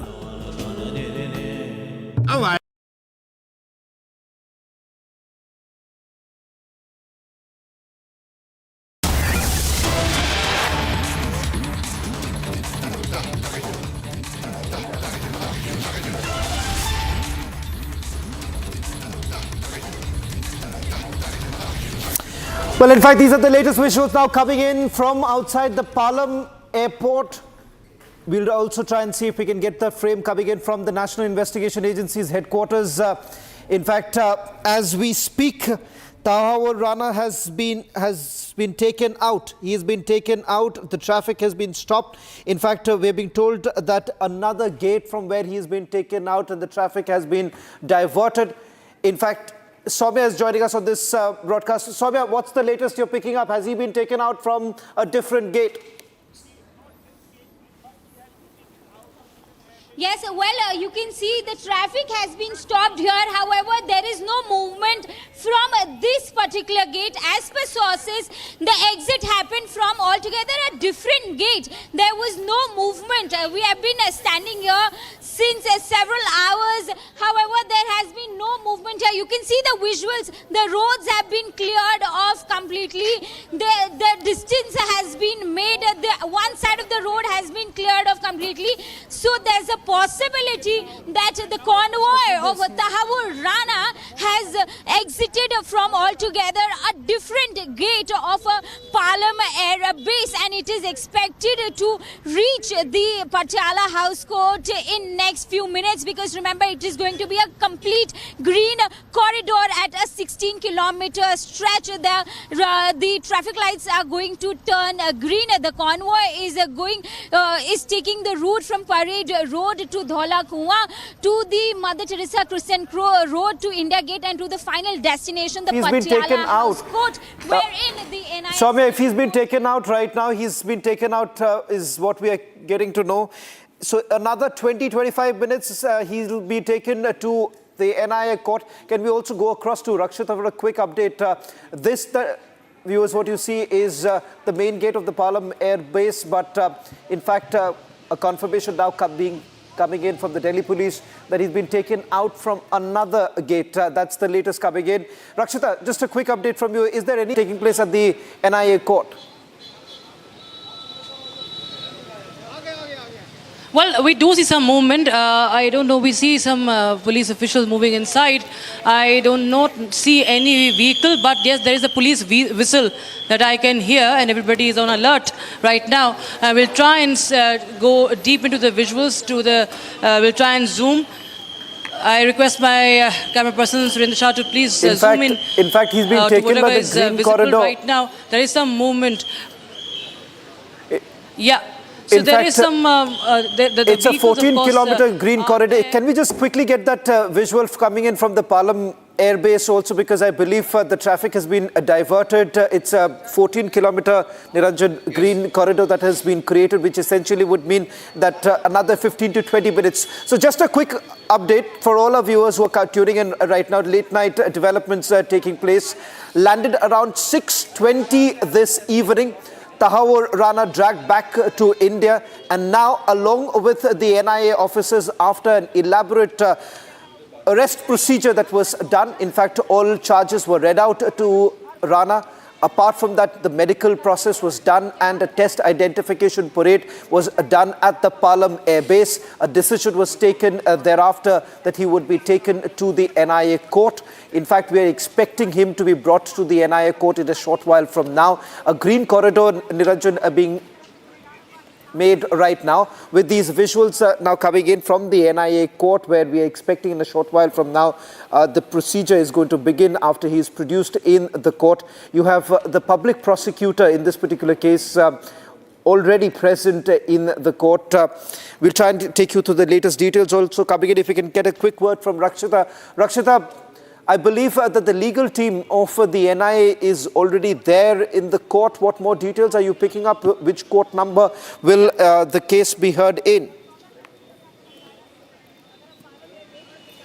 Well, everybody is tight-lipped right now as we speak. Everybody is only just guessing. The guessing game is being played, I think. Yes, the public prosecutor, the special public prosecutor, the judges, and also the lawyer for Tahawwur Rana is also inside. But as we speak, there was we saw the police personnel dispersed a while back, and right now they have gathered, and some of them moving inside and taking stock of the situation, taking their positions. Some of them were dispersed, and now they are back in the cordon area. As you can see, I would request my camera person to please just show this gate that is once again stationed by female and male police personnel of the Delhi police. This is the gate number 4, the entry gate number 4 of the Patiala House Court, where the important hearing is going to take place. We do not know Rakshita, I'm just getting a quick update. What is the time that we're expecting the ETA. Soumya and Akhil. We'll go to Soumya and Akhil because I'm told that Akhil also has got an update from the NIA right now. Soumya, any more details are you picking up? Did the Delhi police indicate when they were taken out? It happened in last 3 to 4 minutes. That was the only difference. Well, in fact, there's more breaking news that are coming in. Soumya, just hold on. Just a quick update from Akhil. Akhil, how many members of the NIA team has already left from the Palam Air Base? This was an elaborate process that was carried out. What more details are you picking up? Shravan, if you see at this point in time, the NIA officials are very tight-lipped in this very case. But if you see additional DG level and the DIG level and Akhil, the I SP think, level Akhil, they may be tight-lipped, but the quick update that we're getting in, it's a 6-member team that is left from the airbase there. They've completed the identification parade. Gopi and Soumya, just a quick update. Are you picking up anything on the ground? What's really happening? Yes, well, as I mentioned earlier, it happened only 3 to 4 minutes back, because the moment it was expected that he might be exiting from altogether a different gate, the movement of the traffic here had completely stopped. The only point of difference here was that it was not this I'll just quickly, okay, Soumya, I think so. There's some movement taking place at the NIA court, as you can see right now. Let's go full frame with the visuals coming in. Rakshita, deployment already there. Just quickly take us through the legal team that has reached there.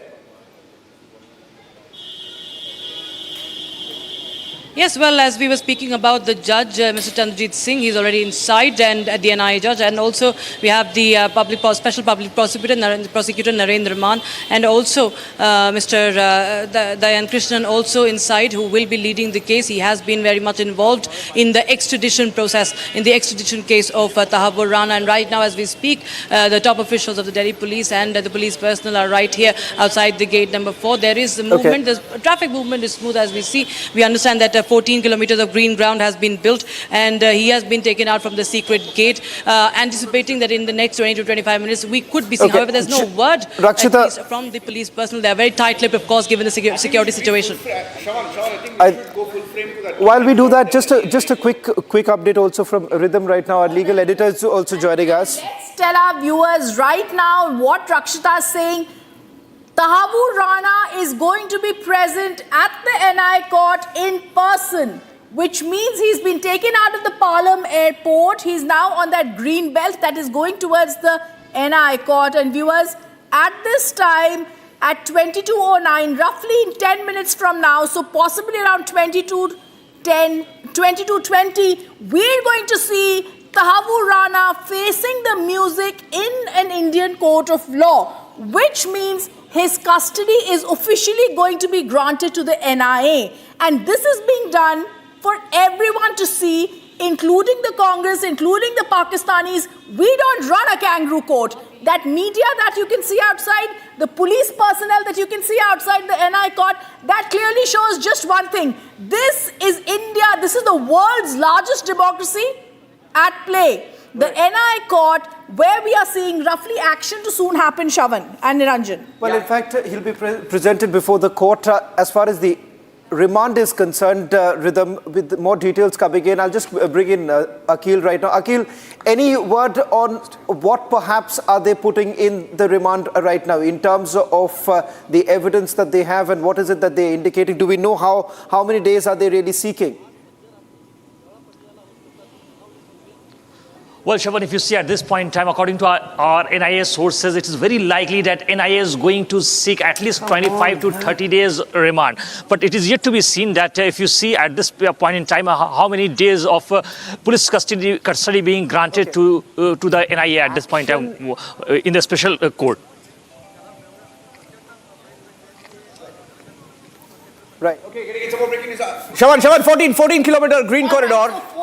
14 kilometer green corridor. Rhythm. And Niranjan, why this becomes crucial is this is gate 4. Akhil was at the other entrance of the NI court. This is gate 4. This is gate 4. Yes. This is gate 4 where we can show barricading. Right. Niranjan. In fact, this is going to take another 20 minutes just to explain to our viewers here. From the Palam Air Base to about the court, which is roughly about 14 kilometers, another 20-25 minutes is what we are looking at. Yes. A complete green corridor, which means that there are no signals. The armored vehicle brings in Tahawwur Rana to the court, takes them, Rhythm, I'm not very sure which court are they really taking them. If you can just help our viewers understand where exactly will he be taken in the Patiala House Court. So he's going to be taken, I think, to court number 39, where Justice Chandrajit Singh usually sits. Today, I don't know what sort of arrangement has been made, because we already know inside the courtroom present is the judge. We have the NI special public prosecutors. that is Mr. Narayan, as well as Mr. Dhyan Krishnan present in the court. We also have Tahawwur Rana's lawyer, Piyush Sachdeva, who went in from gate number 4 where Rakshita was standing. He even mentioned to Rakshita that, yes, I am Tahawwur Rana's advocate. He went inside, so all of them are present there. At the Palam airport, I believe they've already left. But Rakshita, if we could come across to you once again, this is where now we're going to see, for the very first time, Tahawwur Rana in an Indian court. Stay with that live shot, Rakshita. Stay with that live shot. Stay with that live shot. You can keep speaking over the live shot. 17 long years. We are just going to show you what is happening. We just see you entire length and breadth of this road, viewers. This is the security deployment right now. We are here since morning, viewers. Since 9 a.m. Republic TV has been here at this vantage point, tracking all the developments. While there was a lot of confusion as to will he be produced in person or via video conferencing, but here we are. The security deployment is speaking volumes about what to expect in 20 to 25 minutes from now. As our reporters on ground zero from other vantage point from the Palam airport are saying, it's a 14-kilometer green corridor that has been created. So we expect that any time soon that we will see Tahawwur Rana facing Indian law after 17 long years, after dodging the extradition, after evading extradition for 17 long years. We are now going to see the butcher of Mumbai, the 2611 co-conspirator who will be produced in court. He has to face the Indian law. He has been evading and dodging. He is playing games for a long time, but now it's an end game for the 2611 conspirator.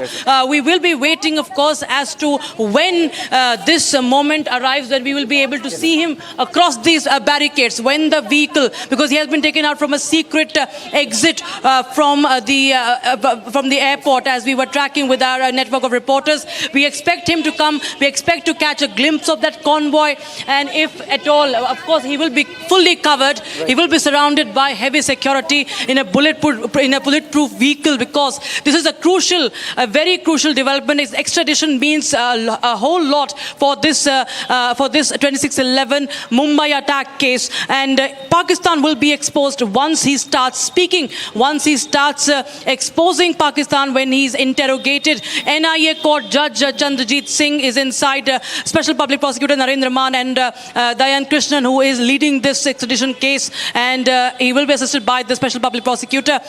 He is inside. There's some action behind you, Rakshita. There's some action behind you, because let's stay full frame. Let's stay with the pictures, because Rhythm, if the green corridor was created about 10 minutes ago, anytime now they should be moving in there. The vehicles, I think, they're just clearing up. They should be leaving. They should be reaching the NIA court now, because they left from the rear gate where the Prime Minister and Home Minister are usually taken away from the glare of the public from the Palam airport. It will not take them more than about 14 to 15 minutes. It's already been 14 minutes. I think now they will be reaching. Rhythm, it looks like with the police presence and the activity behind Rakshita, they could be, there anytime soon. I think it's possible, Rakshita, where you are, we could see some action soon. And let's tell our viewers, as this is happening, who is on the prosecution team inside where Rakshita is, and we're getting you the barricading, we're getting you the security arrangement that's been made. A short while ago, we showed you how a bus had also gone inside the premises of the court. Very rare visuals that a bus also goes inside the court visuals, the court premises to see what's really happening there. But inside the courtroom, we saw the prosecution team go inside. That has... All right, so the latest information that's coming in, Tahawwur Rana is en route to the NI court, Niranjan. Yes. This is the breaking news that's coming in. Niranjan, 14 kilometers from Palam Air Base, somewhere possibly in the middle, around 7 to 10 minutes from now, we expect him in the Indian court. Okay, we're getting in some breaking news update right now. Our reporters typing a message. Okay, cross Dola Kua. That's a breaking news update. Yes, Akhil telling us that Tahawwur Rana has crossed Dola Kua. That's the convoy. That's the first live tracking shot. Breaking news, big. All right, that's the big breaking news. Just staying with those visuals. That's the Tahawwur Rana convoy en route. This is the Dola Kua. Yes, they're crossing Dola Kua. Crossed Dola Kua. It's a convoy. You can see the ambulance 2611 mastermind being dragged back. And Tahawwur Rana is now en route to the NI court, Niranjan. The convoy exclusively on Republic TV. Akhil is joining us now. It's crossed Dola Kua, so roughly around 10 minutes from now. 5 to 10 minutes, I think, Rhythm, 5 to 10 minutes. You can see that there is a clear passage that has been given to the convoy. You can see vehicles, traffic movement on the right side of the road there, not on the lane that they are traveling in. It's a clean passage, green corridor for Tahawwur Rana to be taken straight from the Palam airbase to the NIA court. I see at least 20 to 30 vehicles in that convoy, Rhythm, an ambulance in front of the convoy, behind the convoy, and he's being taken in an armed vehicle. Heavy traffic, okay, traffic as well. I think it's a green corridor. There may be many cars as part of the convoy, but yeah, they should be reaching any time now, Rhythm. Right side, you can see that there is vehicular traffic on the left side, in the lane lane in which he's been taken. Seems like a clean passage has been given. Rhythm has the details of the lawyers who have been chosen to bring Tahawwur Rana to justice. Ace criminal lawyer Dayan Krishnan, special prosecutor Narendra Maan and Dayan Krishnan. And these are people who've played a huge role, Rhythm. You were speaking about how they fought in international global courts, in American courts, to bring him to justice. Only channel live. Only channel to track. All right, so Niranjan, I just want to tell our viewers, we have this convoy being followed and tracked by us. Republic is the only channel tracking Tahawwur Rana.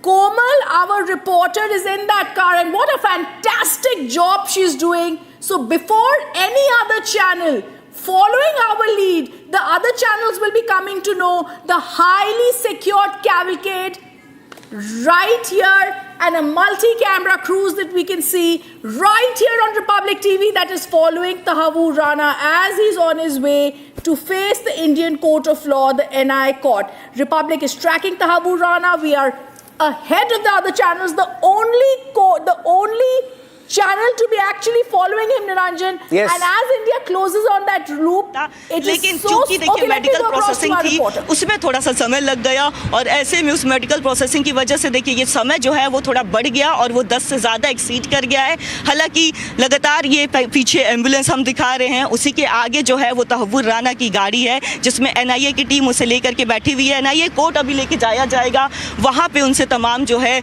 वो सवाल किए जाएंगे। सबसे पहले तो देखिए Patiala high court में उन्हें पेश किया जाएगा जज के सामने। उसके बाद देखा जाएगा कि आखिर कस्टडी मिलती है कि नहीं, कितने दिन की रिमांड जो है वो NIA को मिलती है, और अगर NIA को रिमांड अभी फ़िलहाल नहीं मिलेगी तो एक बार ये भी चांसेस है कि तिहाड़ जेल में उन्हें रखा जा सकता है। लेकिन देखिए जो सूत्रों से जानकारी मिल रही है उसके अनुसार 30 दिन, करीब 30 दिन के लिए देखिए रिमांड जो है वो मांगी जाएगी, और 30 दिन के रिमांड के बाद जो है जो जानकारी मिल रही है पूछताछ होगी। पूछताछ के लिए सवालों की एक लंबी फेहरिस्त जो है वो NIA ने बनाई हुई है, और लंबी फेहरिस्त में देखिए सवाल कई अहम भी हो जाएंगे, क्योंकि इसमें जो है खाली अगर हम बात करें तो तहव्वुर राना को सिर्फ हिंदुस्तान से दिक्कत नहीं है, मतलब पाकिस्तान में जो बैठे हुए आका हैं वहाँ के लोगों से उनको ज़्यादा दिक्कत होने वाली है, क्योंकि जब पूछताछ का ब्यौरा है वो आगे पड़ेगा तो जाहिर तौर पर कई मास्टरमाइंड जो है वो पाकिस्तान में बैठे हुए उनका नाम भी सामने आएगा। हो सकता है कई नामचीन लोग होंगे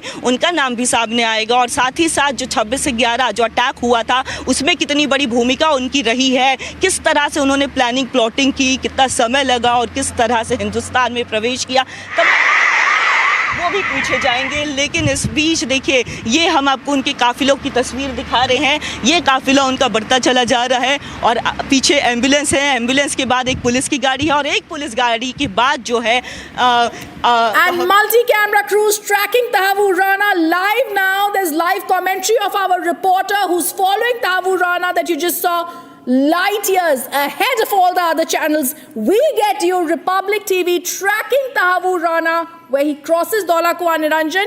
We are leading as the other new channels are following our leads and saying he's going to be produced in the NIA court. Yeah, other channels, studios have shut down, Rhythm. They're talking about Donald Trump. It's way past midnight for them. Republic TV Live, only channel tracking the convoy. That's a 30-car convoy that's left the Palam airbase. Any second now, we will be reaching the NIA court. Right behind that ambulance there is the Republic Media live camera. You had a live commentary from one of our correspondents from the Republic Bharat team also tracking.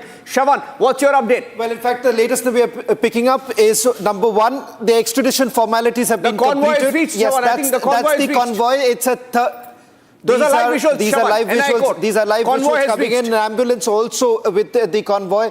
In fact, in a short while from now, he'll be brought to the NIA court. The latest that I'm getting from a source in the National Investigation Agency, they're going in for the full term. In fact, they're looking at a 14-day custody right now. Yes. The argument, Rhythm, that they are going to make is largely the fact that there are others that are involved. The 14-day, that's the breaking news now coming in. 14-day custody is what they are looking at right now. Whether at all the court gives or not, Rhythm, that we'll have to wait and watch. But that's what they're looking at. I do believe in a case of this kind, in a case and a nature of this kind, where we've got and fought so hard for his extradition, the custody for 14 days shall be granted to the NI court. We can stick our neck out and say that. But let's also tell our viewers, like Shravan is telling us, that cavalcade, the ambulance, everything that's moving towards the Patiala House Court, the NI court, has possibly reached there.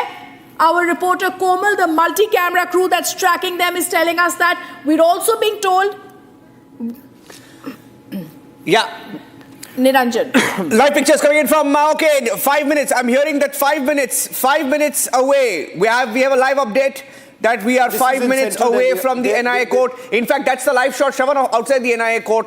There is action there. The convoy, I think... The last image that you're looking at, this is coming in from central Delhi. So in the next couple of minutes, just a moment from now, you would expect from this gate, the Tahawwur Rana will be taken inside. This is after the 14 hours that he was brought in from Los Angeles and now finally here in India to face justice. Now, what you're seeing on your screens, this is the cavalcade, the high security cavalcade with an ambulance, because all measures have essentially been taken in terms of a security measure to ensure that he is brought safely to the court, where the hearing is going to begin in a short while from now. The update coming in, the moment he is brought inside the court. Live update, Shravan, across Mother Teresa Crescent Road. Crossed Mother Teresa Crescent Road.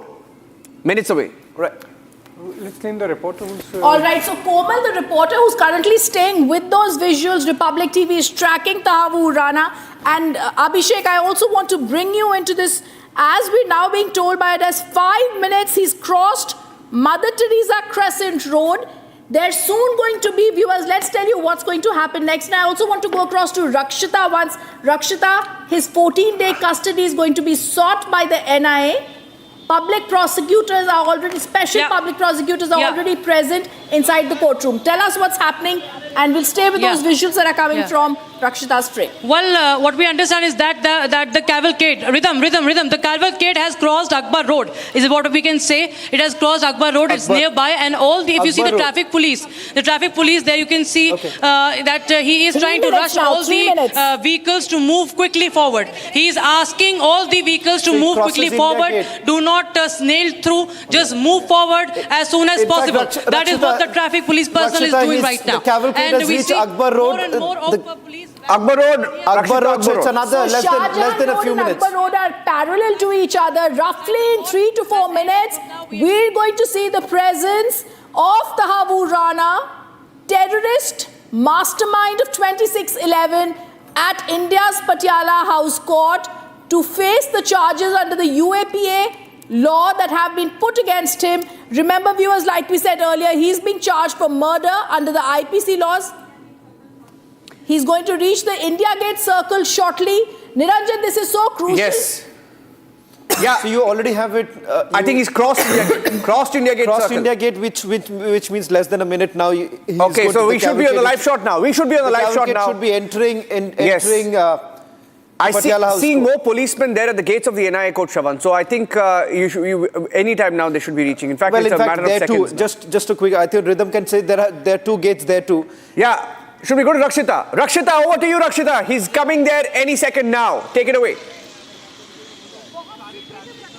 Well, absolutely, we see that police are rushing through all the cars. They're telling them to move forward, not to stop here. Of course, even the civilians are curious as to what is happening, but they're telling everybody to move forward as fast as possible. We see, in fact, 500 meters ahead of us also, we see that there are police with the indicators in their hands, for the green corridor with the green lights in their hands, telling everybody to move as quickly as possible, telling all the vehicles to move as quickly as possible, because anytime from now, we will see the 2611 co-conspirator Tahawwur Rana. Court Yes, पहुंचा Narendra. है. He's reached you. He's reached you. All right, He's reached you. That's the breaking news. On Republic TV, Tahawwur Rana has reached the Indian courts. Mastermind of the 26/11 attack now reaches the 2008 Mumbai attack, who contacted David Headley, has now reached the courts. We're going to go across to Rakshita. Rakshita has now giving us that big breaking news. Tahawwur Rana reaches the court. Oh, big breaking. NIA court में in-camera proceeding होगी. All right, that's expected lines. That's breaking news. There's an in-camera proceeding in the NI court, which means no media personnel are going to be allowed inside. Shravan, it's only going to be the special public prosecutor. What we are expecting, that should happen quickly, because you have the remand that has already been prepared. Just to take our viewers through what happens immediately after he is taken inside the court. Court number 32, Rhythm, if I'm not wrong. 39 is court room number 39. There, once he's produced before the court, the remand papers are already prepared. You have the special public prosecutor placing it before the judge, and thereafter it's very unlikely at this point in time that there would be much of an argument taking place. The NIA seeking 14-day custody is what we are being told. That's the maximum that they can seek at this point in time. As far as the court is concerned, on a matter of like this, there is a high possibility that the court could grant this, not second-guessing what the court would do, but essentially there is an indication that 14 days custody would be sought by the National Investigation Agency. What happens thereafter? He's immediately taken to the National Investigation Agency headquarters. Okay, he's reached. He's reached.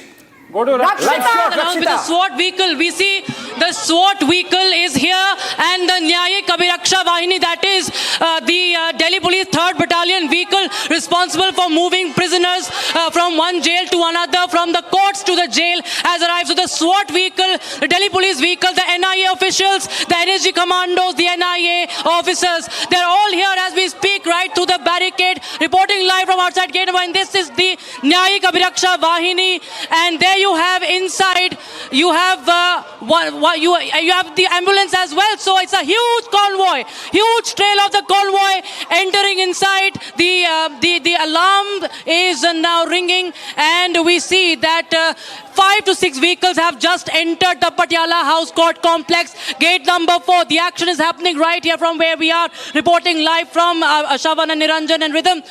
We just saw the 3rd Battalion vehicle and the SWAT team as well entering along with the other officials. We saw the NIA official. We also saw NSG commandos inside that Nyayik Abhiraksha Vahan, that is the 3rd Battalion vehicle. So there we have, of course, the big development coming in, and this is Republic TV tracking his convoy from the airport to the Patiala court. Viewers, this is the moment, and he has to now face the court. Chandrajit Singh is the judge who will be hearing the case. This is historic, viewers, never seen before. On a holiday, the court is functioning. This is the commitment of the Indian state towards getting justice for the 26/11 victims. We just had a huge cavalcade entering from gate number 4, and Tahawwur Rana has reached the Patiala House Court. He will be facing the NIA court. NIA judge Chandrajit Singh is inside. The special public prosecutor and his own lawyer is also inside. And now the gates have been shut. If you see, the gates have been shut, so no movement now. No policeman inside from outside can enter. This has been shut, and now we expect the proceedings to start any time soon. The moment everybody has been waiting for.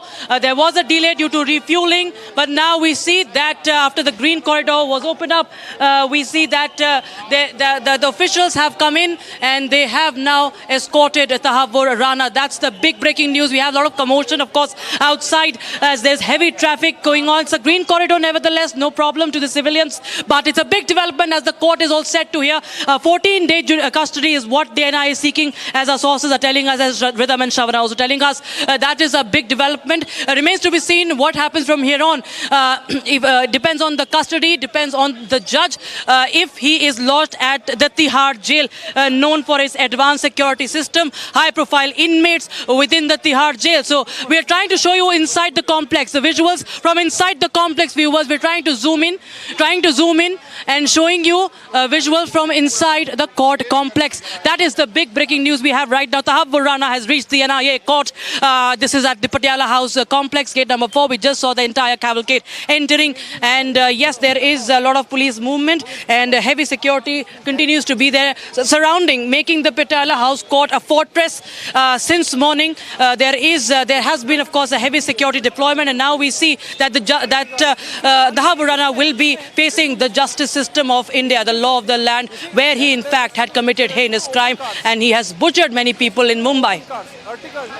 So, we're looking at the pictures. Was he in that police van, Shavan, Abhishek? I think so. He was in a police van, taken out as a criminal should, and a terror accused should. I think that's a big one, because I think India is making a statement there. Because if you see the carcade that entered, Shavan, the police van was followed by 2 Ertigas and then by ambulance, which means either he was in the police van, because the Ertigas were open, you could see through them. I did not see anyone of consequence sitting there. One reason why this appears to be completely covered right now, and they're not willing to put out any of the pictures, is simply because of certain conditions that have been put out. So we're expecting some of the pictures to come out in a short while from now, once the procedure is over. In fact, once he's produced in court number 39, we are being told that the procedure will take place. Rakshita, over to you. I think there's some more action there. Rakshita, the gates are shut. What's going on?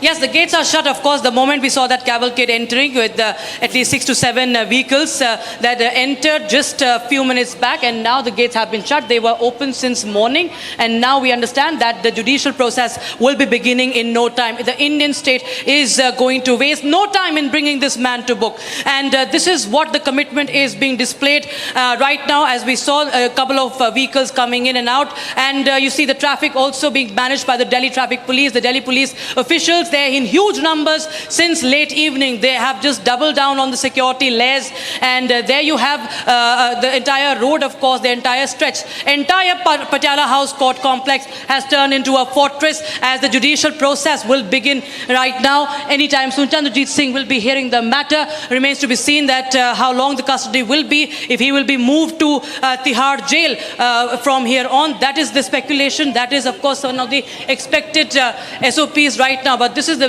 breaking news we have right now, that Tahawwur Rana has reached the NIA court, and the process will be beginning very soon. Gates are shut, and everybody is right now waiting for the judgment, the court's order, what is decided by Judge Chandrajit Singh, as both the parties present their case. 17 years is, this is the moment that India has waited for 17 long years. It doesn't end with Tahawwur Rana, of course, but it's a big achievement for Indian agencies, for the government of India, Niranjan, that this man has been brought back. And how? Of course, it has been a tedious process, a very long process. A lot of efforts by the NIA, by the Ministry of External Affairs as well in this extradition process. Our diplomats have been working day and night.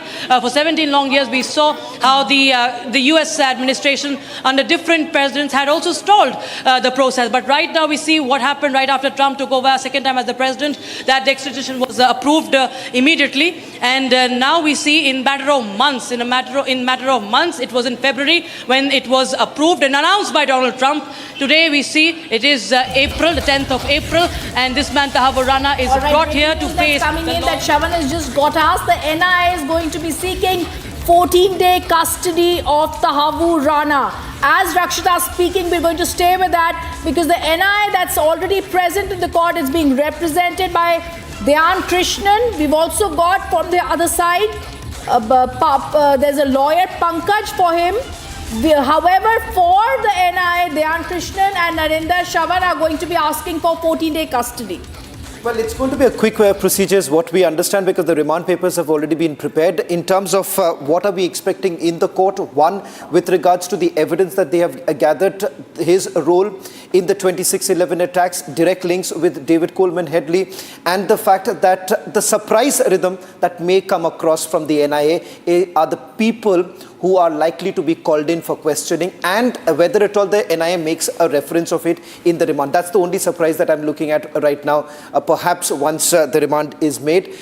This is going to be in-house in-camera proceeding, which essentially means that the media would not be allowed. This is, again, a high-profile case, pretty much what we have seen in other terror cases too. That is one of the reasons why you're looking at in-camera proceedings to take place, but it is expected to happen quite quickly. Rhythm, just a quick question. Are we expecting anything from the other side, the lawyer of Tahawwur Rana? Would there be an opportunity for any argument right now? I very much doubt that any documents have been supplied to him. So all he's going to be asking for is some supplication of documents from the NIA. And he's also going to be asking to be able to look through the charge sheet, because this appointment has just been made to show that we are actually following the due process of law. But this is a very complex process that has been followed by India to get him back. And as we stay with those pictures, and as Rakshita was speaking, I want to just tell our viewers how complicated it was. We first raised an extradition request for Headley, but the US authorities had refused it. It is only after that, on 12 related charges, we then went on to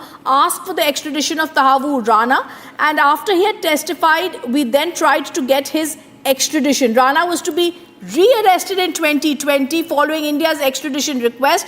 NIA team went there several times, Shravan, over the last few years, Abhishek over the last few years, and only after extradition proceedings for Rana began in 2020, NIA team made multiple visits to US prosecutors. We've seen several times how Dayan Krishnan, who's currently present inside the NIA court for the NIA, fought the legal battle against the British barrister Paul Garlick. And he also tried to use the double jeopardy theory, but that did not fall down too well with the courts. That Rana's arguments were not accepted. It's only in 2023 that we finally got the first court to say he should be extradited. Now that the extradition proceedings are done, we are looking to have him indicted on charges of waging a war against India, against our sovereignty, against our national security, and against our integrity. The second thing we're going to do is try and get him solved and looked at for murder, Abhishek. Yeah. The third thing we're going to do is, after the US Department of Justice has also issued a statement, is we're going to say that in Indian constitutional law, it's very clear he has to be tried for all three simultaneously, because we win this war, we're not only going to try, Abhishek, and try to look at the fact that he's been brought back here and to try and put charges against him, but we're also going to try and see what all he's going to tell us as a former Pakistani officer on the role of Pakistan. Absolutely. And yeah, Niranjan, go ahead. If you're breaking news, go ahead. I mean, please go ahead. I was just trying to make a point here that NIA today is headed by an officer, Sadanand Date, who was there during 26/11 terror attacks in Mumbai. He's someone who neutralized the module of Ajmal Kasaba and Ismail, in the sense that he made sure that those people are not able to take hostages and had to escape from Kama Hospital. And he got injured, I believe, Shravan, right? If I'm correct. He's one of the officers who got injured. And for the gallantry he showed at that time, he was awarded with the President's Police Medal. And look at the poetic justice there, that he's heading NIA today when Tahawwur Rana has been brought to India, and now he's going through the process and he would be brought to justice. I think that there's things that happen which really happen for a reason, and I think it was destined that Sadanand Date would be heading NIA and would be overseeing this process by which he has been extradited and brought to India, and now he's at the Patiala House Court, the NIA court, inside the Patiala House Court complex, actually, Rhythm, if I'm right. This is the NIA court of Judge Chandrajit Singh that's going to hear.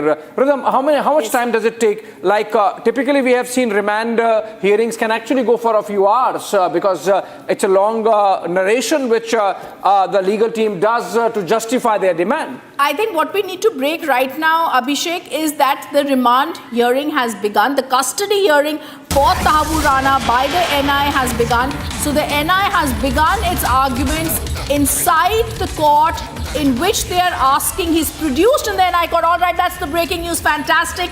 Tahawwur Rana produced in the NIA court, and the special public prosecutor is going to start beginning those arguments before Justice Chandrajit Singh.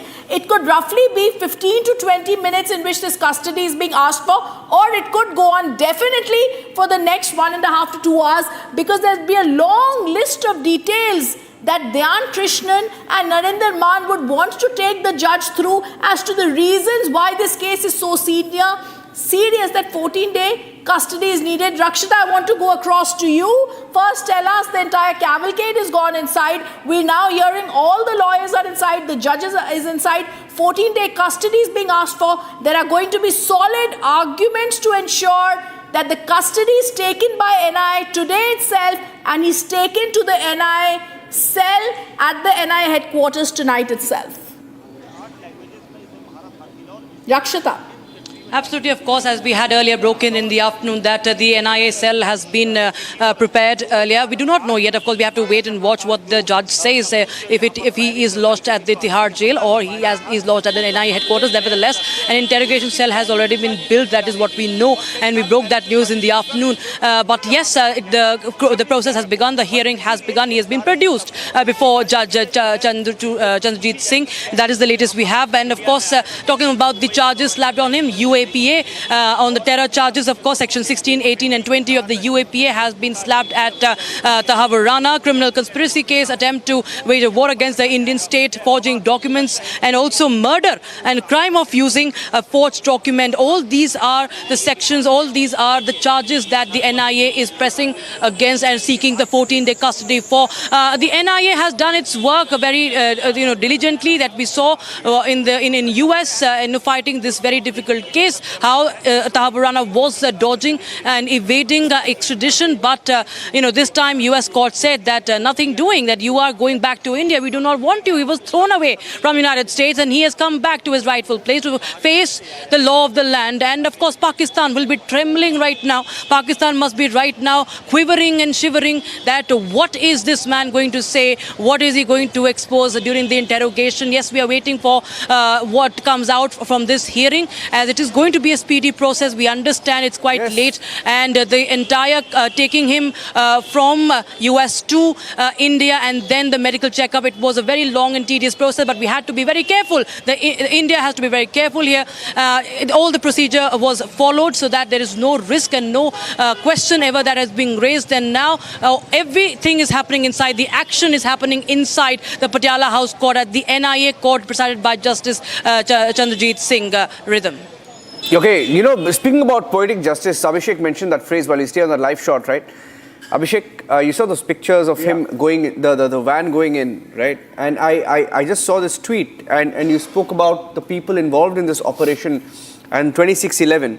I just saw the tweet by the Prime Minister, who was then the Chief Minister of Gujarat, Narendra Modi, in June 2011, put out a tweet saying US declaring Tahawwur Rana innocent in Mumbai attack has disgraced the sovereignty of India and it is a major foreign policy setback. That was the tweet put out by the Prime Minister back then. 14 years since then, 11 years after becoming the Prime Minister in his third term, he has made sure that under his watch, Tahawwur Rana is dragged back. Abhishek. Well, obviously, and the kind of decisive action the Modi government has really shown on tackling terror, on zero tolerance to terrorism, on making sure that repeats of any major terror attack post Pulwama does not happen, has not happened. Even Pulwama had a certain backdrop. The kind of zero tolerance policy towards terror. Breaking news coming in, Abhishek. Breaking news coming in. I'm just getting an update right now. Yeah, in-camera proceedings taking place. 39, but the hearing has already begun. Yeah. 14 days custody to be taken. That's what the NIA is going to seek as far as the... We have another updated information, Shawan. We're getting present in the court information. In-camera proceedings are taking place. Present in the court are Tahawwur Rana, his lawyer provided by the Legal Services Authority, the NIA's legal team, the judge and their staff. That's in fact, I'm told that they're looking at whether at all there's a request that is going to be made by Rana to speak to his lawyer before the hearing actually begins. That confirmation now coming in. Well, that is going to take a few minutes from now. So that's the latest coming in, with Rana now being produced before the special judge. In fact, the in-camera proceedings have already begun. The National Investigation Agency looking at a 14-day custody. Now, that's the maximum that the agency can really look at right on. Niranjan and Rhythm, if you have just a little bit more update coming in with regards to what really happens the moment after he's presented before the judge. Well, there is a possibility that if the NIA if he does ask the NIA, then he could be given a chance to meet Piyush who's going to be his lawyer in this case, and that could be possible that he could get a chance to meet his lawyer. But after that is done, the NI will, in all its sensibilities, give out its great and detailed case to the judge to ensure that the 14-day custody is granted to them. They're not going to take it whether it's 7 days. And Dhyan Krishnan, who's an expert at this, who went to the courts in the US in 2023 and 2025, will ensure that they're able to get the 14-day custody. But we slip into a quick break. Can I just quickly add one more point? In the remand, they're also making a mention of the fact that in terms of the connection with Pakistan, they make a mention of a few individuals with whom the questioning is going to happen. So it's beginning, Abhishek, with the fact that there are more people who have questioned in the past, have connections with Rana, to be again called in for questioning. So that's the other detail coming in from the remand. Okay, taking a short break. Short break, live coverage continues. Stay tuned.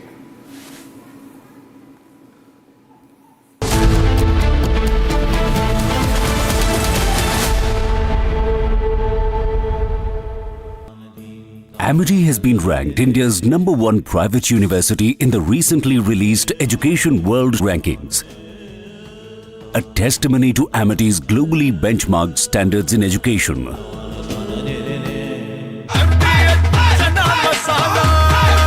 अब छोलिया हो या लोबिया, सफेद चने या काले चने, सब कुछ मजेदार बने। That also gives me the license to guarantee you brilliance on behalf of IIHM. MDH की देगी मिर्च, देगी मिर्च का तड़का, अंग अंग फड़का। MDH की देगी मिर्च। I don't blame China for what happened. I blame the people sitting right at this desk. There are a lot of things that I want China to do, and I'll be telling China what that is. I think President Xi is a very smart guy, and I think we'll end up making a very good deal for both. I think that President Xi is a man who knows exactly what has to be done. I don't think we'll have to do it more. We calculated it very carefully. So it seems China's made some serious missteps here in these negotiations, and Secretary Besant said earlier you may have goaded them into a tough position here.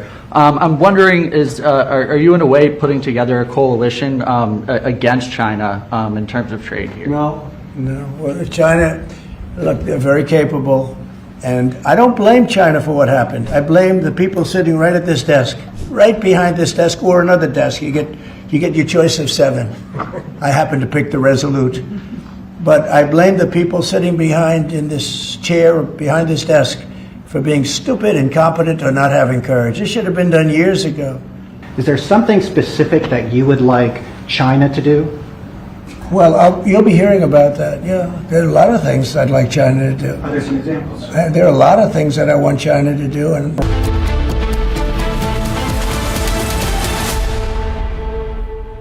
those are live pictures outside the NIA court, Shawan. I think that's some sort of a parade there. They're just ensuring that the security is in place at the NIA court. These are live pictures. I think so. This is from the NIA headquarters. We just need a quick confirmation, because that doesn't look like Rhythm.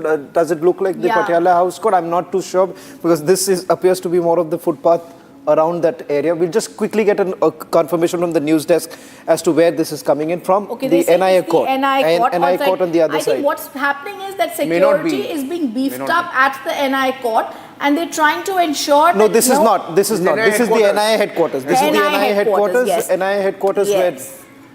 Can we just quickly go? Akhil is outside. Shawan, you want to go to... There's a flag march there, Akhil. Akhil. Okay, in fact, there you have. Okay, his audio is... You can see the visual. Yeah. Let's pick up his audio. Let's pick up his audio from the phone line. Hello. Go ahead, Akhil. We can hear you. Go ahead.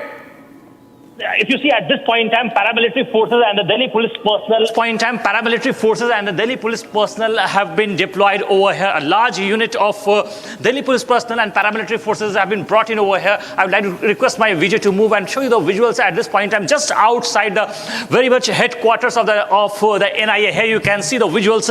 Earlier, what we have seen that since the morning, this road was completely blocked by the Delhi police personnel. And if you see the metro station, which is just next to the headquarters, which is the JLN Stadium metro station. The gate of that metro station, gate number 2, was already blocked. So there was no vehicular movement during the entire day. And at this point in time, if you can see, large number of security forces being deployed at the very headquarters of the NIA. Okay, we're going to stay with those pictures. Is that a flag march or is that just them taking their positions there, Shravan? Well, in fact, this is just, remember that area has the other paramilitary forces also, their offices there, but this is just more of a security measure that they've taken. This entire area, as you see, this is the front gate of the National Investigation Agency. This, as it is well guarded, keeping in mind this is protected by the CISF, which has now been increased. This morning I was told that you've had a company of the BSF that was also brought in. Now, these are all measures because the moment he is brought back, he is going to be taken to the ground floor. There is a cell which has been created. As far as the questioning is concerned, that will happen somewhere else. I believe Akhil is already there. Akhil? Yeah, he's marching with them. Why don't you march with them? Well, Shravan, if you see at this point in time, there's no movement. They have just stopped over here at this point in time. There's no flag march. But if you see the sensitivity of this very area, right now we are being told to stop over here by the security forces. They are requesting us not to move towards that direction. So here you can see the security personnel have already arrived over here. Because if you see, this is a very sensitive area. Towards my right is a NIA headquarters, and towards my left is a CGO complex. CGO complex basically holds different paramilitary forces headquarters, which include the CRPF headquarters as well, the BSF headquarters as well, the ITBP headquarters as well. So there are several key focal points, key offices inside the very CGO complex. So it's going to be very crucial, and for that we'll have to wait and watch that at this point in time the security personnel have been deployed just outside the NIA headquarters. Just get a quick update also from the court right now. I think so the proceedings are underway. Let's stay with the visuals, but also get a quick update from Rakshita. Rakshita, if you can hear me, are you hearing anything? What's happening in the court right now? Since it's in-camera proceeding information, perhaps it's going to take some time. Rhythm has got a breaking. So if we can just break this, the NI now in the court is seeking a 14-day custody for Tahawwur Rana. NI seeks a custodial interrogation of Tahawwur Rana. If we can just put that out in the BBG now. Multi-camera crew that had tracked Tahawwur Rana. And now we're getting you the big breaking news from the Patiala House Court, the NI court. First we got you visuals from the NI headquarters, and now we're going to go back to the NI court. The visuals we are staying with continue to be at the NI headquarters, after which we're getting you breaking news from the Patiala House Court, where the NI hearing is underway. The NI court hearing has begun. The NI hearing is underway. Yes. Can we have Rhythm, details of what they're going to confront him with, the evidence that you've mentioned? Yes, that's right. So the NI seeks the custodial interrogation of Tahawwur Rana. The custodial interrogation is asked for. This is going to be for 14-day custody of Tahawwur Rana has been asked for. The Pakistani state actors' names are going to be asked for. Special Public Prosecutor, in this case, Dhyan Krishnan, appearing for Special Public Prosecutor Narendra Maan, both going to be explaining their case before additional sessions Judge Chandrajit Singh, and saying we need to confront him. Tahawwur Rana needs to be confronted with evidence which includes emails, travel records, testimonies that have already been conducted. They've also said this is also needed for 14-day custody because this could also lead to fresh leads, and the role of Pakistani state actors could be known. That's the reason, Abhishek, that the names are very critical. More names will also be spilled out, and that's why 14-day custody has been asked for, the maximum custody that the NIA can get. Yeah, absolutely. And the fact that he himself had traveled to India and to all these places from Agra to Ahmedabad to Kochi, what was he doing as a build-up to 26/11 in India? Was he adding to the surveillance provided by David Coleman Headley? When he spoke 231 times to David Coleman Headley during the time that Headley was in India during his 8 visits, what was the communication about? There is a lot of technical evidence which connects Tahawwur Rana to Pakistani handlers, the ISI handlers, the Lashkar-e-Taiba terrorists. What was he doing talking to them, even if he was not directly, involved in Mumbai terror attacks, as the US court said? The US court also said that he had a role to play. What role was it? Who all were the people of Lashkar-e-Taiba he was talking to? The fact that when he spoke about the fact that he expressed excitement and happiness after the successful execution of the 26/11 Mumbai terror attacks, the fact that he exchanged messages congratulating David Coleman Headley, the fact that he congratulated some of his contacts in Pakistan, the fact that he wanted Nishan-e-Haider, highest civilian honor of Pakistan, to be bestowed to these terrorists who participated in 26/11. All these things really need a corroborative evidence rhythm, and the interrogation is going to provide those missing links and then help the agency connect the dots, ultimately proving the role of Pakistan. And that's, of course, going to be a big diplomatic win for India, also given the fact that for all these years we have tried to isolate Pakistan, pin the blame for wherever terror has been happening with links to Pakistan, for the world to see that this has been happening, and ultimately we have someone who can really spill the beans, and thankfully Rhythm, with the aggressive diplomacy that's been done by India over the last few years, ultimately now Tahawwur Rana facing the courts in India. That's right. In fact, Shravan, we're also going to be looking at the front picture of Tahawwur Rana. We're waiting for the NIA to release that. And like Abhishek is mentioning, Rana gloated over the deaths in Mumbai in 2008. Viewers said jihadi should be given Pakistan's highest honor, like he said. But also, like, I want to go across to Rakshita. Rakshita, a very important hearing underway for 14-day custody. NIA lawyers, special public prosecutors present the case and arguments in the court that are underway. Remember, Rana Rakshita had arranged passports for fellow jihadi David Coleman Headley to travel to India to select targets for the terror attack. Absolutely. In fact, Rana himself had conducted reconnaissance. He had toured many cities along with his wife, in fact, also. And he also helped David Coleman Headley, who was, in fact, Rana himself was at least 5 to 10 days in India before the attack took place on 26/11. And talking about David Coleman Headley, yes, he assisted him not just with the recce, but also with the visa. He played a major role in extending his visa. So, yes, he had a crucial role. Forging of documents, of course, he was running a firm an immigration firm in Mumbai.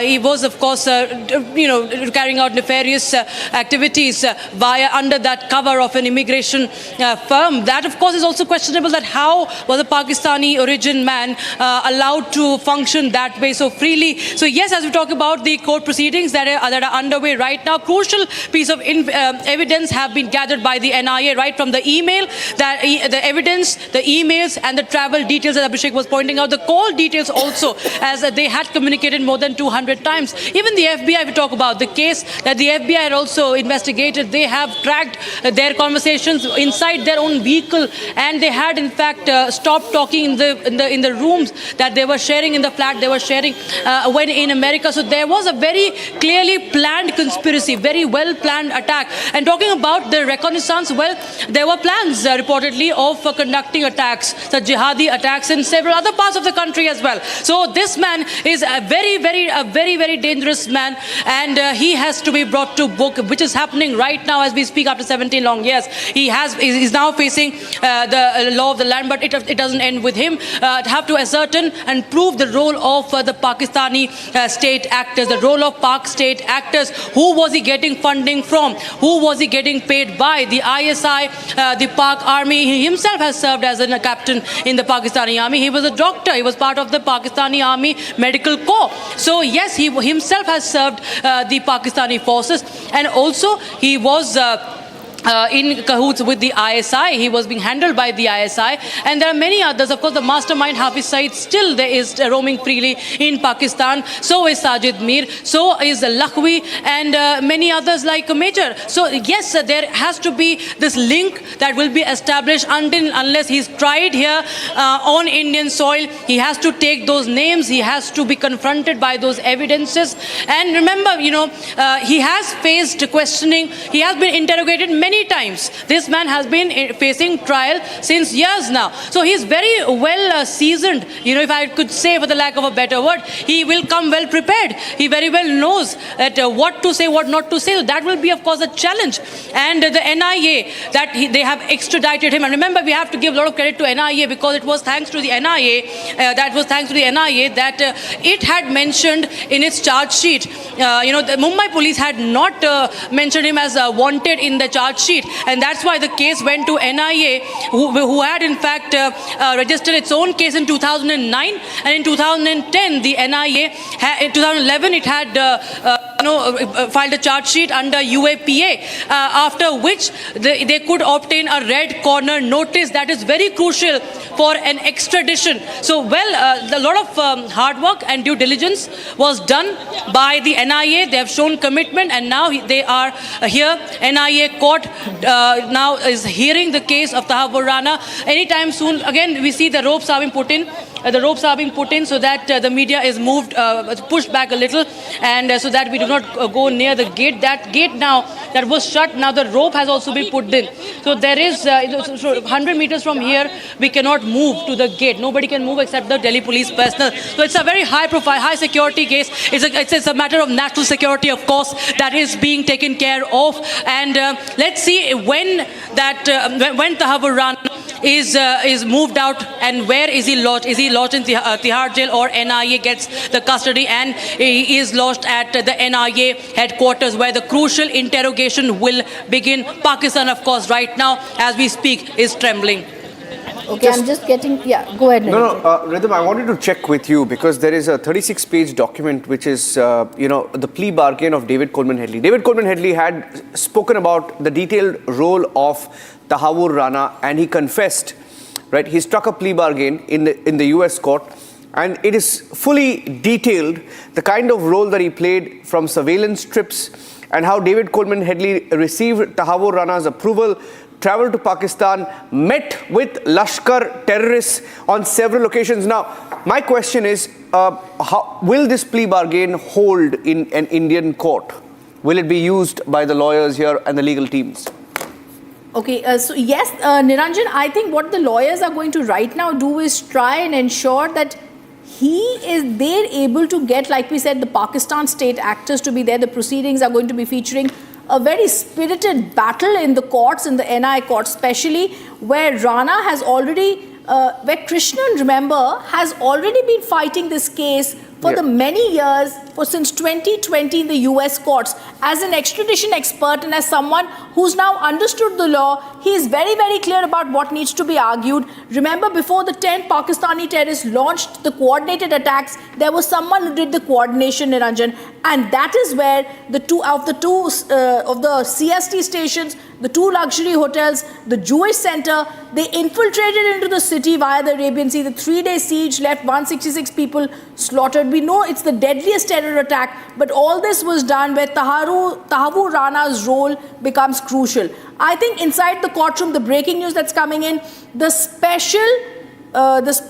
sessions judge Chandler Singh, now hearing those arguments, is hearing Dayan Krishnan, senior advocate, who is leading India's battle in the court against Tahawwur Rana. So that's the big breaking news that we're getting right now as those proceedings are underway. And this is also extremely, it's also important to understand that it's only, or very rarely seen, it's only in India that we see the legal courts of the country sit till possibly midnight to ensure justice is given in one of the deadliest terror attacks on Indian soil. And that's what we are seeing here. Key plotter of 2611, Tahawwur Rana, has now been sent to India, facing the courts. He's finally in the courtroom. It's a day that we've been seeing since morning. And the breaking news that's also now coming in, Mumbai terror attack co-conspirator Tahawwur Rana's extradition, one of the most complex cases that was pursued by the Indian authorities, now present in the Patiala House Court, and Abhishek Dayan Krishnan leading the legal battle. It's 14-day custody, Shravan, that has been asked for. Well, that's right. That's the maximum that has been sought, as Rhythm, you've been pointing out. what is it that they are presenting before the judge right now? In fact, it is with regards to the medical examination that has been done, and secondly, with regards to the electronic evidence that they have of Tahawwur Rana. In fact, multiple testimonies that have been recorded in the past. As we have already pointed out, there is already a charge sheet that has been filed by the National Investigation Agency, and they have relied on the testimony of David Headley. In fact, he had testified before the Mumbai Sessions Court rhythm. So there is voluminous evidence against Rana at this point in time. Having said that, the focus right now is purely on the link that he has with Pakistan, and that's what the National Investigation Agency is focusing right now. Abhishek, just a quick word with regards to the missing link perhaps, and what is it that people do not know about Rana that is yet to be explored by the agency? Well, I would say his live connections at the time that the plotting for 26/11 terror attack was happening is something the Mumbai police want to know. Whether he was connected with Major Iqbal in any manner is what the Mumbai police would want to know, or I beg your pardon, NIA would want to know, and India wants to know. Whether he was active with the LET as a member is something which India would want to know. What kind of facilitation he did beyond providing a travel facade for David Headley's surveillance is what India wants to know.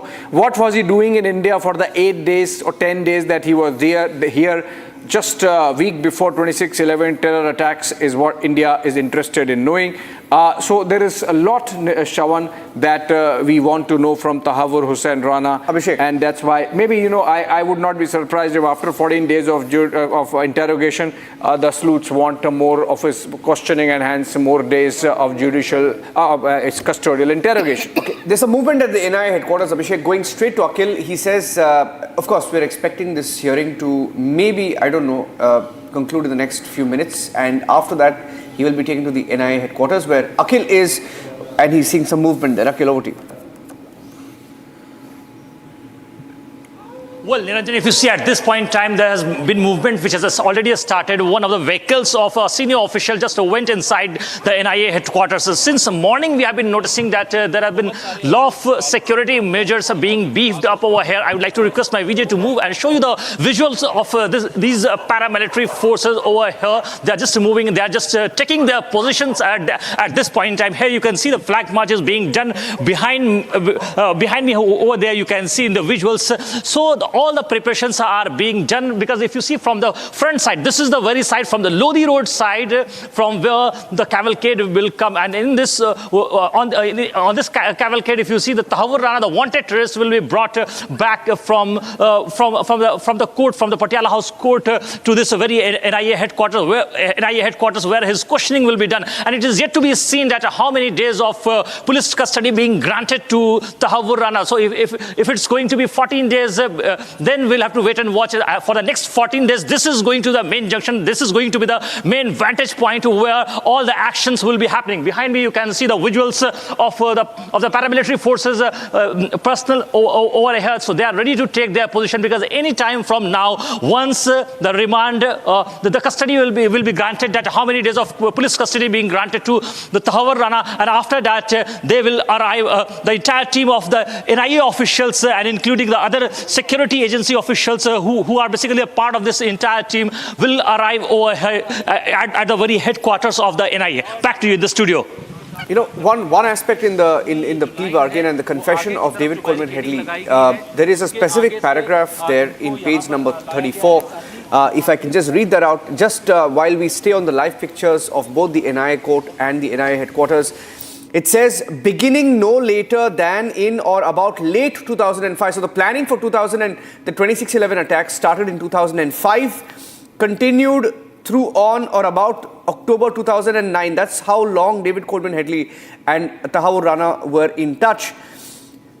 David Headley conspired with Tahawwur Rana and others to provide material support or resources, to conceal, disguise nature, location, source, ownership of such support resources, knowing and intending that they were to be used in preparation for and carrying out violations of different United States Code section, etc., etc. More specifically, defendant, that is Tahawwur Rana and David Coleman Headley, provided personnel, namely himself, saying that David Coleman Headley himself was a part of this plot when he worked under direction and control of members of Lashkar-e-Toiba to prepare for carrying out the November 2008 attacks in Mumbai, which killed approximately 164 people and wounded hundreds more. This is a confession statement of David Coleman Headley where he says he was part of the Lashkar-e-Toiba, he was a terrorist himself, and that he conspired with Tahawwur Rana. There is strong evidence. Can we also just say breaking news that's coming in, and we're going to give this big developments that are coming in. There's movement, Shravan, that has started at the NIA headquarters. One official has also entered the NIA headquarters. This is the big breaking news that's coming in right now. Exclusively Republic Camera tracks the movement at the NIA headquarters, where there is a big development and movement already started. It's possible that, Shravan, therefore we are seeing that this custody has been sought. That live visuals are coming from the NIA headquarters. Viewers, it could possibly be a little bit of time that the judge quickly goes and says that this much custody is being given. The order could come out tomorrow, and very soon we could see that Tahawwur Rana could be shifted to the NIA headquarters. Well, in fact, Rhythm, I'll be quite surprised if at all this goes into a elaborate hearing, given the fact that you would have the remand papers already been prepared and presented before the court. So it's expected that in a short while from now, confirmation likely to come in from the National Investigation Agency as to what has happened in the court. Because remember, this is a in-camera proceeding, so we do not know as to what has happened right now, or perhaps whether at all the custody has already been granted. So waiting for that official confirmation to come in. The reason why the movement that you're seeing right now in the, outside the NIA headquarters, one, we have seen the preparations have been going on for quite some time at the NIA headquarters, because as we've been pointing out, it's a high value asset for India right now, and there are security concerns. That's the reason why all precautionary measures are being taken. Now from the NIA court itself, he would be taken to the headquarters. NIA certainly hoping that the full custody would be given to them. When I say full custody, that essentially means the 14-day custody is what they are asking for. That's the maximum that they're looking forward to, because this is the period when which they would rather want the loose ends in the investigation to be completely fixed. So in the next couple of minutes, perhaps some clarity likely to come in from the court once he's taken out. The cavalcade once again leaves from the Patiala House Court, which is also the NIA court, and is taken to the NIA headquarters. If we can just quickly get an update also coming in from Akhil, who's joining us from the NIA headquarters. Akhil, you've had the officers already preparing for this. Why don't you just walk us through the details of the planning that has been put in place right now once he's brought to the NIA headquarters?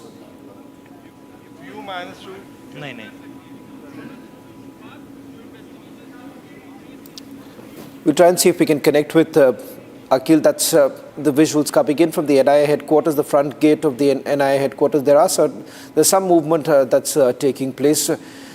Hopefully in a short while from now, some update likely to come in from the court too. These are live visuals coming in. Niranjan, just a quick update also from both sides, from the NIA court and the headquarters, where both there have been movement taking place. Clearly, what everyone would be looking at right now is the arguments that have been made by the NIA. Yes. I believe Rakshita is already joining us on this broadcast. Rakshita, any word that you're getting in from the court? Because if at all we get any information that will be from the NIA, a confirmation from their side? No, we do not know exactly the time, but that what we know is that the papers were ready. The papers are very much ready. The legal papers in court, and the NIA application before court for Rana custody had been prepared beforehand. So this is something that we expect should conclude soon. And what we know is that Mr. Dayan Krishnan, the senior advocate, is leading the case, and everything has been briefed to the judge, every detail of the investigation, and also, of course, the medical also has been provided. The 14-day remand has been sought by the NIA, and the judge has been given full information, complete 360-degree information, all view of the medical investigation that took a lot of time. It's a very extensive process, as you are all. Okay, just lost a signal there. Choppy signal there outside. For the judge by Dayan Krishnan. Sorry, we lost your audio there for a microsecond there. Some disturbance. Rakshita, you can go on. Yeah, please. Yes, absolutely. So the NIA, the custodial interrogation is right now what it has been prepared on the role of the LET and Pakistan. When we say Pakistan, it means the Pakistani state, the state actors of Pakistan. It involves the Pakistani army, it involves the Pakistani intelligence as well. So the role of LET and the Pakistani state will be established. That has been argued by the special, the senior advocate, that is Dayan Krishnan, assisted by special public prosecutor, that is Mr. Narendra Man. And as we speak, we see that there's more. The ropes have been put in and nobody is allowed inside. There was a lot of free movement earlier near the gate, but now nobody is allowed nearby the gate either. So now the gates are shut. The proceedings is underway right now. We expect Tahawwur Rana to be taken to the NIA headquarters soon. Of course, there is a doubt that it might be lodged in Tihar jail. But if the NIA is getting custody, then most likely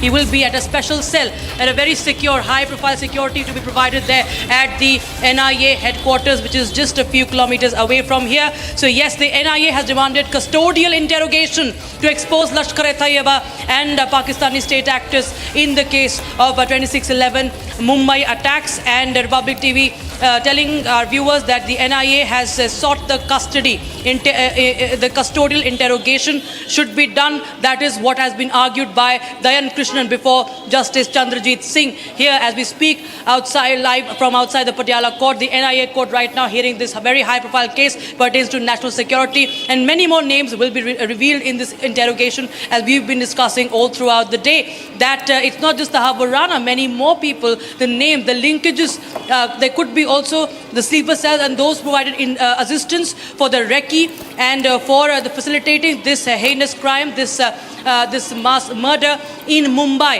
who all were involved on Indian soil, and of course the Pakistani handlers, and where was he getting the funding from. Everything will be established and Pakistan will be exposed yet again. Niranjan.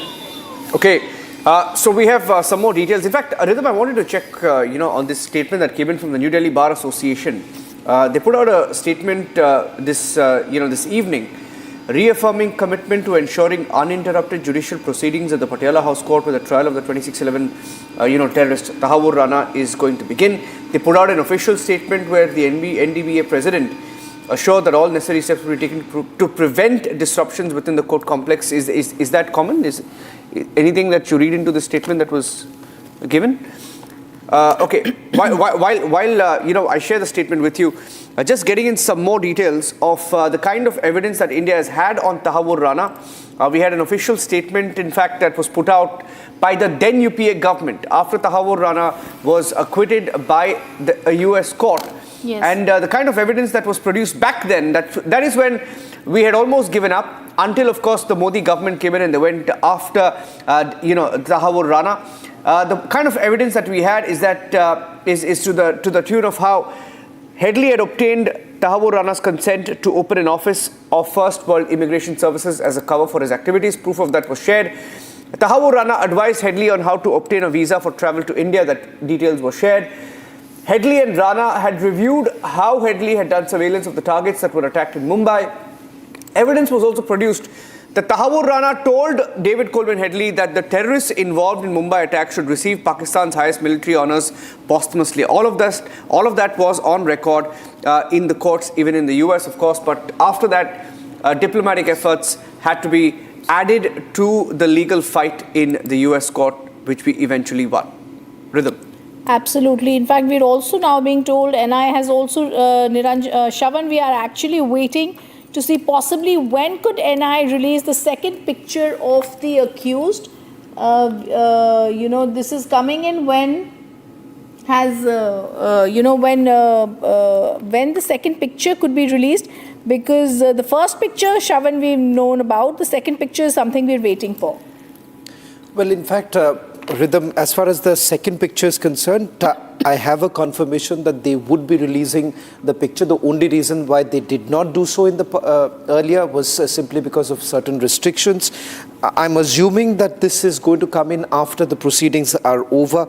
In fact, that's the latest. I've just tried to follow up to see if at all that's going to come in anytime now. So that picture, of course, we are going to see the picture of terrorist Tahawwur Rana. It's extremely unlikely that the agencies will take a decision against it unless there are some restrictions that come in from the court. There too, it's we don't have much of a word coming in from the court, but as I understand, they're just waiting for the proceedings to get over.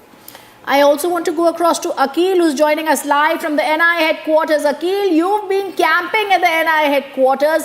Any movement there, viewers, let's tell you, our reporter Akil is going to be first and getting it non-stop live updates from the NIA headquarters since morning. Akil, in fact, a short while ago, our senior executive editor Shravan Sen also told us it's possibly on the 3rd floor where that high security cell has been made where Tahawwur Rana could possibly be stationed. What are the details you have? You just saw some security arrangements moving around you. Give us more details.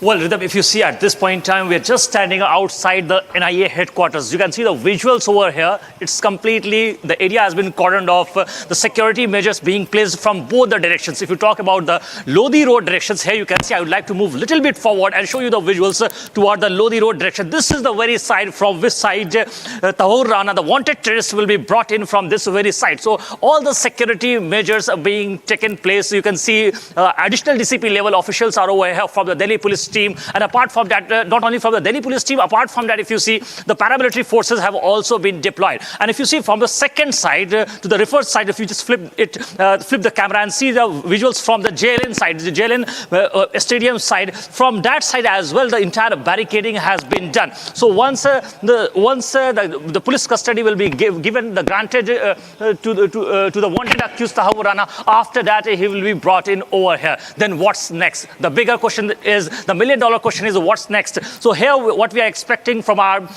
NIA sources, that here the questioning will begin after that, because if you see, he is the key conspirator in this entire case, because he was a person who was constantly in touch with David Coleman Headley. He was the one who was guiding him. He was the one who was basically providing financial and logistical assistance in Mumbai and in several other places as well. If you see, if you just go by the NIA charge sheet, it was very clearly mentioned in that charge sheet that David Coleman Headley visited several places, which include Jaipur as well, which include Agra as well, which include some southern districts as well. So at this point in time, it's going to be very crucial that what are those details that Tahawwur Rana is going to reveal to the NIA officials. So for that, we'll have to wait and watch, because if you see, a team has already been formed by the NIA DG in connection with the case, because if you see, additional DG level and the DIG level and additional SP and SP level officials have been made the part of this interrogation team. So it's going to be very crucial. Not only the NIA team, apart from NIA team, other security agencies will also be part of this investigation. So this is going to be very crucial, because if you see, in this very case, 2008 terror attack case, Tahawwur Rana is the second accused named in the NIA charge sheet. So at this point in time, he is going to reveal some details regarding Hafiz Saeed as well. Hafiz Saeed, who is known as the Bade Chacha in the Pakistan militant wing. And if you talk about Lakhvi is known as the Chote Chacha in the Pakistan militant wing. So these are basically some names for those dreaded terrorists who has been associated with 2011, whose name is basically associated with 2008 incident. So at this point in time, it's going to be very crucial to wait and watch, because if NIA gets the 14 days of police custody, then next 14 days are going to be very crucial for the NIA, because NIA will be further interrogating him. NIA will try to get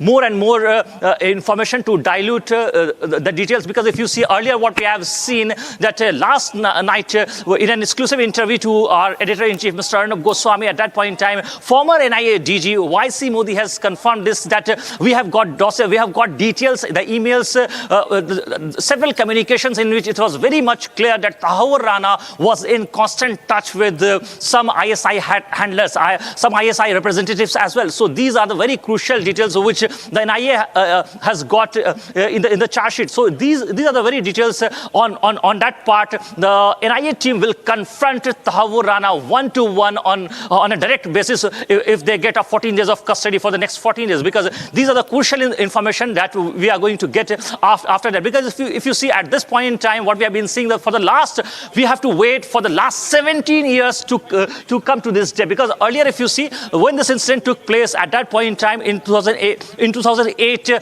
after a year also in the month of November, in the month of November 2009, this person was arrested from Chicago airport. Not only this person, Tahawwur Rana, the wanted terrorist, apart from Tahawwur Rana, if you see David Headley, both of them were arrested from the Chicago airport while both of them were trying to flee from Chicago to Pakistan. So at that point in time, the FBI officials basically nabbed both the persons, and since then we have been waiting for a very long time. For the last 16 years we have been waiting, and it's a big diplomatic win for our country. It's a big diplomatic win for the entire nation, because if you see, it's a complete a big slap on the face of Pakistan, because Pakistan has been seen as an exporter of terrorism for a very long time, and Prime Minister Modi has categorically said this several times, that terror and talks cannot go together. So if you see at this point in time, Pakistan has been constantly denying this, at this point in time, if you see the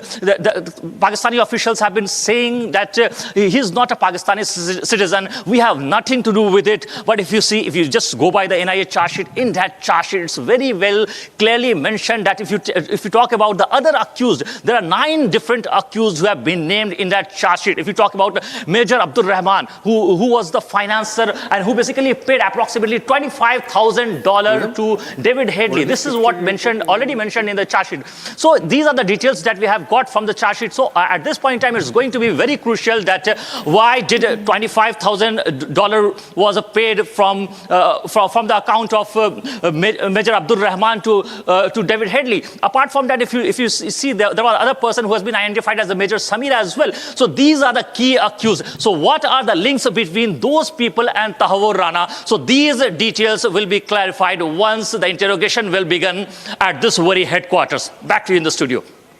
All right, there is more breaking news that's coming in. Shavan, this time it's again coming in from the NIA headquarters. The CRPF troops on the ground outside the NIA headquarters, Akhil is saying as Rana faces court, the CRPF deployment has intensified. Well, in fact, it is guarded by the CISF, but additional security now has been brought in primarily to ensure that there are multiple security layers. In fact, Akhil has been reporting from outside the NIA headquarters. These are early images that you see right now on your screen of Tahawwur Rana being brought from the Palam airport. Just a quick update of what we know so far. The in-camera proceedings are basically underway. National Investigation Agency has sought for 14 days custody. In fact, the National Investigation Agency being represented by the Special Public Prosecutor arguing on the fact that they need custodial interrogation of Tahawwur Rana, looking into his links with Pakistan and a few other elements that are also emerging from the investigation that has been carried out so far. In a short while from now, we are expecting a confirmation coming in from the National Investigation Agency as well as the legal team with regards to the number of days that have been granted to the NIA as far as Rana's custody is concerned. Important developments that are taking place right now is because, remember, as far as the 2611 case is concerned, you've had only one accused taken into custody, that was Ajmal Kasab. And thereafter, you've had several others. You've had David Headley, whose testimony has been recorded. But having said that, in custody right now, you have a second member, that is Tahawwur Rana. So there are links that are going to emerge. There are aspects of the investigation that wasn't completed earlier, which the National Investigation Agency aims to complete right now. If I can just get a quick word also, Abhishek, with regards to what next. if we really look at the investigation that has been carried out so far, there are certain missing links. If you can help us just elaborate a little bit about the missing links in the investigation that has been carried out so far. Well, you see, the missing links are not many, Shawan, I would say, because remember, this is an ongoing trial. Tahawwur Rana himself, as also David Coleman Headley, both have been tried in absentia, right? And they have been charge sheeted. This is the same evidence under which they have been charge sheeted, under which already we have Kasab's conviction and his subsequent punishment. The loose ends that we have, Shawan, is on the side of Pakistan. What were the Pakistani linkages? What were the connections? We have, remember, evidence on that also. So, for example, we have an audio clip of Major Iqbal. We have an audio clip of Sajid Mir.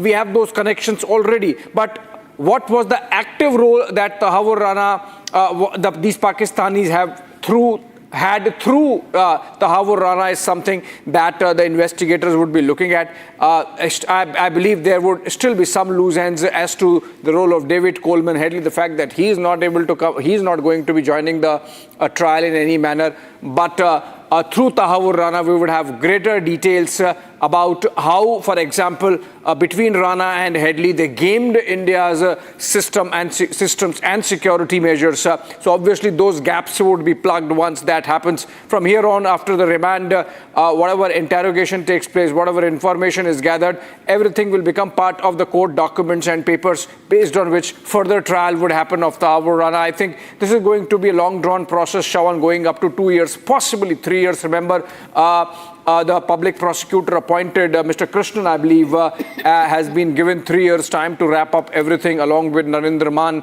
the special public prosecutor and the senior counsel and the special public prosecutor, respectively. So I think we're going to see damning evidence coming out insofar as Pakistan's role is concerned, which obviously then would be put across, put through to the world to see. And in that sense, I think this is as much a judicial process going on in the 26/11 terror attack case, remember, in which at least 6 Americans also lost their lives, apart from Germans, a couple of Germans, French, Israelis, and so it was in many ways an international crime, not just because it was carried out from Pakistan, but also that it had victims from as many as 6 or 7 nationalities.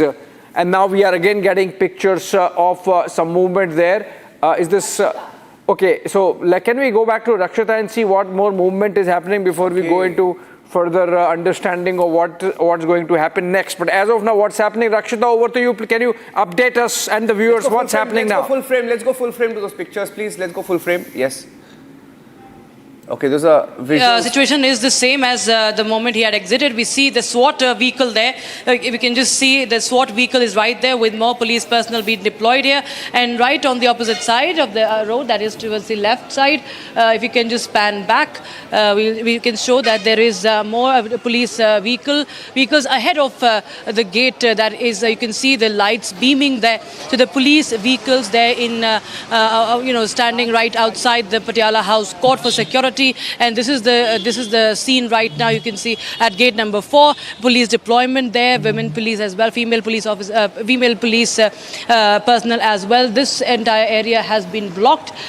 So we do not know if he will be exiting. But we understand that he will be exiting from the same gate, but so as to push people away, to not to have media gathering here, they have put in this rope as well, so nobody comes near the gate as well. So we hope that when the proceedings conclude, he should be taken from the very same gate so that we can catch a glimpse of his vehicle, or maybe Tahawwur Rana himself, because this is a moment that India has been waiting for 17 long years, and this is the time when he's facing the law of the land. The proceedings are underway, and we expect that he should be taken to NIA headquarters once the proceedings end soon over here at the Patiala House Court complex. Okay, just to adding to what you said, Abhishek, about the mountain of evidence against Tahawwur Rana, on September 7, 2009 rather, there was a conversation between Tahawwur Rana, who told David Coleman Headley that the 9 Lashkar terrorists who had been killed in the Mumbai attack should be given Nishan-e-Haider, Pakistan's highest military honor. Now, this is on record, and this is also with, the investigators. Rana had also asked Headley to tell one of the co-conspirators responsible for planning the Mumbai attacks that he should get a medal for top class. There is a mail trail which is also part of the evidence that has been accessed by the Indian agencies, including the NIA. Now, the document available, which is on record, also notes that Tahawwur Rana was pleased to learn Headley had already conveyed the compliment based on prior statements Tahawwur Rana had made equating co-conspirator to a famous general in Pakistan. So their connection is known, and all of these mail trails have been accessed, part of the chart sheet, part of the documentation in America, which Indian investigators are also access to, which will of course be in front of the judge today. Any other updates, Shawan, that you're picking up?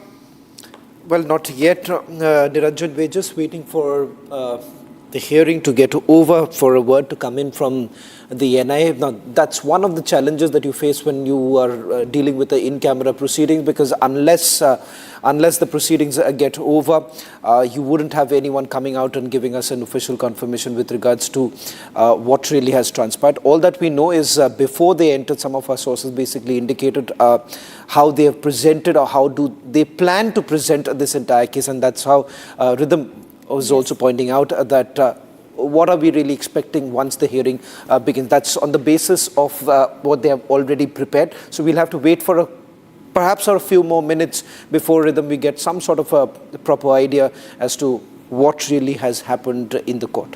Yes, absolutely. And let's also remember, as we go back to Akhil, this is going to be extremely crucial, because inside the NI court, where the NI hearing is underway, we've told our viewers, keeping you ahead of all the others right now, Tahawwur Rana's 14-day custody has been sought. There are several other channels who've said it's 15-day custody, but Shawan broke it right here that it's 14-day custody. Akhil is joining us live. Akhil, do you have any updates for us from where you're joining us?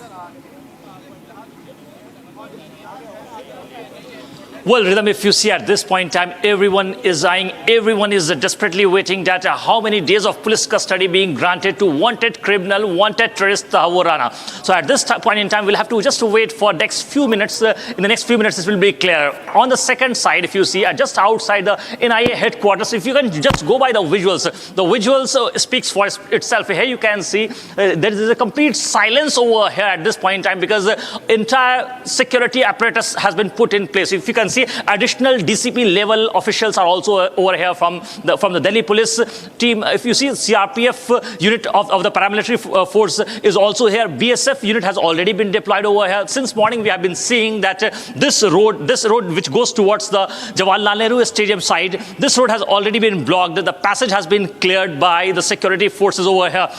Earlier, what we have seen just an hour ago, if you see, this parking lane over here was cleared by the NIA security officials at that point in time. And if you see what we have seen, the dog squad team, the bomb disposal squad team basically checked the entire area. So the frisking was already been done at the NIA headquarters. So the entire preparations have been done. If you can see the visuals just outside the metro gate number station 2, this metro gate is completely blocked since at least around 11:30 a.m. We have been watching that this door has been closed. So at this point in time, the preparations have been done. Once the wanted criminal, wanted terrorist will be brought in over here, once the police custody will be given to him, then he will be brought in over here on this very ground floor, where we know that there is a special cell as well. And apart from that, if you see on this very third floor of this NIA headquarters, there is an interrogation room where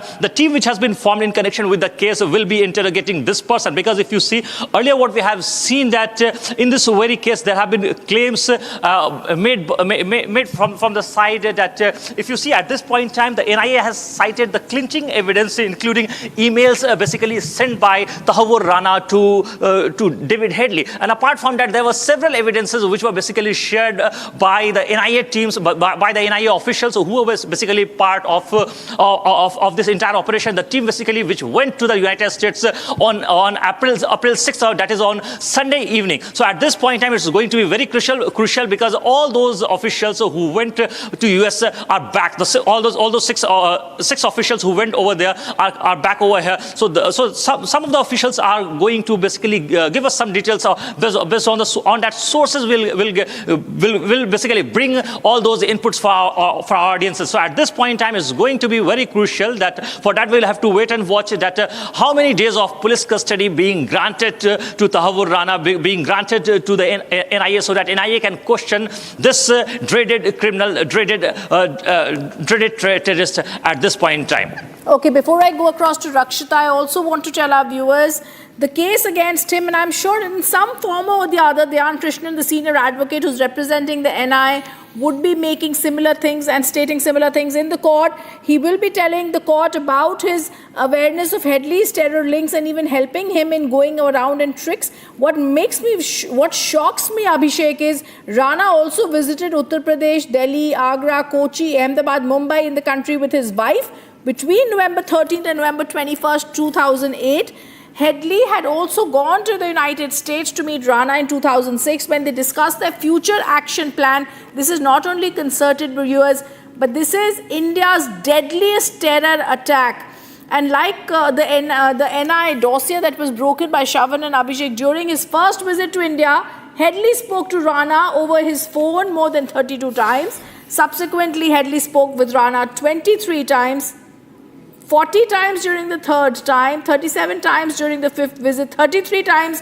I'm just going to show you the kind of conspiracy that was there before the dastardly terror attack took place.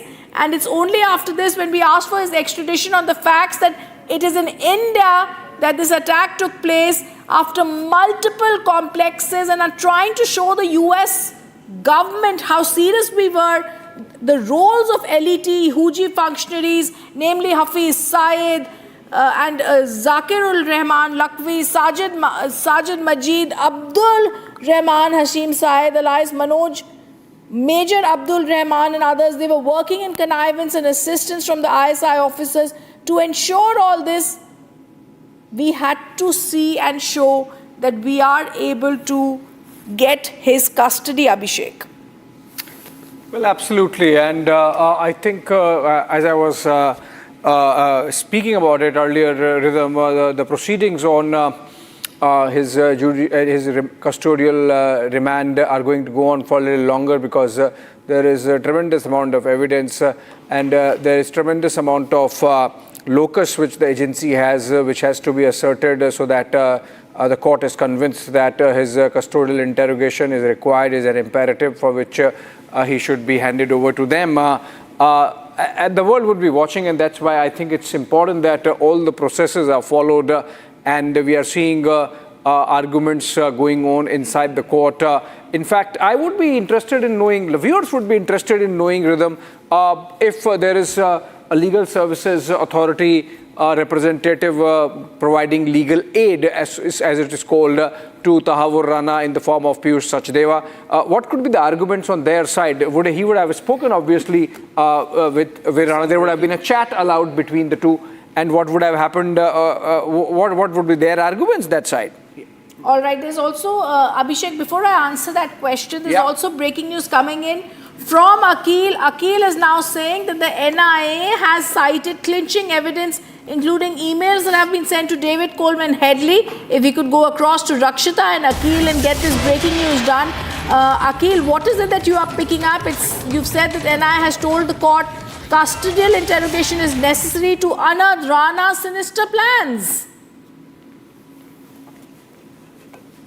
Well, that's right, Rhythm. At this point in time, the breaking updates that we are getting from the court, that if you see at this point in time, the NIA team has asked for time for the custodial interrogation, because if you see, Tahawwur Rana was in the national capital, he was in Agra, he was in several parts of the UP, he was in Trivandrum as well. So basically, he was basically moving to several locations, not only him, David Headley as well. So what was his secret plan, how he was planning that that entire operation at that point in time. So these are the very crucial information that is going to come out once the interrogation will start. So for that, NIA needs time. The NIA has basically seek in this regard 14 days of time, and what we are learning from our sources that at this point in time, the NIA has seek at least 14 days of police custody so that they can get the enough time to interrogate Tahawwur Rana in this very case. All right, this is the big breaking news that's also coming in. India closes the loop on 26/11 chase. NI cites clinching evidence, including emails, and that's the breaking news that we are getting. Compelling emails have been sent. Shavan, the agency has informed the court custodial interrogation crucial to uncover the sinister plan. David examined his role in orchestrating the deadliest terror attacks. Well, in fact, this was something that the Indian agencies had also cited when the extradition hearing was actually taking place in the US. In fact, one of the US court basically cites the fact that there is ample evidence that was provided by the Indian security agencies. Now, just to elaborate, what kind of evidence are we really talking about? Now, these email exchanges are essentially between David Coleman Headley and Tahawwur Rana. In fact, there was an elaborate plan that was hatched by Tahawwur Rana in consultation with his handlers, which happens to be the Pakistani military. The fact that they wanted an immigration service to be established in Mumbai and a legal cover to be given to David Coleman Headley. In fact, David Coleman Headley had changed his name from Dawood Gilani to David Coleman Headley because Lashkar-e-Toiba essentially wanted a person in Mumbai who would not be a Muslim and the fact that he would not come under any sort of surveillance. And that is the reason why, remember, this entire elaborate process was carried out, and Tahawwur Rana was providing this entire process. I'm told, Aditi, if you can just tell me which breaking are you talking about so that we can take this right now. The latest details coming in with regards to the investigation. But just a quick point, Rhythm, with regards to the evidence that we're talking about. Yes. Now, this is part of what I was basically talking about, that David Coleman Headley had essentially discussed the operation with Rana. Just to an elaboration of what we know so far is that when he was in Mumbai, in fact, it was starting from about 2006 and 2005, where his first visits were made to Mumbai, and the reconnaissance was done, and there were exchanges that took place. We'll slip into a short break, and we'll be back with our live coverage coming in from the NIA headquarters and the NIA court.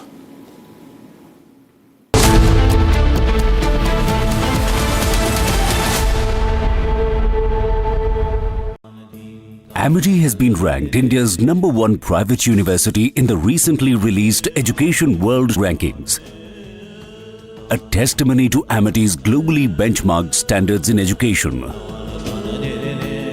MDH का kitchen king kitchen में हो तो हम सब कुछ बना सकते हैं। बैंगन का भरता, आलू गोभी, भिंडी मसाला और भी बहुत कुछ।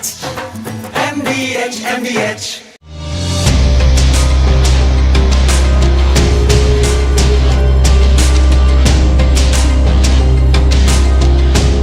इसको सरेआम, जैसे दुबई वगैरह में होता है, सरेआम काट दिया जाता है, गोली मार दिया जाता है, ऐसा इंडिया में होना चाहिए। वो हमारे इंडिया का दामाद नहीं है कि उसको बैठा के खिलाऊं या कुछ अच्छा काम नहीं किया है। 9:45 था, 9:50 में चालू हुआ ये सब।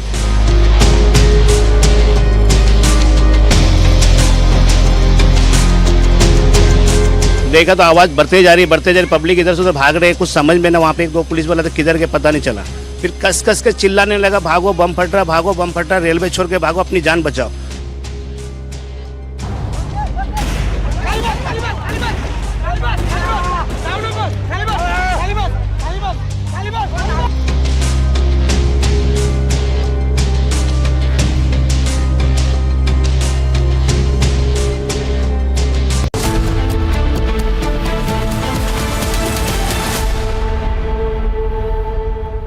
Tahawwur Rana presented before the court. In fact, in-camera proceedings are underway. Let me just get a quick word from my colleague Rakshita, who's joining us from the NIA court. Rakshita, any movement taking place? Yes, Shravan, I couldn't hear you. I think you're asking for the update. Of course, the update being from the court is that there is very important evidence that has been presented by the National Investigation Agency. It's a clincher evidence that has been presented. It's about the emails. It includes crucial piece of evidence in the form of emails that were exchanged between David Headley and also Tahawwur Rana, of course, to justify his police custody. The agency also informed the court that custodial interrogation is crucial here. So that is one of the reasons, one of the important arguments being made. Headley sent a detailed email to Rana about belongings and asset. That is the big breaking news we have right now, breaking inputs that we are getting in right now. That NIA is stating that David Coleman Headley had discussed the terror operation with Tahawwur Rana. And in fact, you know, even during his trial before the Mumbai police, we had what we understand is that David Coleman Headley had said the same things when he was tried by a Mumbai court, and also in the US. He had talked about how he had in fact pushed Rana to in fact scout for more people, to recruit more people on Indian soil, to recruit more people so as to plan out more attacks, to carry out more attacks. And not just that, of course, the call details are very important. And there is a voice, of course, that the agency had also identified, who was commanding the 10 terrorists who were in fact carrying out the terror attacks on 26/11/2008. So who was that person? Who was that individual? His name was certain, but then his whereabouts, the connections. How did David Headley come in touch with all these handlers, and how did Tahawwur Rana help him get that extension for the visa, and the funding, because he provided logistical and financial support to David Coleman Headley to carry out this dastardly attack on Indian soil. So this is the important mail. It's a shocker. There's some shocking details. They are really nailing evidence that is being presented by the NIA inside this complex as we speak. The court proceedings are underway, and this of course details how Rana supported the terrorists, how he provided support, financial and logistical support to the terrorists, and also how Rana had conveyed compliments for the co-conspirator. And we all know about how he had in fact wanted that there should be the highest Pakistani honor for those who were killing Indians and killing many others. In fact, foreigners have also been killed in the 26/11 Mumbai attack. So there are very important details that are emerging. NIA has done its paperwork beforehand, and that's why we see that very swiftly this proceeding is right now progressing. I think it's extremely critical to understand that a criminal conspiracy charge is very important, because a criminal conspiracy charge, if proved correctly, can actually lead to the court saying that this person should be hanged until death. And the reason is because this criminal conspiracy led to the murder. 166 people were slaughtered at the carnage in the deadliest terror attack that India had witnessed in 2008. And this is what the NIA is telling the courtroom. Let's tell our viewers, before we try and say, it's 11:53 p.m. We're trying to see what's going to happen. Outside the courtroom, my colleague Rakshita is reporting since morning. And we're also having Akil from the NIA headquarters. And before I go across to them, once again, we slip into a quick break. On the other side, the only channel live to give you the live pictures of what's happening inside the Patiala House Court, the NIA court. Stay on with us as we get you rolling coverage of Tahawwur Rana at the NIA court.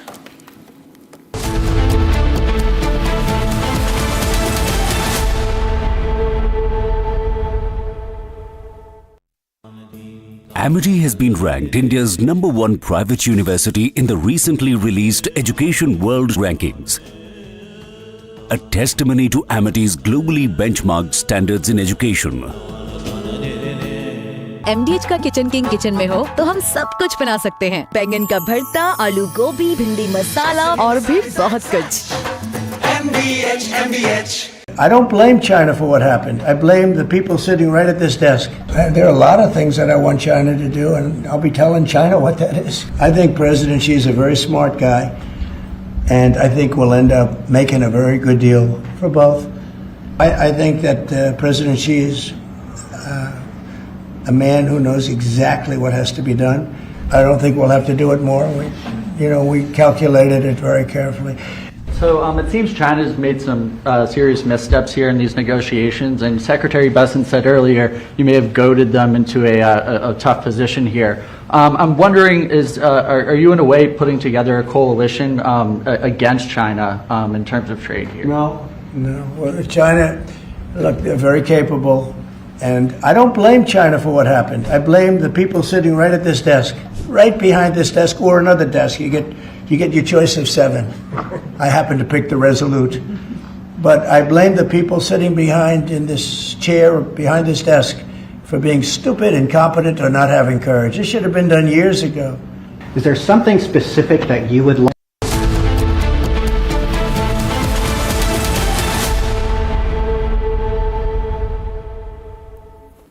All right, Tahawwur Rana at the NI court. Rakshita is joining us live on the story. Rakshita, I want to come to you because we're getting you very good visuals that are coming in from Akhil's flame at the NI headquarters. And Akhil, you're also getting us some information. We're told there's a little bit of tricky business that's happening, Akhil. It seems it's either 14-day custody or 20-day custody that the NI is asking for. What is the latest you are picking up? And take us through those visuals that are coming from the NI headquarters.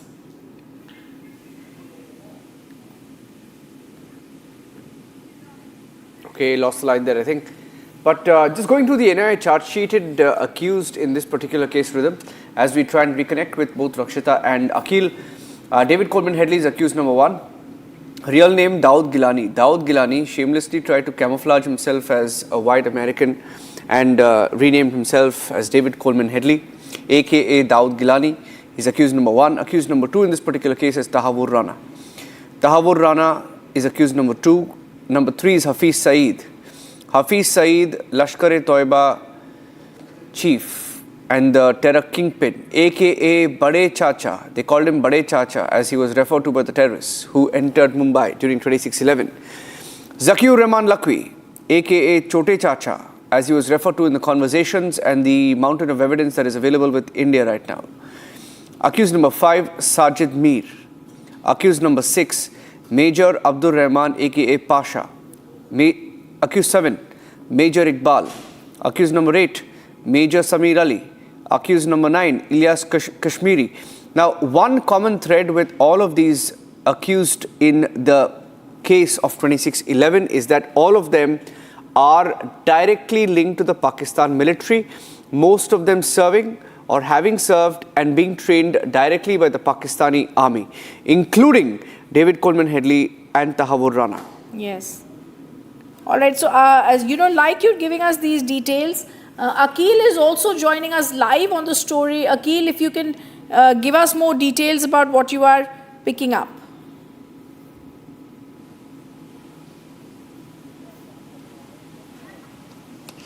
Okay, if you see the rhythm at this point in time, NIA has basically seeked, yes. Okay, just stay with me, Rakshita. There's some movement there. Rakshita, has it concluded? Of course, we'll know only after they move out. But is there an indication that it may have ended? Rakshita. Well, the thing is that we are being, so the media is being asked to move outside. If they have been pushed ahead of the gate, they have been asked to move ahead, and these ropes are being removed. So that was blocking. In fact, that was obstructing the gate. Those ropes are being tied out. So we understand that there will be vehicular movement from the very same gate. The gate number 4, breaking news entry that's coming number 4. in from inside the courtroom, and we're going to break this out. We're being told the arguments inside the courtroom have ended. Can we just have that big breaking news play out for our viewers? Judgment reserved. Judgment has been reserved. The arguments have been ended. Okay, viewers, let's tell you what's happened now inside the courtroom. Even as the judgment has been reserved, it's possible that the judge could come out and give a one-line order. One sentence could be given out on how many days custody has been given. Our arguments inside the NI court have concluded. The second bit of information that we are picking up, the judge has reserved this order. And I also want to tell you that as we are getting this bit of information, we are also being told the court has reserved its decision in this matter. The NI charge sheeted the accused. There are lots of accused in this case. We got you the name. main names in this case. Rakshita, I want to come across to you. This is the big breaking news coming in after arguments have been given out by the NI court and by Tahawwur Rana. The court is now stating that the arguments are now, we are now being told the arguments are over. The court has reserved its decision. We also brought our viewers the details. Rakshita, we can stay with that visual that Rakshita is getting us from gate 4. This is where Tahawwur Rana, that entire cavalcade moved in from. Possibly just a short while from now, we'll see them moving out of that courtroom and going 15 minutes from now to where Akil is at the NIA headquarters. What has to be seen is how many days of custody does the NIA get of Tahawwur Rana? Is it 14 or 20? It's a done that custody has to be given in such a case of such a serious nature with charges of waging war against the country. It's unheard of that in such cases, Rakshita, custody is not given. So all we are looking at is the time for which Tahawwur Rana's custody is given by additional sessions judge. Judge Chanderji is saying of Tahawwur Rana to the NIA. Rakshita, what's happening around you? Well, as we are getting this information about the arguments being over, the court reserving its decision, we see some movement, and when he was about to arrive, the media personnel were asked to move behind the barricade. So here we are right back at this spot. We expect movement. We see some women police officers coming out, exiting the gate number 4 right now, and we see some of the police officers asking for the area to be cleansed, the area to be cordoned off. And the ropes that were put in so that nobody comes near the gate have been now lowered down. So we expect that there should be vehicular movement. Anytime from now, viewers, Tahawwur Rana will be taken to the NIA headquarters. Of course, remains to be seen that what the court says. We understand that 20-day custody has been sought by the NIA. Court has reserved the verdict, and it is, of course, the court the NIA had presented some clinching evidence, and they were in fact very shocking details that were talked about by the NIA as far as the emails about the entire plan that was discussed between David Headley and Tahawwur Rana, and how they both had very well they had built this entire conspiracy with the several actors. Right now what we are seeing is that there is movement, and what we know is that any time from now the entire convoy will be moving out. There are police personnel also who are moving towards the left side. But right now, important thing is this location. This is the entry gate number 4, wherein he was taken inside. And now, anytime he will be taken from here. Once we get to know about the custody and how and where he will be lodged, of course, that will be very important. But yes, we are covering this live, getting the first and exclusive visuals only on Republic TV, as Tahawwur Rana will be exiting anytime soon from gate number 4, Patiala House Court Complex. There are different news agencies, Rhythm, 2 or 3 news agencies, not just one, 2 of them. Yes. 2 or 3 of them, including ANI, PTI and IANS, reporting that NIA sought 20-day custody of the 26/11 Mumbai attacks accused Tahawwur Rana. Unusual. What do you make of it? I mean, of course, we don't have an official word on it. All right. Niranjan, it doesn't really matter. Yeah. Whether it's 15 or 20 days, it doesn't really matter, because what happens at the end of the 15 or the 14 days is they go back to the courtroom and they say, we want custodial interrogation again, which needs to be extended to continue to connect the dots in this case. Yeah. Now, what are the dots they need to connect? In this case, they need to most importantly ask him, what was the intelligence in 2008? Where were they coming from? They need to ask him, why was the recce of other places being done? Under whose instructions? Where are the other handlers? Of course, Hafiz Saeed's role needs to be clearly questioned and understood here. How and who are the Pakistan state actors that were involved has to be seen here. So it's really not a big deal of whether it's 14 or 20 days, whether it's 2 weeks or 3 weeks. The judgment has been reserved. The NIA has made its arguments in the courtroom. Tahawwur Rana is going to be brought out of the courtroom, taken to his cell at the NIA headquarters. And the big news is, as India's watershed moment where we are countering terrorism is arrived today, we're also going to be showing the mirror to Pakistan soon, because he's going to be spilling the beans as a Pakistan former officer on the role of ISI and the Pakistan army in this dastardly terror attack that took place. I want to once again go across to Akil, who is getting our more breaking news information. Akil.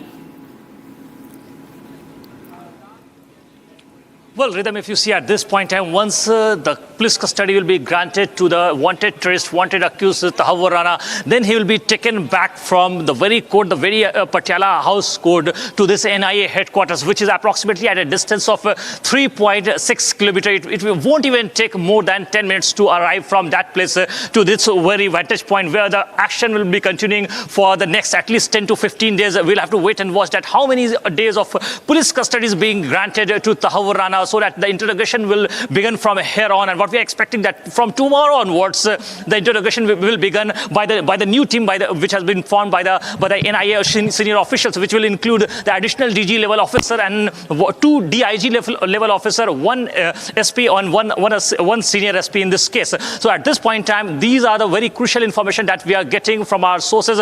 So it is very likely that once the team will move from the Patiala house court, they will arrive over here. And it is very much expected over here, because you can see the preparations at this point in time. The media is over here. The paramilitary forces, which include the CRPF team, the BSF team is over here.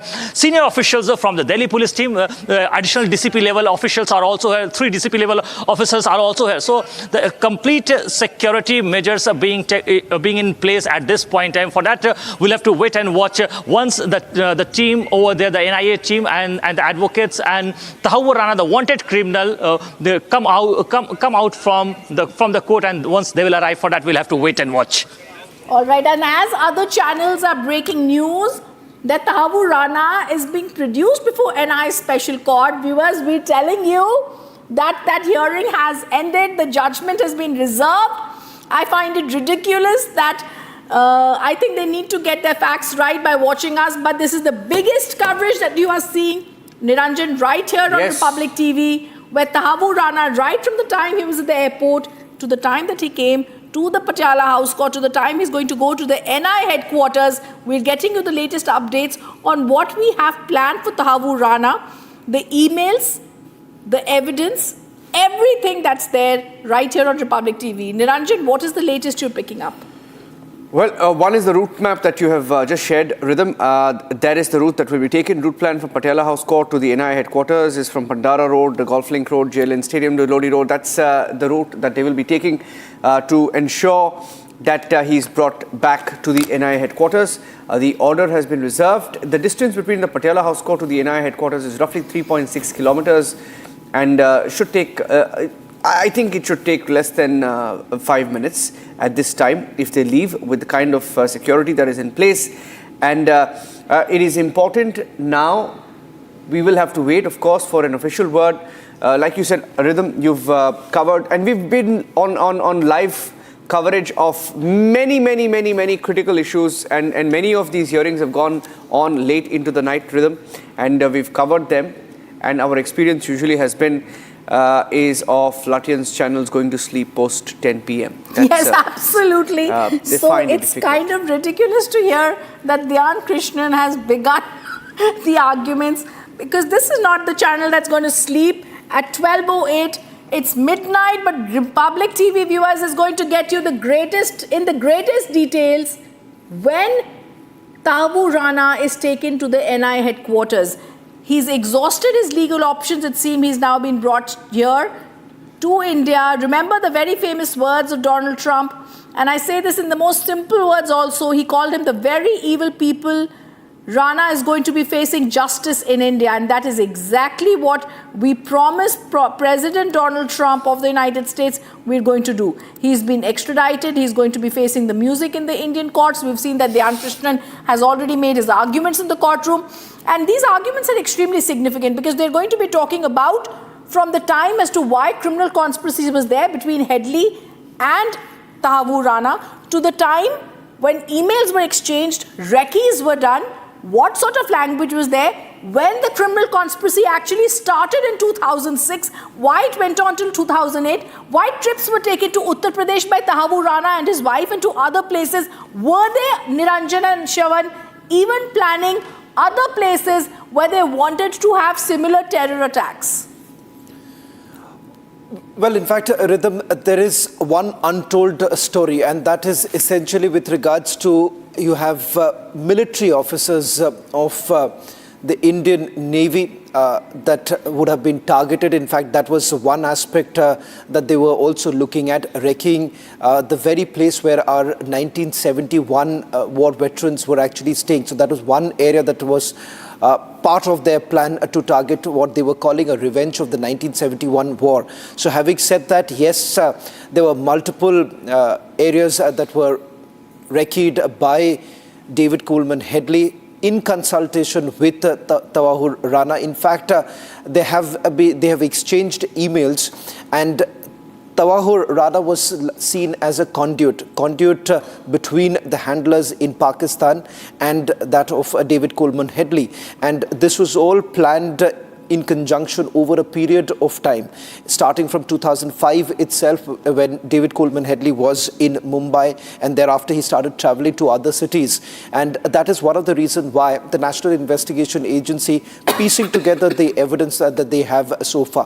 One of the reasons why they believe that they have a watertight case is because, remember, in the plea bargain itself, you've had David Coleman Headley putting the entire blame on Rana, saying that Rana was well aware of this entire plan. So he's seen as the co-conspirator here and part of the criminal conspiracy that was actually hatched by him, along with the Lashkar-e-Toiba and the Pakistani military. You have ISI officers with whom they have been in touch. What we do not know at this point in time are the details of the email conversations that Rana has had with his handlers. In fact, the NIA says that this was the clincher that they provided to the US court, and one of the reasons why you have the US Supreme Court essentially observing on this entire matter that India has actually given ample evidence. There's breaking news that's coming in, and I just want to go across to that. Niranjan, any time now, the NI court will be pronouncing its order on Tahawwur Rana. The order has been reserved. The judge is now, anytime now, going to pronounce that court order. It usually happens in such cases when Tahawwur Rana when the arguments have been made by Dayan Krishnan, special public prosecutor for the NIA in the case. Now, after this attack and after these details that have been given out by the NIA, the judge is going to now pronounce that order any time now. Rakshita, you're joining us live. Give us more details.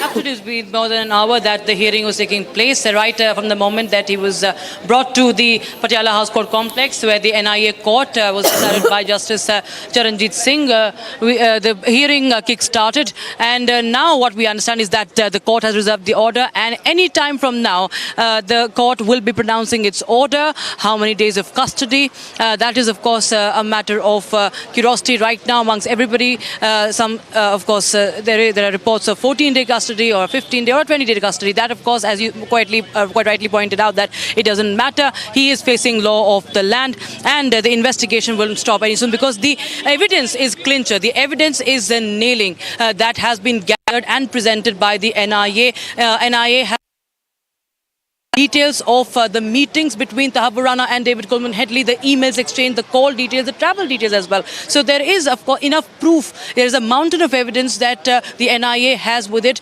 and it has put its arguments forward. That is senior advocate Dayan Krishnan, who was leading the case. In fact, he had a major role to play in this extradition, of Tahawwur Rana, and he is leading this case for the NIA, assisted by the Special Public Prosecutor Narendra Man. And as we speak, we expect that very soon the court order will be out, the order will be pronounced, and we will see Tahawwur Rana and the entire cavalcade, the motorcade, be exiting from gate number 4, where we are standing right outside with heavy security deployment. Right now, as we see, there was a little bit of dispersal and relaxation, but thereafter we saw the ropes again being tightened so that the media personnel or even the civilians do not, the common man do not come near this gate, because it's a security zone. It's a high security zone today, more than ever, and it has been fortified in how today since afternoon, and ever since Tahawwur Rana has landed on Indian soil after 17 long years. Now we are waiting for that order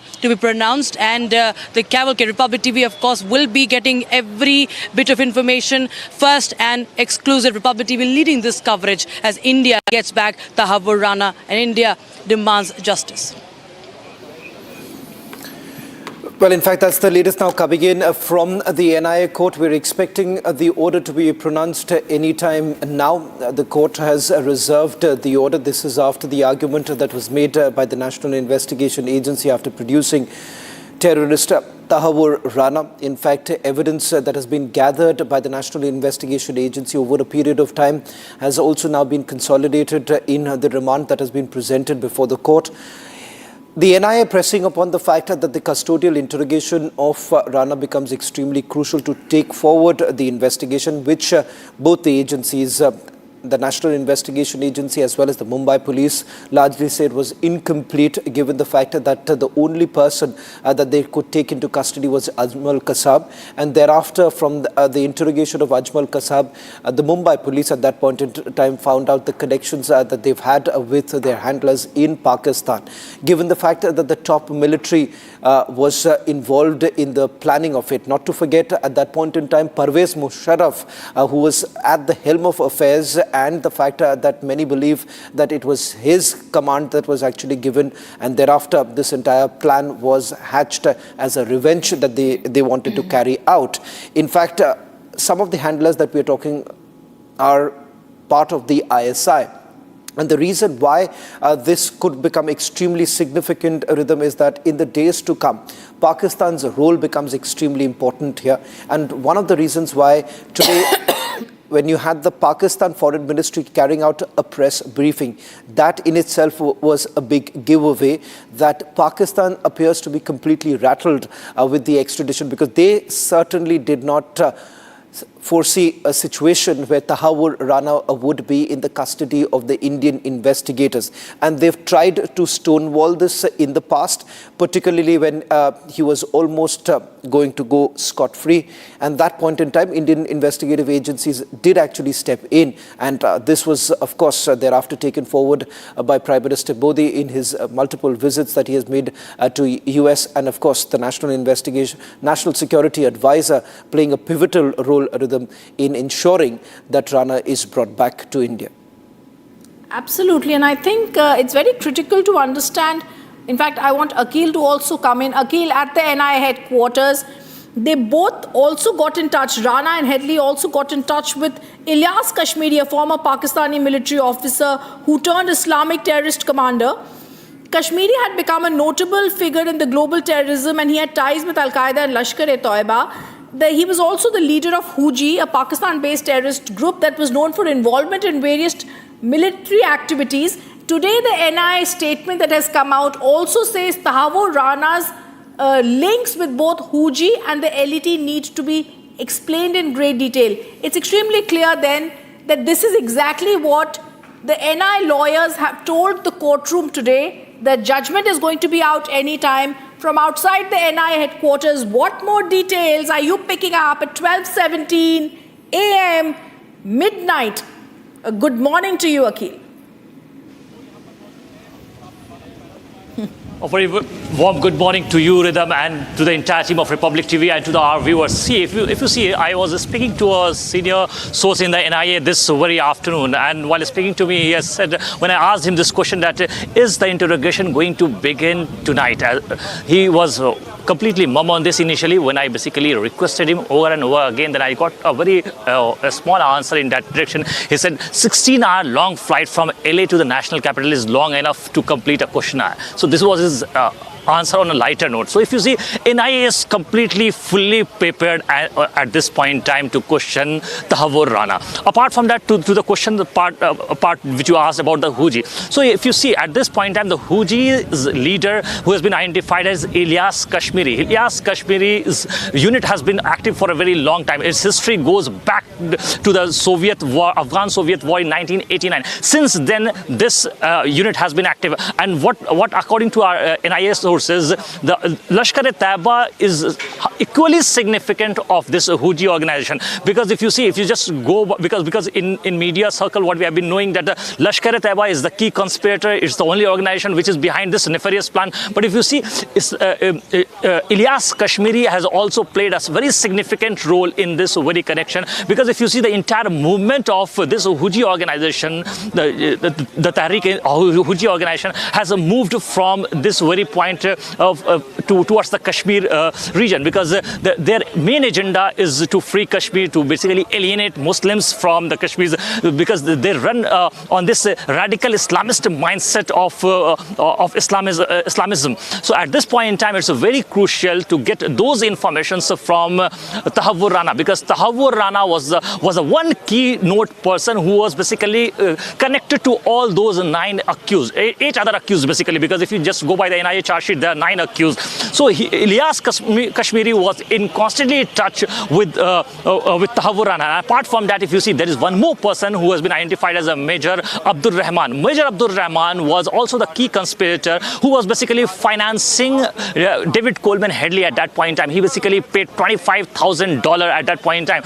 So not only there was a financial assistance, apart from that, if you see, the Huji organization is also providing some militancy assistance, and apart from that, they were also providing ideological assistance, because they fight just in the name of God. They fight just in the name of Allah. So at this point in time, these are the crucial details which will come out during the interrogation, because if you see, the NIA team which has been formed, the 4-member NIA team which will constantly interrogate Tahawwur Rana once the police custody will be granted in this case, and after that an additional DG level officer, if you see, 2 IG level officer and 1 DIG level officer will be interrogating Tahawwur Rana. So we are very much expecting that on those lines, that what were the emails that were basically taken place, basically sent from David Headley to Tahawwur Rana, and what was those communication details. So those are the very crucial details that will come out during the interrogation of Tahawwur Rana. Back to you in the studio, Rhythm. Shavan, in fact, I want to ask you a question. When the NIA was continuing to do this and when they brought him back to India, they had a very clear plan. How soon do you think they will start trying to call in other people who've been involved or could possibly throw in more light on what really happened and who were the key conspirators behind 2008's the attack?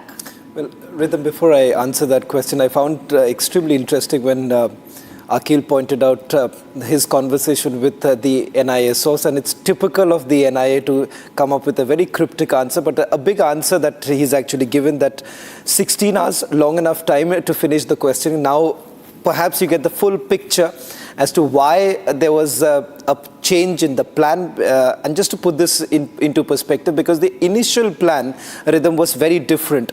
They had the plan of taking him first to the headquarters. That's where the procedure would have been done. And they also had a plan of carrying out an initial level of questioning, which essentially would have been reflected in the remand too.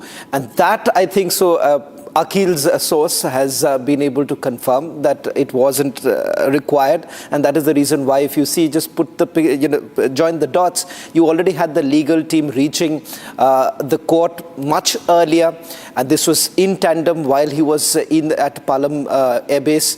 You had the legal team reaching that. So it's a clear indication of the fact that all of this was well prepared. Now, answering your question, that's the key as a part, I would say, of the investigation, because for a very, very long time, you've had the National Investigation Agency as well as the lead agency earlier, that's the Mumbai police, always saying that this is an incomplete investigation. In fact, I remember the special public prosecutor at that point in time, Ujjwal Nikam, who was part of David Coleman Headley's testimony when he was testifying before the Mumbai Sessions Court. They always made a point to say that this is not, we're not going to have the full picture of the 26/11 carnage unless and until we get access to Tahawwur Rana. In fact, you had G.K. Pillai coming out and making a statement that initially it was completely blocked.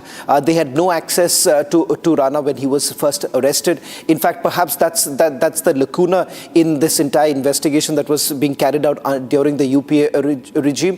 Things certainly changed when they sensed that Tahawwur Rana could actually get away. And that's exactly what happened, because he was going to be released on compassionate ground. But that's when they entered and they blocked this entire process. Now, answering your question, what could perhaps be, in a way, some sort of a headline in the days to come are the people who are likely to be called back for questioning. For instance, what comes to my mind is a person named Rahul Bhatt, who was called in earlier. In fact, he's distanced himself, saying that, there are no connections. But having said that, remember, Tahawwur Rana did actually have a base in Mumbai. The fact that he was able to come up with the immigration service in Mumbai that was seen as some sort of a cover to be given to David Coleman Headley, all that put together, what you would certainly see, a question that I had asked Abhishek, the missing links. Those missing links are in all likelihood to be covered in the days to come. Once they get the full custody, I won't be surprised if a few summons are also issued soon, which could become the big headline in the days to come. But here, if at all, if there is someone who is rattled and nervous, would certainly be Pakistan, because there have been multiple dossiers that have been shared by India with Pakistan, stating that a few individuals, the handlers, are in Pakistan, something that Pervez Musharraf himself acknowledged. He famously called them that they are our boys. Today, Pakistan has done a complete U-turn, simply saying that he's a Canadian, and the fact that he has got nothing to do with Pakistan. But the reality is that he may be a Canadian citizen, but he is of Pakistan origin. So it's important to point out here that there is a country which is going to be extremely worried with the developments that are going to take place in the next few days. In fact, Shravan, we also know that much earlier, Tahawwur Rana had denied having any involvement in 26/11. He had categorically made this denial and said he had not been involved in the Mumbai attacks, and he harbors no ill will against Indians. And I remember this had been done quite a while ago. So it's very clear now. It has to also be seen what Tahawwur Rana is really going to say in a court of law. Well, it's expected that, he would have to cooperate with the investigative agency. And there is enough corroborative evidence, if I may say so, of Rana's presence in Pakistan. The fact that he had made multiple visits to Pakistan while they were basically planning this entire conspiracy. The fact that there are certain email exchanges between David Coleman Headley and him, and also that he was in touch with his handlers in the Lashkar-e-Toiba. After all, he served in the Pakistan army. He's also associated with some of the top generals of Pakistan army. That is the reason why you have the Indian investigative agencies who were extremely confident. I remember speaking to some of the officers who were dealing with it from Mumbai at that point in time, saying that when they were sending the dossier, these were not on the basis of just the interrogation report of Ajmal Kasab, and for that matter, a few others, David Coleman Headley for that matter. They're saying that there were electronic evidences that they had gathered. This is something that goes back to the time when this carnage unfolded. At that point in time, remember, you've had the Mumbai police actually being able to tap into the conversations that were taking place between the handlers and those who were on the ground.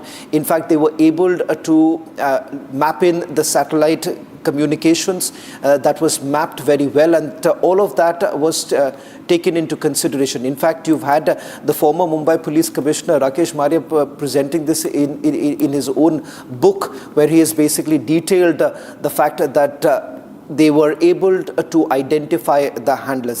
You have Sajid Mir and various others who are also accused in this particular case. All of it, remember, was right at the beginning when the investigation all began. But they were unable to give us the full picture only because most of them were not in their custody. So hence, this is extremely significant. It is just not about 26/11 attacks, but it is also about how Pakistan time and again carried out with their nefarious plans, and they wanted to carry on further. So it's not only about 26/11, there were other attacks that they were planning. In fact, it has got an international angle, not to forget the Denmark attack that they were planning to carry out. In fact, it was foiled by the Danish police just weeks before they were planning to carry out this attack at a newspaper, only because they wanted to carry out a revenge for the cartoons that the newspaper had published, which they believed was against the Prophet. Now, it has an international angle. We're not very sure whether at all the Danish investigative agencies would also be coming in for some sort of an investigation. That's something that we'll have to wait and watch. Let me just also get a quick update from Rakshita. Rakshita, any further update that you're getting with regards to when is it likely that the order is going to be pronounced?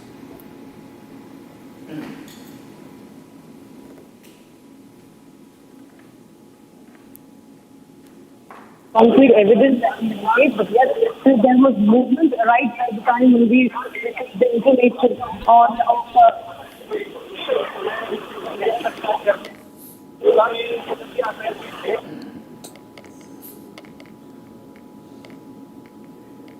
We seem to have lost that line with Rakshita. If we can just also quickly... Moment.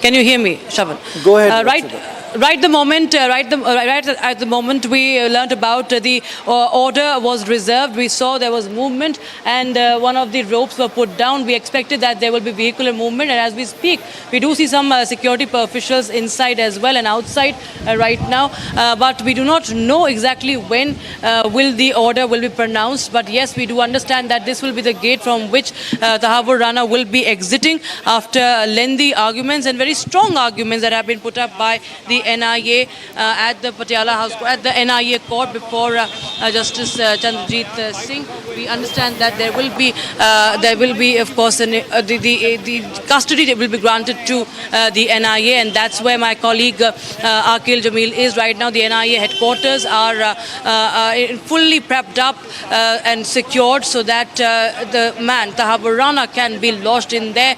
Very important evidence right from the email, from the call records about the meetings, the travel details, everything. Many of them we are learning. We don't know exactly what, but yes, they are shocking details, what we are understanding. As my colleague Akil was also telling us about their meetings and how they, in fact, planned out the recce's and the cities that they toured, where they stayed, where was he last staying before he left India, ahead of just 10 days ahead of the 26/11 attack in Mumbai. So there are very crucial details, evidences that the NIA has collected, gathered and presented, and it has sought custody, a lengthy custody, where he will be, of course, interrogated. And as you were speaking about, many people who still haven't been interrogated or they haven't been charged, they are yet to be questioned, like one Rahul Bhatt you were talking about, and many such people who had connections with them, they will be now under scanner, is what we are understanding. And of course, the Pakistani state actors will be exposed once again. Absolutely. And Rakshita, as you're giving us these details, I'm also going through what exactly had been stated by the agencies which are looking into each detail about Rana, and that had been stated about Rana that was also there at that time. Rana's travel records had been pieced together from immigration data and through online travel agencies also indicate that he was in Mumbai for quite a while. Headley was having stayed at Taj in Mumbai between March 20th and 30th in 2007. We also remember Headley had changed his name in communication, and this is where I think it gets very, very interesting, in communications to Rana, Headley even mentions how to handle his affairs, including wishes for his family, reflecting the important status of Rana in the hierarchy of the LET module that was working out of the United States. I think this is extremely critical because this is exactly what India is going to be looking at. Besides locations in Pakistan and India, they were also looking at how Headley was being funded by Rana, who also ran a company, the World Immigration Services. I think a lot of times, Akhil, what was also being seen is for India, it was also extremely important, more than David Coleman Headley, some would say, Tahawwur Rana as being one of the main plotter, his capture is even more significant. Well, absolutely. If you see at this point in time, if you just go by the NIA sources and the NIA charge sheet, in this NIA charge sheet, David Headley has been considered as the prime accused number one. Because why so? So there's a reason behind it, Rhythm. If you see in this very case, since 2005, David Headley has been planning to shift to India to basically Ricky. At that point in time, what has happened, if you see, he basically had words with two other elite officials, and after that, they again came back to Mumbai in 2006, in the summer of 2006. And I have got all the details regarding that operation, which was planned at that point in time. So at that point in time, David Headley planned extended 5 different visits, which includes in the month of September 2006, February and September of 2007, and April in the month of April in 2008, and in the month of July 2008. So basically, he did travel 5 times between 2006 to 2008. So this was a very crucial information that is also the part of the NIA charge sheet. So at that point in time, he was constantly in touch with the Lashkar-e-Taiba officials, Lashkar-e-Taiba jihadi terrorists back there in Pakistan. Because if you see the details that we have regarding David Headley, because David Headley, since till 2005, he was David Headley. In the year 2006, he changed his name to Dawood Jilani in Philadelphia. So that was the year when the exact nefarious plan was chalked out by David Headley and Tahawwur Rana. So Tahawwur Rana and David Headley both have been seen by the NIA and the NSG team in this very case, as well as, because if you see during that operation, NSG played a very big role in this case. So both of them are the key conspirators. So right now, Tahawwur Rana is in the custody of the NIA. Very soon, in the next 20 to 30 minutes, we can expect this, that the NIA will get the custody of Tahawwur Rana. Then things will be more clearer that what actually transpired between the year 2005 to 2008. Because if you see, the incident took place, Rhythm, on 26/11/2008. So this was a long period gap of approximately 3 years and 2 months. So what basically transpired, how many times David Headley traveled to Mumbai? 5 times that we have got from the NIA charge sheet. Apart from that, NIA former DG YC Modi, while speaking to our editor-in-chief, Mr. Arnab Goswami, has clearly said that he also visited Agra, he also visited Trivandrum, he also visited several other places. So those are the crucial details which we cannot share at this point. And these are the details that we have got in the public domain. So NIA has got some more interesting details that will come out during the interrogation. Then only the things will be clearer that how basically David Headley and Tahawwur Rana both wanted terrorists planned the nefarious agenda on our soil. Back to you in the studio. Yes. Well, in fact, Akhil, getting us the latest from the NIA headquarters now. It's a long night, Rhythm. It still continues with regards to the court arguments which have already concluded. We are waiting for the order to be pronounced. Now, there could be a slight delay, particularly given the fact that this is an in-camera proceeding. So unless the team really comes out, it's difficult to really point out as to what's the outcome of the hearing that has taken place. A quick recap of what we know so far. A big day, perhaps some sort of a closure as far as the 26/11 attack is concerned, where you have Tahawwur Rana, the co-conspirator, taken into custody by the National Investigation Agency. This was after a long drawn extradition process that was carried out by the Indian investigative agencies. He was taken into custody by the US agencies along with David Coleman Headley. But remember, David Coleman Headley, his co-accused in this particular case, has actually been an approver, has been made an approver in this particular case. David Headley, of course, putting the entire blame on Tahawwur Rana. And now Tahawwur Rana, after the effort made by the Indian government, has been brought back, dragged back, I would say, to India. And now the Pandora's box basically opens up. Those who were part of the conspiracy, those who hatched this war against India are going to be exposed. Now, whether at all there is a link with the military, which Pakistan has been completely denying all this while. Tahawwur Rana, a man who served in the Pakistani army, a man who's been in Pakistan for several years, has been a Pakistani national, is now in the custody of Indian investigative agencies. For those who have been denying it, perhaps in the days to come, in the months to come, the real picture of the 26/11 and Pakistan's sinister plot exposed completely, and no defense that Pakistan has essentially at this point in time. Let me also go back to my colleague Rakshita. In fact, we are the only news network live right now from the location, from the NIA court as well as NIA headquarters. Joining me in the studio is also my colleague and our legal editor, Rhythm Anand Bhardwaj, taking you through minute-to-minute update as well. Other networks have all gone into sleep. Rakshita, we're getting you the live updates right now. Rakshita, any word that you're getting in from the legal team? Has anyone stepped out of the NIA court? Anything that you're picking up?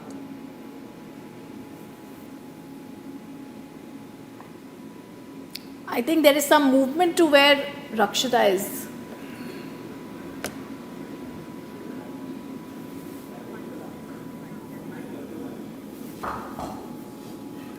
Fixed.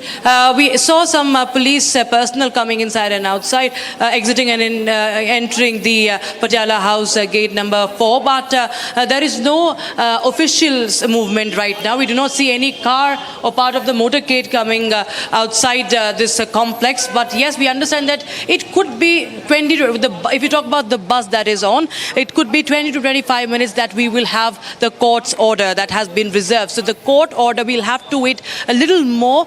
This proceeding has been going on in full swing. So there is, of course, it's a matter of national security. So there is a crucial piece of evidence that has been put out by, that has been in fact presented by the NIA, and also, of course, stated some very important things. We will be waiting that when the court reserves the order, when it is in fact pronounced, that is the moment when we will have some movement, and we will be able to catch a glimpse of that convoy, or maybe even Tahawwur Rana. Republic TV reporting live from here at Patiala House Court, where the NIA court is right now going to pronounce the order on the custody of Tahawwur Rana anytime soon. Shravan. There's also breaking news now coming in, Rhythm. This is the first response coming in from the Department of Justice. In fact, this is what the State Department has said. As President Trump has said, and US and India will continue to work together to combat the global scourge of terrorism. On 9th of April, US extradited Tahawwur Hussain Rana to India to face justice for his role in planning the horrific 2008 Mumbai terrorist attacks. These attacks resulted in the tragic loss of 166 lives, including 6 Americans, that shocked the entire world. US has long supported India's efforts to ensure those responsible for these attacks are brought to justice. And as President Trump has said, US and India will continue to work together. Now, that's the first response now coming in. A clear example of how this is a big diplomatic win. There are a few who have still underplayed this win of India. It's a diplomatic win endorsed by the United States of America, saying that these efforts of India to combat global terrorism is now being lauded by the United States. In fact, Rhythm, there's been a lot of back and forth that has also taken place in the last few years, yes, particularly during President Trump's first tenure, when the Prime Minister essentially raised this entire issue of extradition of Tahawwur Rana. This was then followed up by the Prime Minister once again in his last visit to US. That's when the official confirmation came in, that the green signal came in from the White House.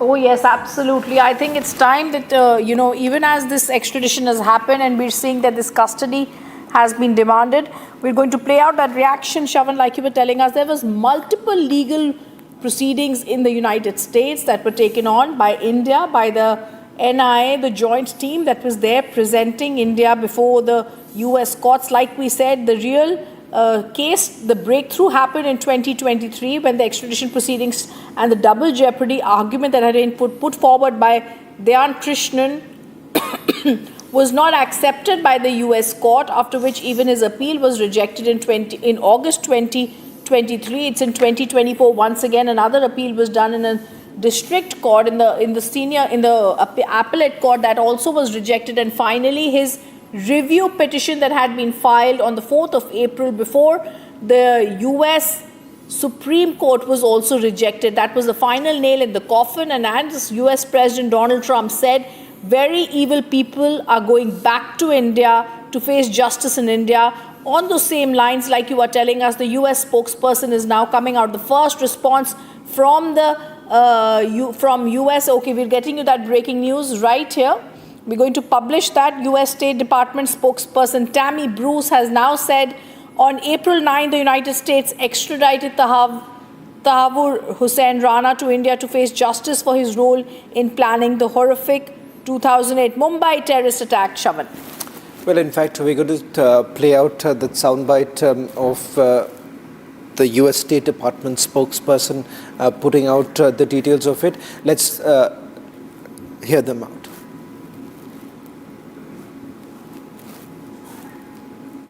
All right, so good question, sir. On April 9th, the United States extradited Tahawwur Rana to India to face justice for his role in planning the horrific 2008 Mumbai terrorist attacks.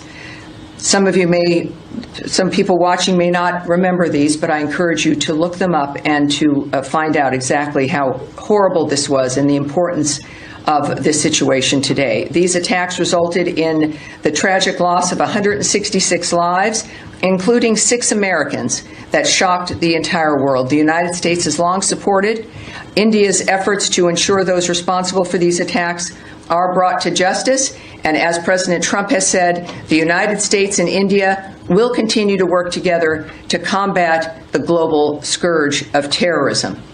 So it is, he is in their possession, and we are very proud of that dynamic.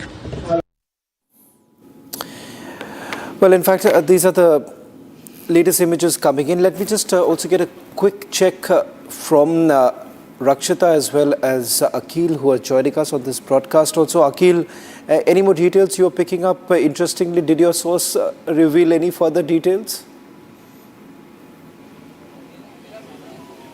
Well, Shawan, it's a wait and watch situation at this point in time because no one is not responding. For that, we'll have to wait and wait. If you see at this point in time, it is very likely that NIA will get the custody of Tahawwur Rana, the wanted terrorist. So once his custody will be given to the NIA, then the team will take Tahawwur Rana, the wanted terrorist, from Patiala High Court towards the NIA headquarters, where I'm standing right now. And the distance between both the places is approximately 3.6 kilometers. It will hardly take more than 5 to 6 minutes at this point in time, because there would be no vehicular movement. But if you can see, though, I would like to move a little bit forward and show you the walking visuals over here.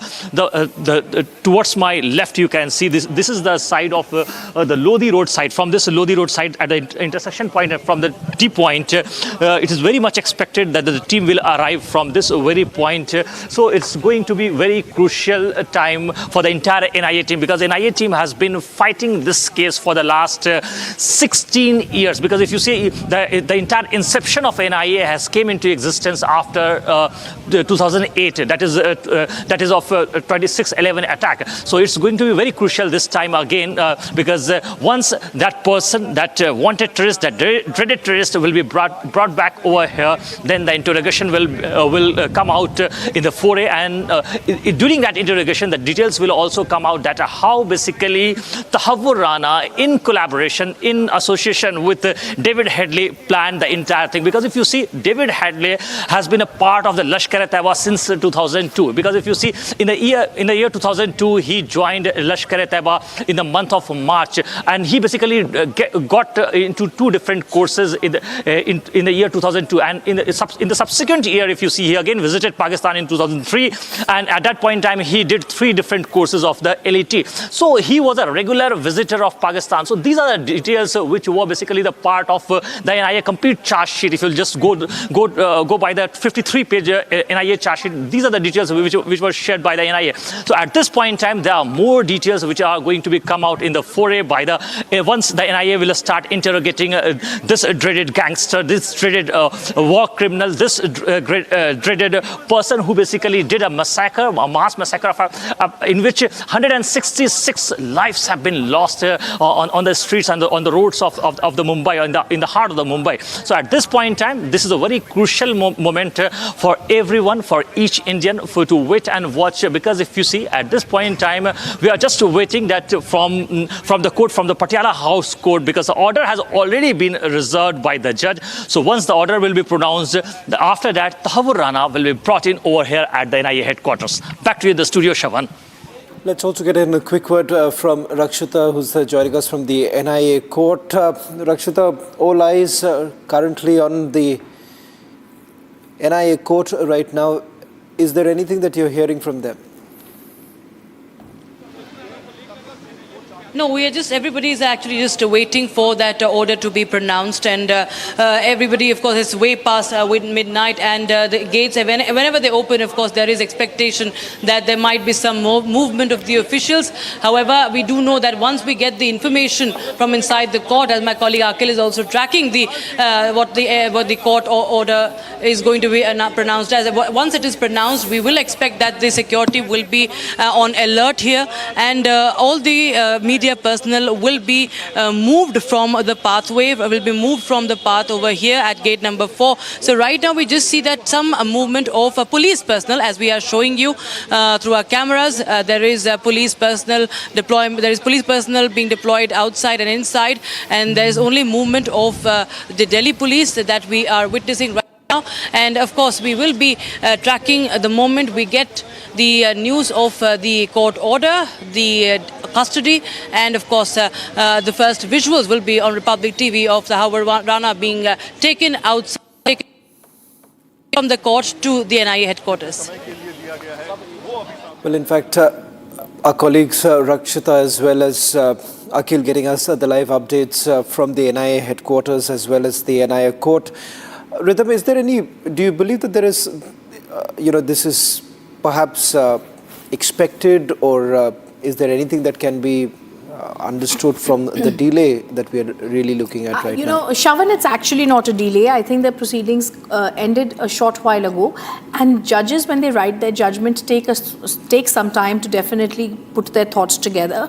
I don't know whether a detailed judgment is going to be read out in the court, and I don't even know whether the lawyers are waiting. What really happens when the judges are usually reserving the order is most of the people really leave the court, but it's an in-camera proceeding. There is some breaking news that's coming in that we are going to break right now for our viewers.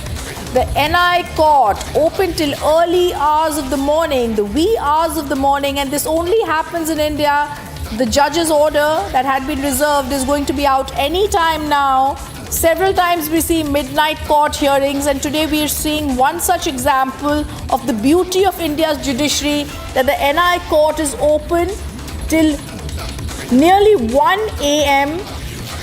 Additional Sessions Judge Chanderjeet Singh writing that judgment, dictating that judgment out for the court clerks, possibly going to come out and just give a one-sentence order, not going to go into great details of what really has transpired in the courtroom or what are the reasons for what he has said. But the big breaking news coming in right now, the beauty of India's judiciary really has to be complimented here. Even today, in this case, the first thing that India did is, in the NI court, from the Delhi Legal Services, a lawyer has been appointed for Tahawwur Rana, one of the key conspirators of the dastardly terror attack. Piyush has been appointed, Piyush Sachdeva has been appointed, after which there are arguments that took place before the Patiala House Court where senior public prosecutors and special public prosecutors put forward their stand, after which today the court has gone into great details about what really is needed for the custodial interrogation, the grilling of Tahawwur Rana and how it has to happen. This is not, viewers, only about a custody that the court is asking and for how many days they need this custody. I think what is also critical is today Tahawwur Rana is back in India after 17 years. It's a long fight that India fought. Multiple US complex diplomatic relations and complex legal problems were solved. Today when he's back here, what has to be seen is the court has stayed up late to ensure that this justice is given out and custody is delivered. Till what and how many days is all that we are looking at. From the NI court, we are getting that multiple crews are present there. We are getting this one view of gate number 4 where Rakshita is reporting from. Akil is there. From the other side, we're showing you the two windows of both the places, from NI court, the Patiala House Court, where Aksharas from multiple camera crews are tracking Tahawwur Rana. At the NI headquarters, Akil is reporting from there as the only channel to have also been there and also having tracked Tahawwur Rana's convoy when it was on its way to the Patiala House Court. We saw the barricading. We saw what the NI had done with its medical and the inspection that was done. We showed you the first pictures of Tahawwur Rana when he was back here. Rakshita reporting live outside NI court.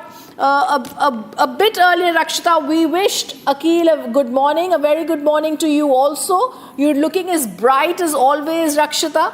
And how soon do you anticipate some movement at the court? Have you seen any lawyers leaving the court? Have you seen any movement whatsoever at the court?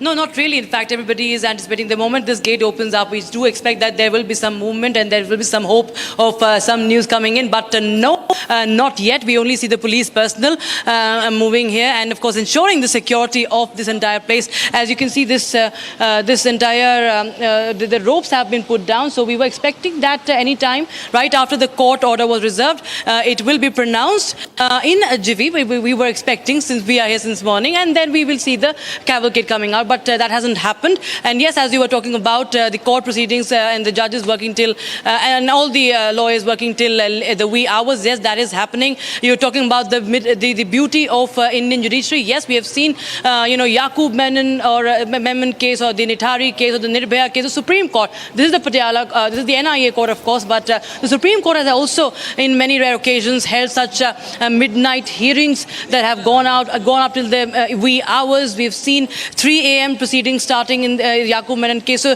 there have been such cases in the past when there is a pressing need for urgent justice, urgent delivery of justice, that they cannot waste more time. They cannot waste time any further. The courts have stepped up, and like the same thing we are seeing right now at the Patiala House complex, where NIA court is right now going to pronounce the order on Tahawwur Rana's extradition and custody anytime soon. NIA waiting for custody so that they can interrogate him and expose the Pak state actors and how the dastardly attacks were carried out. It not only helps in bringing to justice those victims, but also we have to puncture Pakistan's designs further, to in fact bring more blow to Pakistan, who continues to infiltrate from the border, who continues with its nefarious plot and waging war of terror against India. There's some movement that's taking place at the NIA headquarters. Let me just bring in my colleague Akil. Akil, there seems to be some movement, some officers leaving right now from the headquarters. Well, Shaban, at this point in time, one of the officers have arrived over here because if you see at this point in time, it's going to be a very long night for the entire NIA team, the team which is basically investigating the entire case. Because if you see a few minutes back, approximately 20 minutes back, we have seen two vehicles going inside this very building. And at this point in time, again, one vehicle has arrived over here. So it's going to be a very crucial night because if you see, we have been waiting for this moment, for this this time for last 17 years. Because if you see, the incident took place in 2008, and this very person, this deadly gangster, this deadly terrorist was arrested in 2009. Not only him, apart from Tahawwur Rana, if you see David Headley, both of them were trying to flee to Pakistan. Both of them were arrested from the Chicago airport. Since then, we have been waiting for the last 16 years for this person to be extradited. Now the time has come. Now the moment is now. We are waiting for this person to get the police custody from the Patiala House Court, which is just approximately 3.6 kilometers away from this very place. So once the order will be announced, then only we will get to know that how long they will keep that person over here. So after that, the interrogation process will begin in that direction. The NIA officials will keep questioning and will try to get to basically divulge more information from Tahawwur Rana. Because if you see, not only the NIA, because at this point in time we don't know that whether the case will also be followed deeply by the Mumbai Police Crime Branch team or not. Because if you see earlier what we have seen, that the Mumbai Police Crime Branch Unit 1 has basically dealt with the case in the past. But at this point in time, because the NIA has been dealing with this case at this point in time, so for that we'll have to wait and watch that how basically this case is going to unfold. But one thing is very clear, Shravan, at this point in time, that Pakistan has been constantly denying this, that he has got no links with if you talk about the two dreaded terrorists, David Headley or Tahawwur Rana. But if you see the links, if you just go through all the 9 accused, they have got some or the other links with Pakistan's ISI operatives and other agencies as well. So at this point in time, Pakistan, which were in the denial mode, can't just repeat over and over and again. So what we have been seeing, that Pakistan has been keeping those terrorists in their backyards and expecting only to basically bite its neighbors. So it's not going to happen this time, because we have got full documented proofs which have been basically placed inside the very court, Patiala House Court. So things will be clearer from now on, and will in the next few days are going to be very crucial when we'll get more information in that direction. Back to you. Well, in fact, that's the latest now coming in from the NIA headquarters. It's a long night, ladies and gentlemen, for all of you who are joining us right now as we continue with our rolling coverage rhythm of this big moment for India. In fact, this is something that's going to be etched in the memory of many who've actually covered the 26/11 attacks, and the fact that for the longest time the survivors have been looking forward to some sort of a closure. If not a full closure, a partial closure is what we are going to get, at least once the trial actually begins once again in the 26/11 case after the extradition of Tahawwur Rana. We've seen politics essentially being played over this over the last few hours. We've seen how you've had the Congress party coming out, and some leaders also saying that whether this is going to really solve the problem of inflation, etc. These are some of the flippant comments that have been made by our political leaders at a time when India should be coming together and demanding justice. And for those who have lost their lives, 166 innocent lives were lost in this carnage that we witnessed back in the year 2008, something that Indians are never ever going to forget. Having said that, at least the wheels of justice now finally moving with Tahawwur Rana. What you see on your screens, that police van being escorted inside the NIA court a while back. And the hearing that has also taken place. And as our legal editor Rhythm was also pointing out, this undoubtedly is perhaps the beauty, the hallmark of Indian judiciary, that you have someone who is a co-conspirator, the mastermind of the 26/11 attack, being given full rights like any other citizen of our country, allowed for judicial intervention, and the fact that his version is also going to be heard in the court, for the world to know that India is following the democratic rights of every individual, even though there is enough ample evidence against this man who has been taken into custody by the National Investigation Agency. It's almost 1 o'clock the night and you have the court still operating right now. We are waiting for the cavalcade to come out in a short while from now. Once the cavalcade comes out, it's also an indication that the order has been pronounced. What we are picking up from sources on the ground, Rakshita has been reporting there, giving us details about the fact that the order is going to be pronounced in a short while from now. Rhythm, with regards to how the trial begins here onwards, is there anything that you can help us understand what are we really looking at next in terms of the trial? Well, absolutely. In fact, I also want to go across, I'll answer that question and then go across to Rakshita. Remember also, the NIA has filed its charge sheets in the case. The Mumbai Police's crime branch has also filed its 4th supplementary charge sheet in the 26/11 Mumbai terror attack case in 2023, and the crime branch in that case had named the Pakistani origin Tahawwur Rana in the 405-page charge sheet that it had filed.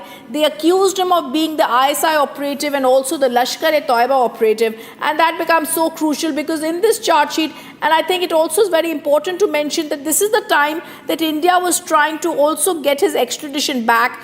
The charge sheet, Rana is accused of supporting the 26/11 attack mastermind David Headley. Rana stayed in the hotel in Mumbai for 10 days before the terrorist attack. The crime branch submitted a copy of his passport in the charge sheet they submitted while staying in the hotel. He booked a hotel room in his name.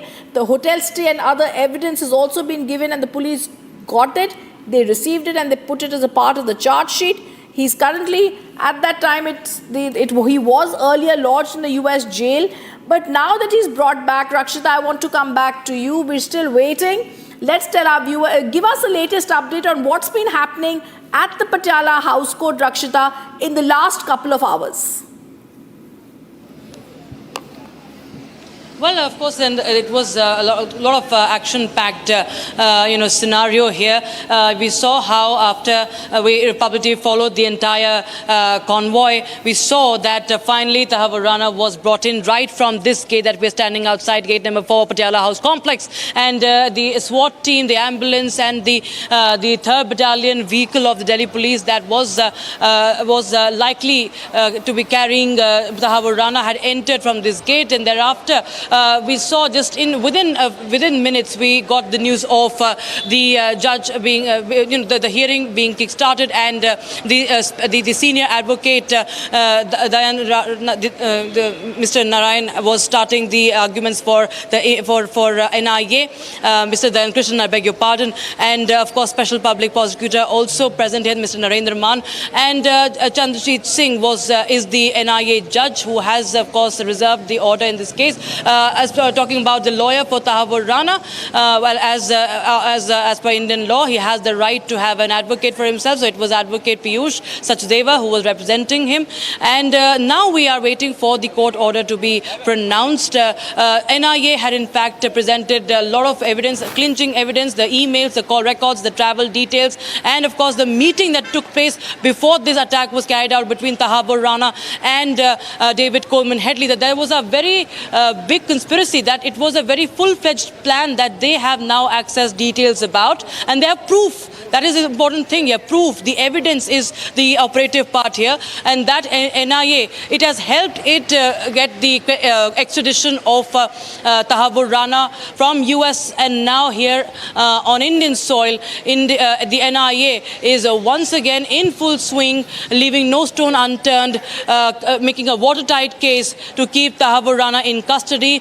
and of course seeking custodial interrogation where he will be revealing many names and how the Pakistani state was involved, how David Headley was tutored and other operatives were tutored, the 10 people, the 10 terrorists who in fact had carried out the dastardly attack in Mumbai on 26th of November 2008.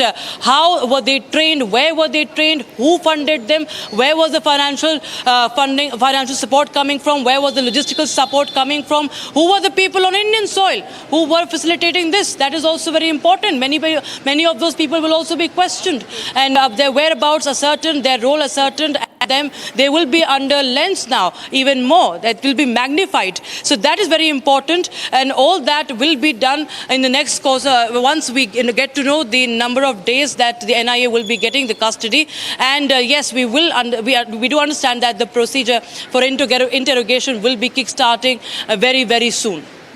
I also want to go across, in fact, Shavan and I want to go across to Akil to give us the latest updates. And Akil, for viewers who've joined in a bit late, also take us through the latest statements that have been released by the NIA on this.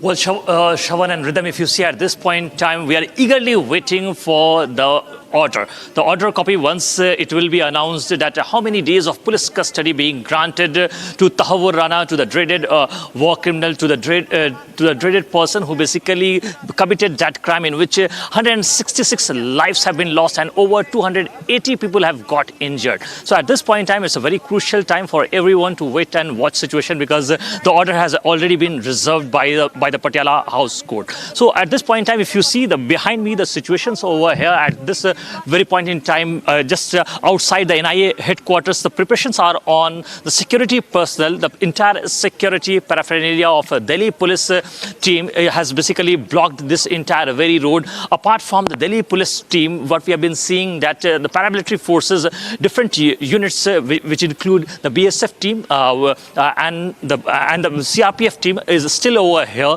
and they are doing the surveillance. Apart from that, if you see, the frisking process was done by the NIA team just outside the headquarters approximately 3 hours back, while we have been seeing that the metallic devices have been brought in to check that whether someone has planted something over here or not.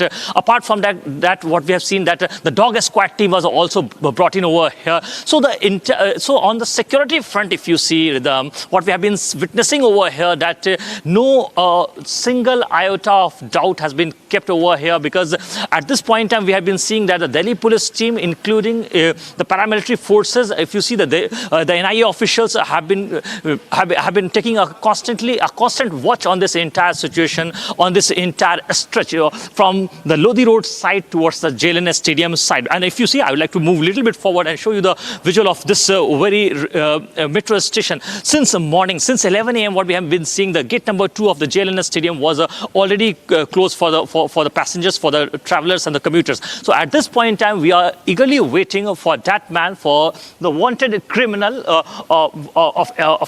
for India, who has been brought in from the United States. And while we have been listening, because those of the viewers who have just joined, for them, we would like to clearly mention that at around 6:22 p.m. the flight has landed at the very airport, and then at around 6:30 p.m. what we have seen that the wanted terrorist came out from that flight, and at around 6:40 p.m. what we have seen that the arrest memo was being ready, and after that at around 7:15 p.m.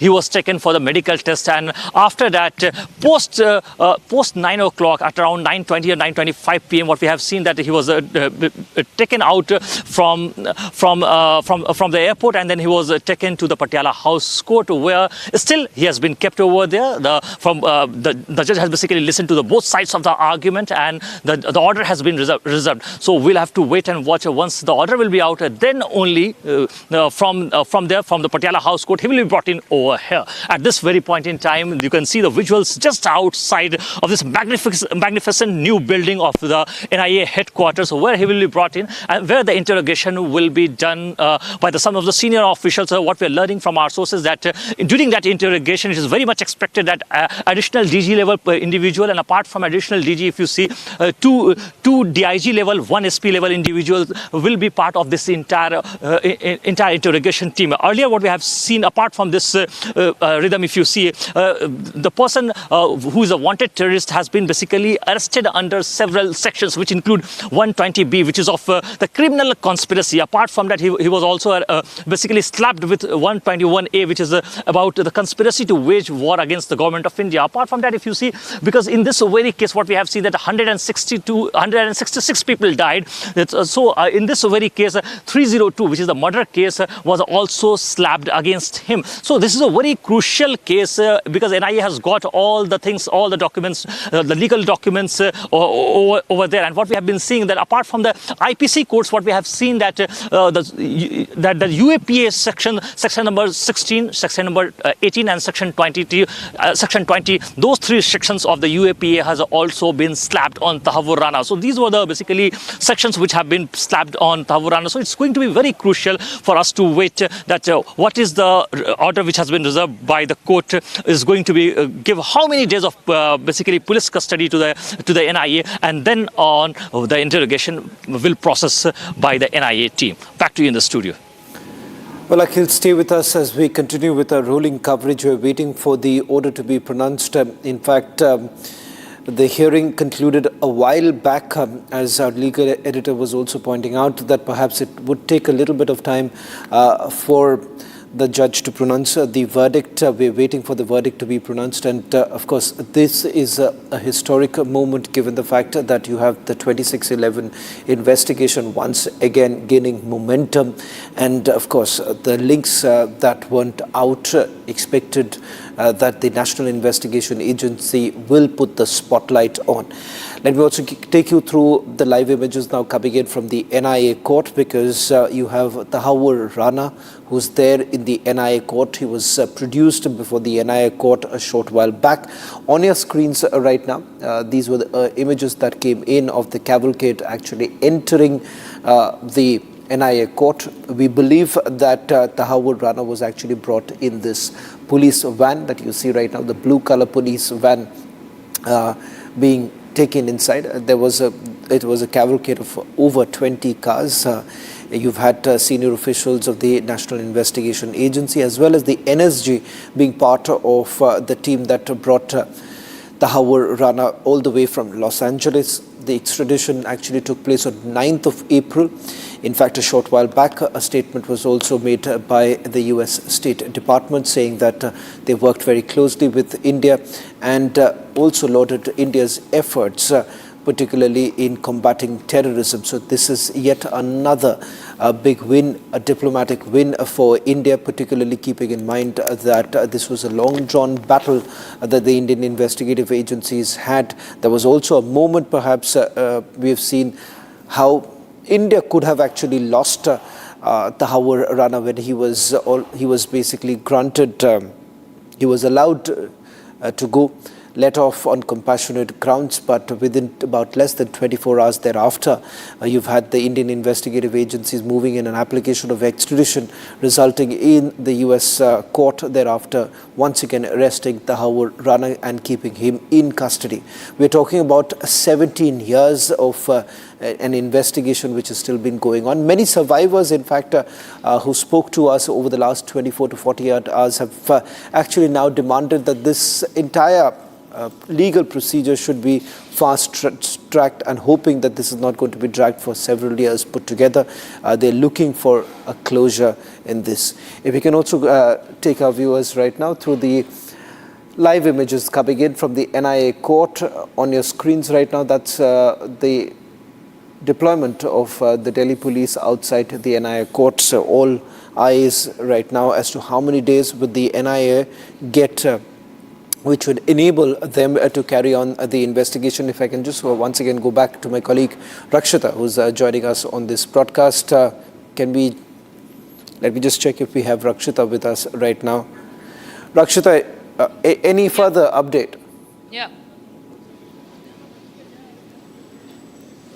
Not really. Everybody, of course, is waiting, as I just said a while back, for the pronouncement of the order. Everybody is waiting here as the gate is open, but we only see police personnel moving out. We do not know if there is going to be any movement like we saw when he was entering. So there is no commotion or any sort of any sort of understanding of the police being on suddenly being on alert that we anticipate that he he might be coming out soon. That doesn't look so right now. However, the court's pronouncement of the order is expected anytime soon. So once we get to know about what the court has decided, what the NIA judge has decided, that of course will set the tone for the further proceedings, and we will expect Tahawwur Rana to move out of the NIA court very, very soon, Shravan. This is the big breaking that we're getting for our viewers as the judgment has been reserved. Tahawwur Rana is the big link, the main conspirator in the 26/11 attack that has been now in India's custody. Ajmal Kasab was just a lone soldier. But when we are talking about Tahawwur Rana, this was a person who was concerting with Hafiz Saeed, with David Coleman Headley and others. And after a 6-year-long battle fought in the US courts, India has succeeded in extraditing the accused who was part of the Lashkar-e-Toiba's very sinister plan to carry out the massacre in Mumbai. For many survivors, Rana's extradition today and the order being reserved today is hopes. Rana is going to be one of the first among many masterminds who's going to be facing conspiracy charges in India. His extradition today, viewers, is going to be seen not only as a diplomatic but a very strong legal victory. We don't go into details about what and who he is, but we tell you what his connections are. We stay with those visuals at the Patiala House Court. He was the facilitator of Headley's travels and his reconnaissance missions in India. He is also accused of helping Headley obtain an Indian visa. The NI had also stated Rana was not only aware but participated in the plot and the logistical execution. His wife and he took several trips in India. Today, when the NI makes all these arguments before the court, we also know that the NI has stated they want maximum custody possible for Tahawwur Rana. In many ways, I want to go across to Akil, who is joining us. Akil, we're being told Headley visited Mumbai more than a dozen times. He also befriended, we told, several people. There was a gym trainer, a famous filmmaker's son. There was also a proprietor of a bakery chain he was along with. He even visited Mumbai Siddhivinayak temple. This is about David Coleman Headley, but it's also Headley's confession that directly implicates Rana. The case against Rana becomes crystal clear with that. Well, that's right, Rhythm. If you see at this point in time, things have to be clear in that direction. Because if you see, the one bigger question is that basically who has basically thrown David Headley under the bus? Is it Tahawwur Rana who has basically thrown David Headley under the bus, or is it David Headley who has thrown Tahawwur Rana under the bus? So for that, we'll have to wait and watch once the NIA will come out with great details in this very case. Why I say so? Because if you see, while speaking to the Republic TV editor-in-chief, Mr. Arnab Goswami, NIA former DG, Yogesh Chandra Modi, last evening has confirmed this, that 10 days prior to this very nefarious terror attack, Tahawwur Rana was in Mumbai. What exactly he was doing? What exactly he was doing on the night of the incident, when that incident took place? So these are the very key questions that are basically going to be the part of the NIA team, which will basically interrogate Tahawwur Rana. So for that, we'll have to wait and watch. So apart from that, if you see what we got to know from the NIA former DG, that person Tahawwur Rana was basically living in Taj Hotel as well. He basically recceed several places. He also went to Agra. He also went to Trivandrum. So these are the certain details which NIA has. So these are the details which basically we have got in the public domain. And if you see, NIA has got some crucial details as well, which we cannot share at this point in time with everyone, with the viewers, because of the security reasons. For that, we'll have to wait and watch. So once the final verdict, Rhythm, in this case will come out, then only we will get to know that what actually transpired during those years. Because if you see, the incident took place in the year 2008 or 26/11/2008, and this very person was arrested on October 9th, 2009. So it was almost a year gap, an 11-month gap. But if you see the preparation which was on, this preparation was on since 2005 as per the NIA charge sheet. Because if you see, as per the NIA charge sheet, it is very clear that David Headley traveled to India at that point in time twice. In the year 2006, he again traveled to India thrice. So these are the details that we have got from the NIA charge sheet. Apart from that, if you see, David Headley has been a long associate of Lashkar-e-Taiba. He joined Lashkar-e-Taiba back then in 2002. Since then, he was basically in constant touch with those individuals, including Major Abdul Rahman, including Major Samir. So these are the basically dreaded terrorists of Lashkar-e-Taiba. Apart from that, he was also in touch with the Huji leader, Mr. Ilyas Kashmiri. So these are the basically people who were constantly in touch with the Tahawwur Rana, who is the co-conspirator in this case, and that man is on right now on the Indian soil, and that man has been presented before the court. So things are going to be legally taken from now on, and we can expect that in the next few days are going to be very crucial in that investigation, when things will be clearer, when things will also come out that what basically transpired between 2005 to 2008. And if you just go by the charge sheet, 53-page charge sheet, in that charge sheet is also mentioned that not only the 2008 incident, those two individuals, those two dreaded war criminals, those two terrorists were also planning some other attacks in some other places as well. If you see, in that charge sheet is also mentioned that David Headley also basically recceed to Pushkar. He also recceed Jaipur as well. He also recceed to several other places in southern region as well. So these are the crucial details that are basically the part of the charge sheet. So for that, we'll have to wait and watch that during the interrogation what all the things basically comes out. Because if you see, for the last 15 years, that person, that dreaded terrorist, has been in the custody since 2009. So for that, we'll have to wait basically what basically transpired during the custody when David Headley and Tahawwur Rana was in custody. So are they still operational at that point in time while they were basically planning those things since 2002? How long were they in touch with those individuals, and who are the basically key conspirators, and what is the established link between the deep states? Because if you see, it's a very clearly mentioned that the deep state of Pakistan has also been involved in this case. So on those lines, the NIA will try to investigate, probe this very case. Back to you in the studio. All right, we're also going to get you more alerts that are coming in as we are speaking. We're getting more and more details about what was really spoken in that hearing by the NIA. Any moment we are waiting for that order from the NIA court that has been reserved by Judge Chanderjit Singh, the NIA court additional sessions judge who's reserved that order. We're possibly hoping to know how many days custody shall be granted of Tahawwur Rana. As we stay with those visuals, we're also going to tell you his custodial interrogation is needed to know more on the role of LET and also Pakistan. This is exactly what has been stated. Also breaking news that's coming in. The NI papers in the court are ready. Viewers, these are the NI court application asking for critical custodial interrogation of Tahawwur Rana. These papers are ready.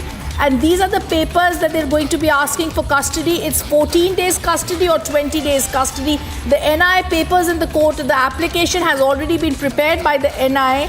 The detailed arguments were presented by the special public prosecutors before the NI court. All these arguments have been made. It's an in-camera proceeding. The judge has reserved their order after these papers were presented before them, after the detailed arguments were presented. I think in very short, the arguments by Dhyan Krishnan were given, and the reason for that is very clear. The reason for that is because the NI wants first his custodial interrogation. For that, they only need to establish his role in the dastardly terror attacks, the criminal conspiracy angle, and it's very clear the criminal conspiracy led to the carnage and the slaughter of 166 people. the NI wants to try him for criminal conspiracy charges. Now, viewers, I want to go across to a reaction that we were playing out. Once again, I want to show you that reaction, which shows you the beauty of India's diplomatic relations today with the United States of America. The Congress today comes out, the Congress today puts out details and says the same things that even when we were in power, we did this, and Chidambaram has come out with a statement, Prithviraj Chavan has come out with a statement, the law minister at that time, Ashwini Kumar, has come out with a statement. But what they don't realize and what they don't say is it's only in this diplomatic relations of the time of Modi and Trump that Tahawwur Rana has been extradited back. And this beautiful statement coming from the US State Department spokesperson Tammy Bruce. Take a look at what she says. All right, so good question, sir. On April 9th, the United States extradited Tahawwur Rana to India to face justice for his role in planning the horrific 2008 Mumbai terrorist attacks. Some people watching may not remember these, but I encourage you to look them up and to find out exactly how horrible this was and the importance of this situation today. These attacks resulted in the tragic loss of 166 lives, including 6 Americans, that shocked the entire world. The United States has long supported India's efforts to ensure those responsible for these attacks are brought to justice. And as President Trump has said, the United States and India will continue to work together to combat the global scourge of terrorism. So it is, he is in their possession, and we are very proud of that dynamic. Multi-camera crews tracked Tahawwur Rana, viewers, right from the airport to the NI court, to the NI headquarters. I'm also going to be joined by Akil right now from outside the NI headquarters. Akil, you've got some bit of information for us. Take us through what's happening and what is the security deployment right now at the NI court, at the NI headquarters.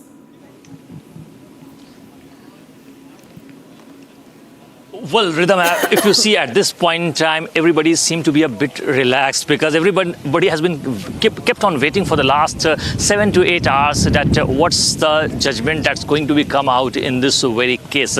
So at this point in time, behind me, you can see the visuals over here.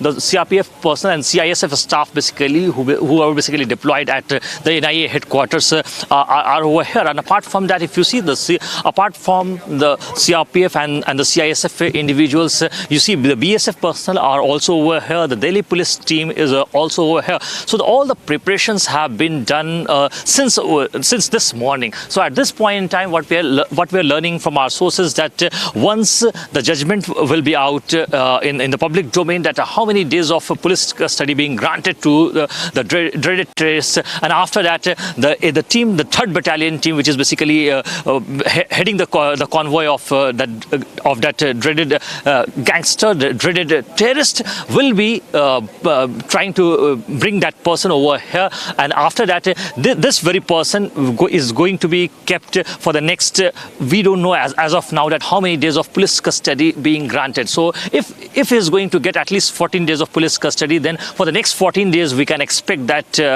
he will be kept over here and a constant interrogation will be done by some of the senior officials. And what we have learned from our sources that a 4-member team has already been formed in this very regard, because if you see during the day hours, what has happened that at around 1:30 p.m.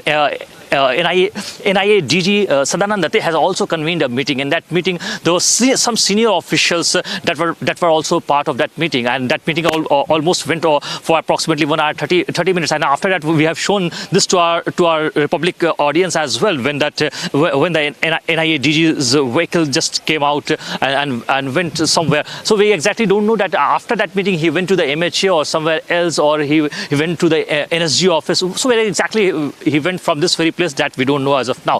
So these are the details that we are basically picking up from the NIA headquarters. We are basically expecting that order copy.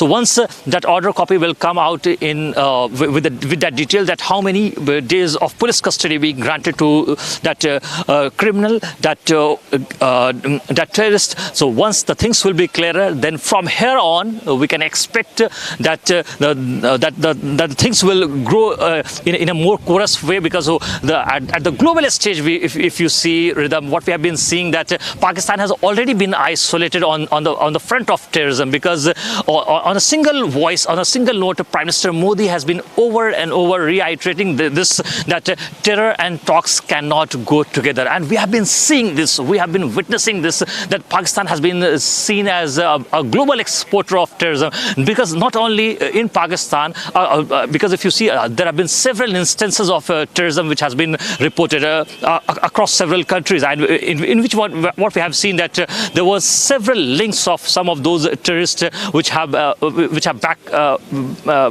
in Pakistan. So at this point in time is going to be very crucial, because in this very case of 26/11/2008, what we have been seeing, that Pakistani officials have been constantly denying that they have got no role to play. If you see Tahawwur Rana, if you talk about David Headley, Tahawwur Rana is a Canadian citizen. This is what the Pakistani official have been claiming. And if you talk about David Headley, they are saying that he is a US citizen. We have nothing to do with David Headley or Tahawwur Rana. Both of them are the key conspirators. But if you talk about their links, if you just connect the dots, that who are those persons whom these two individuals, these two culprits, these two accused persons were in constantly touch. Those are the operatives of Huji and Lashkar-e-Taiba LET. So at this point in time, the NIA officials, the interrogation team, the investigative team will be interrogating Tahawwur Rana to get to know the more details regarding Major Abdul Rahman as well. Major Abdul Rahman. Apart from that, Major Abdul Rahman, if you see Major Samir as well. Samir is the accused number 7 in this very case. So these are the details that will come out once the interrogation will start.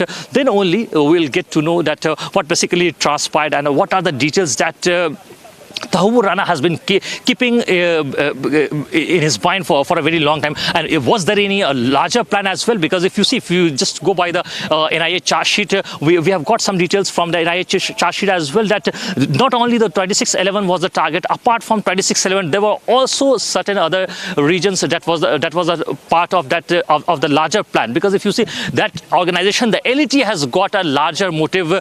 Basically, it's not actually a motive; it's a very nefarious plan, larger conspiracy plan, anti-India plan, which basically they always rant regarding Kashmir. This is what we have been seeing, and the position of these organizations, which is a basically banned organization. If you talk about the Huji or Lashkar-e-Taiba, they have been banned in several organizations. India has already banned both organizations long time back. So for that, we'll have to wait and watch that what are those details that are going to come out in the public domain, because NIA is ready. If you see, the NIA has consolidated every single detail in this regard. So the time has come just to connect those dots. So once those dots will be connected, then only we'll get to know that what is the outcome going to be in this direction, and how the justice will be served to those 166 people who have lost their life. And apart from that, if you see, over 280 people who have basically got injured. So their family members will get justice in this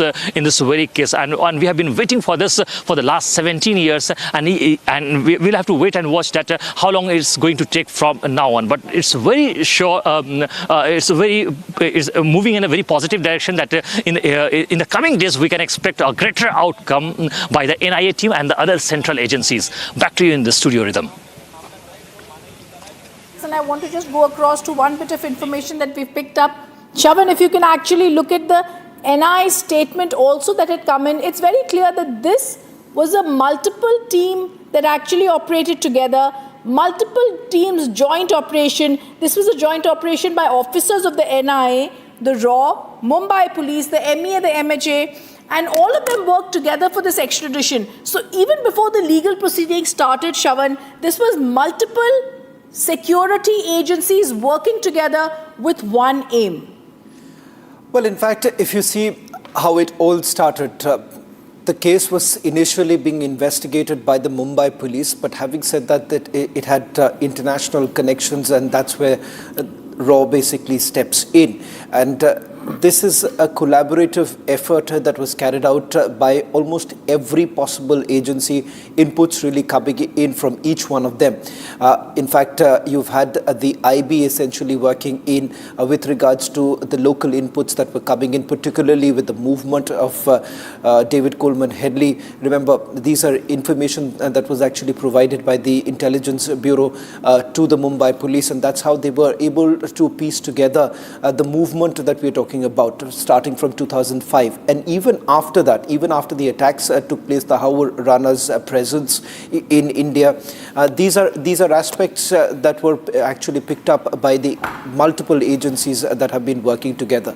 Now, as far as the extradition is concerned, one fear that the Indian investigative agencies had was perhaps Tahawwur Rana would slip away. And the biggest challenge that the Indian investigative agencies had, and to a certain extent they see it as some sort of a setback, is not having David Headley in their custody. And that's where the US basically plays an important role. Having said that, remember, Indian investigative agencies believe that David Headley was a double agent working for the United States of America as well as for Pakistan, and that is the reason why there has been a lot of back and forth on this entire issue.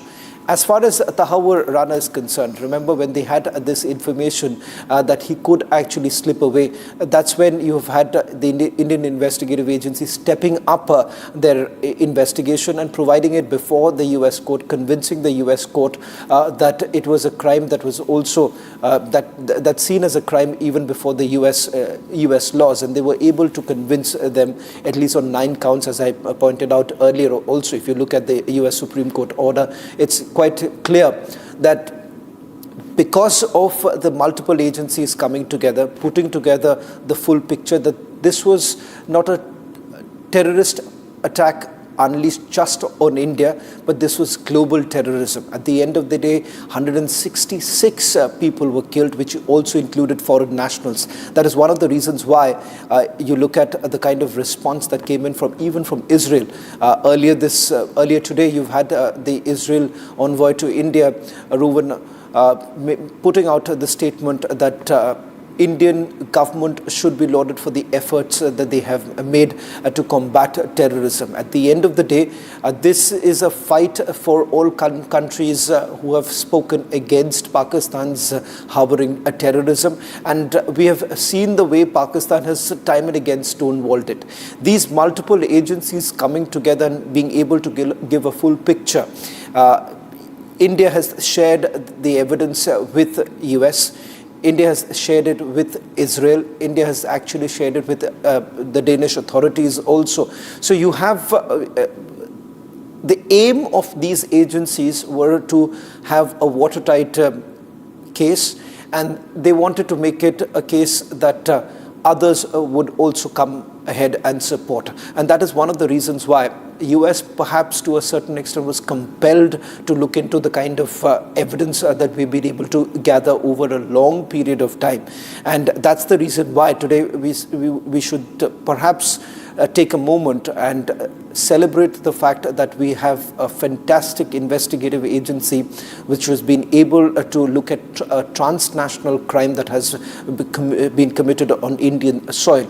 And this is perhaps a message that is sent across.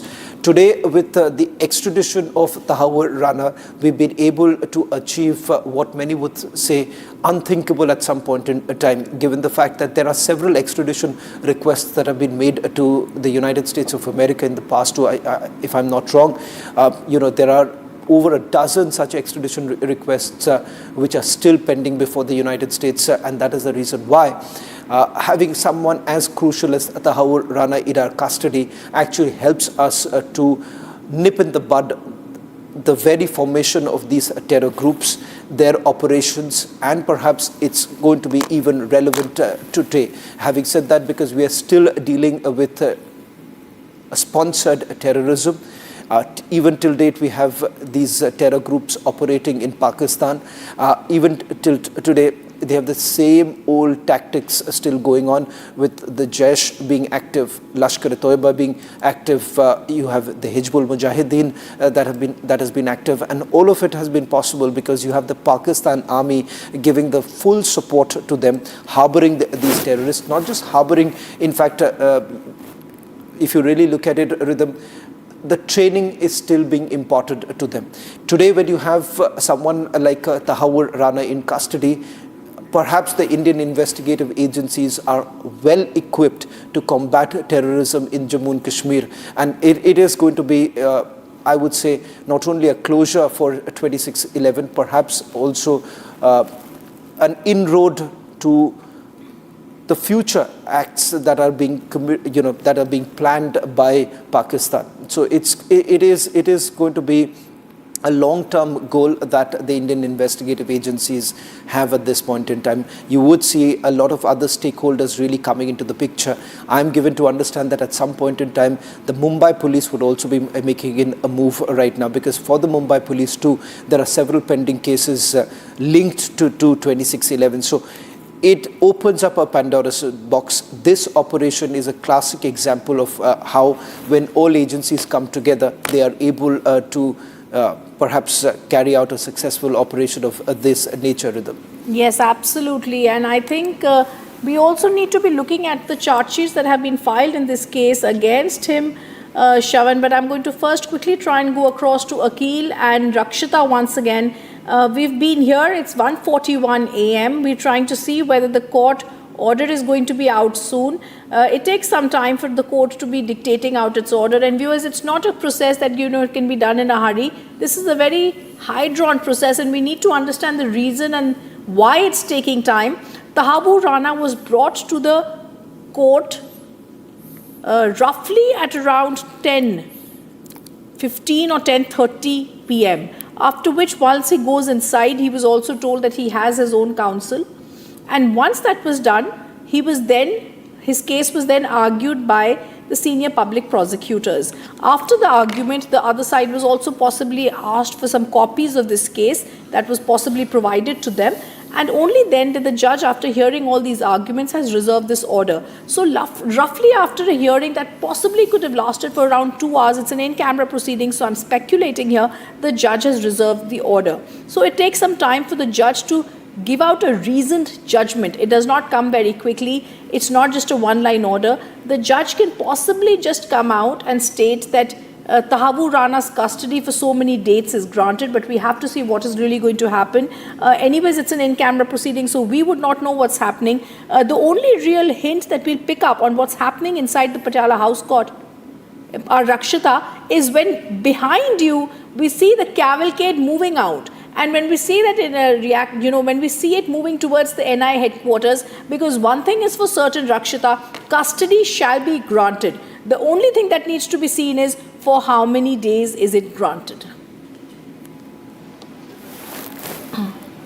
Well, absolutely, that is important. Nevertheless, however, how many days it is given, irrespective, that is going to be very crucial, because what the NIA is looking for is custodial interrogation. The key word here is interrogation, and of course, for all of that, he has been extradited so that he can be rightfully tried here, and there can be more layers that can be uncovered, more players in this entire nefarious plot who can be uncovered, who are a threat to India. This is a case that not just India has its eyes on, but it's also the entire world that has its eyes on. The way he has been extradited after 17 long years, he's being tried in India, on Indian soil. That, of course, is in a case itself, and it's really historic in many ways, how there were so many hurdles before the NIA. And remember, it was thanks to the NIA that it had mentioned Tahawwur Rana as a wanted in its charge sheet back in 2010, so that they could obtain a red corner notice, which was very crucial for extradition. And yes, it took a lot of time. Tahawwur Rana continued to dodge and evade the agencies. In US also many a times the process was stalled, but not anymore. NIA with complete preparation submitted the evidence in United States and achieved the extradition. And here what is happening is again, as you mentioned, around 9:30-10 we saw his cavalcade entering, and right after that around 10:30 we saw the cavalcade entering, and the proceedings had begun in no time. But yes, the court order is reserved, and yes, there will be a lot of paperwork, as you were mentioning. It's a very high profile case. It's about national security, it's about a terror attack, and this man is a co-conspirator, and there are many others who are of course linked to him. It's not going to be the end of this entire investigation into the 26/11 attack, but however it will be very important as to what he says. Evidence after evidence has been presented by the NIA, has been compiled by the NIA and argued in court about it. They have stated what all they have obtained, what all they have access, right from the emails to the CDR, that is the call details and call records, the travel details as well, where all they performed the recce and where all they could, they were staying. They were staying in Mumbai. Tahawwur Rana was in Mumbai, or he was in Kerala before the Mumbai attacks took place. He left Mumbai. He left India 10 days ahead of the attack. But who all he met? How did he carry out his activities? Who all were roped in to train those 10 attackers in Mumbai? And who all were behind it? Who was supporting him? How did he get the financial support? Who was paying him? What is the role of the ISI, the state actors of Pakistan, the Pakistani army, because he himself was a captain, is a captain of the Pakistani army, a doctor in the Pakistani army, of the Pakistani Army Medical Corps. And of course, as Shravan had also pointed out in just a while back, that how he has a proximity to many of the generals in Pakistan as well. So high-ranking army officers of Pakistan, his proximity, his connections with them as well, and of course how the Pakistani state has been allegedly complicit in this entire attack. So that is of course that India is waiting for to come out. Of course it will take time. As we speak, the court order will be pronounced anytime soon, and we will soon see that the cavalcade exits and he is taken to the NIA headquarters, where most likely he will be lodged at a special cell which has been built for him, that is very secure, because it's a crucial piece of evidence that he will be providing during the interrogation. A medical checkup has happened. The court has been briefed about the medical details about the entire medical investigation that took place at the Palam airport, and that's why we see that this is something that the NIA has come fully prepared with. They will not be taking any risk here. They will make sure that this man is brought to justice, and that justice is delivered to the victims, to the families, to our security personnel who sacrificed their lives. They made the supreme sacrifice that there should be no other such attack ever carried out on Indian soil.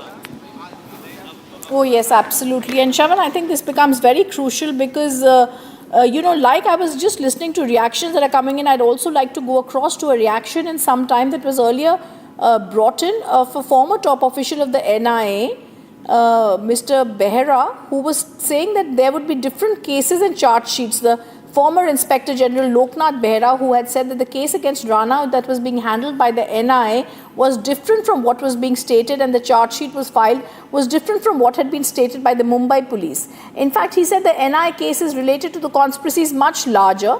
And what this also means is beyond the Mumbai attack case, because these people were wrecking other places, including the National Defence College, and they were probably bigger game plans. Some of them were yet to be revealed. Therefore, it's other terror attacks that could possibly have been taking place, which becomes so crucial, Shravan, because this means that this is something that he's going to spill the beans on, not only in what happened, but what also could possibly have something that could have happened.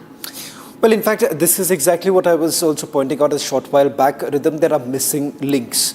And the fact that perhaps we had a sneak peek into what they were essentially planning, but not further details of it, because there were certain few other cities also that David Headley had visited.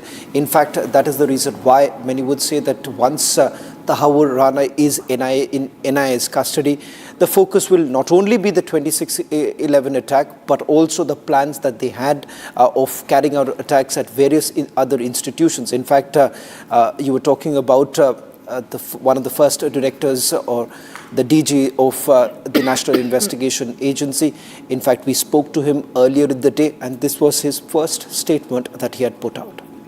All right, let me also try and go across to my colleague Krutharth, who's joining us now. Krutharth, this becomes so crucial because live we were bringing out details of what happened. Rana was sentenced to several years of imprisonment in the US courts, and I'm going to, after I come across from Krutharth to Rakshita and also Akil, who's joining us there, he was taken. Let me first go across to you, Krutharth. This is very critical because after arriving in Delhi, Rana was taken for a medical test. He was then produced before the court of the special NIA judge Chanderjit Singh, who heard his custody proceedings, special senior advocate lawyer Dhyan Krishnan and special public prosecutor Narendra Mann represented the NIA. Lawyer Piyush has been also given from the Delhi Legal Service Authorities representing Rana. And this is for all those who were saying in the Congress and in other parts that there are kangaroo courts in India. I think they need to understand that our legal system is hale and hearty. At 1:50 a.m., ladies and gentlemen who continue to watch us on this rolling coverage, we still await for the judge to give out the order. Additional Sessions Judge Chanderjit Singh, who's writing possibly that reasoned judgment, Krutharth, writing it down, even as the Congress tries to say, oh, please give him legal services. Indeed, Rhythm, and this is going to be a very significant judgment. And ladies and gentlemen, the reason it is taking so long is because India is following the due process of law to the T. And in this particular case, there has been a very long wait of 17 years for which Tahawwur Rana's extradition was stranded all the way in the United States. And what in these late hours of April 11th, the early morning hours rather of April 11th that we're looking at is the deliberation of Justice Charanjit Singh, who has a very important task at hand. The initial observations that will be made in the court will become the basis of subsequent extended custodies also that will be given not just to the NIA but other multiple agencies who are also going to seek Tahawwur Rana's custody, perhaps in various other connected cases. We had Shravan explaining it to us a few moments ago on how Mumbai police and other agencies are also very keen on getting this extended custody of Tahawwur Rana. So clearly it's a long night for us, but it's going to be a longer night for Tahawwur Rana, who is expected to now be taken to the NIA headquarters after the custody hearing concludes, following which there will be interrogation for the next period of 14 to 20 days is what we are looking at, is the period of custody that NIA has sought to get a particular detail from Tahawwur Rana in terms of clarity on his specific role in collaboration with Lashkar-e-Toiba and the Pakistani establishment and their role in the very tragic and terrible 26/11 attacks that took place. So these initial observations on the basis of the long trail between David Coleman Headley as well as Tahawwur Rana, which is now discussed officially as a matter of fact in the court of law, which are now brought to the notice of Justice Charanjit, who will also be looking at these factors and deciding on why it is very important for a custodial interrogation to be taken place in this entire situation. This will also become grounds for subsequent tests also if the NIA wants to go in, and Shravan can also bring us more details on how critical this initial custodial period will be, because then it can set a precedent in this entire case and how it can help other agencies also. Shravan, if you can guide us on that. Well, in fact, as I've been pointing out, that there are certain loose ends that are to be tied up by the investigative agency. Right now, the custodial interrogation is primarily to look into further links that emerges. As far as his link with Pakistan is concerned, that has been well documented because there is electronic evidence that has been gathered by the National Investigation Agency. What are we to expect in the next few days? If at all the National Investigation Agency secures about anything around 14 days or above that, it's going to be quite different than what we have seen in the past, because we're looking at a maximum custody that has been sought by the National Investigation Agency. The numbers, the number of the days perhaps could vary, but we're waiting for that order to be pronounced by the court in a short while from now. But as I said, there are going to be headlines in the days to come. One, the fact that there are a few individuals here in India with whom Tahawwur Rana has had a connection, or there has been a direct link with David Coleman Headley. And in want of more evidence, they've not been able to perhaps nail them. Now, with Tahawwur Rana coming into the picture, his interrogation, his statement that is going to be recorded, it's likely to be recorded before a magistrate to ensure that this is a foolproof case. So, the days to come, you would also look at a few individuals here in India who've actually been in touch with David Headley and Tahawwur Rana in the past, they to be called in for questioning by the investigative agency. Now, that's one part of it. The other part of the investigation would also be looking into the attacks that they were planning to carry out in other cities. And not just that, there are certain institutions that came that were basically selected. The coordinates were also pinpointed by David Headley. In fact, he had made a mention of it in some of the email communications that he's had with Tahawwur Rana. It was Tahawwur Rana who was thereafter sending it across to the handlers in Pakistan. It was from the Lashkar-e-Toiba. And finally, the blueprint of this entire 26/11 attack was finally decided by the ISI at that point in time. In fact, one of the military officers with whom Tahawwur Rana and David Headley were actually in touch with, they've got certain evidence. The National Investigation Agency did not really specify as to what's the nature of the electronic evidence that they're talking about. Some details of it have been mentioned in the charge sheets that have been filed in the past. But having said that, there's much more to really come in the days to come. So, Rhythm, it's just the tip of the iceberg, if I may say so, that what we saw in the last few years. Now with him in custody, bigger headlines expected. Oh, yes, absolutely. They were given a trial in absentia, whether it's David Headley or whether it's Tahawwur Rana, right here in the Bombay High Court. Shravan and Krutharth in 2008 Mumbai terror attacks. The Indian authorities actively sought extradition for both. In 2011, Tahawwur Rana was found guilty by the Indian courts for supporting the terrorist groups responsible for the 2008 Mumbai terror attacks. Despite denying the charges, he challenged India's request to extradite him. But alas for him, he's finally right here in India. I'm going to also try and play out that reaction that we've got from the NIA's agency official who said it's very critical to understand not only what he's spoken and the conspiracy that happened at the 2008 terror attack, but also what were the bigger games that were being plotted by Pakistan, the ISI and Tahawwur Rana. Take a listen first. We had never gotten access to interrogate Rana. Therefore, his extradition assumes more importance and significance because Indian investigators and other agencies could get more details of the larger conspiracy, which is going even beyond Mumbai attack. Therefore, Rana's presence in India is very crucial. And I am sure the National Investigation Agency, the Mumbai Police and other agencies coming together will do a great job, which they are capable of, in actually extracting maximum information and converting them to evidence and filing supplementary charge sheets in the respective courts of law and prosecute him successfully to give him maximum punishment.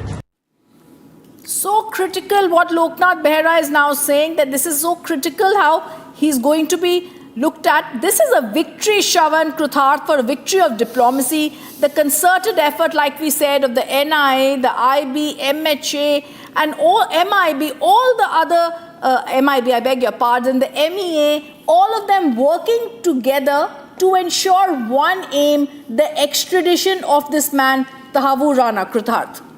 Indeed, Rhythm, and it is very important because all of this has culminated into one important moment, and that is the interrogation of Tahawwur Rana. And this interrogation is the fulcrum of the entire argument of the National Investigating Agency for seeking this initial 14-day remand of Tahawwur Rana. Let me tell our viewers who are watching the broadcast live as Republic is rolling all through the night and tracking every second of this hearing that is going on in the NIA court, which has now concluded its arguments, and at any moment the judgment is expected, why it is very significant to get this custody of Tahawwur Rana and get his interrogation done. David Coleman Headley, the person that we keep referring to over and over, was a key conspirator and a person who carried out multiple recon operations across the city of Mumbai on instructions of Tahawwur Rana, his ISI handlers and park handlers allegedly, and in collaboration with them, he passed on this information to the Lashkar-e-Toiba, which is the terrorist organization behind this entire terrorist attack. But David Coleman Headley, before being convicted in the United States, had turned in fact an approver in favor of the US government, and he had given some very, very critical pieces of information in trying to puzzle out on how Tahawwur Rana was at the epicenter of this entire terror operation that was planned and executed on 26/11. But not just that, apart from it also, he was critically involved in terror operations of Lashkar-e-Toiba, not just in Denmark and Copenhagen, but also several other terror activities which were supposed to take place in India. In fact, Tahawwur Rana was present in India almost 10 days before the 26/11 attack, which is why it makes it even more significant that 16 years, 4 months later, he is now back in the national capital of Delhi this time, but he's being produced in the NIA court for interrogation. Let me tell our viewers on what Headley said about Tahawwur Rana when he was interrogated by the US police. In his confession, Headley admitted, and these are the words of the US ICE, so this is an official US government which is talking about Headley's confession, in which it says, in pleading guilty and later testifying for the government at a trial of a co-defendant, Headley admitted that he attended training camps in Pakistan and which were operated by Lashkar-e-Toiba, a terrorist organization operating in that country, on 5 separate occasions between 2002 and 2005. Particularly, it says in late 2005, Headley received instructions from 3 members of Lashkar to travel to India to conduct surveillance, which he did 5 times leading up to the Mumbai terror attacks in 2008 and killed more than 160 people, including 6 American citizens. So these are the words not of the NIA court, but of the US court, which found Headley guilty on all 14 charges of terrorism. So this is the kind of testimony which cannot be discredited by any international authority. So Mr. Prithviraj Chauhan, who was a bit worried about a kangaroo court or a trial taking place, well, these were the testimonies delivered in the US's Court of Justice. And when the US has also accepted this testimony, and not just accepted, convicted both Coleman Headley, at the same time Tahawwur Rana, when these same testimonies will be brought into India in the various cases linked to the 26/11 operation, then these testimonies will have the credibility of not just international courts of law in the United States, but also the due process of law that is followed by the Indian courts within their jurisdiction. Rhythm. Oh yes, absolutely. Let me first go across, in fact, to Shavan. Shavan, if you have a question, the NIA headquarters also where Akhil is joining us in Rakshita. Shavan, the arguments have concluded. The NIA sought custody. What is the first thing, the primary thing, according to Shavan, that they are going to be looking at? Well, in fact, once he's taken back to the NIA headquarters, the questioning in all likelihood would only take place tomorrow. And particularly right now with the voluminous evidence that they've already gathered, so a large part of their work is almost done. Having said that, there is some sort of a confrontation with the evidence that they have gathered, particularly what they have been able to recover from David Coleman Headley. And in the plea bargain also, remember, you've had David Coleman Headley putting the entire blame on Tahawwur Rana. So you would have the National Investigation Agency perhaps looking into a confrontation with the evidence that they've gathered so far. As far as the other elements are concerned in this investigation, they are going to certainly look at who are the handlers who are still operating in Pakistan, because it's important for the agency to be able to map together the handlers who are still at large and the fact that they are being harbored in Pakistan, because that, remember, that information will again be used by the Indian government to put Pakistan in the dock, which at some point in time India would also be using it before the FATF, because remember, Pakistan has actually struggled, particularly in the FATF, where they have been cornered for not taking any action. And these are some of the sham action that Pakistan has taken in the past, particularly with Hafiz Saeed and several others. They were put under house arrest. This was just moments before the FATF team had visited Pakistan. India has been particularly concerned about the fact that if you do not have global institutions coming together and putting pressure on Pakistan, Pakistan would perhaps continue with what India always have believed, with credible evidence that they are harboring terrorism. And it is something that today, not just India, but today the subcontinent suffers because of Pakistan's age-old tactics. They've been exposed not just by us, they've also been exposed by none other than the Taliban in Afghanistan, saying that they've continued harboring groups like the TTP has also come across. So there is a reason why for India, every information that they are able to gather from the interrogation of Tahawwur Rana would actually help them to isolate Pakistan at a global forum. They've done it in the past. If you look at the dossier that was first prepared by the Mumbai police, which was thereafter used by the Ministry of External Affairs to corner Pakistan, particularly in global platforms in the UN too. This would be perhaps yet another opportune moment for India to once again tell the world that you cannot perhaps do any sort of dealing with Pakistan. In fact, this was also utilized by India when they were trying to convince United States of America, particularly with certain defense deals that US was looking at. And the largesse that has been given by the United States of America to Pakistan, it is one of the reasons why. All right, there is Okay, Rakshita, there is the media being moved out of your frame. Give us more details. Yes. Absolutely, Rhythm. In fact, the police personnel are asking us to shift aside, and we expect that there could be the cavalcade, the convoy being moved. Of course, we are waiting for what the court has decided, the court order that is reserved 2 hours ago. We are waiting for that to be pronounced. So maybe that is going to be pronounced soon, and henceforth the preparations are being made right at this gate. As you can see, it is being shut right now. There was some movement inside and outside, but I think it is being logged right now as we speak, as we are showing you those visuals from gate number 4 of the Patiala House Court, where the NIA court has reserved its order on Tahawwur Rana as he has been extradited today, and we can expect maybe some movement soon, and that's why the police has some more police personnel also coming in from the opposite direction. So we do understand that there is security personnel, in fact, coming from both the sides, gathering here, stationing themselves on both sides of gate number 4, as we expect that the order is reserved and it is going to be pronounced in just a moment, in just a few moments from now, and we will finally see that Tahawwur Rana will be moved out of the court complex and taken to the NIA headquarters. Of course, it has been a very long and tedious process. There was, of course, a very action-packed hearing, what we understand, if you could use that word. There was, of course, solid evidence being presented by the NIA, and the court reserved its order in no time after the arguments were made by the NIA. But after the court order was reserved, it has taken a lot of time given the preparation of the papers and the due process that will be followed, because this is a very high security case and a very highly sensitive case that we are here talking about, that we are tracking and the investigators are dealing with. Henceforth, you can see that these ropes are now brought in. The ropes are being brought in, and everybody has been asked to move forward, move ahead, so that they can secure this entire region. We'll try and go to the other side where we're standing. We are going to the opposite side, as we expect that he should be moved to either of the ways.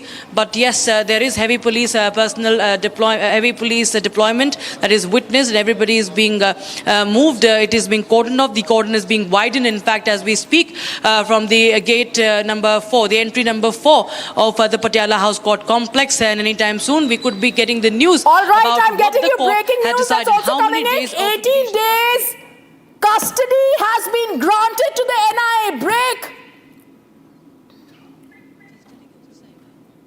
All right, 18 days custody has been granted. The big breaking news right here first on Republic TV. 18 days custody has been granted of Tahawwur Rana to the NIA court.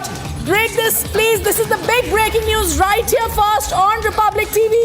The judge has given 18-day custody of Tahawwur Rana. Broken right here first on Republic TV. All right, viewers, Tahawwur Rana's 18-day custody given to the NIA. What's going to happen right now? First, we're going to see very soon and very quick movement right from the Patiala House Court to the NIA headquarters, where Tahawwur Rana is going to be taken. That's the reason why there was fast-paced development behind the Rakshita. We're going to get all our reporters right here on the channel. We're also going to get Gopi, Soumya on the channel who are also possibly going to be following that cavalcade that's going to be going to the NIA headquarters. The big breaking news coming in right now.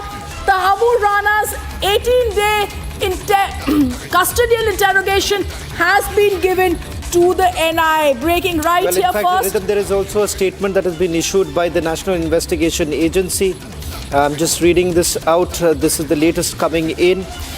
They say that they've taken custody of the 2611 mastermind Tahawwur Rana following the special court's order. I'm just seeing if they've put out some details. Yes, they are saying that Rana will remain in NIA custody for 18 days, during which the agency will question him in detail in order to unravel the complete conspiracy behind the deadly 2008 attack. So there is a confirmation, official word now coming in, NIA confirming that 18 days custody has been granted. So let's also put out, this is an official statement coming in from the NIA. In fact, if we can also get our reporters online, breaking right here on Republic TV, 18-day custody. Shavan has told us the NIA statement has quickly been released. I think it's fantastic, Akhil, as I come across to you. Very soon you're going to be very busy because the security is going to be reaching the NIA headquarters where Tahawwur Rana's cavalcade moves. Akhil, the NIA has been brilliant. I think right from the airport to the statements they are putting out, to the pictures that we got of Tahawwur Rana, to then them moving towards the court. The application papers were all ready. The judges pronounced this verdict. It's 18 days of Tahawwur Rana's custody. Now they are moving towards the headquarters. I can already see around you there is some movement happening. Take us through what's happening. And this press release that was almost ready, they knew they just had to put in that number. In a day of fast-paced developments, then I says they have 18 days of Tahawwur Rana's custody. Akhil. That's right, Ridham. If you see at this point in time, if you see, we have got that the press release shared by the NIA team. And even if you see, Ridham, we have already broken this very story that NIA has basically sought 20 days of police custody. And at this point in time, if you can see, several people were saying that the NIA has basically sought 14 days of police custody. But Republic was the only network which has broken this very story that NIA has sought 20 days of police custody. And at this point in time, it's very clear because of the NIA has officially confirmed also from their side as well, apart from the court side, which we have got that NIA has got 18 days of police custody of Tahawwur Rana. Now, come to the spot. This is the very spot where all the action is going to begin. Here you can see outside the headquarters, outside the NIA headquarters, what we can expect that here you can see the security personnel are over here. They were inside, and now once the decision was taken, once the announcement was made that 18 days of police custody has been granted to Tahawwur Rana, the security personnel are on alert. Delhi police personnel team, you can find it over here. Apart from that, you can see CRPF team, the BSF team over here. So at this point in time, anytime soon, we can expect Tahawwur Rana, the dreaded war criminal, the dreaded person who basically was the conspirator, the key conspirator of this entire incident, in which approximately 166 people died, 166 family basically lost their loved ones, and apart from that, over 238 people have got injured in this very incident. So anytime soon, in the next 5 to 10 minutes, we can expect a movement over here, because if you see from Patiala court, we can expect that the vehicular movement will be expected from there, which is at a very short distance of approximately 3.6 kilometers. So it won't take, at this point in time, at around 2 a.m., it won't take much longer time. So within 5 to 10 minutes, we can expect the team of the NIA with other officials, with other agencies. Going across to Rakshita outside the Patiala House Court. We're getting you the first visuals of the cars that are moving out of the Patiala House Court. There's just one car that's moved out. Rakshita, Soumya, we're going to come across to you as the action now shifts to the NIA headquarters. We're also now being told that very, very quickly, as we are speaking with you, I'm also being told that the convoy is going to be leaving ASAP for the NIA headquarters. Right, as we speak, there's one vehicle you pointed out that has just exited. We've just seen that, and then afterwards we're expecting more of the vehicles of the convoy to move out. Rana, as per the NIA, it's a statement that we will remain in custody for 18 days, during which time the agency will question him in detail in order to unravel the complete conspiracy behind the deadly 2008 attacks. And this is, of course, the NIA statement coming in. So 18 days of custody, and anytime soon we'll see the cavalcade moving towards the NIA headquarters, where my colleague Akil Jamil is reporting from. The gates have opened, and we expect some more movement coming in. The top officers and the inspectors are all here of the Delhi police to track and to keep the situation in control, as they have been since evening. It's a high-profile case, a very highly sensitive case, and they are trying to keep this entire road very safe. As you can, if you can just pan the camera, if you see that entire this area has been cordoned off, because he is likely to move on either side, most likely towards the left where I'm standing right now. You can see the ropes have been put in so that nobody can jump onto the road. The vehicular movement is normal, but yes, nobody is allowed to cover from outside this boundary, this fence, or the rope rather, that has been put out here. And as we see, the SWAT vehicle that was stationed here when the proceedings were underway is right now moving.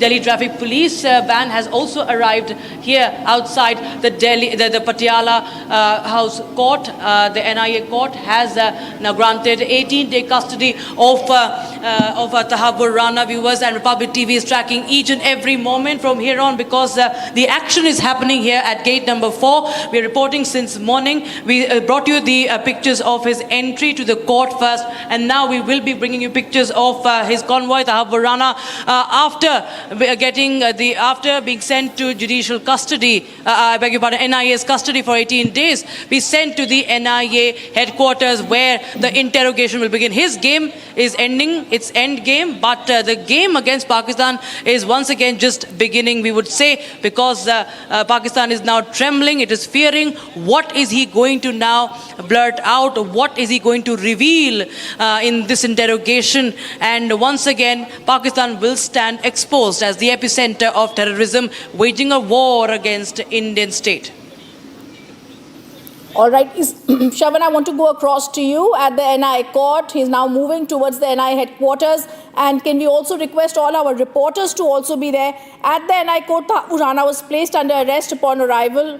Okay, that's a truth heartbreaking. But I also want to tell our viewers right now, if we can get all our reporters here, Shravan and I can go across to you. What's the action now going to be expected at 2:17 a.m. at the NIA headquarters?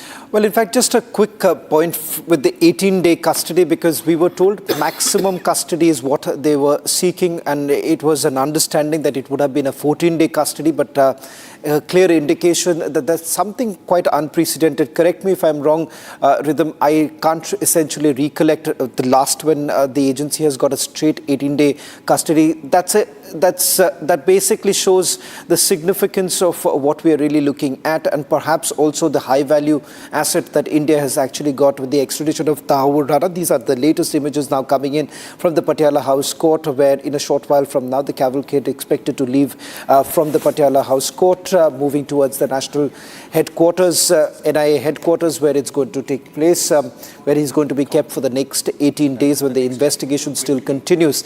Undoubtedly a historic moment for India, and as far as the 2611 investigation is concerned, finally, there is some movement that we are really looking at. These are the live images, the only network live at this point in time, getting you minute-to-minute update as to what's happening. Just a quick update right now. The National Investigation Agency has also confirmed that they have been granted 18-day custody of Tahawwur Rana.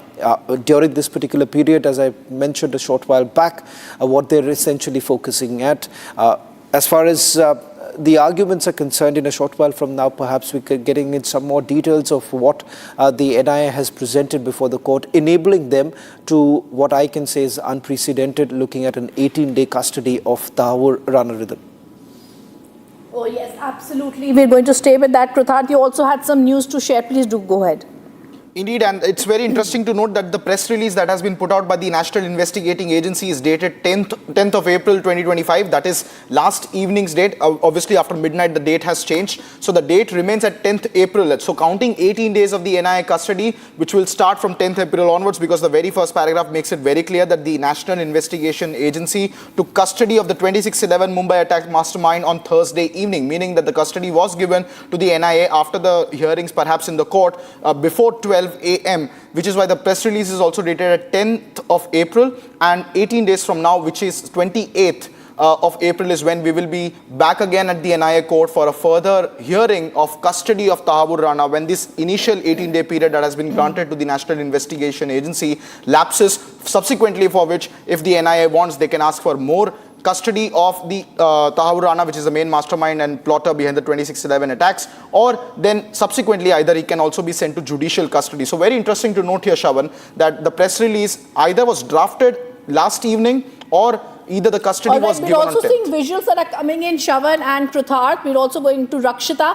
Rakshita, some lawyers are leaving the court premises, as usually happens, and I'm possibly going to request you to try and get a reaction from them. They're currently inside the court premises. Gate number 4 is where they are choosing to come out from. They might give a reaction or not. There are some cars that continue to be inside the court premises, as I can see, as our cameras are tracking from inside.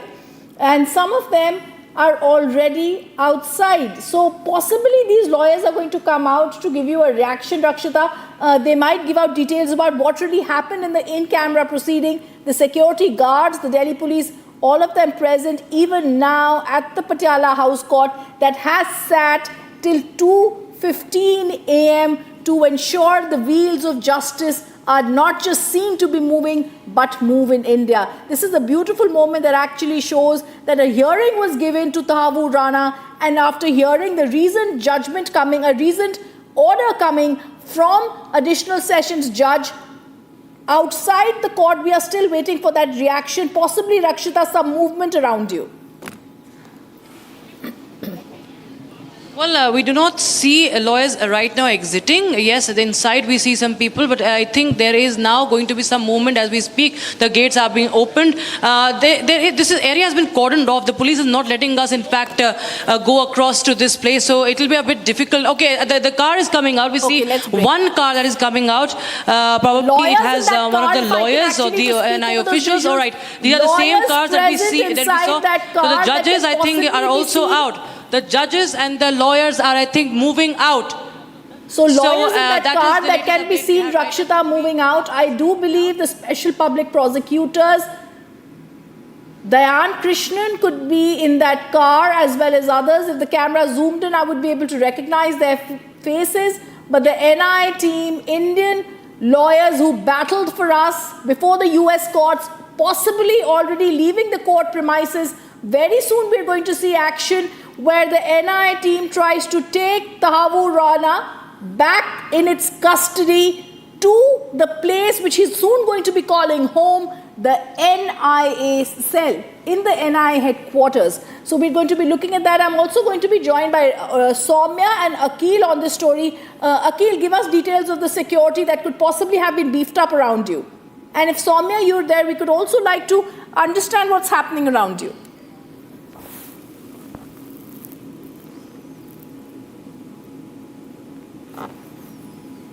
Akil? Okay, we're just going to go across to Akil. If Soumya's... Okay, Akil, yes, go ahead. Go ahead, Akil. Well, Ridham, if you see at this point in time, it's very clear that the NIA, the National Investigating Agency, is working with the lightning speed. Because if you see, I have been covering this for a very long time, and what we have been seeing that whenever any raids used to take place, what we have been seeing that if the raid takes place early in the morning at 7 a.m., we used to get press releases by the evening. And for that, we used to get escorted by our boss, Shawan Sen, as well. So at this point in time, if you see the judgment which was being announced.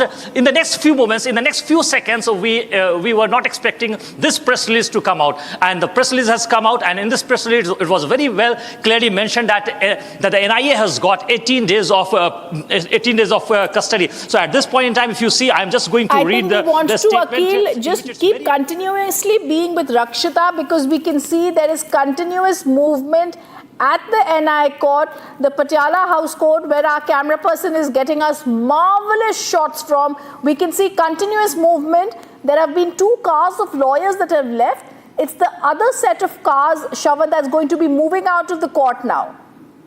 Well, in fact, the cavalcade that we saw bringing in Tahawwur Rana from the Palam airport to the NIA court would be the one that takes him to the National Investigation Agency's headquarters, where he is going to be there for the next 18 days and as the investigation begins in the 2611 case. In fact, what you see right now, that's the lead vehicle. As I can understand, he's going to be taken in the normal police van where which is usually used by the National Investigation Agency as well as the Delhi Police. So you'd expect the cavalcade once again using the corridor to go back to the headquarters.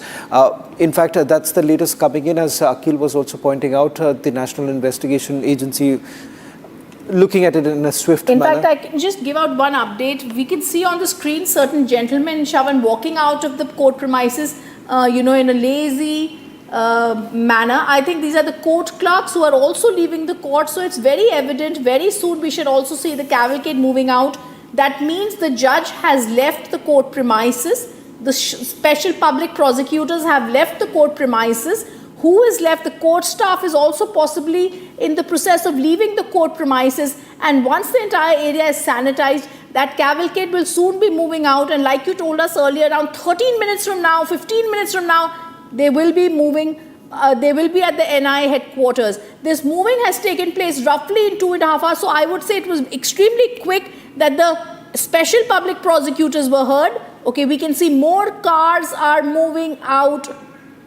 Shravan, if you can take us through, the cavalcade is moving out of the Patiala House Court. The cavalcade now out of the Patiala House Court. That's the van in which Tahawwur Rana is being taken in. In fact, now it's pretty clear that Tahawwur Rana has been taken in the police van, which again, as you see, the screens of it have been blackened out so that the images do not go out. Well, there is a concern right now. In fact, let's go across to Rakshita, who's joining us. Rakshita, over to you. Well, we just see that one police van has also moved out, and NSG commandos along with the NIA officials are moving out. And this is the Nyayik Abhiraksha Vahini, that is the 3rd Battalion of the Delhi Police that is moving out and likely to have a Tahawwur Rana. You have a whole police personnel. You can see that these are the shots followed by a camera as the police officials are moving very speedily in this on this road to the left side. The ambulance has also left as we speak. Viewers, we continue to get you the latest visuals. Latest visuals coming in, tracked by my camera person Surinder Shah, getting you those visuals as they can see. You can see till far ahead of this road. They have rushed out in a jiffy with Tahawwur Rana. They have left the court and they are en route the NIA headquarters. First exclusive visuals coming in on Republic TV. So viewers, this is the security situation right now. The judges and the lawyers and the NIA officials along